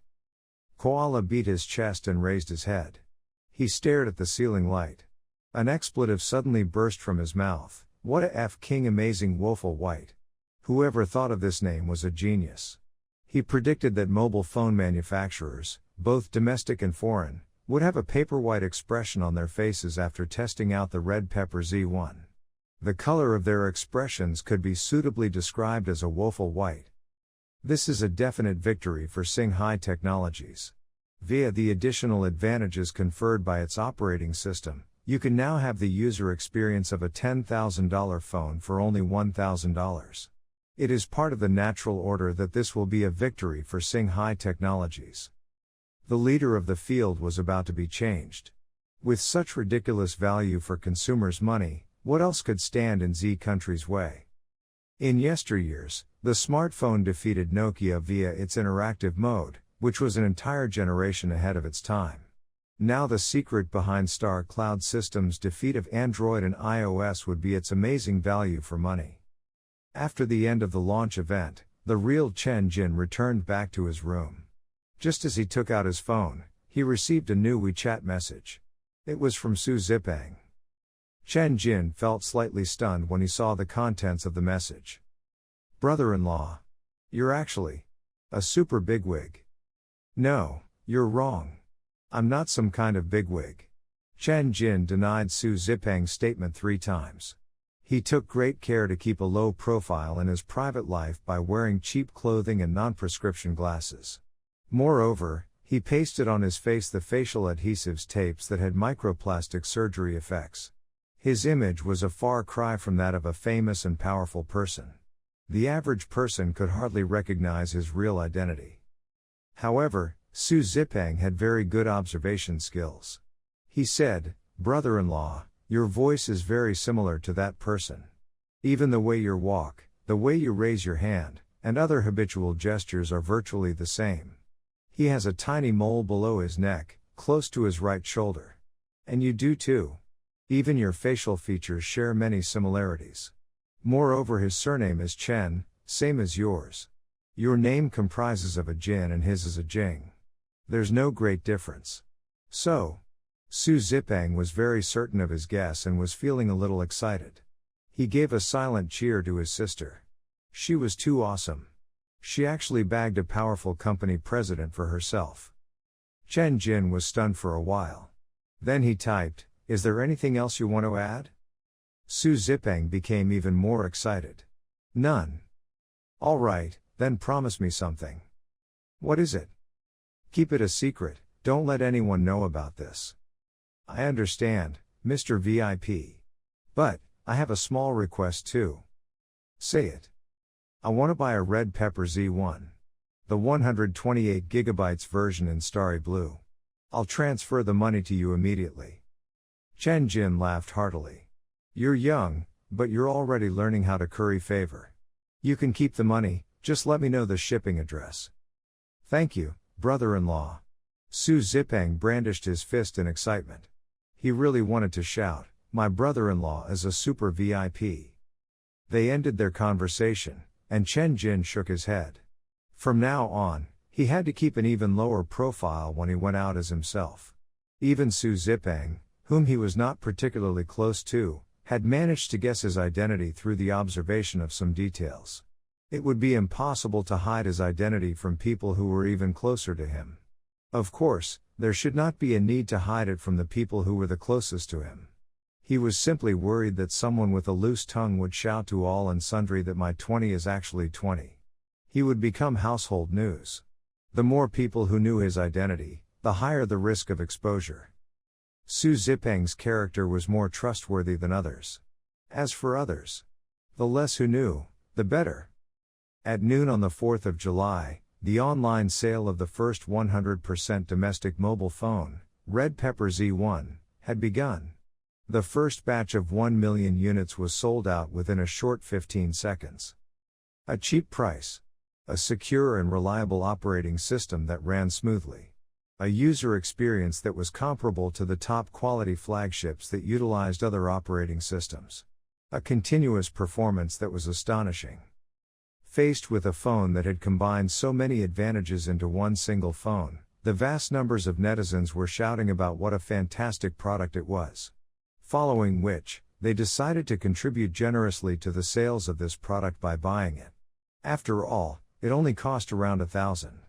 Many used their Ant Credit Pay to buy a few units. Some chose to pay in 12-month installments, meaning that it only cost them about $10 per month. Even if there was no need to get a new phone, many chose to blindly buy it. The low pricing strategy of the Red Pepper Z1 achieved great success in terms of sales volume. More than 1 million units were sold in just 15 seconds. It broke the record for the fastest sales for mobile phones. However, there were countless netizens who expressed their discontent. "Where's this awesome phone that I heard about? I just took a nap and everything was sold out. More than 1 million units have already been sold? Do they have to sell it so quickly? Must be the cheap monkey trick of restricting stock to make the product look more desirable." The discontented opinions of the netizens flooded the comment section of Singhai Technology's official Weibo. Besides the ordinary consumers, the hundreds of thousands of Star Cloud app developers also had the urge to buy the Red Pepper Z1. They had to get their hands on a few Red Pepper Z1 phones to do some tests. The government had also placed an order for more than 1 million units. They hoped that Tiny Pepper Corporation could complete their order in a month. There were at least a few million other potential customers. Chen Jin called Wang Xiaoyan to inquire if he could meet this outrageous demand in a shorter period of time. "It's not a problem as long as we have ample supply of the various components. Tiny Pepper can produce 500,000 units per day. We can handle any number of orders. However, the components that we are currently short on are mainly the OLED screens and the LPDDR4 memory chips. I've thought of a solution. A portion of the screens and memory chips will be replaced with LCD screens and Purple Ray's LPDDR3 high-frequency chips respectively. Of course, the prices for these phones will be lower. These replacements will not have any significant impact on the overall performance of the phones. In any case, as long as there were sufficient supplies of the necessary components, Tiny Pepper's production capacities could be rapidly increased to 500,000 units per day." Chen Jin was stupefied. 500,000? 500,000 units per day? "President Wang, you are certain about this production number?" "Yes. If I expanded my factory just a little more, it would not be difficult to produce 1 million units per day." Wang Xiaoyan talked about his experience in the high-efficiency production of mobile phones. The production of the casing is the most time-consuming. Many companies are using materials like aluminum alloys, carbon fibers, all ceramic, etc. They would be polishing the quality and construction of the casings every day. A high proportion is scrapped. It would be strange if they could increase their production speed under these circumstances. The production speed is much faster by employing plastic casings. The production cost is only a few dollars and the shape is molded with just one try. We can easily make as many as we need. It's also convenient to open and do repairs on the phone. There are many advantages to plastic casing. In addition, there are all sorts of inspections and tests to be conducted. All these processes are killers of speed and efficiency. How could the speed of the production process be increased? In the post-production stage, we would charge the phone to a power supply, conduct some tests on the finished product, and that would be all. Typically, there are no problems with 95% or more of the phones. Hearing these statements, a great suspicion welled up in Chen Jin's mind. Quality? Would there be any quality to the phones that were manufactured like that? What if large-scale quality issues appeared out of the blue? President Chen, I guarantee that there won't be large-scale quality issues. Our product quality is passable in this industry. We are one of the few to achieve efficiency without neglecting quality. We provide free maintenance and repair services if there are any malfunctions in the first 3 months of usage. We have reduced our short-term return for repair rate to 3% of all users. President Chen, please don't think that 3% is a high number. The return for repair rate of Hua Yao and Demi is not low either. On the other hand, it's of that produces truly high-quality phones. We hope for your understanding, President Chen. As manufacturers of phones of inferior brands, we would not earn any profit at all if we do not cut costs wherever we can. You have given us $1 billion loan, part of the money has been used for development, and even more has been spent on the construction of a bigger factory. It's pretty much gone in a short time. We want to make a good product. But we need to take things one at a time. The product quality could only be improved significantly when the new factory had been constructed. Okay. Chen Jin shook his head. It's best that phones with quality issues make up less than 5% of our total units sold. If the user tells us that there are problems with the phone in the short term, immediately provide them a new model. They can keep exchanging their phones until they get one that is working okay. We need to have an excellent attitude with regards to solving any potential issues with the phones. Immediate exchange for a new model? This would significantly increase production costs. However, Wang Xiaoyan had no choice but to say, "Okay, President Chen. I promise to exchange a new model for them until there are no more issues." Chen Jin nodded. With this promise, there should not be any major issues no matter how much Tiny Pepper expanded their production capacities. However, Chen Jin did not notice this detail. By using this type of production and sales method, it would eventually lead to a unique production sales model.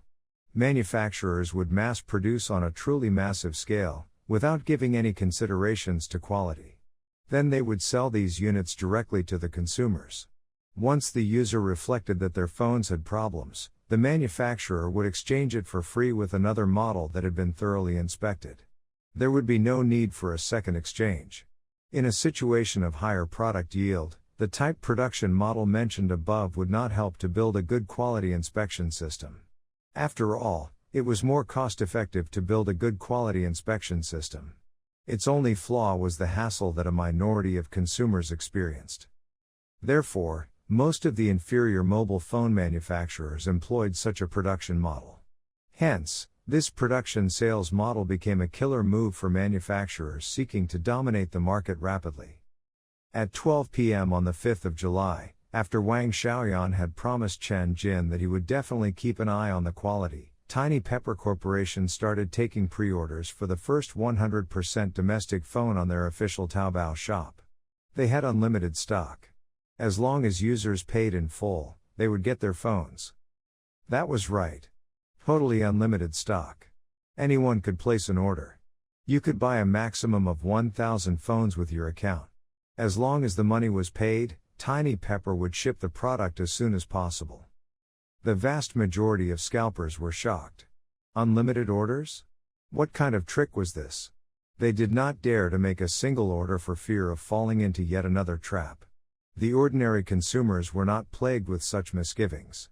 The earlier they placed their orders, the earlier they could receive their phones. Why hesitate? Hurry and place your orders. Unlimited pre-orders began. Pre-orders for the phone exceeded 1 million units in 30 seconds. In 2 minutes, pre-orders exceeded 2 million units. In another half an hour, pre-orders exceeded 5 million units. In another 10 hours, pre-orders exceeded 10 million units. At Demi Company, Lei Xiaojun's eyes widened as he saw that number. It continued rising to a value that stunned him and made his heart palpitate. He turned around and shouted to a company staff who was standing behind him, "Quick! Announce our 100% domestic mobile phone now." "Right now, President Lei?" "Yes, right now.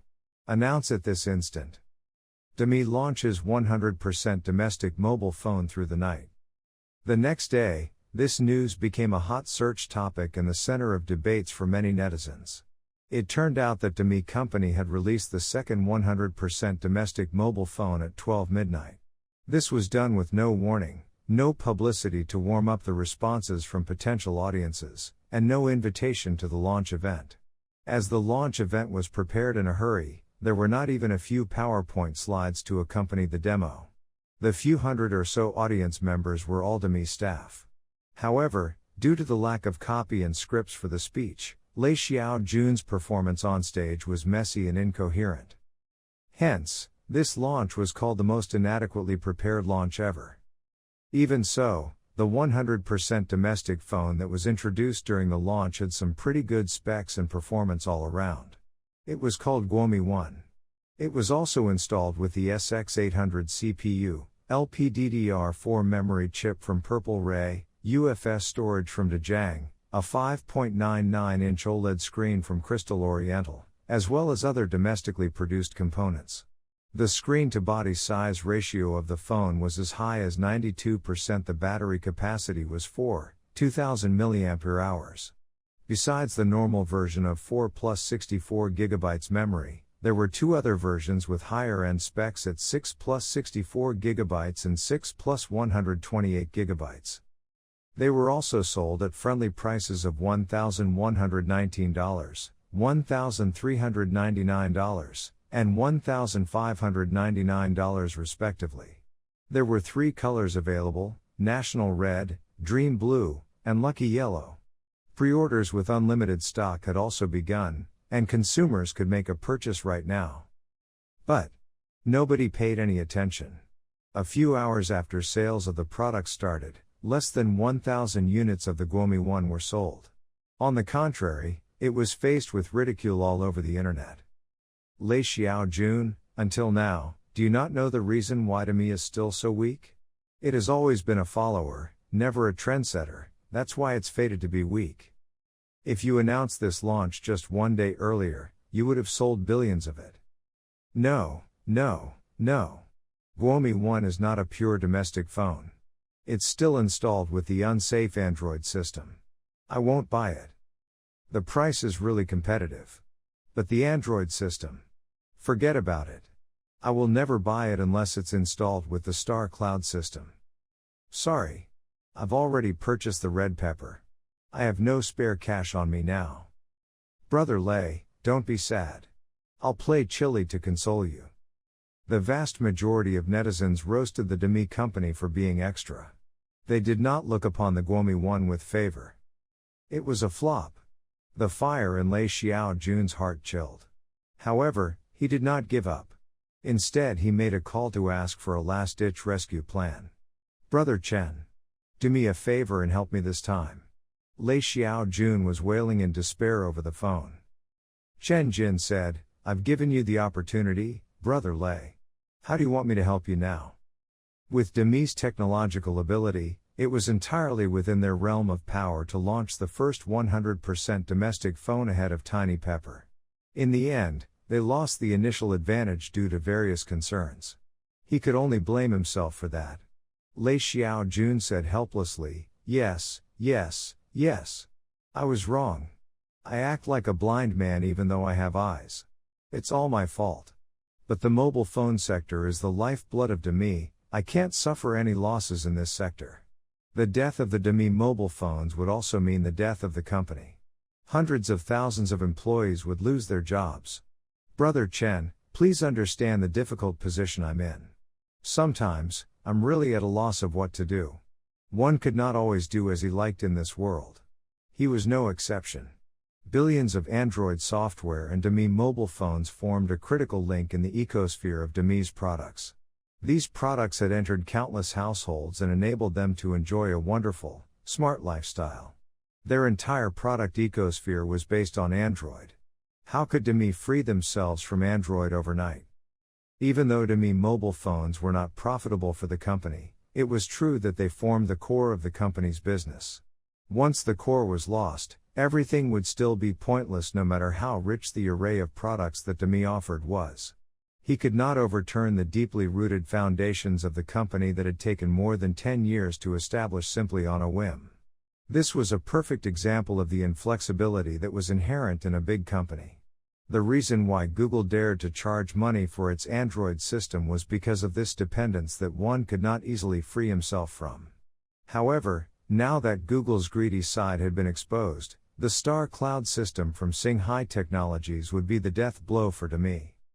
It was too terrifying how the pre-orders for Red Pepper Z1 exceeded 10 million units in a day. In the year of 20x0, the total number of smartphones sold in Z country was only 380 million units. Of those 380 million units, 11% were Demi phones. However, the first half of the new year had passed, and so far, the total quantity of Demi phones sold in the country had not even reached 20 million. This showed the downturn in the smartphone market. But the first 100% domestic mobile, Red Pepper Z1, created such a terrifying sales volume. 10 million units were sold within a day. This was equivalent to 50% of Demi's total mobile phone sales in 6 months. When Lei Xiaojun saw the sales statistics, his entire soul trembled. At the same time, he gained new understanding of the patriotism the citizens felt towards their country. And then what he felt was regret. But it was too late for regrets. Had there been any need to worry over the ecosphere of Demi's products when he could have achieved this sales number for himself? Why did he have so many concerns and worries in the first place? Ah! Chen Jin said with utmost seriousness, "Brother Lei, if you trust me, then immediately do as I say. If you don't trust me, then only death remains for your Demi company. Quickly say it. I trust you, Brother Chen. First, you need to issue an apology to the infinite number of netizens and take out the 100% domestic or pure domestic from the official description of the Guomi 1. You need to be more honest. You're still using the Android system in Guomi 1, how can it be called a 100% domestic phone? It's better to call it the 100% domestic hardware phone. We can't lie to the consumers." Okay. I will apologize. I will make adjustments and apologize as soon as possible. Then, you'll announce that Demi will join the Star Alliance and work with Singhai Technologies to create a real 100% domestic phone that is installed with the Star Cloud system. Only with this will the consumers buy into your product and the sales of your mobile phones can be saved. Otherwise, your market share will only continue to dwindle to nothing. This. Lei Xiaojun hesitated as some concerns continued to plague him. Chen Jin said helplessly, "Brother Lei, can you please have some backbone? Demi is not a small-scale company. Billions of Demi mobiles are sold all over the world every year. Demi has capital, technologies, and strength. What can Samsung and Google do to your company after Demi has joined the Star Alliance? They've witnessed the power of the Star Cloud system. Would they do anything to push you away from them and towards us? You'll be benefiting from both sides. If you don't believe me, you can try taking a stronger stance against them and see how Samsung and Google react." Yes. You're right. Lei Xiaojun had an epiphany. He silently thought, "I'm just joining the Star Alliance to meet the needs of the domestic consumers. It's not stated that Demi will have to stop using components supplied by Samsung or to give up the Android system. It's not necessary for them to behave so agitatedly. If they force Demi into a corner, they'll be the ones to regret their actions." He immediately responded, "Brother Chen, I'll listen to your advice. I'll announce that Demi will join the Star Alliance this instant and produce a 100% domestic phone for real." Chen Jin nodded. On the very same afternoon, an apology was declared on the official Weibo of the Demi company as well as Lei Xiaojun's personal Weibo. They sincerely apologized to the vast numbers of consumers for misleading them about the Guomi 1, which was not a 100% domestic phone as they had claimed. Then, they announced that they had joined the Star Alliance. They would not let down their Mi fans, and planned to produce a real 100% domestic phone. The majority of netizens responded positively to these two announcements. Not bad. He has a sincere attitude. It's not too late to make up for it. Cheers. I'll buy it for sure when they produce a real 100% domestic phone. Chen Jin posted a comment on Weibo too. "Everyone, please give Brother Lei another chance. I'm sure he will not disappoint you again."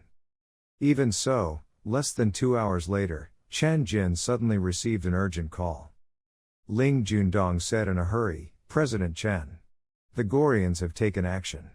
From today onwards, Samsung is reducing the prices of all its core components, including their RAM memory chips, non-storage, OLED screens and more.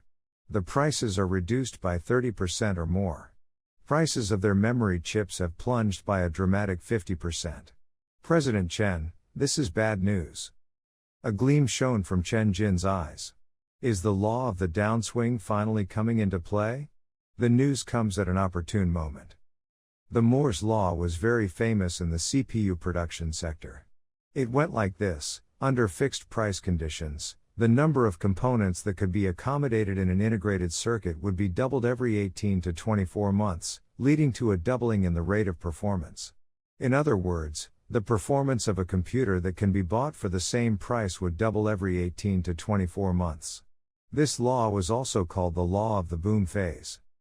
However, this law was useless in the memory storage production sector. In addition, with human interference and control in the market, a different observation could be seen. It was called Law of the Downswing. Samsung Corporation was the best at using this law. They were even regarded as the forefather of the Law of the Downswing. Samsung took full advantage of the unique strengths found in the boom phase of the memory storage industry. By relying on the inflow of capital from the government, they would expand their production as much as possible, causing prices to drop. Factories would be left with production surplus and other companies would also cut their investment spending. However, during this period of time, Samsung would continue to mass produce. This eventually forced the prices of the products even further down. In the end, competitors would be pushed out of the market or even go bankrupt. This became known as the Law of the Downswing. In the history of the memory storage production sector, Samsung had employed this law a total of 3 times. The first 2 times occurred in the mid-80s and the early 90s. This had enabled Samsung to claw its way from the bottom to the top of the sector. However, Samsung was not satisfied with the extent of its gains. Hence, it employed the law a 3rd time before and after the '08 economic crisis. In early '07, Microsoft launched its Vista operating system, which required a huge amount of memory. The DRAM manufacturers predicted that the demand for memory storage devices would increase dramatically, hence many of them expanded their production capacities. However, the sales of the Vista was much lower than expected and prices of DRAM plunged due to the oversupply. With the '08 economic crisis exacerbating the situation, prices of DRAM chips dropped from $2.25 per unit to 31 cents per unit.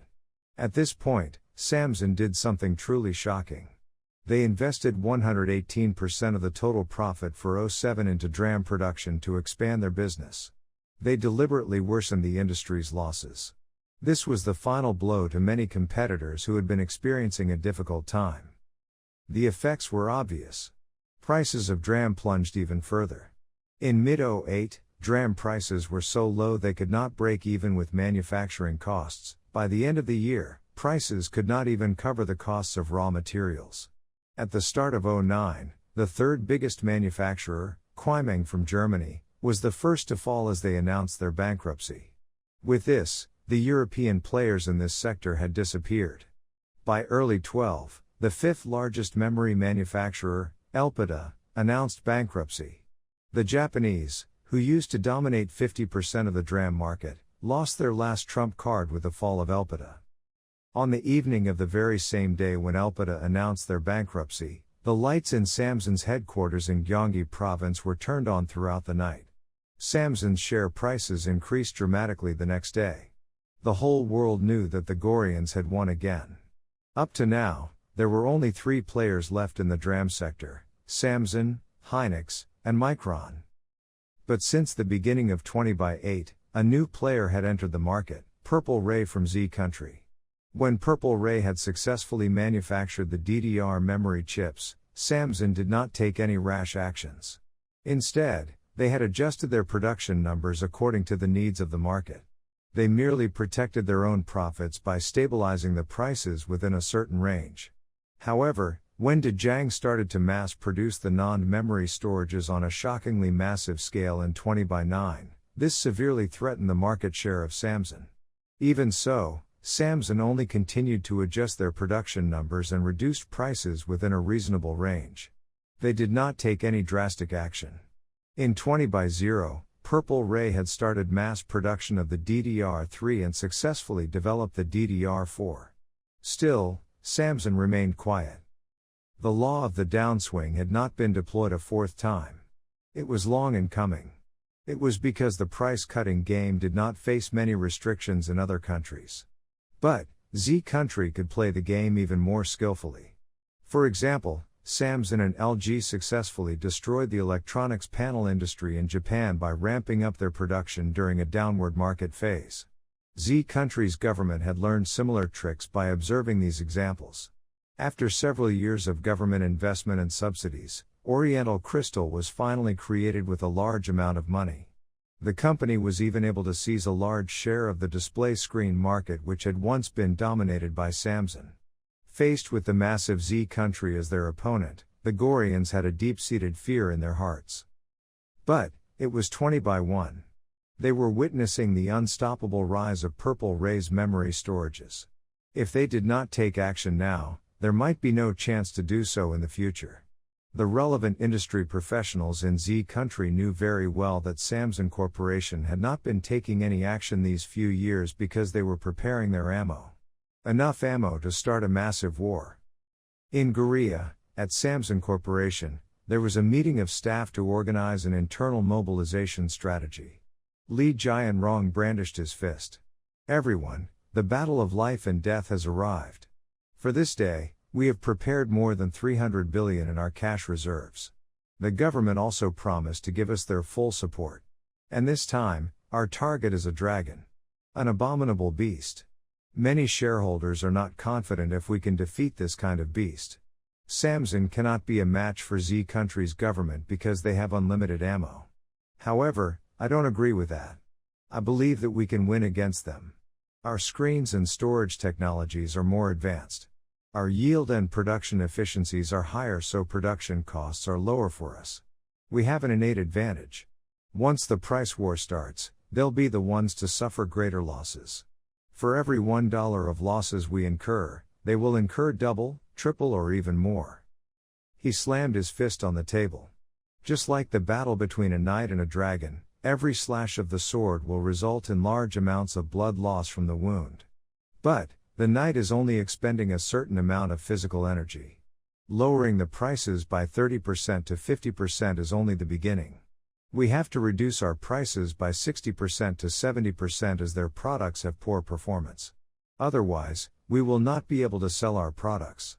If the prices were cut even more, their government would have to provide backup by spending from their precious state coffers to continue this war. We can afford losses of up to 500 billion. Is their government willing to pay a higher price just to protect those few piddling companies? Will the citizens agree to their government using up their pension money, their blood, sweat, and tears for the sake of this useless war? Okay. Let's suppose that their government could resist the public pressure and stand against us until the very end. By then, our HBM flash storage should be in widespread use by all relevant manufacturers. The DDR technology that is on the market now would become obsolete. What would they gain from their victory? Can their citizens accept the fact that the government had spent hundreds of billions to protect those few outdated companies? No matter what, the victory of this battle belongs to us. Even the scariest dragons would fall when faced with the excellent swordplay of our knights. This battle will be called Slaughtering the Dragon. Everyone, please join this battle alongside me and create glory for Samsung. We'll create a glorious legacy for us Goryans. As the upper management of Samsung listened to this call to war, they felt their blood heating up. They punched their fists in the air and shook them fiercely with a crazed expression. Victory belongs to us. Kill the dragon. Kill the dragon. We'll gain a victory against Z country. We're the heroes of our race. We'll be worshipped by all of our citizens. Nobody in this universe is a match for us Goryans. At Singhai Technologies, in an upper management meeting, the chairman of Purple Ray Group, Zhao Guowei, had made a special trip to Shanghai for this meeting. Chen Jin looked at him and asked some important questions. President Zhao, the Goryans mean to destroy your company with this aggressive approach. Can Purple Ray resist them? This came at a most excellent time. Zhao Guowei smiled disdainfully. I'm even looking forward to this fight with them. Ling Jundong interrupted with a gentle reminder, oh, how are you so confident about this, President Zhao? We should not underestimate the enemy. Purple Ray is no longer the same company it was in the past few months. Zhao Guowei shook his head. The Goryans will never believe that we've increased the yield rate of the DDR key pieces from 20% to 99.7% in a short span of 4 months. Our production efficiency has also been increased by 250%. In terms of production costs, we've reduced the per unit cost of a 4 GB DDR4 chip to about $3.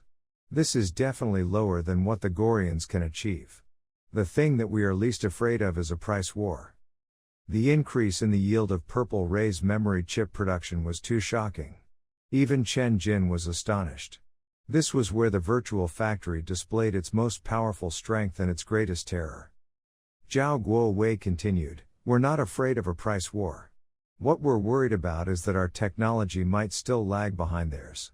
So, we're developing the DDR6, DDR5, and the high-frequency version of the DDR4 concurrently. The high-frequency DDR4 is more or less settled, and we should be able to come up with the DDR5 before the year is out. A team is also tackling the next generation of HBM memory chips, but results will only be apparent next year. I hope that this fight will drag on for a while longer. As long as Samsung does not use their trump card, our victory will be assured." "They won't." Chen Jin nodded. "The DDR memory chip is still the mainstream technology. Who would ever play their trump card at the start of the battle? But you also have to ensure that your secrets are well kept and present a weak image to the enemy. You must not reveal your insider information at all costs before you are ready." "I understand. Keeping our works a secret is very important to us." Purple Ray had given their assistance. In addition, the government had their backs if they were overpowered. Chen Jin was not especially worried about the powerful challenge-initiated Samson. It was akin to a 3-year-old child picking a fight with a full-grown adult. They were only courting their own death. Then, on the 7th of July, a piece of news came from Zhongxin International, causing a tremor to go through Chen Jin's body. A breakthrough had been achieved in the production of the 7nm chip. The development of the advanced chip production techniques generally went through several stages from the initial project establishment to the final success. Tape out, production of the first usable chip. Trial production, attempt mass production. The first batch of usable chips would be produced after achieving certain results. Mass production began, the product yield met the standards set out, and the product could be continuously manufactured in large quantities. This is the most desired result of the chip foundry. So, what was the progress of the research into the 7nm production techniques? At Zhongxin International, in the OEM factory production room of the advanced 7nm chip, the chief inspector of development, Yang Ming, held up a chip that was about the size of a fingernail. Facing Chen Jin, he began to explain. "President Chen, this is the SX1000 high-end CPU chip jointly developed by our company and Tang Xun Corporation. We produce this chip using the art of the 7nm production techniques. Based on testing done on the engineering machine, the running benchmark of the SX1000 is as high as 450,000 points. Its performance is double that of the SX800. This running benchmark is comparable to the most advanced CPU chips in the market, such as Qualcomm Snapdragon 8350 and Hua Yao Hazy's Kirin 1120.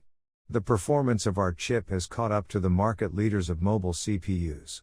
With the combination of this CPU and the Star Cloud system, Singhai Technologies is definitely the winner in the market.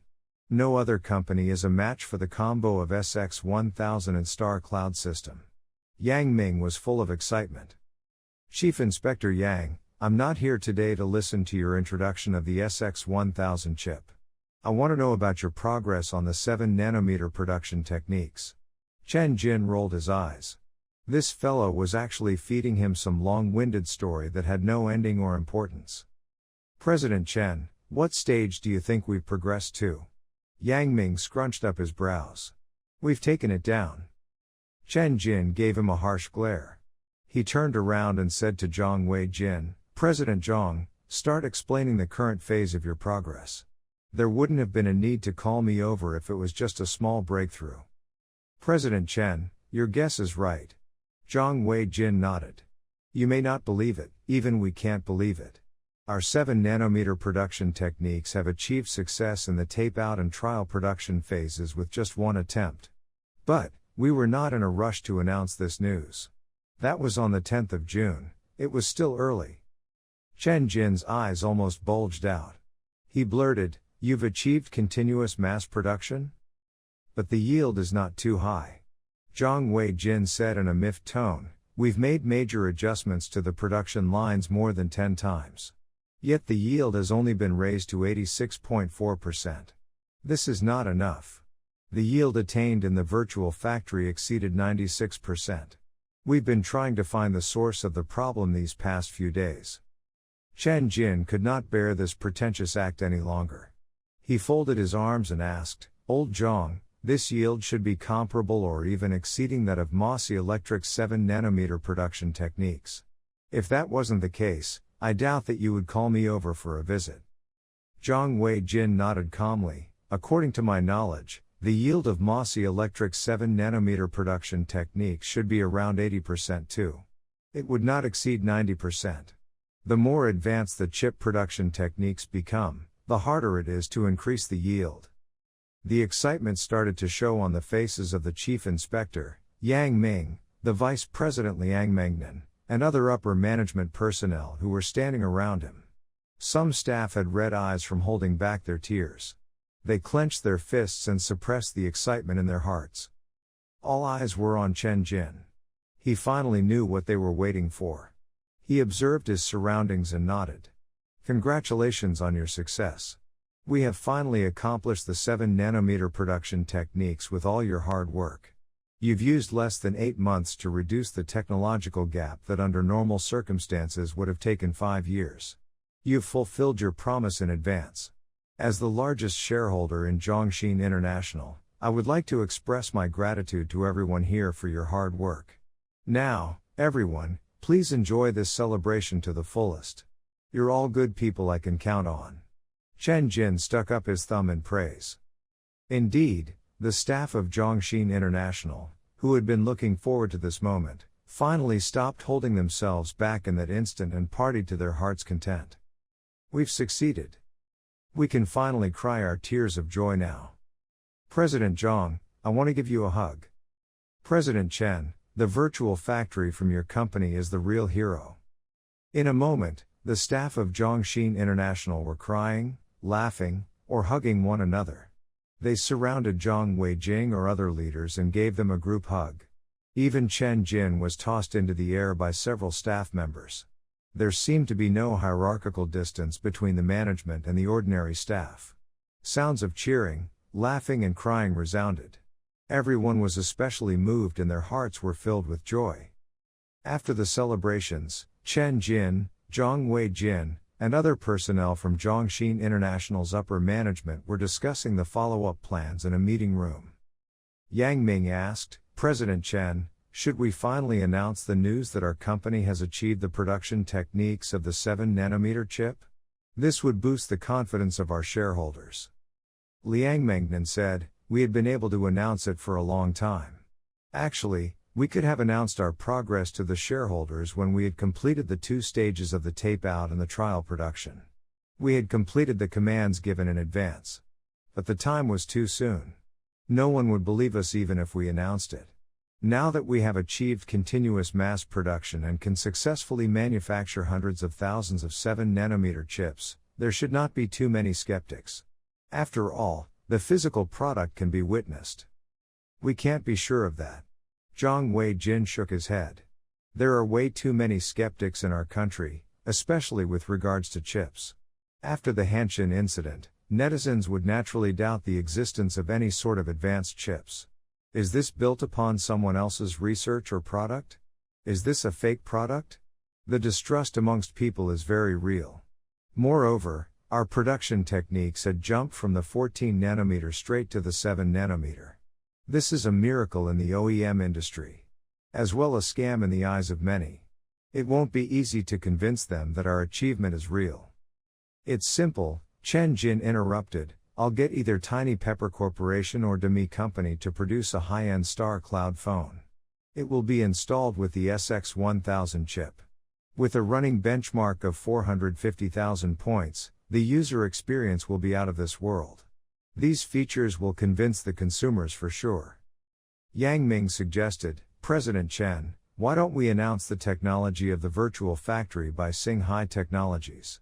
This technology sounds more convincing and it can also explain why Zhongxin has achieved a major breakthrough. We still have to keep it under wraps for now." Chen Jin shook his head. Recently, Samsung started deploying their law of the downswing apostrophe. They plan to get rid of purple rays memory chips. Once the virtual factory is made public, the Goryans will immediately know that the situation is turning against them and end the war. They still have plans to make us hurt. Now that Zhongxin International has achieved a breakthrough in the production techniques of the 7nm chip, I guess that you'll become Samsung's target too. The prices of CPUs produced by the OEMs will begin falling too. But, that's okay. The lower the price, the better. Let's see who can suffer the greatest amount of loss in the shortest period of time, who will be the first to buckle under the pressure. You have to keep the virtual factory secret. When you announce the achievement of the 7nm production techniques, try to give a lower estimate of the yield rate. There is no need to make shock waves. The show has just begun. How could the show end so quickly? Everyone nodded in agreement. On the morning of July 8, even though there might be many skeptics, Zhongxin International still announced the news of their achievement of the 7nm chip to all media and netizens. The news was not particularly attention-grabbing in the beginning until Chen Jin posted a comment on Weibo. Congratulations to Zhongxin International on conquering the 7nm chip production techniques. The impact reverberated across the country. The internet was in a frenzy. Fake news? One has to bear the criminal penalty of creating fake rumors. Is today April Fool's Day? The initial reactions by netizens were along the lines of fake news, fake rumors, or April Fool's joke. Only some idiots who were unfamiliar with the chip industry were offering their congratulations. Congratulations on your breakthrough. Zhongxin is awesome. Fight for the glory in the name of the nation. The netizens who had a deeper understanding of the chip manufacturing industry felt that they had no choice but to give them a crash course on the scientific workings of the topic. Our chip manufacturing standard is more than 10 years behind those of the most advanced companies. Our manufacturing techniques and processes are lagging by about 2 to 3 generations. It is impossible to catch up to the most advanced standard within a few short months, much less surpass the current mainstream production of the 7nm chip. Even with the most ideal conditions, the earliest we can catch up to the 7nm chip manufacturing technology is around 20/5. It's impossible to reach and even surpass that milestone so early. It might be believable if this kind of leap in technological advancement happened in other sectors, but when it comes to high-end manufacturing sectors like chip production, it's absolutely impossible. It is a tree that is the hardest to climb. It's the holy grail of all the industrial sectors. Just like our motors, it can only be achieved step by step in a concrete manner. There is no possibility of skipping past the necessary stages through shortcuts or cheap tricks. Don't believe this. This kind of breakthrough is impossible unless the manufacturer has mastered the zenith of chip-making technologies or received help from aliens. Indeed, the disbelieving voices of the skeptics dominated the internet. However, these doubts were normal. They were common sense and logical conclusions. Most of these opinions contained no personal bias. Would they not like this news to be real? Would they not hope that Zhongxin International had achieved a breakthrough in advanced manufacturing techniques? But, to conquer the 7nm chip in 8 months and to finish the given commands 2 months in advance. It was too unrealistic, like something from a fantasy novel. They had immediately thought of it as meaningless pomp and decided that the announcement by Zhongxin International's upper management was only to increase their share prices. It must be a mere show. They even employed what they thought was a critical move by claiming that they had skipped over the development of the 10nm chip and produced the 7nm directly. They were spoiling things with their excessive enthusiasm and exaggeration. They were courting their death. They persuaded Zhongxin International with good intentions. The company should maintain a stable and patient attitude, and at the same time restrain themselves from making unnecessary shockwaves. Then, the future would belong to Zhongxin International. But their words fell on deaf ears. The company still continued to do as they pleased. Many people gave up on persuading them. Now that 8 months had passed and Zhongxin International had announced the good news that they had conquered the 7nm chip, many found that they could not be happy about it. Instead, the vast majority of citizens shook their head in disbelief. This must be a joke that has gone wrong. If Zhongxin International continued to display their happiness, their reputation would be facing a downward slide. The news of Zhongxin International conquering the 7nm chip was drowned beneath the doubts of the skeptics. The company did not receive any cheers for their thrilling and happy news. Nobody wanted to spread this piece of good news either. Chen Jin called Zhang Wei-jin to discuss the matter. They decided to change their story to gain the trust of the netizens. Zhang Wei-jin declared his apology on his personal Weibo as well as Zhongxin International's official Weibo. My apologies to everyone for this deception. I did not explain the matter clearly. In actual fact, the command we gave to ourselves to conquer the 7nm chip in 10 months did not mean that we started researching the 7nm chip production techniques from scratch. After we received the first UV in 2018, we started the development of both the 10 and 7nm chips simultaneously. Then, we achieved the tape-out of the 10nm production techniques 2 years later and created our first 10nm chip. With this milestone, we obtained the technologies relevant to the production of the 10nm chip. But what was really shocking was that our development team for the 7nm chip also achieved the tape-out process for the 7nm production less than a month after the 10nm development team produced the first 10nm chip. In other words, the 7nm chip development team had advanced so far ahead of the 10nm development team with their amazing speed. Taking into consideration that Mossy Electrics was in the midst of the trial production phase for the 5nm chip, we felt a sense of urgency, and therefore we made a risky decision to invest all our resources and time into the development of the 7nm production techniques. We were forced by circumstances to make the promise to conquer the 7nm in 10 months in front of the media. Zhongxin International faced tremendous financial pressure. If the shareholders were not optimistic about our projects, we would lose the source of our funding. We would lose this critical battle not because of any incompetence or mistakes by the R&D personnel, but because of the lack of funds. I hope that we can have everyone's understanding in this matter. It was lucky that our gamble paid off. We've only used a total of 3 years to conquer the 7nm chip, which would typically require 5 years. Although the yield is less than 20%, we have successfully produced the 7nm chip for real. I would like to thank all the R&D personnel for this. It's because of all your hard work and determination that we can finally taste the fruits of our labor. Zhongxin International will keep working diligently. We will not disappoint the support and anticipation of everyone. After this declaration of apology was posted online, the netizens were finally feeling impassioned. When I saw the word deception in the title, I thought that the 7nm chip was only fake news. This finally explained how they used only 3 years to conquer the 7nm chip. We're just keyboard warriors, we're not occupying the positions of Zhongxin International's upper management. Of course we can't understand their difficulties or the pressure that they were under. The command that they gave to themselves in front of the media was because they were forced by circumstances. Cheers to the 7nm development team, they are unbelievably good. Don't underestimate the abilities of the UV lithography machine. The wavelength the machine is 13 nanometers. There's no big difference when applying the machine in the production of the 10 and 7nm chip. It's entirely possible to achieve simultaneous breakthroughs for the two projects. This only means that Zhongxin International has a brilliant R&D strategy. They started both projects at the same time and also achieved breakthroughs in both projects at about the same time. But, they chose to stake everything on one project when it became necessary. By doing so, they were choosing the route that's fraught with much more difficulties but would present them with huge rewards in the end. Much courage is needed to make this decision. Then, it's true that Zhongxin International conquered the 7nm chip? Seems like it's real. At that moment, Chen Jin posted another piece of news on his personal Weibo account.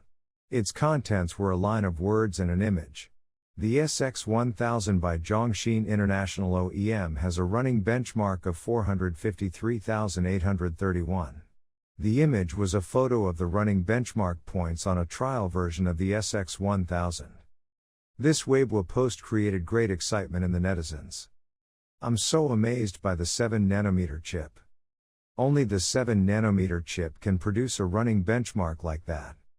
Singhai Technologies has handed all their OEM orders for chips to Zhongxin. Due to the isolationist strategies by Samsung and Google, they can only depend on themselves to develop and manufacture the high-end chip. With a running benchmark of 450,000 points, it proves that Zhongxin has really succeeded. Zhongxin International has created a miracle. This happy news is too sudden. I still can't believe that it's real, yet, I really want this to be real. Chen Jin has replied to a netizen. He said that the first batch of SX1000 is in the trial production process now. The first high-end flagship mobile with the Star Cloud system will be launched within 2 months. All your doubts will disappear when you buy one. Okay. Even if it's selling for more than $10,000, I'll still buy it when it comes out. Suddenly, a netizen shouted, "Do you guys want to speculate on their share prices? Any of you bought Zhongxin shares? Everyone, quickly buy their shares." The public had basically believed and confirmed amongst themselves that Zhongxin International had conquered the 7nm production techniques. The stock market opened on the morning of July 9th. In less than 2 minutes, the share prices of Zhongxin International were rising straight up to the daily limits. It was similar on the 10th and 11th. For 3 days straight, Zhongxin stock prices increased until they reached their daily limits. The market value of Zhongxin International shot straight up to 150 billion. Since the early days, Chen Jin's Singhai Investments had used all its idle cash of more than 20 billion to purchase the shares of Zhongxin International. Thus, Singhai Investments now held 45.7% of Zhongxin International. After reaching the daily increase limits for 3 days straight, Singhai Investments saw at least 30% return in their investment in Zhongxin International. Zhongxin International's stock prices increased to their daily limit again on the 12th of July. Many investors who could not buy Zhongxin stock were cursing Singhai Technologies. Stop hoarding your meal, Singhai Technologies, leave a little something for others. Zhongxin International, hurry and release another batch of shares, we want to show our support for our domestic chips. Faced with the pressure exerted by countless investors, Chen Jin let the head of Singhai Investments sell off about 20 billion of the shares that were purchased using deposit funds, that was, the investment capital given by his little aunt and others. Those shares were quickly scooped up by the majority of investors. Singhai Investments earned nearly 1 billion in profits by cashing out their shares in Zhongxin International.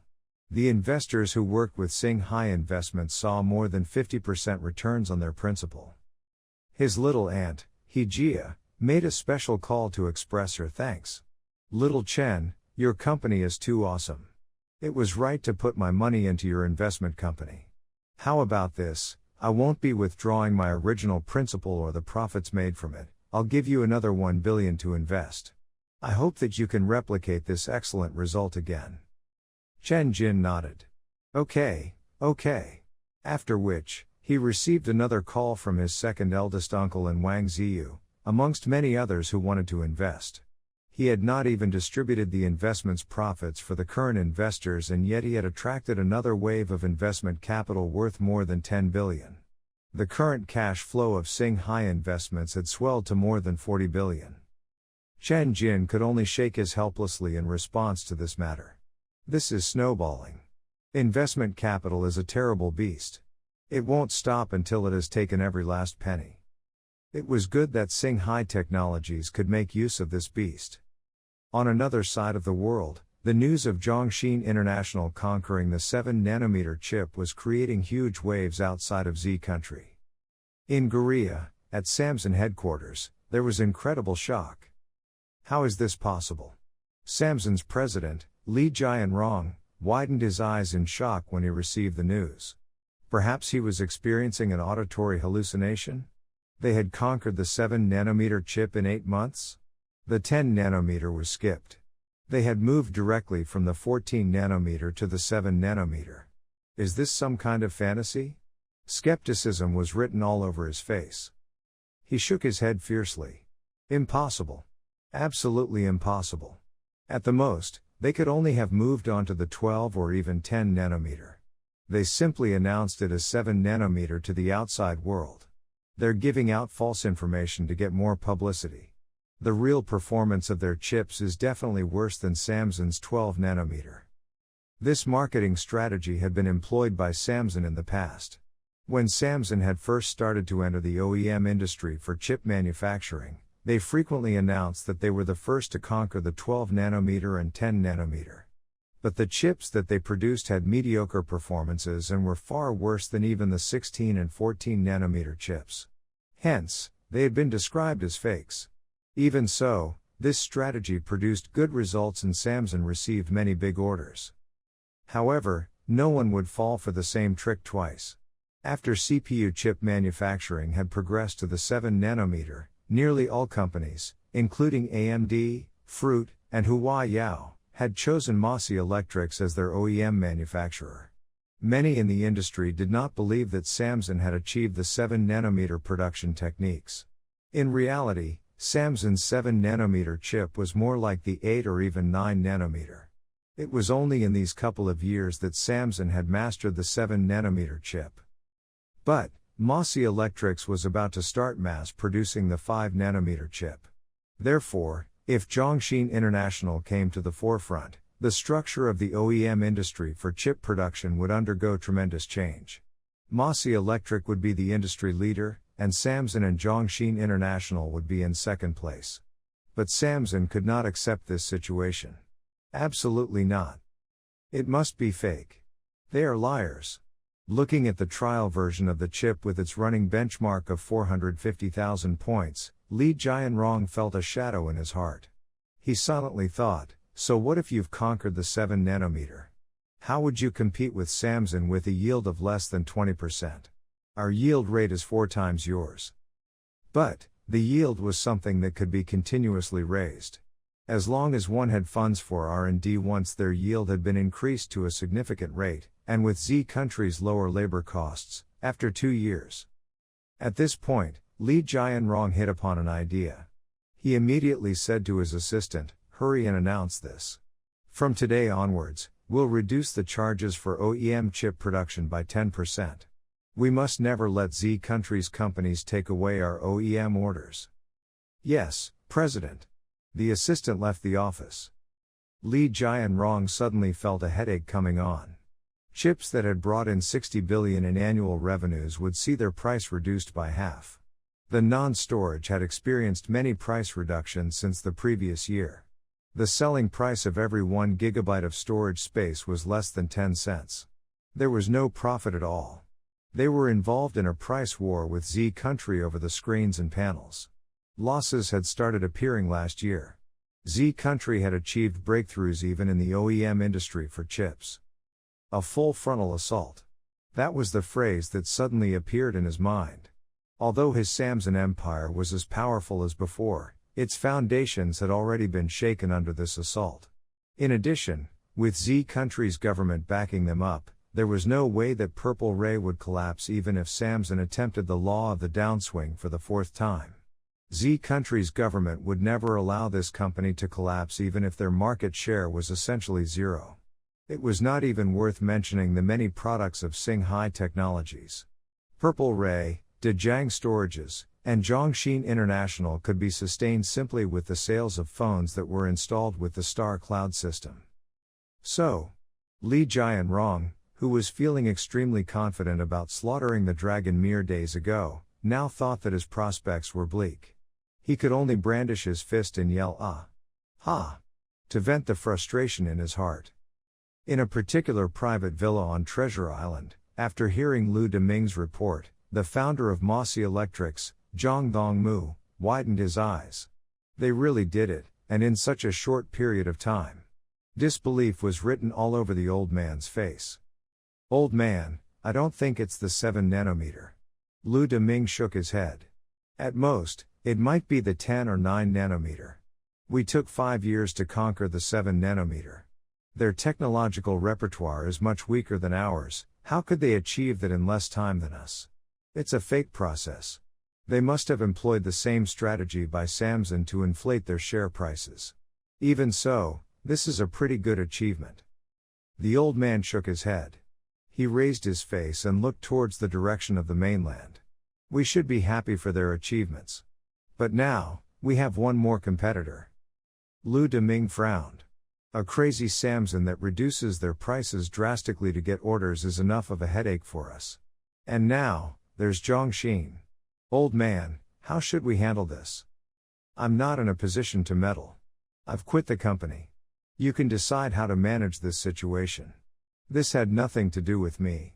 Suddenly, the old man sighed. It's difficult. We're always prideful over every little small achievement of ours and look down on them on various things. We had thought that Z country would remain forever outdated and never catch up to us. We've never seriously considered the environment where our R&D had taken place and their environment where their scientific research had taken place. Whenever there was any refined or high-end equipment that we could not manufacture, we could simply import them from America, Japan, or Europe. There were no sanctions against us. Behind us is the advanced and powerful industrial system of Europe, and not by such a small island. Our development was aided by the advanced and powerful industrial systems of America, Japan, and Europe. We did not depend on ourselves as a small island. As for them, they started from the very bottom. They could only depend on themselves in every aspect. When it comes to essential technologies, Europe and America had never relaxed their isolationist policy towards Z country for the past decades. They bore the brunt of Europe and America's isolationist policies. Their technological sanctions against them were the strictest out of all the countries. They don't want to sell even a higher grade screw to the mainland. But, Z country still managed to achieve an admirable success under these kind of circumstances. Anyone can ridicule the mainland for being outdated and undeveloped, but we are the only ones who don't have that right. Although Mossy Electrics is number one in the world, the mainland has many other companies that are also the top in the world. Now, even their OEM chip production is slowly catching up. If certain people in our island still refuse to open up their minks and continue to underestimate the mainlanders, I predict that they will surpass us in our last area of pride and joy within 10 years. That would be really tragic, although I would probably be dead by that time. This island would be thoroughly impoverished. These were the words of the 91-year-old elderly man. When he heard these words, Lu Deming shook his head fiercely.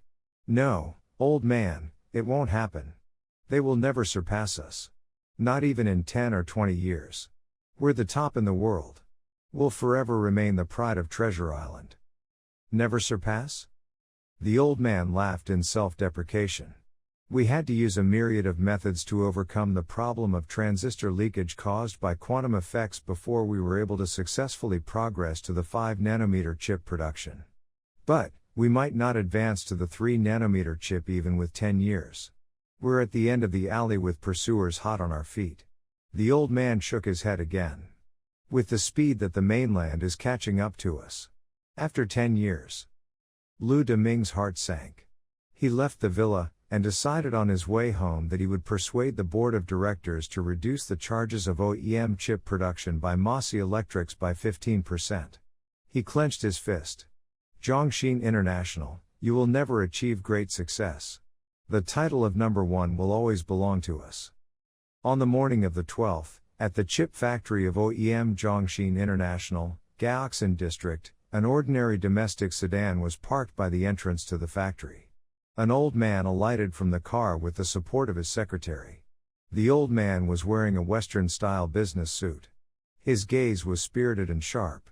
However, he looked very frail and old, as he was nearly 80. His hair was white at the temples and there were deep lines at the corners of his eyes. Beside him was the short-haired and bespectacled middle-aged man who was supporting him. He would look familiar to many if they took a closer look at him. Was he not the executive chairman of Hua Yao, Zhao Ming? Looking at his highly respectful gaze as he helped the old man, the identity of the old man became clear in an instant. He was the founder of Hua Yao, Old Master Ren. The old master made a special trip to Shanghai after getting wind of Zhongxin International's success in the production techniques of the 7-nanometer. He wanted to visit the OEM factory production site of Zhongxin International. Zhang Jin agreed to the old master's request. He was waiting at the door in an anti-dust suit and brought them into the factory for an observation. Old Master Ren asked many questions that he was concerned about during the site visit. How's the production capabilities of this line? How many wafers can be processed and how many chips can be produced in a day? Under non-stop production, we can process 812-inch wafers every day. Theoretically, about 330 chips can be cut from each wafer. With this, we can produce 264,000 chips every day. His eyes brightened and he sighed in appreciation. Chips are still the most profitable. Nowadays, the manufacturing cost of a 12-inch wafer is less than $1,000, yet more than 300 chips can be cut from it, and each chip is worth hundreds. The profit margin is 10 times or even 100 times more than the production costs. Had I known that this industry was so profitable, Huawei would have entered into the OEM industry for wafer and chip production. We should have occupied a share of this industry. But it's too late now. Zhang Jin smiled. It's not too late even now. With Huawei's capabilities, it would have made something of itself in the wafer OEM industry within 10 years at most. It can become a large OEM brand and dominate the market. The old man said with a wave of his hand, "Forget it. I'm almost 80. I would be dead after 10 years. We've already lost the advantage of being the first player on the scene. It would take a lot of money if we wanted to build ourselves in this industry to a level that is comparable to Zhongxin International. 50 billion might not even be enough. We won't be joining this industry. One company like Zhongxin International is enough."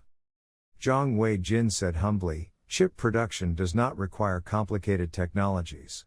Chip designing is the most essential technology. The purpose of Zhongxin International is to provide OEM service to the various design companies. We're merely earning a small fee for our hard work." The old man shook his head. Okay. President Zhang, there are hundreds of chip design companies, but only a few chip OEM companies. What's easy to do and what's difficult, I'll stop talking about that now. He was suddenly reminded of something and asked with concern, "President Zhang, what's the yield of the 7-nanometer chip production of your company?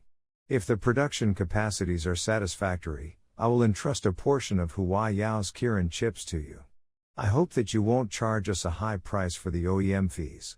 We can accept a price of up to 30% higher than Mossy Electric's. Your breakthroughs are amazing, but we can only provide limited support." As he heard this, Zhang Jin felt moisture at the corners of his eyes. "President Ren, please, there is no need for that. We'll accept the same price that you pay to Mossy Electric's. You don't have to pay us a higher price. The only thing we need are orders. The more the better. Our second 7-nanometer chip production line is currently under construction. The yield of this production line has reached 86.4%. It can produce 228,000 high-quality chips every day. This production capacity is able to meet the OEM needs of all the high-end chips required by Huawei. After all, Huawei sold about 30 to 40 million high-end phones every year. It would be easy to meet the orders for a similar amount of high-quality chips." The old man nodded.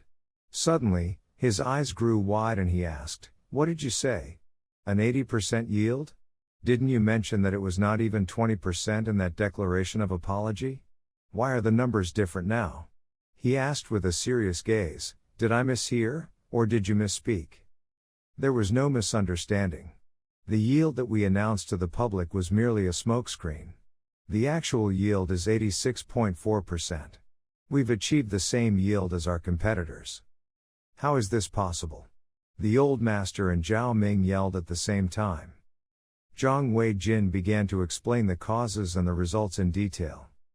More than 2 hours later, Old Master Ren and Zhao Ming finally came out of their stupor. The virtual factory.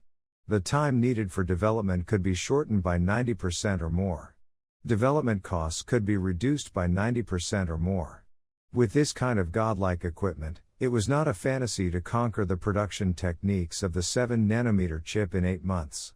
With the possession of this gold-like equipment, it was no longer a mere dream to reduce the technological gap between Z country and other nations within 2 years when it would typically have taken them more than 20 years. The technological prowess of Singhai Technologies was stupefying. The software technologies of Singhai Technologies has progressed to such a shocking extent? The virtual factory has brought about an acceleration in technological developments in the industrial sector.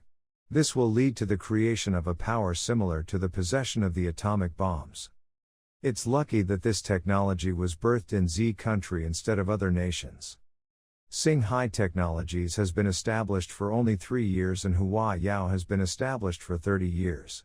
How did they come up with so many shocking technologies? Has the young man received blessings from aliens or what? Old Master Ren and Zhao Ming were ragging each other on as they discussed the matter. They were wearing bitter smiles. It was said that to constantly compare yourself to others would only cause more anger for yourself. But to constantly compare your company to another company would only hurt yourself more. Old Master, do you think that Hua Yao should agree to President Zhang's suggestion and invitation? We are a large company. By joining the Star Alliance established by Singhai Technologies, we will form a strategic alliance in the field of hardware design and manufacturing. This means that we agree to avoid internal friction, jointly address external challenges, and occupy a larger market in the future. Zhao Ming asked, are we really going to be allies with Singhai Technologies as the leader? Did Hua Yao Company have to join an alliance with a company that had been established for less than 3 years as their leader? And they would have to obey the commands given by this little company? Of course we are joining. The old man said, the reason why President Zhang revealed so many top secrets to us is because he wants Hua Yao to join them. They are showing us their sincerity. Moreover, we have no choice. Although Singhai Technologies has only been established for a short time, its prowess cannot be underestimated. It would be great if Hua Yao could even come up with one of the products that they have launched. The smart robot, the intelligent learning machine, the work assistant, and the virtual factory, any one of those would be exceptional for us. But Singhai Technologies could produce them one after another. They seem to have grasped the secret formula to the workings of this world by mastering the technology behind the intelligent learning machine. With that one learning machine, they seem to have mastered all the technologies in this world. That company has 10 times, no, 100 times the potential of Hua Yao.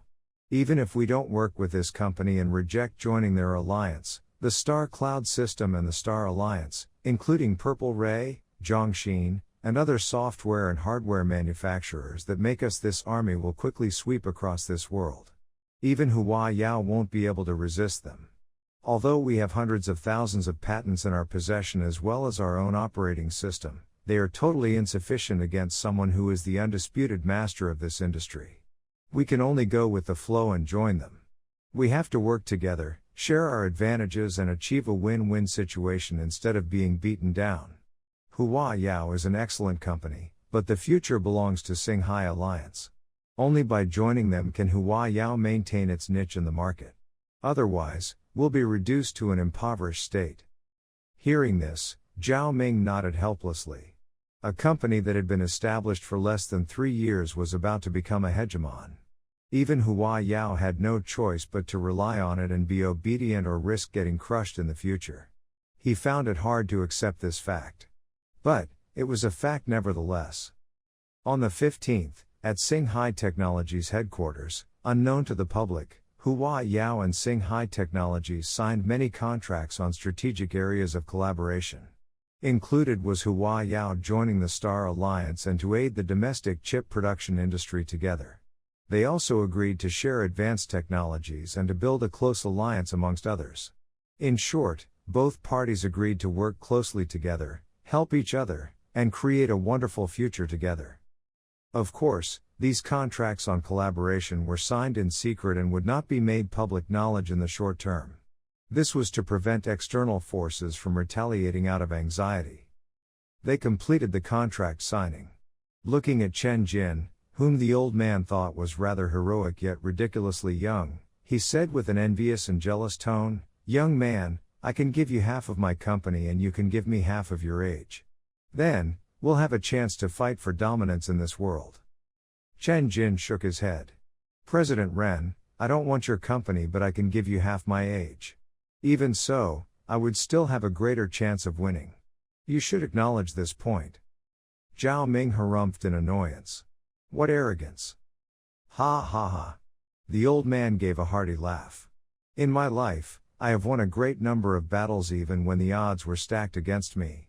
Young man, you shouldn't be too arrogant with your words. Even though he was nearing 80, he still hated to lose. That's true too. Chen Jin nodded with great admiration. It could be said that it was because of the existence of countless people like this old man that Z country's scientific technologies were able to progress to an advanced level even without a cheat sheet that was Chen Jin. The spirit of those individuals who hated to lose and still gave their all even when the odds were against them was truly admirable. They saw their hopes of Z country surpassing the foreign countries being realized. These people were worthy of respect. It was like doubling their power. There were huge implications in Hua Yao joining the Xinghai alliance. Hua Yao was the hegemon in the communications sector. They sold the largest amount of mobile phones in the world, had countless patents, and earned annual revenues in the trillions. For example, if Hua Yao gave all their orders for chips that were used in their phones and 5G communication devices to Zhongxin International, it would be a contract worth tens of billions. If Hua Yao chose to use only domestic components for their products, such as memory chips from Purple Ray and non-storage from Dejiang, that would mean contracts worth another tens of billions. This would also lead to a loss of business for countless other foreign manufacturers. In short, the alliance between the two companies was an alliance between the strong. It was akin to the champion and the runner-up joining hands to get rid of the third and fourth ranked players. There was no need to put into words who would be the final winner and loser. After Zhongxin International had conquered the production techniques for the 7nm chip and Hua Yao had joined the Xinghai alliance, Chen Jin did an inventory in private. He was calculating the number of trump cards he had accumulated. There's not much to talk about when it comes to the intelligent robots. There is no competition for both the cleaning robot, Wah Wah, and the household service robot, Bang Bang. The combined sales volume of both products is about 20 million units annually, which means a net profit of about 50 billion. The Little Star learning machine has progressed to the third generation. A total of almost 150 million units have been sold to date. The markets for the primary school students, the junior high schoolers, and senior high schoolers have almost reached saturation point. There are only two ways that I can only make money from this: the new students who entered the schooling stage later and coming up with new additions. Only a maximum of 20 million units will be sold every year from now on. This will generate 70 billion of net profits. However, the Little Star, fourth generation that will be specially made for college students, as well as the intelligent brain terminal that can be more conveniently used by consumers in general, are currently under development. They will be distributed in the market about 2 to 3 years later. There is a potential to make trillions more from the market when it comes to knowledge products. He continued, the software product of the work assistant is mainly targeting the programmers. It brings in a monthly revenue of about 5 billion. 70% or even more of the revenue is net profits. We can earn more than 40 billion every year. Besides the programmers, there are many R&D organizations that need the work assistant. The functions of this software can be expanded continuously. It will be used by tens of millions of people in the future and bring in tens of billions in monthly revenues. The special effects rendering engine for movie making and the game development engine could generate an estimated 10 billion in net profits every year. We charge a minimum of 1 billion to build one virtual factory. The clients can either pay via cash or give us shares in their company. The barriers to using it are greater, but we cannot publicize it for now in order to avoid causing an earthquake on a geopolitical level. We can only let insiders use it. Making the Star Cloud system was purely spending money for the sake of self-entertainment. Currently, it brings no benefits, yet it had already burned through some hundreds of billions. Before we finally eliminate the Android system, I estimate that the annual expenditure for this project will be at least 30 billion. It consumes about 100 million every day. Moreover, Xinghai Technologies receives dividends from the many different company shares that they hold.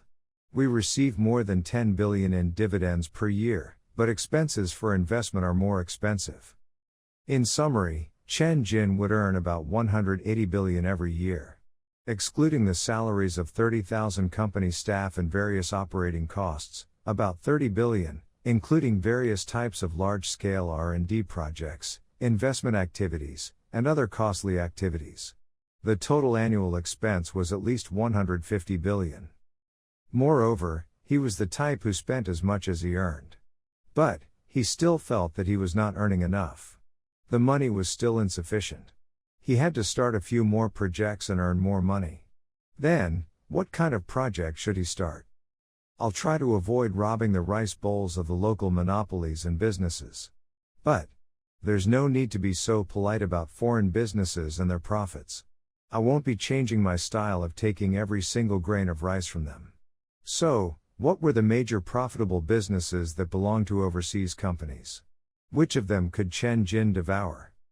Home computers, otherwise known as the PC. When it came to personal computers, only the motherboards, memory, hard drives, power supplies, chassis, fans, and other components, could be produced domestically. The two most profitable products, the CPU and graphics card, were monopolized by several foreign companies such as Intel, AMD, and Nvidia amongst others. For the operating system, there was Microsoft, who had been enjoying their windfall for decades. Their good old days were about to come to an end.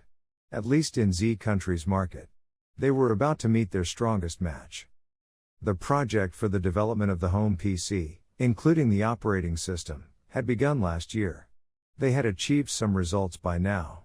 It was estimated that they would launch the first 100% domestic PC by next year. The bottom layer architecture, CPU, graphics card, and operating system of this PC would all be locally made. Hence, it could be said that the intention to make a 100% domestic computer had been in Chen Jin's plans all along. He would fix one last weakness and make money from it at the same time. However, many people were negative about this project. The hardware component of the computer was hardly profitable and it was difficult to distribute the new computer operating system on a wide scale. It was also difficult for users to change their habits, not to mention how inconvenient a new operating system would feel. However, Lei Xiaojun was positive about his ability and invested a sum of money into the project. As for Chen Jin, he was even more determined about this project and he invested tens of billions into it. Because he strongly believed that the home PC by Singhai Technologies would definitely achieve success. On the 18th of July, Singhai Technologies announced that they would be entering the field of PCs and that they planned to create a 100% domestically produced computer. The internet was in an uproar again. The majority of reviewers from the scientific communities and netizens with considerable knowledge about this topic were not enthusiastic about this. There were many voices predicting their failure. What is the current era? The home computer is about to be eliminated. They're still trying to board this ship? There is still a market for the home PC. Everyone has to get one for work, studies, or entertainment. It's just that this market is stagnant. There have been no significant updates in the performance of the PC for nearly 10 years. Nowadays, we can buy a high-end computer and use it for 5 or even 10 years and it still wouldn't be outdated. Who would ever want to buy a new one? Things do feel a lot safer when a domestic company is making our computers. They would create their own architecture and develop their own operating systems. But, this doesn't mean that consumers would buy it. They would also have to create a complete ecosphere of applications. But Singhai Technologies. At this point, the user stopped typing. Singhai Technologies was crazy. I suspect that Singhai Technologies definitely has the skills to produce a PC with their technological capabilities. But no matter how good your technology is, it doesn't mean that the market will respond well to your product. This is especially true for users who are used to the Windows OS. It's very difficult for them to change their habits and adapt to a new OS. Okay, I'll reserve my opinions. But it's much less profitable to produce computers as compared to mobile phones. Many buy a new computer only once every 5 to 10 years. The profit from the hardware is not high. There are profits to be made from the software, but they would need to have a large number of ready users. Can your computer create an impulse in consumers to change their old computers so that you're able to sell millions and even tens of millions of your product? It's good that someone is doing this. Recently, the prices of the memory chips and hard disks have been falling, causing many to be struck with the impulse to DIY their computer. However, the prices of CPU chips and graphics cards have been increasing. By entering this field, Sing High Technologies might just be the shark in this pool and teach the likes of Intel and Nvidia a lesson. I think that's pretty good. Who knows, I might buy a computer from Sing High Technologies. The news of Sing High Technologies announcing their entrance into the field of home computers spread to the foreign media. The foreign netizens laughed until their stomach hurt. They ridiculed the company's decision. I admire their bravery. I'm reminded of Don Quixote challenging the windmills. Even if we give them another 100 years, they'll still be using the computers that we invented. Hey, stupid farmer, you're facing a giant. The upper management from Intel, Nvidia, and other companies held a meeting to discuss the matter. They did not attach much importance to the issue. The challenge presented by Sing High Technologies was not taken seriously at all. Since IBM had launched its first home computer in the 1980s, they had been involved in squeezing out meaningless updates for almost 50 years. From the architecture to software ecology, they had established an all-encompassing regime. But a company wanted to challenge this kind of regime now? They could only laugh in contempt. It was nearly 2 years of environmental transformation on the planet Haerfa. The amount of sand in the air was scarce. A large portion of the sky was presented in a faded blue color. During the day, one could see the sun vaguely hanging amidst the daylight. There was a significant increase in rainfall. Some drought-tolerant plants emerged near the base. From the base, dozens of plants that were cultivated in laboratories were planted in flower beds, green belts, roofs of houses, and roadsides by the robots, and frequently watered and fertilized. Now, there were already green fields and blossoming flowers. Every corner of the planet was flourishing with greenery. The whole base was brimming with vitality, much the same as a garden city. With evident improvements in environmental conditions, the quiet and peaceful atmosphere prompted Chen Jin to come over for leisure and relaxation much more frequently. He seemed to have found a place to lay away his flamboyant, inciting, and hustling life on Earth. After all, he was the only person on this planet. Inside the office building, using the remote communication instrument, Chen Jin formed a link with Nuwa, who was mining for helium-3 on the moon, and inquired about her recent situation. Nuwa, how's mining going? How much helium-3 have you gathered? The mining efficiency isn't that high right now. Around 3 tons of helium-3 is segregated every day. Within these 2 months, I have garnered some 150 tons, but this is far from enough. My goal is to gather 1,000 tons and above. Then won't you need to stay at the moon for a year? After doing some simple calculation, Chen Jin frowned. He was not afraid that Nuwa would run away, it was just that this mining efficiency was rather underwhelming. That won't be the case. Within a month, I will increase efficiency to above 10 tons per day. In that way, I would be able to return to Haerfa in another 2 months, making mission time totaling around 6 months. Rest assured, Master, I would also like to complete the environmental transformation task in advance. I'm as anxious as you are. After all, when the environmental transformation plan was completed, they could divert all their energy into carrying out more important matters. For example, inventing powerful interstellar battleships and delving into higher levels of technology. Chen Jin nodded. He fairly trusted Nuwa's overall performance. Besides, all the 150 tons of helium-3 resources gathered were transported back to the base of operations at a 2 to 3 day interval via small cargo spaceships. There were no cases of private possession whatsoever. It was normal for initial efficiency to be low. It would be fine as long as it could be sped up at later stages. At the same time Nuwa was continuously transporting helium-3, Alice was belching out an even greater efficiency on planet Haerfa. She commanded 1 million robots and built a large nuclear fusion power station in the southern part of the sea, more than some 500 kilometers away from the base of operations. It was basically completed within just a short 3-month period. It could start generating electricity right away. Chen Jin named the fusion power station Yang Yang 1. Yang 1 occupied over 5 acres of land.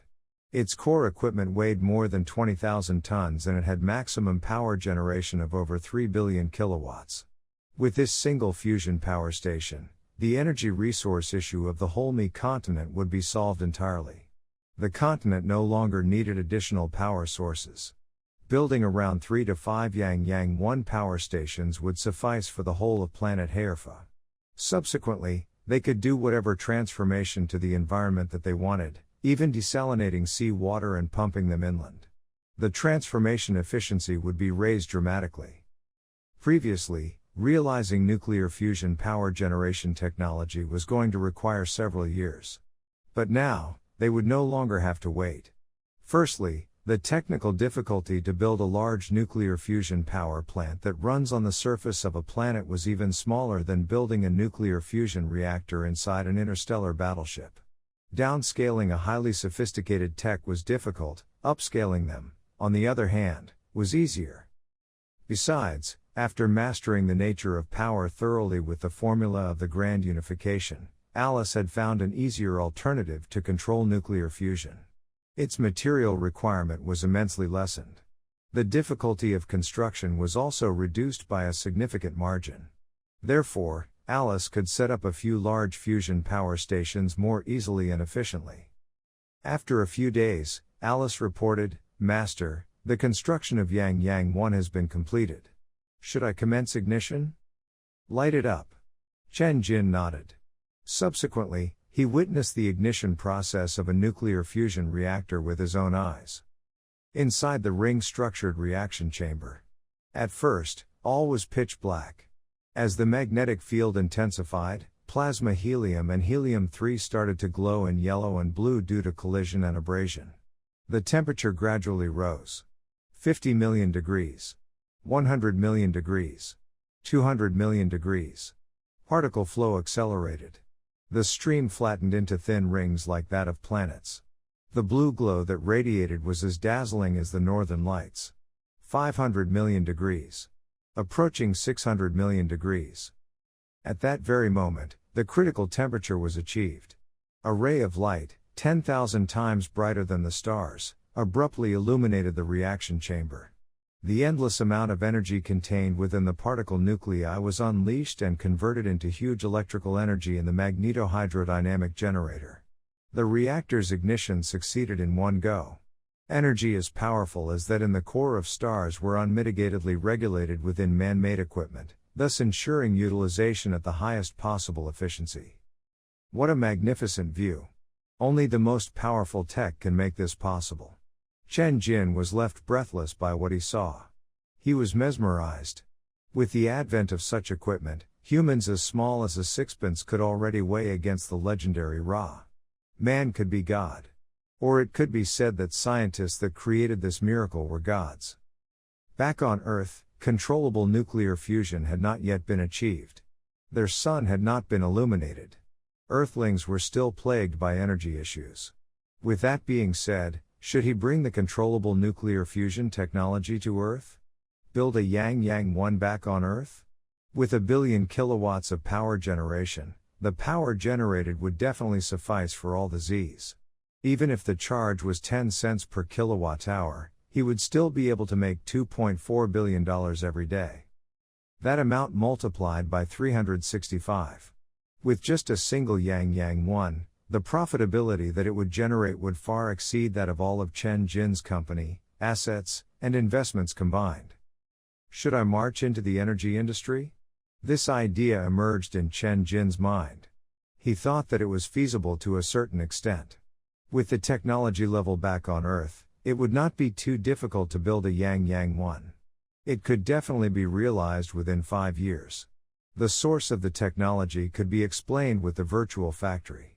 The fuel used would be more prone to fusion reactions, but it would considerably complicate the design and technology of the equipment. However, after some thought, Chen Jin scrapped his idea for the time being. Electrical power generation is controlled by the state. It involves millions of electric power workers, several $1 trillion of annual profit, and unifying the power supply and transmission system. With all of these mingled, it would only get incorporated by the state, and they will certainly milk the hell out of it. It will be impossible for privates to have a grasp over this field. This piece of cake belongs to the state. There's no way I'll be able to claim it. What's more, the country is making several full superconducting tokamak reactors, or artificial sun. One of the reactors by the name of East realized continuous operation for over 600 seconds under temperatures of 100 million degrees. It is just 1 to 2 steps away from complete success. Optimistically, it is totally possible for them to ignite the artificial sun before 20x5, which then will be the first to achieve commercial operation. Therefore, Chen Jin did not have to worry nor interfere with the energy field. However, Singhai Technologies could provide some technical assistance free of charge for overall national interests rather than their own commercial interests, thus accelerating the progress of the artificial sun project.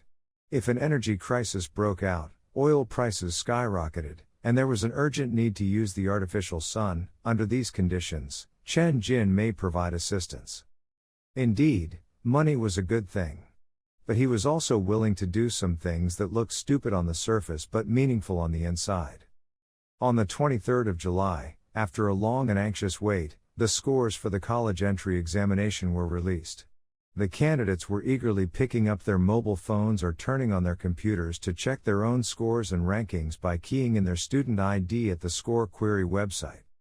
In the Sunshine Garden District, inside a newly purchased and furnished 160 square meter house, Chen Jin walked up to Su Zipeng, who was sitting on the sofa in the living room. "How was it, little Peng? Have you seen your score?" At that moment, Su Zipeng was holding 2 mobile phones in his hands. In his left, was a navy blue red pepper Z1. In his right, was a Huawei Mate 30. The red pepper Z1 in his left hand was his own phone, the Huawei Mate 30 in his right hand was his second elder sister, Su Tianyan's phone. He intended to use both phones to check his score at the same time. He looked at the time and said, "Wait a while longer, it's almost 10, hopefully, it won't be too laggy." They waited for another 10 seconds or so. It was 10 o'clock sharp. Su Zipeng's index fingers tapped at almost the same time. 2 green circles appeared at the screens of both mobile phones. It was rotating ever so slowly, indicating network congestion. "Sorry, this site can't be reached," the Huawei phone linked him to an error page.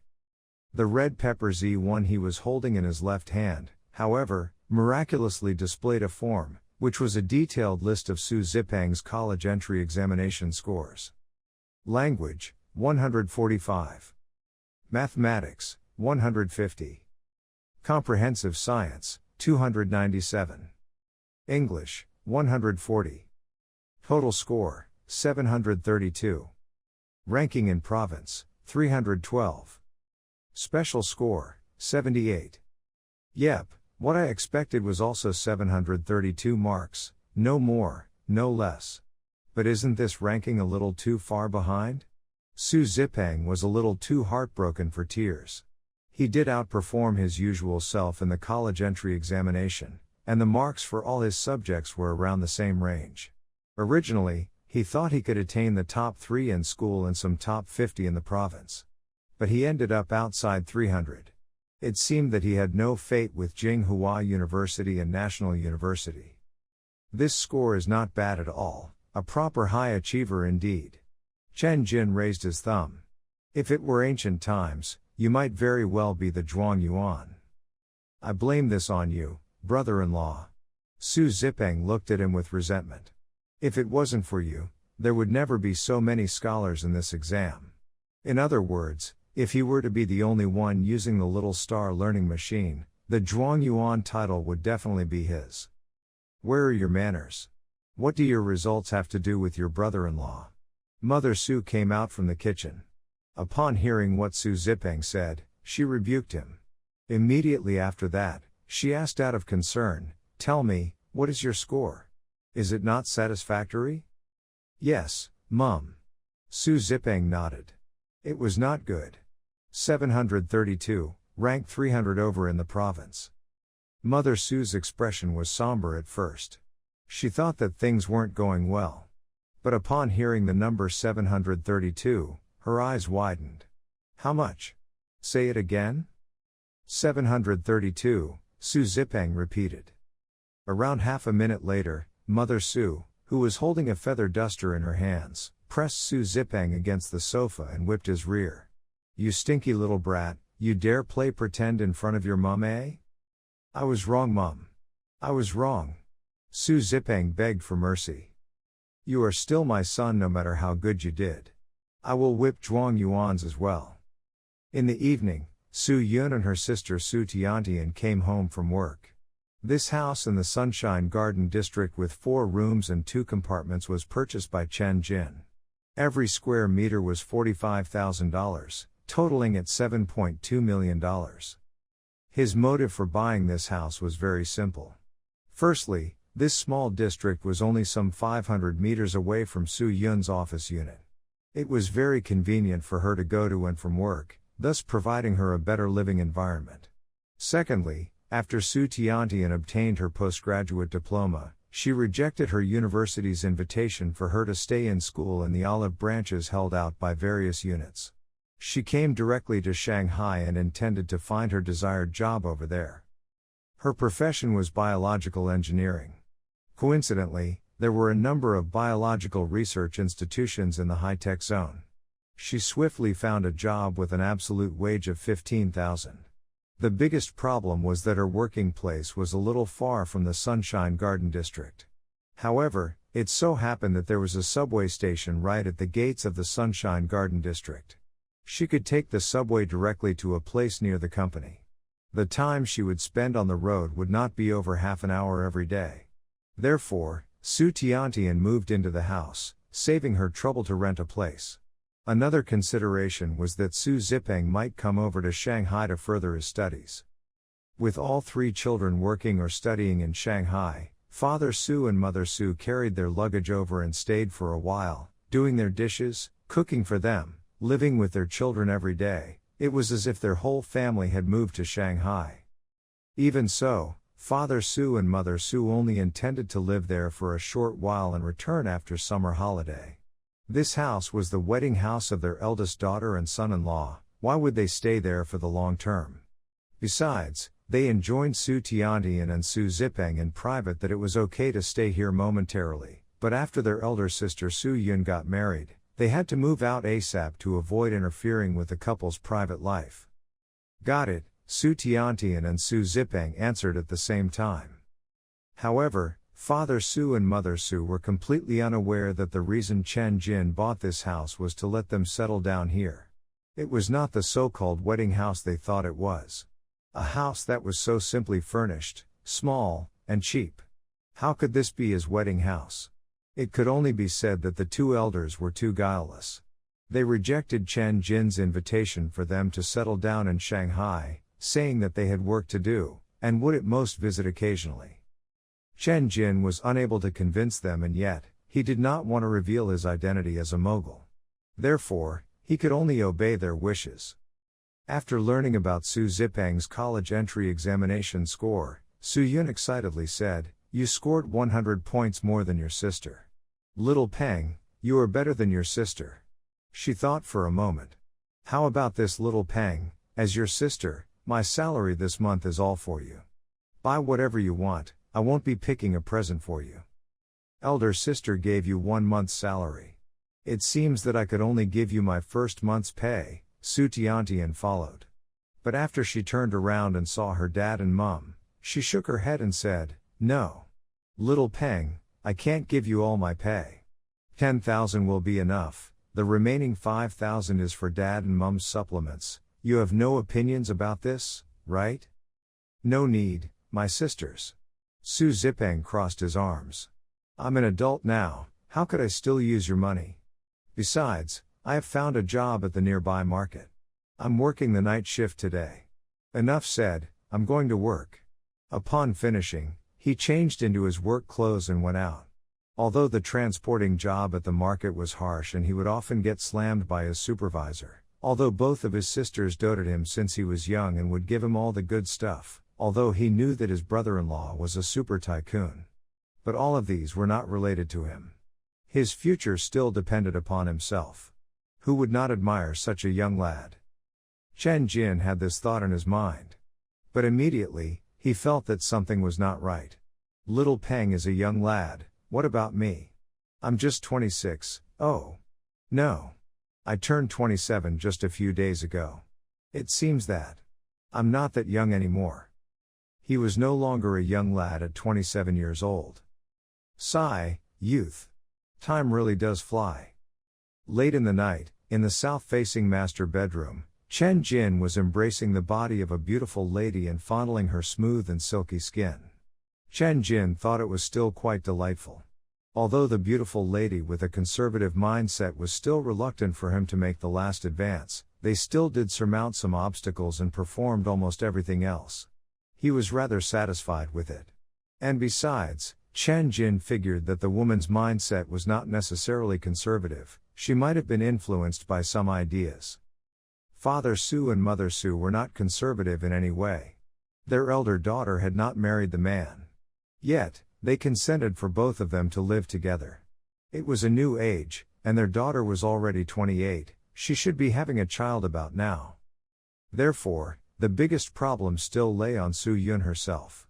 Numerous concerns jogged her to keep her most precious thing. Men were all as such. The best things were often the ones they could not obtain. If they got something easily, they would not cherish it. Su Yun did some homework in this prospect. She discovered that for many successful people, they had a rich love history. They had 2, 3, even 4 marriages, and many of them even had female intimates that they cater for outside their marriage. Not many of them were serious and loyal. She did not wish to be hurt in entirety and to realize at the end that it was all a dream. She dared not go all out in this relationship. Therefore, despite the many times that she thought of foregoing her upholds, that clear thought within her mind enabled her to persevere. It was also not possible for Chen Jin to force her, he could only respect her view. Su Yun, you only make some 10 grand a month. Have you ever considered quitting your job and committing full-time and honing your mothering skills in the future? Chen Jin asked. He thought that going to work was a painstaking affair. One would have to commit to it 5 days a week, lose most of their free time, become obliged to do it well, have good relationships with colleagues. It required one to invest a whole lot of energy. The most important thing was that it was very hard to obtain satisfactory pay. $30,000, even $50,000 per month would not suffice. It was nearly impossible to achieve financial freedom by working for someone. Of course, he was a company's boss. Under him was more than 30,000 employees that would increase to 50,000, or even 100,000 in the future. However, he was very much in favor of Ling Jundong carrying out some reformations so that his employees can work happy and live happy. This effort, on the one hand, was to improve their welfare treatments. On the other hand, the attempt at practicing 7 hours work policy, 4 days work and 3 days rest, and working from home, helped solve their worries in housing, medical care, pension, etc., thus abolishing their troubles back at home. By doing so, even if they could not be inexhaustibly satisfied in terms of welfare, their happiness rating would still be brought up extensively. Gradually, coming to work would be a happy thing. One might even get the envy and praise from the people around them just because they joined Singhai Technologies, earning themselves some extra sense of pride. Many people would certainly be willing to opt for such a job. Upon hearing his question, the bell in his arms shook her head. No, I will not quit my job. I'll keep doing it. I will not stay at home to become a full-time housewife, even if I have kids. But why? Your pay isn't that high. Chen Jin was rather surprised. Money isn't an issue. I have put in lots of effort back in the days when I was applying for this post. I don't want my efforts to go to waste. That was one of her reasons. Secondly, she felt that women could not fully rely on men. They must always possess a certain amount of independence, economically in particular, and that women must actualize independence in this aspect. It must never become that, once they left their man, they could not survive. This would be a very scary thing to happen and a rather miserable fate for them. Besides, Su Yun had her own ambition. She intended to make her name exalted within the tax bureau. Her director would be retiring in another 2 years. She might very well be the one to replace her position. Her director used more than 10 years to climb up to that position, and she might just be able to accomplish it with just 4 years of working experience. She would become the youngest accounting director. This definitely did not reflect her exceptional abilities, but her underlying connections. The whole of Shanghai's tax bureau knew who her director's son was. Now within the tax bureau, from normal guards to the director and even the chief of the bureau, they were all very respectful towards her director. The director of the bureau often cared for her with kind words. The chief of the bureau, on the other hand, wanted to make her the deputy director of the bureau. He suggested she retire at 60, but she refused. She had been longing for retirement and to enjoy her old age surrounded by her grandchildren. Nevertheless, she brought up an excellent talent. Naturally, this talent was Su Yun. Therefore, if she were to stay within the institution and be promoted to a director at the age of 30, nobody could guess what she might actually become when she was 40, 50 years old. But nonetheless, she would definitely attain greater heights than her director. Instinctively, Su Yun would hope to do something great on this smooth boulevard she was paved. Okay, do whatever you wish for. There's another thing that I would like to discuss with you, Chen Jin said. Speak. I would like to get us registered. The woman startled. Registered? Are you for real? Her heart was buzzing. There are so many good girls in this world, and he happened to fancy me? An ordinary girl? Could it be that I'm really that important in his heart? Yes, are you willing to? The woman lowered her head. Lightly, she said, yes. How could she not be willing? At that moment, she was on cloud 9. Don't be in such a hurry to agree, Chen Jin said abruptly. The main reason I'm getting the both of us registered is to make your father and mother happy, and we could make a baby earlier to please my mom. The woman's face was shrouded by red clouds as she shyly held herself together. However, I won't be using my real identity for registration. I will be using my fake ID by the name of Chen Jin. Chen Jin continued, I've got myself a special ID going through some relations.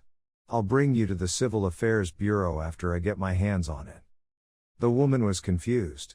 There were question marks all over her face. Chen Jin turned on the lights. He took out an ID with the name Chen Jin written on it from the drawer of the bedside cabinet and placed it in front of her for her to have a detailed look. He explained, you should know that for people like me, marriage will be very troublesome. I'll need to find all sorts of lawyers, sign all sorts of documents, and it might even affect my company's normal operations. It is very, very much of a hassle. You won't be happy either because the procedures would be too alien for you. Su Yun, I know your kind of person. You're not the materialistic kind of girl, and that's what I admire the most about you. I would like to build a simple family and live a normal life with you. So, let's not think about that complicated stuff. The most important thing will be us being happy. What do you think? He massaged the woman's shoulders as he spoke. The woman, however, kept silent. Although the man was rather obscure in his speech, she understood what he actually meant. She looked at the ID that the man said could be used as a normal one. She was astonished by the man's sweeping capabilities. She also understood the man's considerations. According to the marriage law, although personal deposits, real estate, gold antiques, lottery winnings, investment stock funds, company shares, and many other personal belongings obtained before marriage still belong to the individual after marriage, the income generated by company operations, the income earned by the husband and wife through hard work, would become the common property of the couple. As long as one had an industry or a company, even if their company had expanded and made more money than before after marriage, it would still become the property of two people. Even if the wife was just at home cooking, bringing up the kids, she would still be entitled to half of the pie. Considering Shanghai Technologies' current value. If he did not wish to make a prenuptial agreement and potentially damage their relationship, it was indeed a wise alternative to come up with a fake identity. However, Su Yun can't seem to make herself happy. What do you think? Chen Jin asked again. It's late, I'm going to sleep. The women slipped out from his embrace. She wrapped herself in a blanket and slept with her back to him. After that very night, Soo-yoon's attitude towards him became a little indifferent. Placing their usual intimacies aside, she even requested him to take away some of his personal items. Isn't it just an identity? Besides, she can't say that this ID of mine is fake. It can be used to board trains, planes, and that means that it's real. Can't she accept this by looking at it from a different angle? Chen Jin thought. He wanted to do some thinking for Soo-yoon. But of all the messages he sent through WeChat, Soo-yoon only gave him abbreviated replies. If he so touched on the key topic, she would outright ignore him. Chen Jin shook his head. Troublesome. Why must it be so troublesome? There were actually women he could not tackle with the person he was. Who would have believed in these words? His massive career, a whole planet in his hands and even an entire cosmos, only these could stay in his own hands? Could he bear no successor to inherit all these? Whose problem was it exactly? After some thought, Chen Jin still thought that the problem lay on him. I'm still too hesitant and too concerned about the feelings of others. I must be domineering. A man should be domineering, especially in front of women. I should break her last line of defense when I should, or else I will be worse than a beast. If I keep on being so indecisive, I'm afraid that I might be single even after 30. Thinking about this, he sighed once again. As a human, when you possessed a certain amount of resources and have been emboldened to a certain extent, under the condition that it doesn't break the law, you should learn to let go of yourself instead of tying yourself up. A proper amount of emancipation would be good for your health. Besides, many women say words that were not true to their hearts. They might be saying no by their lips, but their body, on the other hand, was very honest. With a few sweet mouths and coaxing, in a few days, she would be good as new. Ding. He received a message on his phone. Dear, are you free? I haven't seen you for a long time, I really missed you, heartbroken. Underneath, there was a picture of that woman that seemed wan and sallow. Yuan Li. It was the nth time that she came looking for him these few months. It was merely a few days after the Pisa charity night ended that Yuan Lin messaged him, asking him how are you doing, what are you busy with, are you okay, and all sorts of questions. In less than a month, the questions that she was asking the most frequently was can we meet, and are you free? But during that period of time, Chen Jin was not without company. He only replied a few sentences occasionally and found some excuses to say that he was not free. The two had not met for a few months. By nature, Chen Jin was not a playboy. He wanted to be serious in a relationship and was disinclined to hurt even more people. Yuan Li, however, kept on bugging him, and therefore, the message today. After some thought, Chen Jin replied, Yuan Li, just forget about me, I am not a good man, why are you refusing to let me go? There are actually a lot of good guys out there.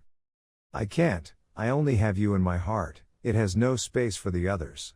Yuan Li replied immediately. Have you forgotten about what I told you previously? I'm a man who wants to grow a garden. I want myself to be surrounded by many, many women, could you bear with it? I don't know. But I've been doing research on wedding culture in some countries in the Middle East and have read lots of books on traditional culture. I think that, though some things might be hard to accept, their existence is reasonable, and it would not necessarily end up as a tragedy either. So I think that it isn't that I can't accept it. As a modern woman, Yuan Lin could not believe that she would say such a thing. But within these few months, she indeed did some research on Middle East culture and read a lot of books on ancient marriage in the Z nation. Of course, what she looked at the most was place dramas of numerous women surrounding a man. Schemes of a Beauty, Legend of Zhen Huan, Story of Yanqi Palace, and many others. She, who once would not even spare a glance at such dross entertainment, was now intoxicated by those dramas.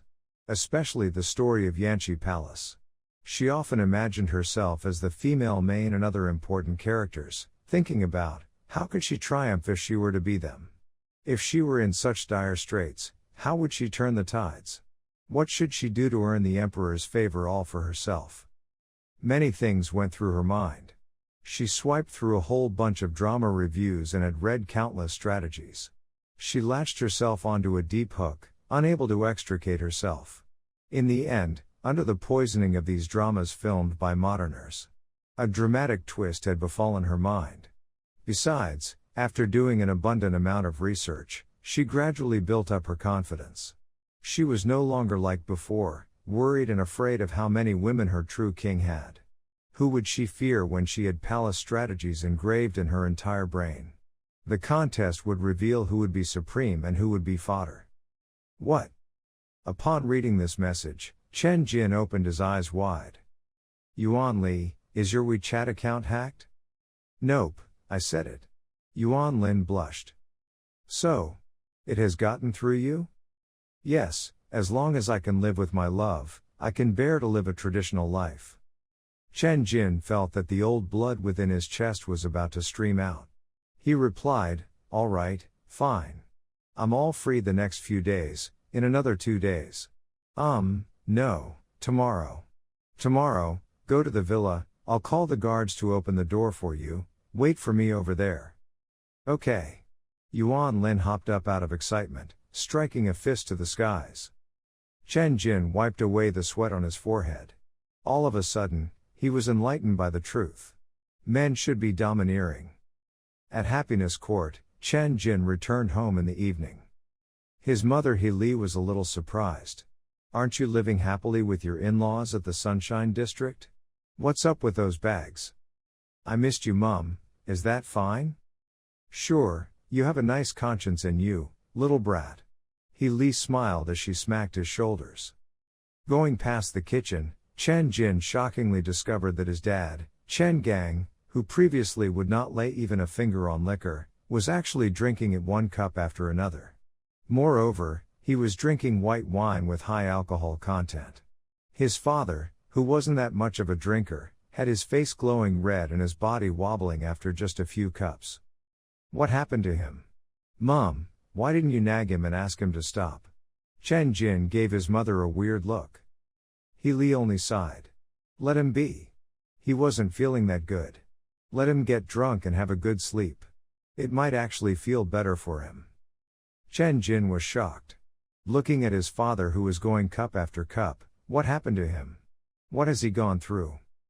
Chen Gang punched his fist on the table. The plates were clanking from the action. Isn't it just a civilian aircraft engine? If you Westerners won't sell it to us, fine.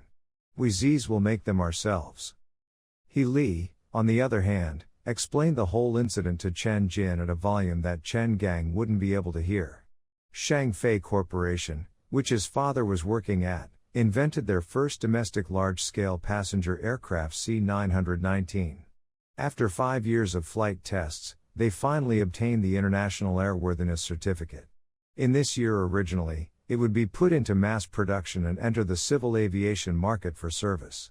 At this juncture, to hinder the Zs from developing their own large-scale aircraft, Safran Company, which they relied on importing Leap's engines used in the C-919, abruptly tore their contract and announced a sales ban. Once the engines were out of stock, the mass production of the C-919 would be broken immediately. Under such an impact, not to mention his dad Chen Gang, but the whole of Shangfei Corporation was rendered in helplessness, humiliation and agitation. After taking in around half a kilo of white wine, Chen Gang's body slammed the table, going unconscious immediately. At 10 o'clock the next morning, he was pushed by a hand as he heard a voice tingling around his ears. Dad, stop sleeping, wake up. Chen Gang opened his eyes slowly, took his phone, and looked at the time.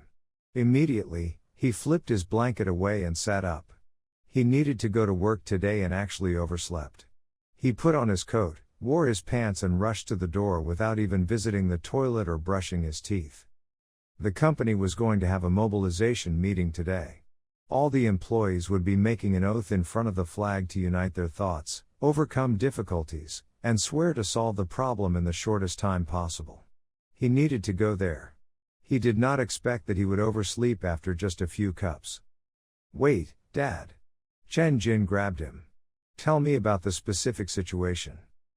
Chen Gang swung his hands and continued to move forward. He shook his head and said, "What's the use of me telling you? Your company doesn't make engines." "My company can't make engines, but I have ways to build the engines. Does this seem useful to you?" Chen Gang halted his steps. He looked at Chen Jin with a serious face and said, "Engine is the crown of industry. Only 5 countries throughout the globe have the capabilities to manufacture aircraft engine. All the best engine companies out there have more than 100 years of technical experience. How long has Singhai Technologies been established?" Chen Gang shook his head. "Your company can't help. I'm asking you, Dad, among engines and chips, which one do you think is more difficult?" Chen Jin asked abruptly. Almost the same. Equally difficult. Zhongxin International managed to tackle 7 nanometers within 8 months. You know about this, right? What they were using was Singhai Technologies tech. Chen Gang's eyes widened. He was finally not rushing to office. Both of them sat on the sofa and had a detailed conversation. The question that Chen Jin was most interested in was, a commercial contract was evidently signed, why did the French decide to renege? The construction of each C919 cost approximately $30 million.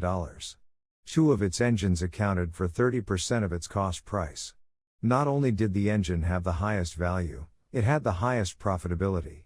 Thousands of engine orders, $1 billion of profit, and the French actually flung it off just like that. Actually, the French didn't want to tear the contract. Such a massive order would suffice the Safran Corporation for 10 years. No company would ever forsake a market of 1.4 billion people. It was under the M's pressure that the French were forced to tear the contract. The Leap's engine manufactured by CFM International is a company under the Safran Corporation, and it has the M nation's General Electric shares. The core technology used in the Leap's engines was licensed by the M's. Safran has no right to speak towards the Shangfei ban. The M's had the final say on everything. That would mean that GE could profit from the engine sales as well. It would still benefit the M's. Why are they banning sales? Chen Jin was confused. I think Boeing sent some men to go canvassing around the M Nation's Congress, stirred up some stuff from inside, and ultimately destroyed the contract. Chen Gang said, "Our C919 is cheap, fuel efficient, and environmentally friendly. Once it launched, it will erode the market share of Boeing, harming their benefit. Of course, they will do just anything to press us down." However, Boeing was rather secretive in this matter. After all, Z was Boeing's biggest market. If they provoked the Z Nation and got themselves sanctioned, they would lose the whole Z Nation market. Therefore, on Shangfei's engine ban, the ones that would actually be in 7th heaven would be the few politicians from the M Nation. Clearly, they had accomplished their motive. The plans to put the C919 into mass production was broken in a jiffy. The engine supply is such an obvious weakness. Are there no prior plannings for dealing with the worst situation? Didn't you guys expect a choking situation by the foreigners on key equipment? Could you people only be nonplussed once they cut off stock supply and you can't find local-made engines as a substitute in time? Chen Jin said while frowning. Core technology and equipment could never be bought over. The others might sell their core equipment for the sake of profit, but they could forego the spirit of contract and cease stock supply at any time. Their lifeblood would always be in the grasp of the others. It was necessary for one to have their own possessions. We do have local produced high bypass ratio engines. Chen Gang said, when we initiated the project, we considered the choking issue. We resorted to a two-way strategy. The first one would be importing, striving to realize the C919's mass production in the most convenient and fastest way. It has been 15 years since the domestic large passenger aircraft project was initiated.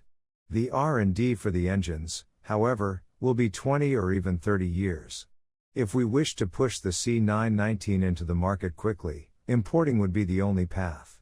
We can't possibly wait for 20 or 30 years, our customers can't either. Besides, we have established the Commercial Engine Manufacturing Company, CEM. They are responsible for the R&D of C919's engines. The engine model is named CJ1000. Currently, The C version of the engine has significant improvements in thrust, lifespan, and reliability. But it is far from enough. The CJ1000C engine is at least 20 years behind LEAP's engines.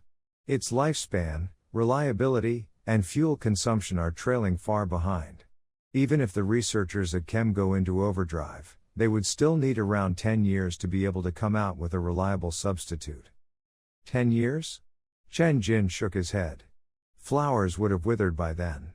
He thought about something and asked, if Chem's engines won't do, what about the engines for military use? I heard that the large military transport aircraft 20 was already using the local-made turbofan 20 engine, which is already on mass production. If the C919 uses the turbofan 20, can't we get rid of our reliance on the foreigners right away? What not use engines for the military? It can't be done. Chen Gang still shook his head. The requirements for engines for civilian usage are way stricter than that for military usage. Using engine lifespan as an example, it is common for civilian use engines to have a lifespan of 20,000 hours, 30,000 hours or above, overhaul intervals of a few thousand hours, low failure rate, low maintenance cost. After all, every plane is linked to the lives of hundreds of people. It must be made absolutely reliable. Military use engines don't have these requirements. Military transport aircrafts won't fly every day, its frequency of usage is much lower. Thus, it had no strict requirements towards its engines. A lifespan of a couple of thousand hours would be enough. Besides, the military's maintenance support is also better. It would still be okay even if the engine's reliability is slightly lower. Another thing is the economical aspect. For airline companies, their largest operating expenditure is fuel. Planes that can save 15% fuel and those which can't save any are totally different in their eyes. Planes that save 15% fuel would translate into 15% more profit. They would opt for the fuel-saving planes without hesitation. Fuel saving was mainly achieved via the engines. The better the engine, the more fuel they will save, and the more competitive it will be in the market. But our CJ1000 or the military's turbofan 20 use above 30% more fuel than the LEAPs. It won't have any competitiveness in the market. No airline companies will be willing to buy it either. Profit is those companies' lives after all. The domestic large-scale passenger aircraft C919 must be equipped with engines with a long lifespan, high reliability, and economical fuel-saving capabilities to be able to possess competitiveness in the market. Or else, customers would not pay the bill. Of all the 5,000 orders placed, half would be lost due to delayed production. Therefore, it was all high and dry. Left in helplessness and agitation. Chen Jin kept on shaking his head. He did not expect that in the year 20/1, the technical level for local engines were still in such harsh terrains. Looking at his dad's agitated and frustrated expression and the white hair that had grown on his temples, Chen Jin suddenly realized, his dad was already 53. His biggest wish was to board the domestic large-scale passenger aircraft that he participated in developing and soar the skies of the Z nation before he retired at 60. After some thought, Chen Jin said, "Be rest assured, Dad, I can help in this matter. I will solve the engine problem for you within half a year." Chen Gang looked at him with doubt on his face. After Chen Jin used around 1 hour describing to him about a technique, his father Chen Gang's eyes abruptly widened, and on his face was an ecstatic expression. At the Grand Staff Mobilization meeting in the morning, faced with the brightly colored national flag, the bloodthirstiness and fighting spirit of the tens of thousands of staff from Shangfei Corporation were awakened. Everyone held their breaths and silently vowed to produce the large-scale domestic passenger aircraft. However, after their passions had cooled down, they found that they still faced a cruel reality. Swearing an oath collectively and shouting some slogans merely served to stabilize the heart of the army and unite their minds.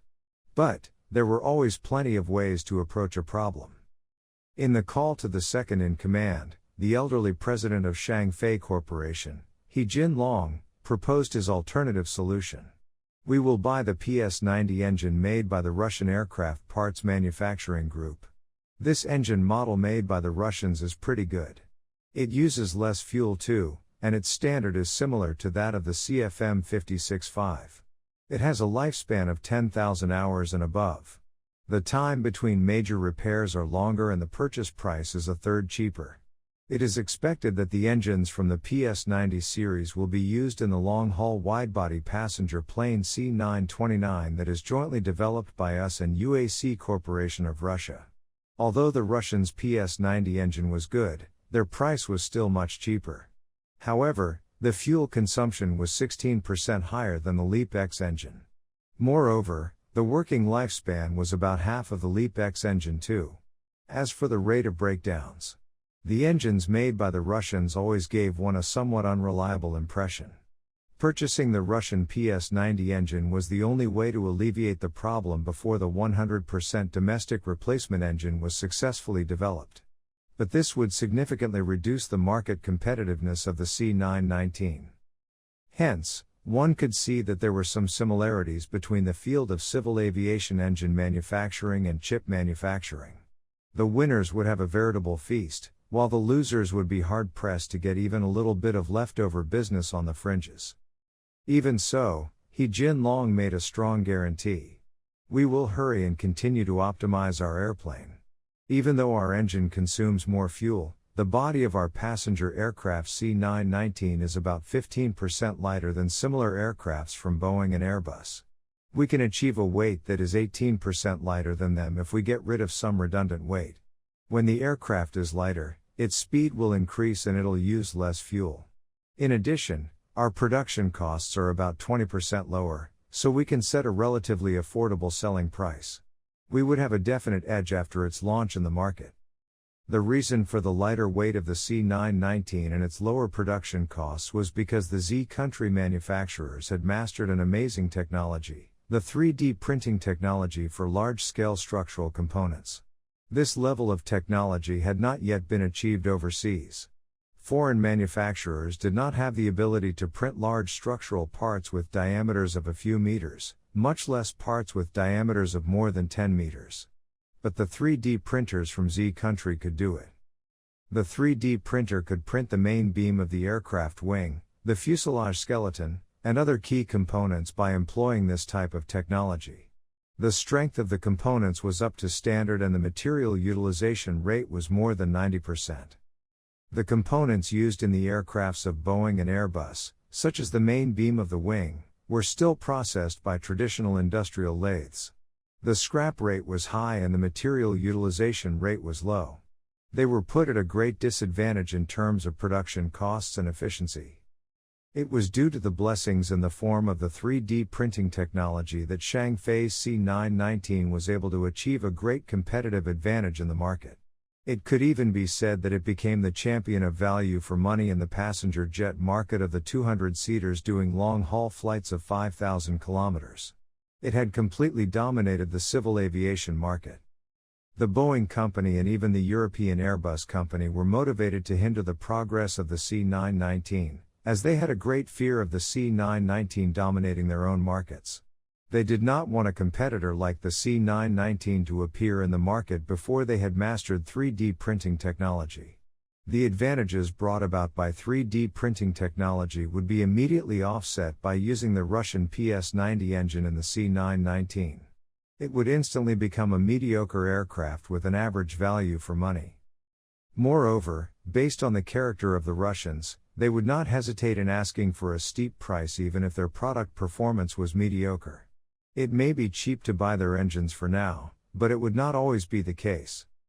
From the other end of the phone, the second elder in command lamented, "It's still best to have our own advanced engine.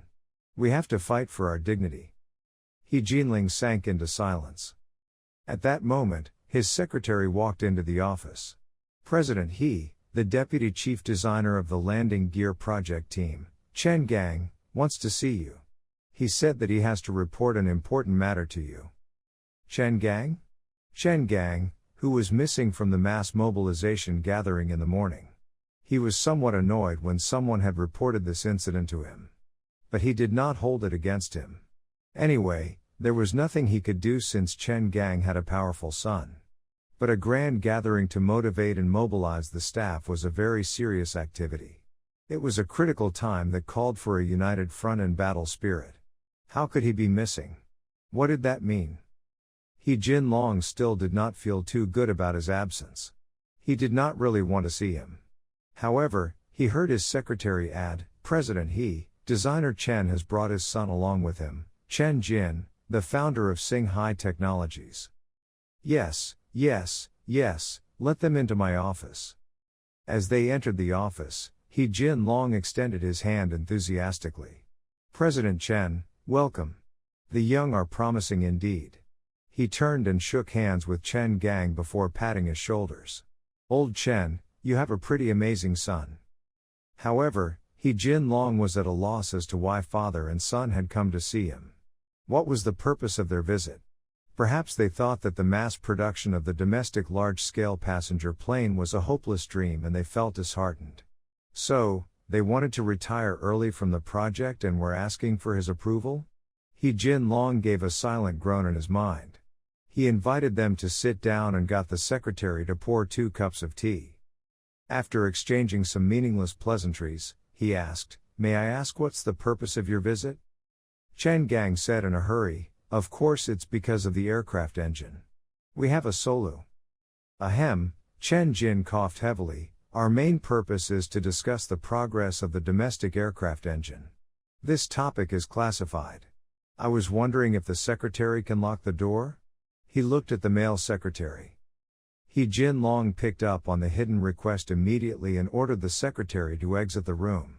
"Little Lin, go out for a while and lock the door." Only the 3 of them were left in the room.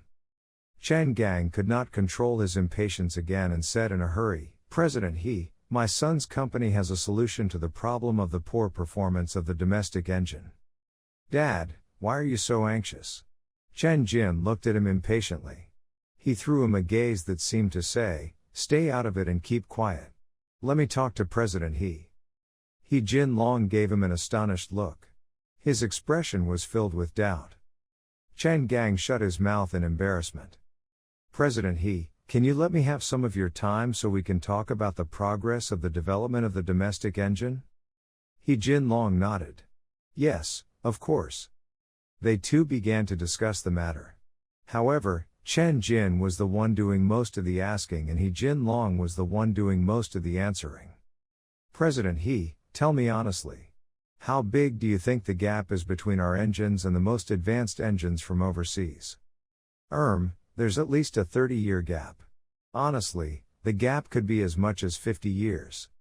Why is the gap so big? The aircraft engine is the product that can best reflect the standard of a country's industrial foundations. Our foundation is still seriously lacking. The industrialization of the West took more than 300 years. We are not even 60 years into it. Many basic sectors are still too lacking. I'll use a simple example. The Americans went to the moon 52 years ago, but we still can't do that. But, I saw on many articles that you've conquered most of the material technologies needed to construct an advanced engine. Materials are no longer a problem. The main problem lies in engine design. We are still weaker than others in that area. Is that the reason? Yes, you are right. Jin Long nodded. We've fixed the flaws in the materials used. The main problem lies in the design. Our country is still lacking in design masters who can come up with a top-quality engine. Of course, the mediocrity of their current engines was not entirely due to the lack of good designers. The insufficient investment by the government in this field was another significant reason. A good engine was not entirely born from a good design, it was also born from loads of money. It went without mentioning that equipment like the specialized wind tunnels and test versions cost a lot. For every engine test bench, a few tons of aviation fuel would be consumed. Sometimes, more than 10 tons. The money for fuel had to be spent day after day, year after year. For example, the test for a foreign matter caught in the engine included throwing a rock as large as a fist into the engine. And just like that, an engine that was worth tens of millions of dollars became nothing more than scrap. It was difficult to carry out such expensive activities when the economy of Z country was doing poorly. But even now, when Z country had become richer and more powerful, an annual investment of tens of billions was still insufficient. In simple words, one could only successfully develop the advanced aviation engine by footing the exorbitant costs day after day and year after year. Past efforts would be wasted if the work was stopped halfway. Only countries who could afford those continuous expenses could become a powerful manufacturer of engines. But Chen Jin had a cheat sheet that would not only save them large amounts of ongoing development costs, it could also drastically reduce the R&D period. He explained this special software to He Jin Long. This software would allow tons of fuel to be saved daily, coordinate the simultaneous testing of hundreds of engines, and reduce the R&D period by 90%. He Jin Long immediately jumped up from his seat. He yelled in shock, "How is this possible? The virtual factory. He could make the impossible possible." The 7 nanometer, which was conquered by Zhongxin International within 8 months, was an example of its capabilities. He Jin Long was more or less sold by the words of father and son. After all, the breakthrough achieved by Zhongxin International was an industrial legend. Even now, there were many who did not believe that it was real. They still insisted that it was an elaborate hoax. There were many related articles on the internet claiming that they had exposed the so-called hoax. For example, the famous anti-counterfeit activist, Fang Jiuzi, had written an article titled 10 Questions Surrounding Zhongxin International's 7 nanometer chip. The resulting impact of this article was huge. The price of Zhongxin International's stock fell steeply. He Jin Long had read the article too, and he had become extremely doubtful about the 7 nanometer chip. But the doubts that he had all disappeared. He received an excellent answer to his questions. The amazing technology of the virtual factory could indeed create an industrial legend. Chen Jin exhorted, "President He, the technology of the virtual factory cannot be announced to the public yet. I hope that you can help to keep it a secret. It's best that this technology is only known by a few." "Yes, I will keep my lips sealed." The next day, at the commercial aircraft engine manufacturing company, the chairman of Shangfa Corporation, Tan Ruisong, who was feeling the abrupt pressure by the West's recent ban on LEAP-X engines, had received a call from President He from Shangfei Corporation yesterday. How is this possible? Upon hearing of the virtual factory, his initial reaction was one of shock and disbelief. How can the simulation technology of a supercomputer be so powerful? He Jin Long had no choice but to provide an explanation. He also used Zhongxin International as an example. Han Ruisong was very close to being sold on the idea. He said on the spot, "I'll go to Singhai Technologies tomorrow to discuss a partnership with President Chen." As Shangfa's headquarters was also located in Shanghai, in the early morning, Tan Ruisong arrived at the lobby of Singhai Technologies headquarters. He managed to get a meeting with Chen Jin only after waiting for nearly 2 hours. In the meeting room, sitting across from Chen Jin, Tan Ruisong asked impatiently, "President Chen, is it true that the virtual factory technology from your company is able to simulate the development of physical objects?" Chen Jin shook his head. "You can't always believe what you hear, but what you see is always real. How about this? I can let you have a trial run of the TC9000 supercomputer.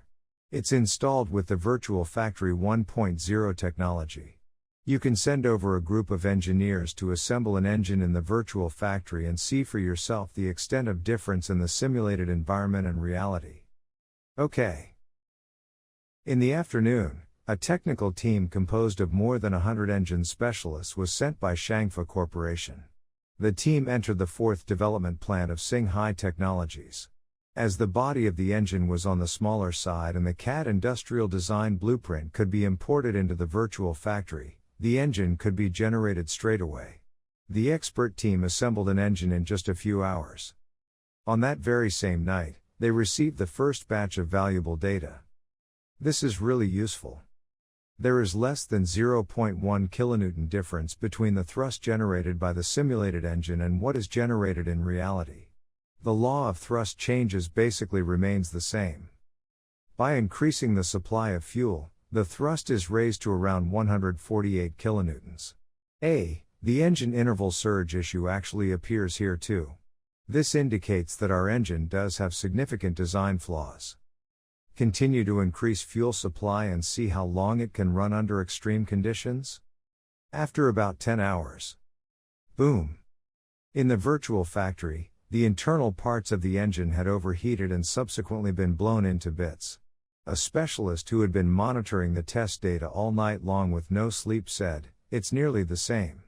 All the test results are virtually the same as what happened in reality." Everyone looked at each other. Then, the joy and excitement that they could not suppress burst out of them. There were even some who could not hold back their tears and started crying. We've suffered too many scoldings and have been the target of too much finger-pointing all these years. It's not that we're incompetent. The annual funds of 1.5 billion allocated to us are simply not enough. According to the plan, the CJ1000 engine should have been ready for commercial use by last year. But as its main technical indicators obviously fell short of the LEAP-X engine, we continued making improvements on it. We needed at least 5 years before we could catch up to the overseas standard. But we have caught up to them now. No matter how good or how advanced the engines from the West are, they will never catch up to us now. We have hope now, we can hope to catch up with them. What a truly amazing device. Not bad. It was déjà vu. The challenge faced by Z countries' manufacturers of civil aviation engines were almost identical with that of the chip manufacturers. The long period of chip development and production was due to the constant adjustment needed to optimize its production processes. Long periods of time was wasted. On the other hand, the development and production of the aircraft engine required spending huge amounts of money. After taking into account labor expenses, annual funds of $1 billion or so were only sufficient to produce 10 test versions to conduct experiments of about 10,000 hours. The average hourly cost of a test was about $100,000. This might look positive, but with Shangfa's current efficiency, the number of test engines had to be increased to more than 30. The total test hours in a year had to exceed 30,000 hours. A CJ1000 that was comparable to the LEAP-X could be produced before 20/5 only under these conditions. This meant that the annual fund allocation had to be increased to $3 billion and above. Although the state-run enterprises of Z country were large and powerful, there were also many areas where expenses ran high. It was impossible to allocate unlimited funds to the development of the aircraft engines. However, the dire situation of Shangfa Corporation would be improved radically with the use of the virtual factory. As long as the computing power of the supercalculation was sufficiently large, one could assemble 100 or even 1,000 test engines in the virtual factory. Experiments could be carried out on all the test engines at the same time. Adjustments and optimizations could be continuously made. If the engine was spoiled beyond repair in the tests, a new one could be generated immediately. By developing the engine in this manner, the money and time saved might be even greater than what the chip manufacturers had experienced. They would be able to produce a CJ1000 engine that met the standards within 6 months or so. It was not an impossibility to fully solve the problem within a year. Han Ruisong asked, "President Chen, how much does your company charge to use one of the virtual factories?" He was no longer in doubt about the prowess of the virtual factory. Now, he simply wanted to ask about the charges. Chen Jin said, "I'll give you 2 alternatives. The first, you can rent a TC900 with a computing speed of less than 10 quadrillion flops for a very friendly price. You simply have to pay an electricity bill of $100,000 every day. This price should be reasonable?" "Yes, very reasonable." Han Ruisong shook his head. This was a steal. However, the computer power of the TC9000 is too low. It can only run 15 test engines at the same time and it has a mere 99.99% match with reality. There would still be a definite difference between the simulation and reality. Hence, I'm offering you a second choice. You can directly purchase a Supernova 1 supercomputer that has a computing speed of 10 quadrillion flops, which is 15 times that of the TC9000. It can assemble up to more than 200 engines each time. It is installed with the Virtual Factory 2.0 that has a 99.9999% and above match with reality. There is a smaller margin for error. You can do as you like with the supercomputer after you purchase it. You can develop 2, 3, or even more models of engines at the same time. You are free to do with it as you will. Tan Ruisong's eyes brightened immediately. How much are you selling that supercomputer for? 1 billion.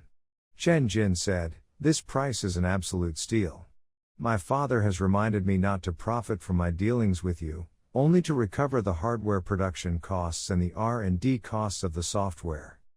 It was true that Chen Gang had urged him about this. He had advised Chen Jin to support the project on the domestic large-scale passenger aircraft by helping to reduce the costs of the project. Large quantities of C919 would be sold in the future. Chen Jin's efforts would play a part in it too. Chen Jin agreed after some thought. Tan Ruisong said without hesitation, I choose the second option. It was a steal indeed. He had never heard of a 10 quadrillion flop supercomputer with a manufacturing cost of less than 1 billion. In addition, it went without saying that the value of the virtual factory was far greater than the supercomputer itself. Hence, an agreement was reached. Then, after a mere day had passed, a row of military personnel decked out in their blue uniforms arrived at Singhai Technologies. The group was led by the chief and air vice marshal, Yuan Lang. He looked big and robust. He was the representative selected by the Z Aviation Industry Group. As he witnessed this group of people in his company, Chen Jin inquired about the purpose of their visit. The words from Yuan Lang greatly surprised Chen Jin. We want to purchase 3 Supernova 1. All those that are installed with the virtual factory. Fuck. Chen Jin wanted to curse out loud on the spot. It was one thing if that Tan Ruisong fellow had taken advantage of him. But he even betrayed him and summoned his small-time buddies to get a free meal from him. Shangfa Corporation was a shareholding company. The Z Aviation Industry Group held 40% of its shares. It was the biggest shareholder of the corporation. It was only yesterday that Ruisong had signed the purchase agreement with Singhai Technologies, and today the military representative had arrived. It was evident who had told the secret. Chen Jin felt a sense of helplessness as he was faced with the expectant yet ill-at-ease expression of Yuan Lang. If you like our video, please consider subscribe to our channel and like the video. This will motivate us to create more videos. Please give your feedback in the comments. I'll try to reach out and answer every comment.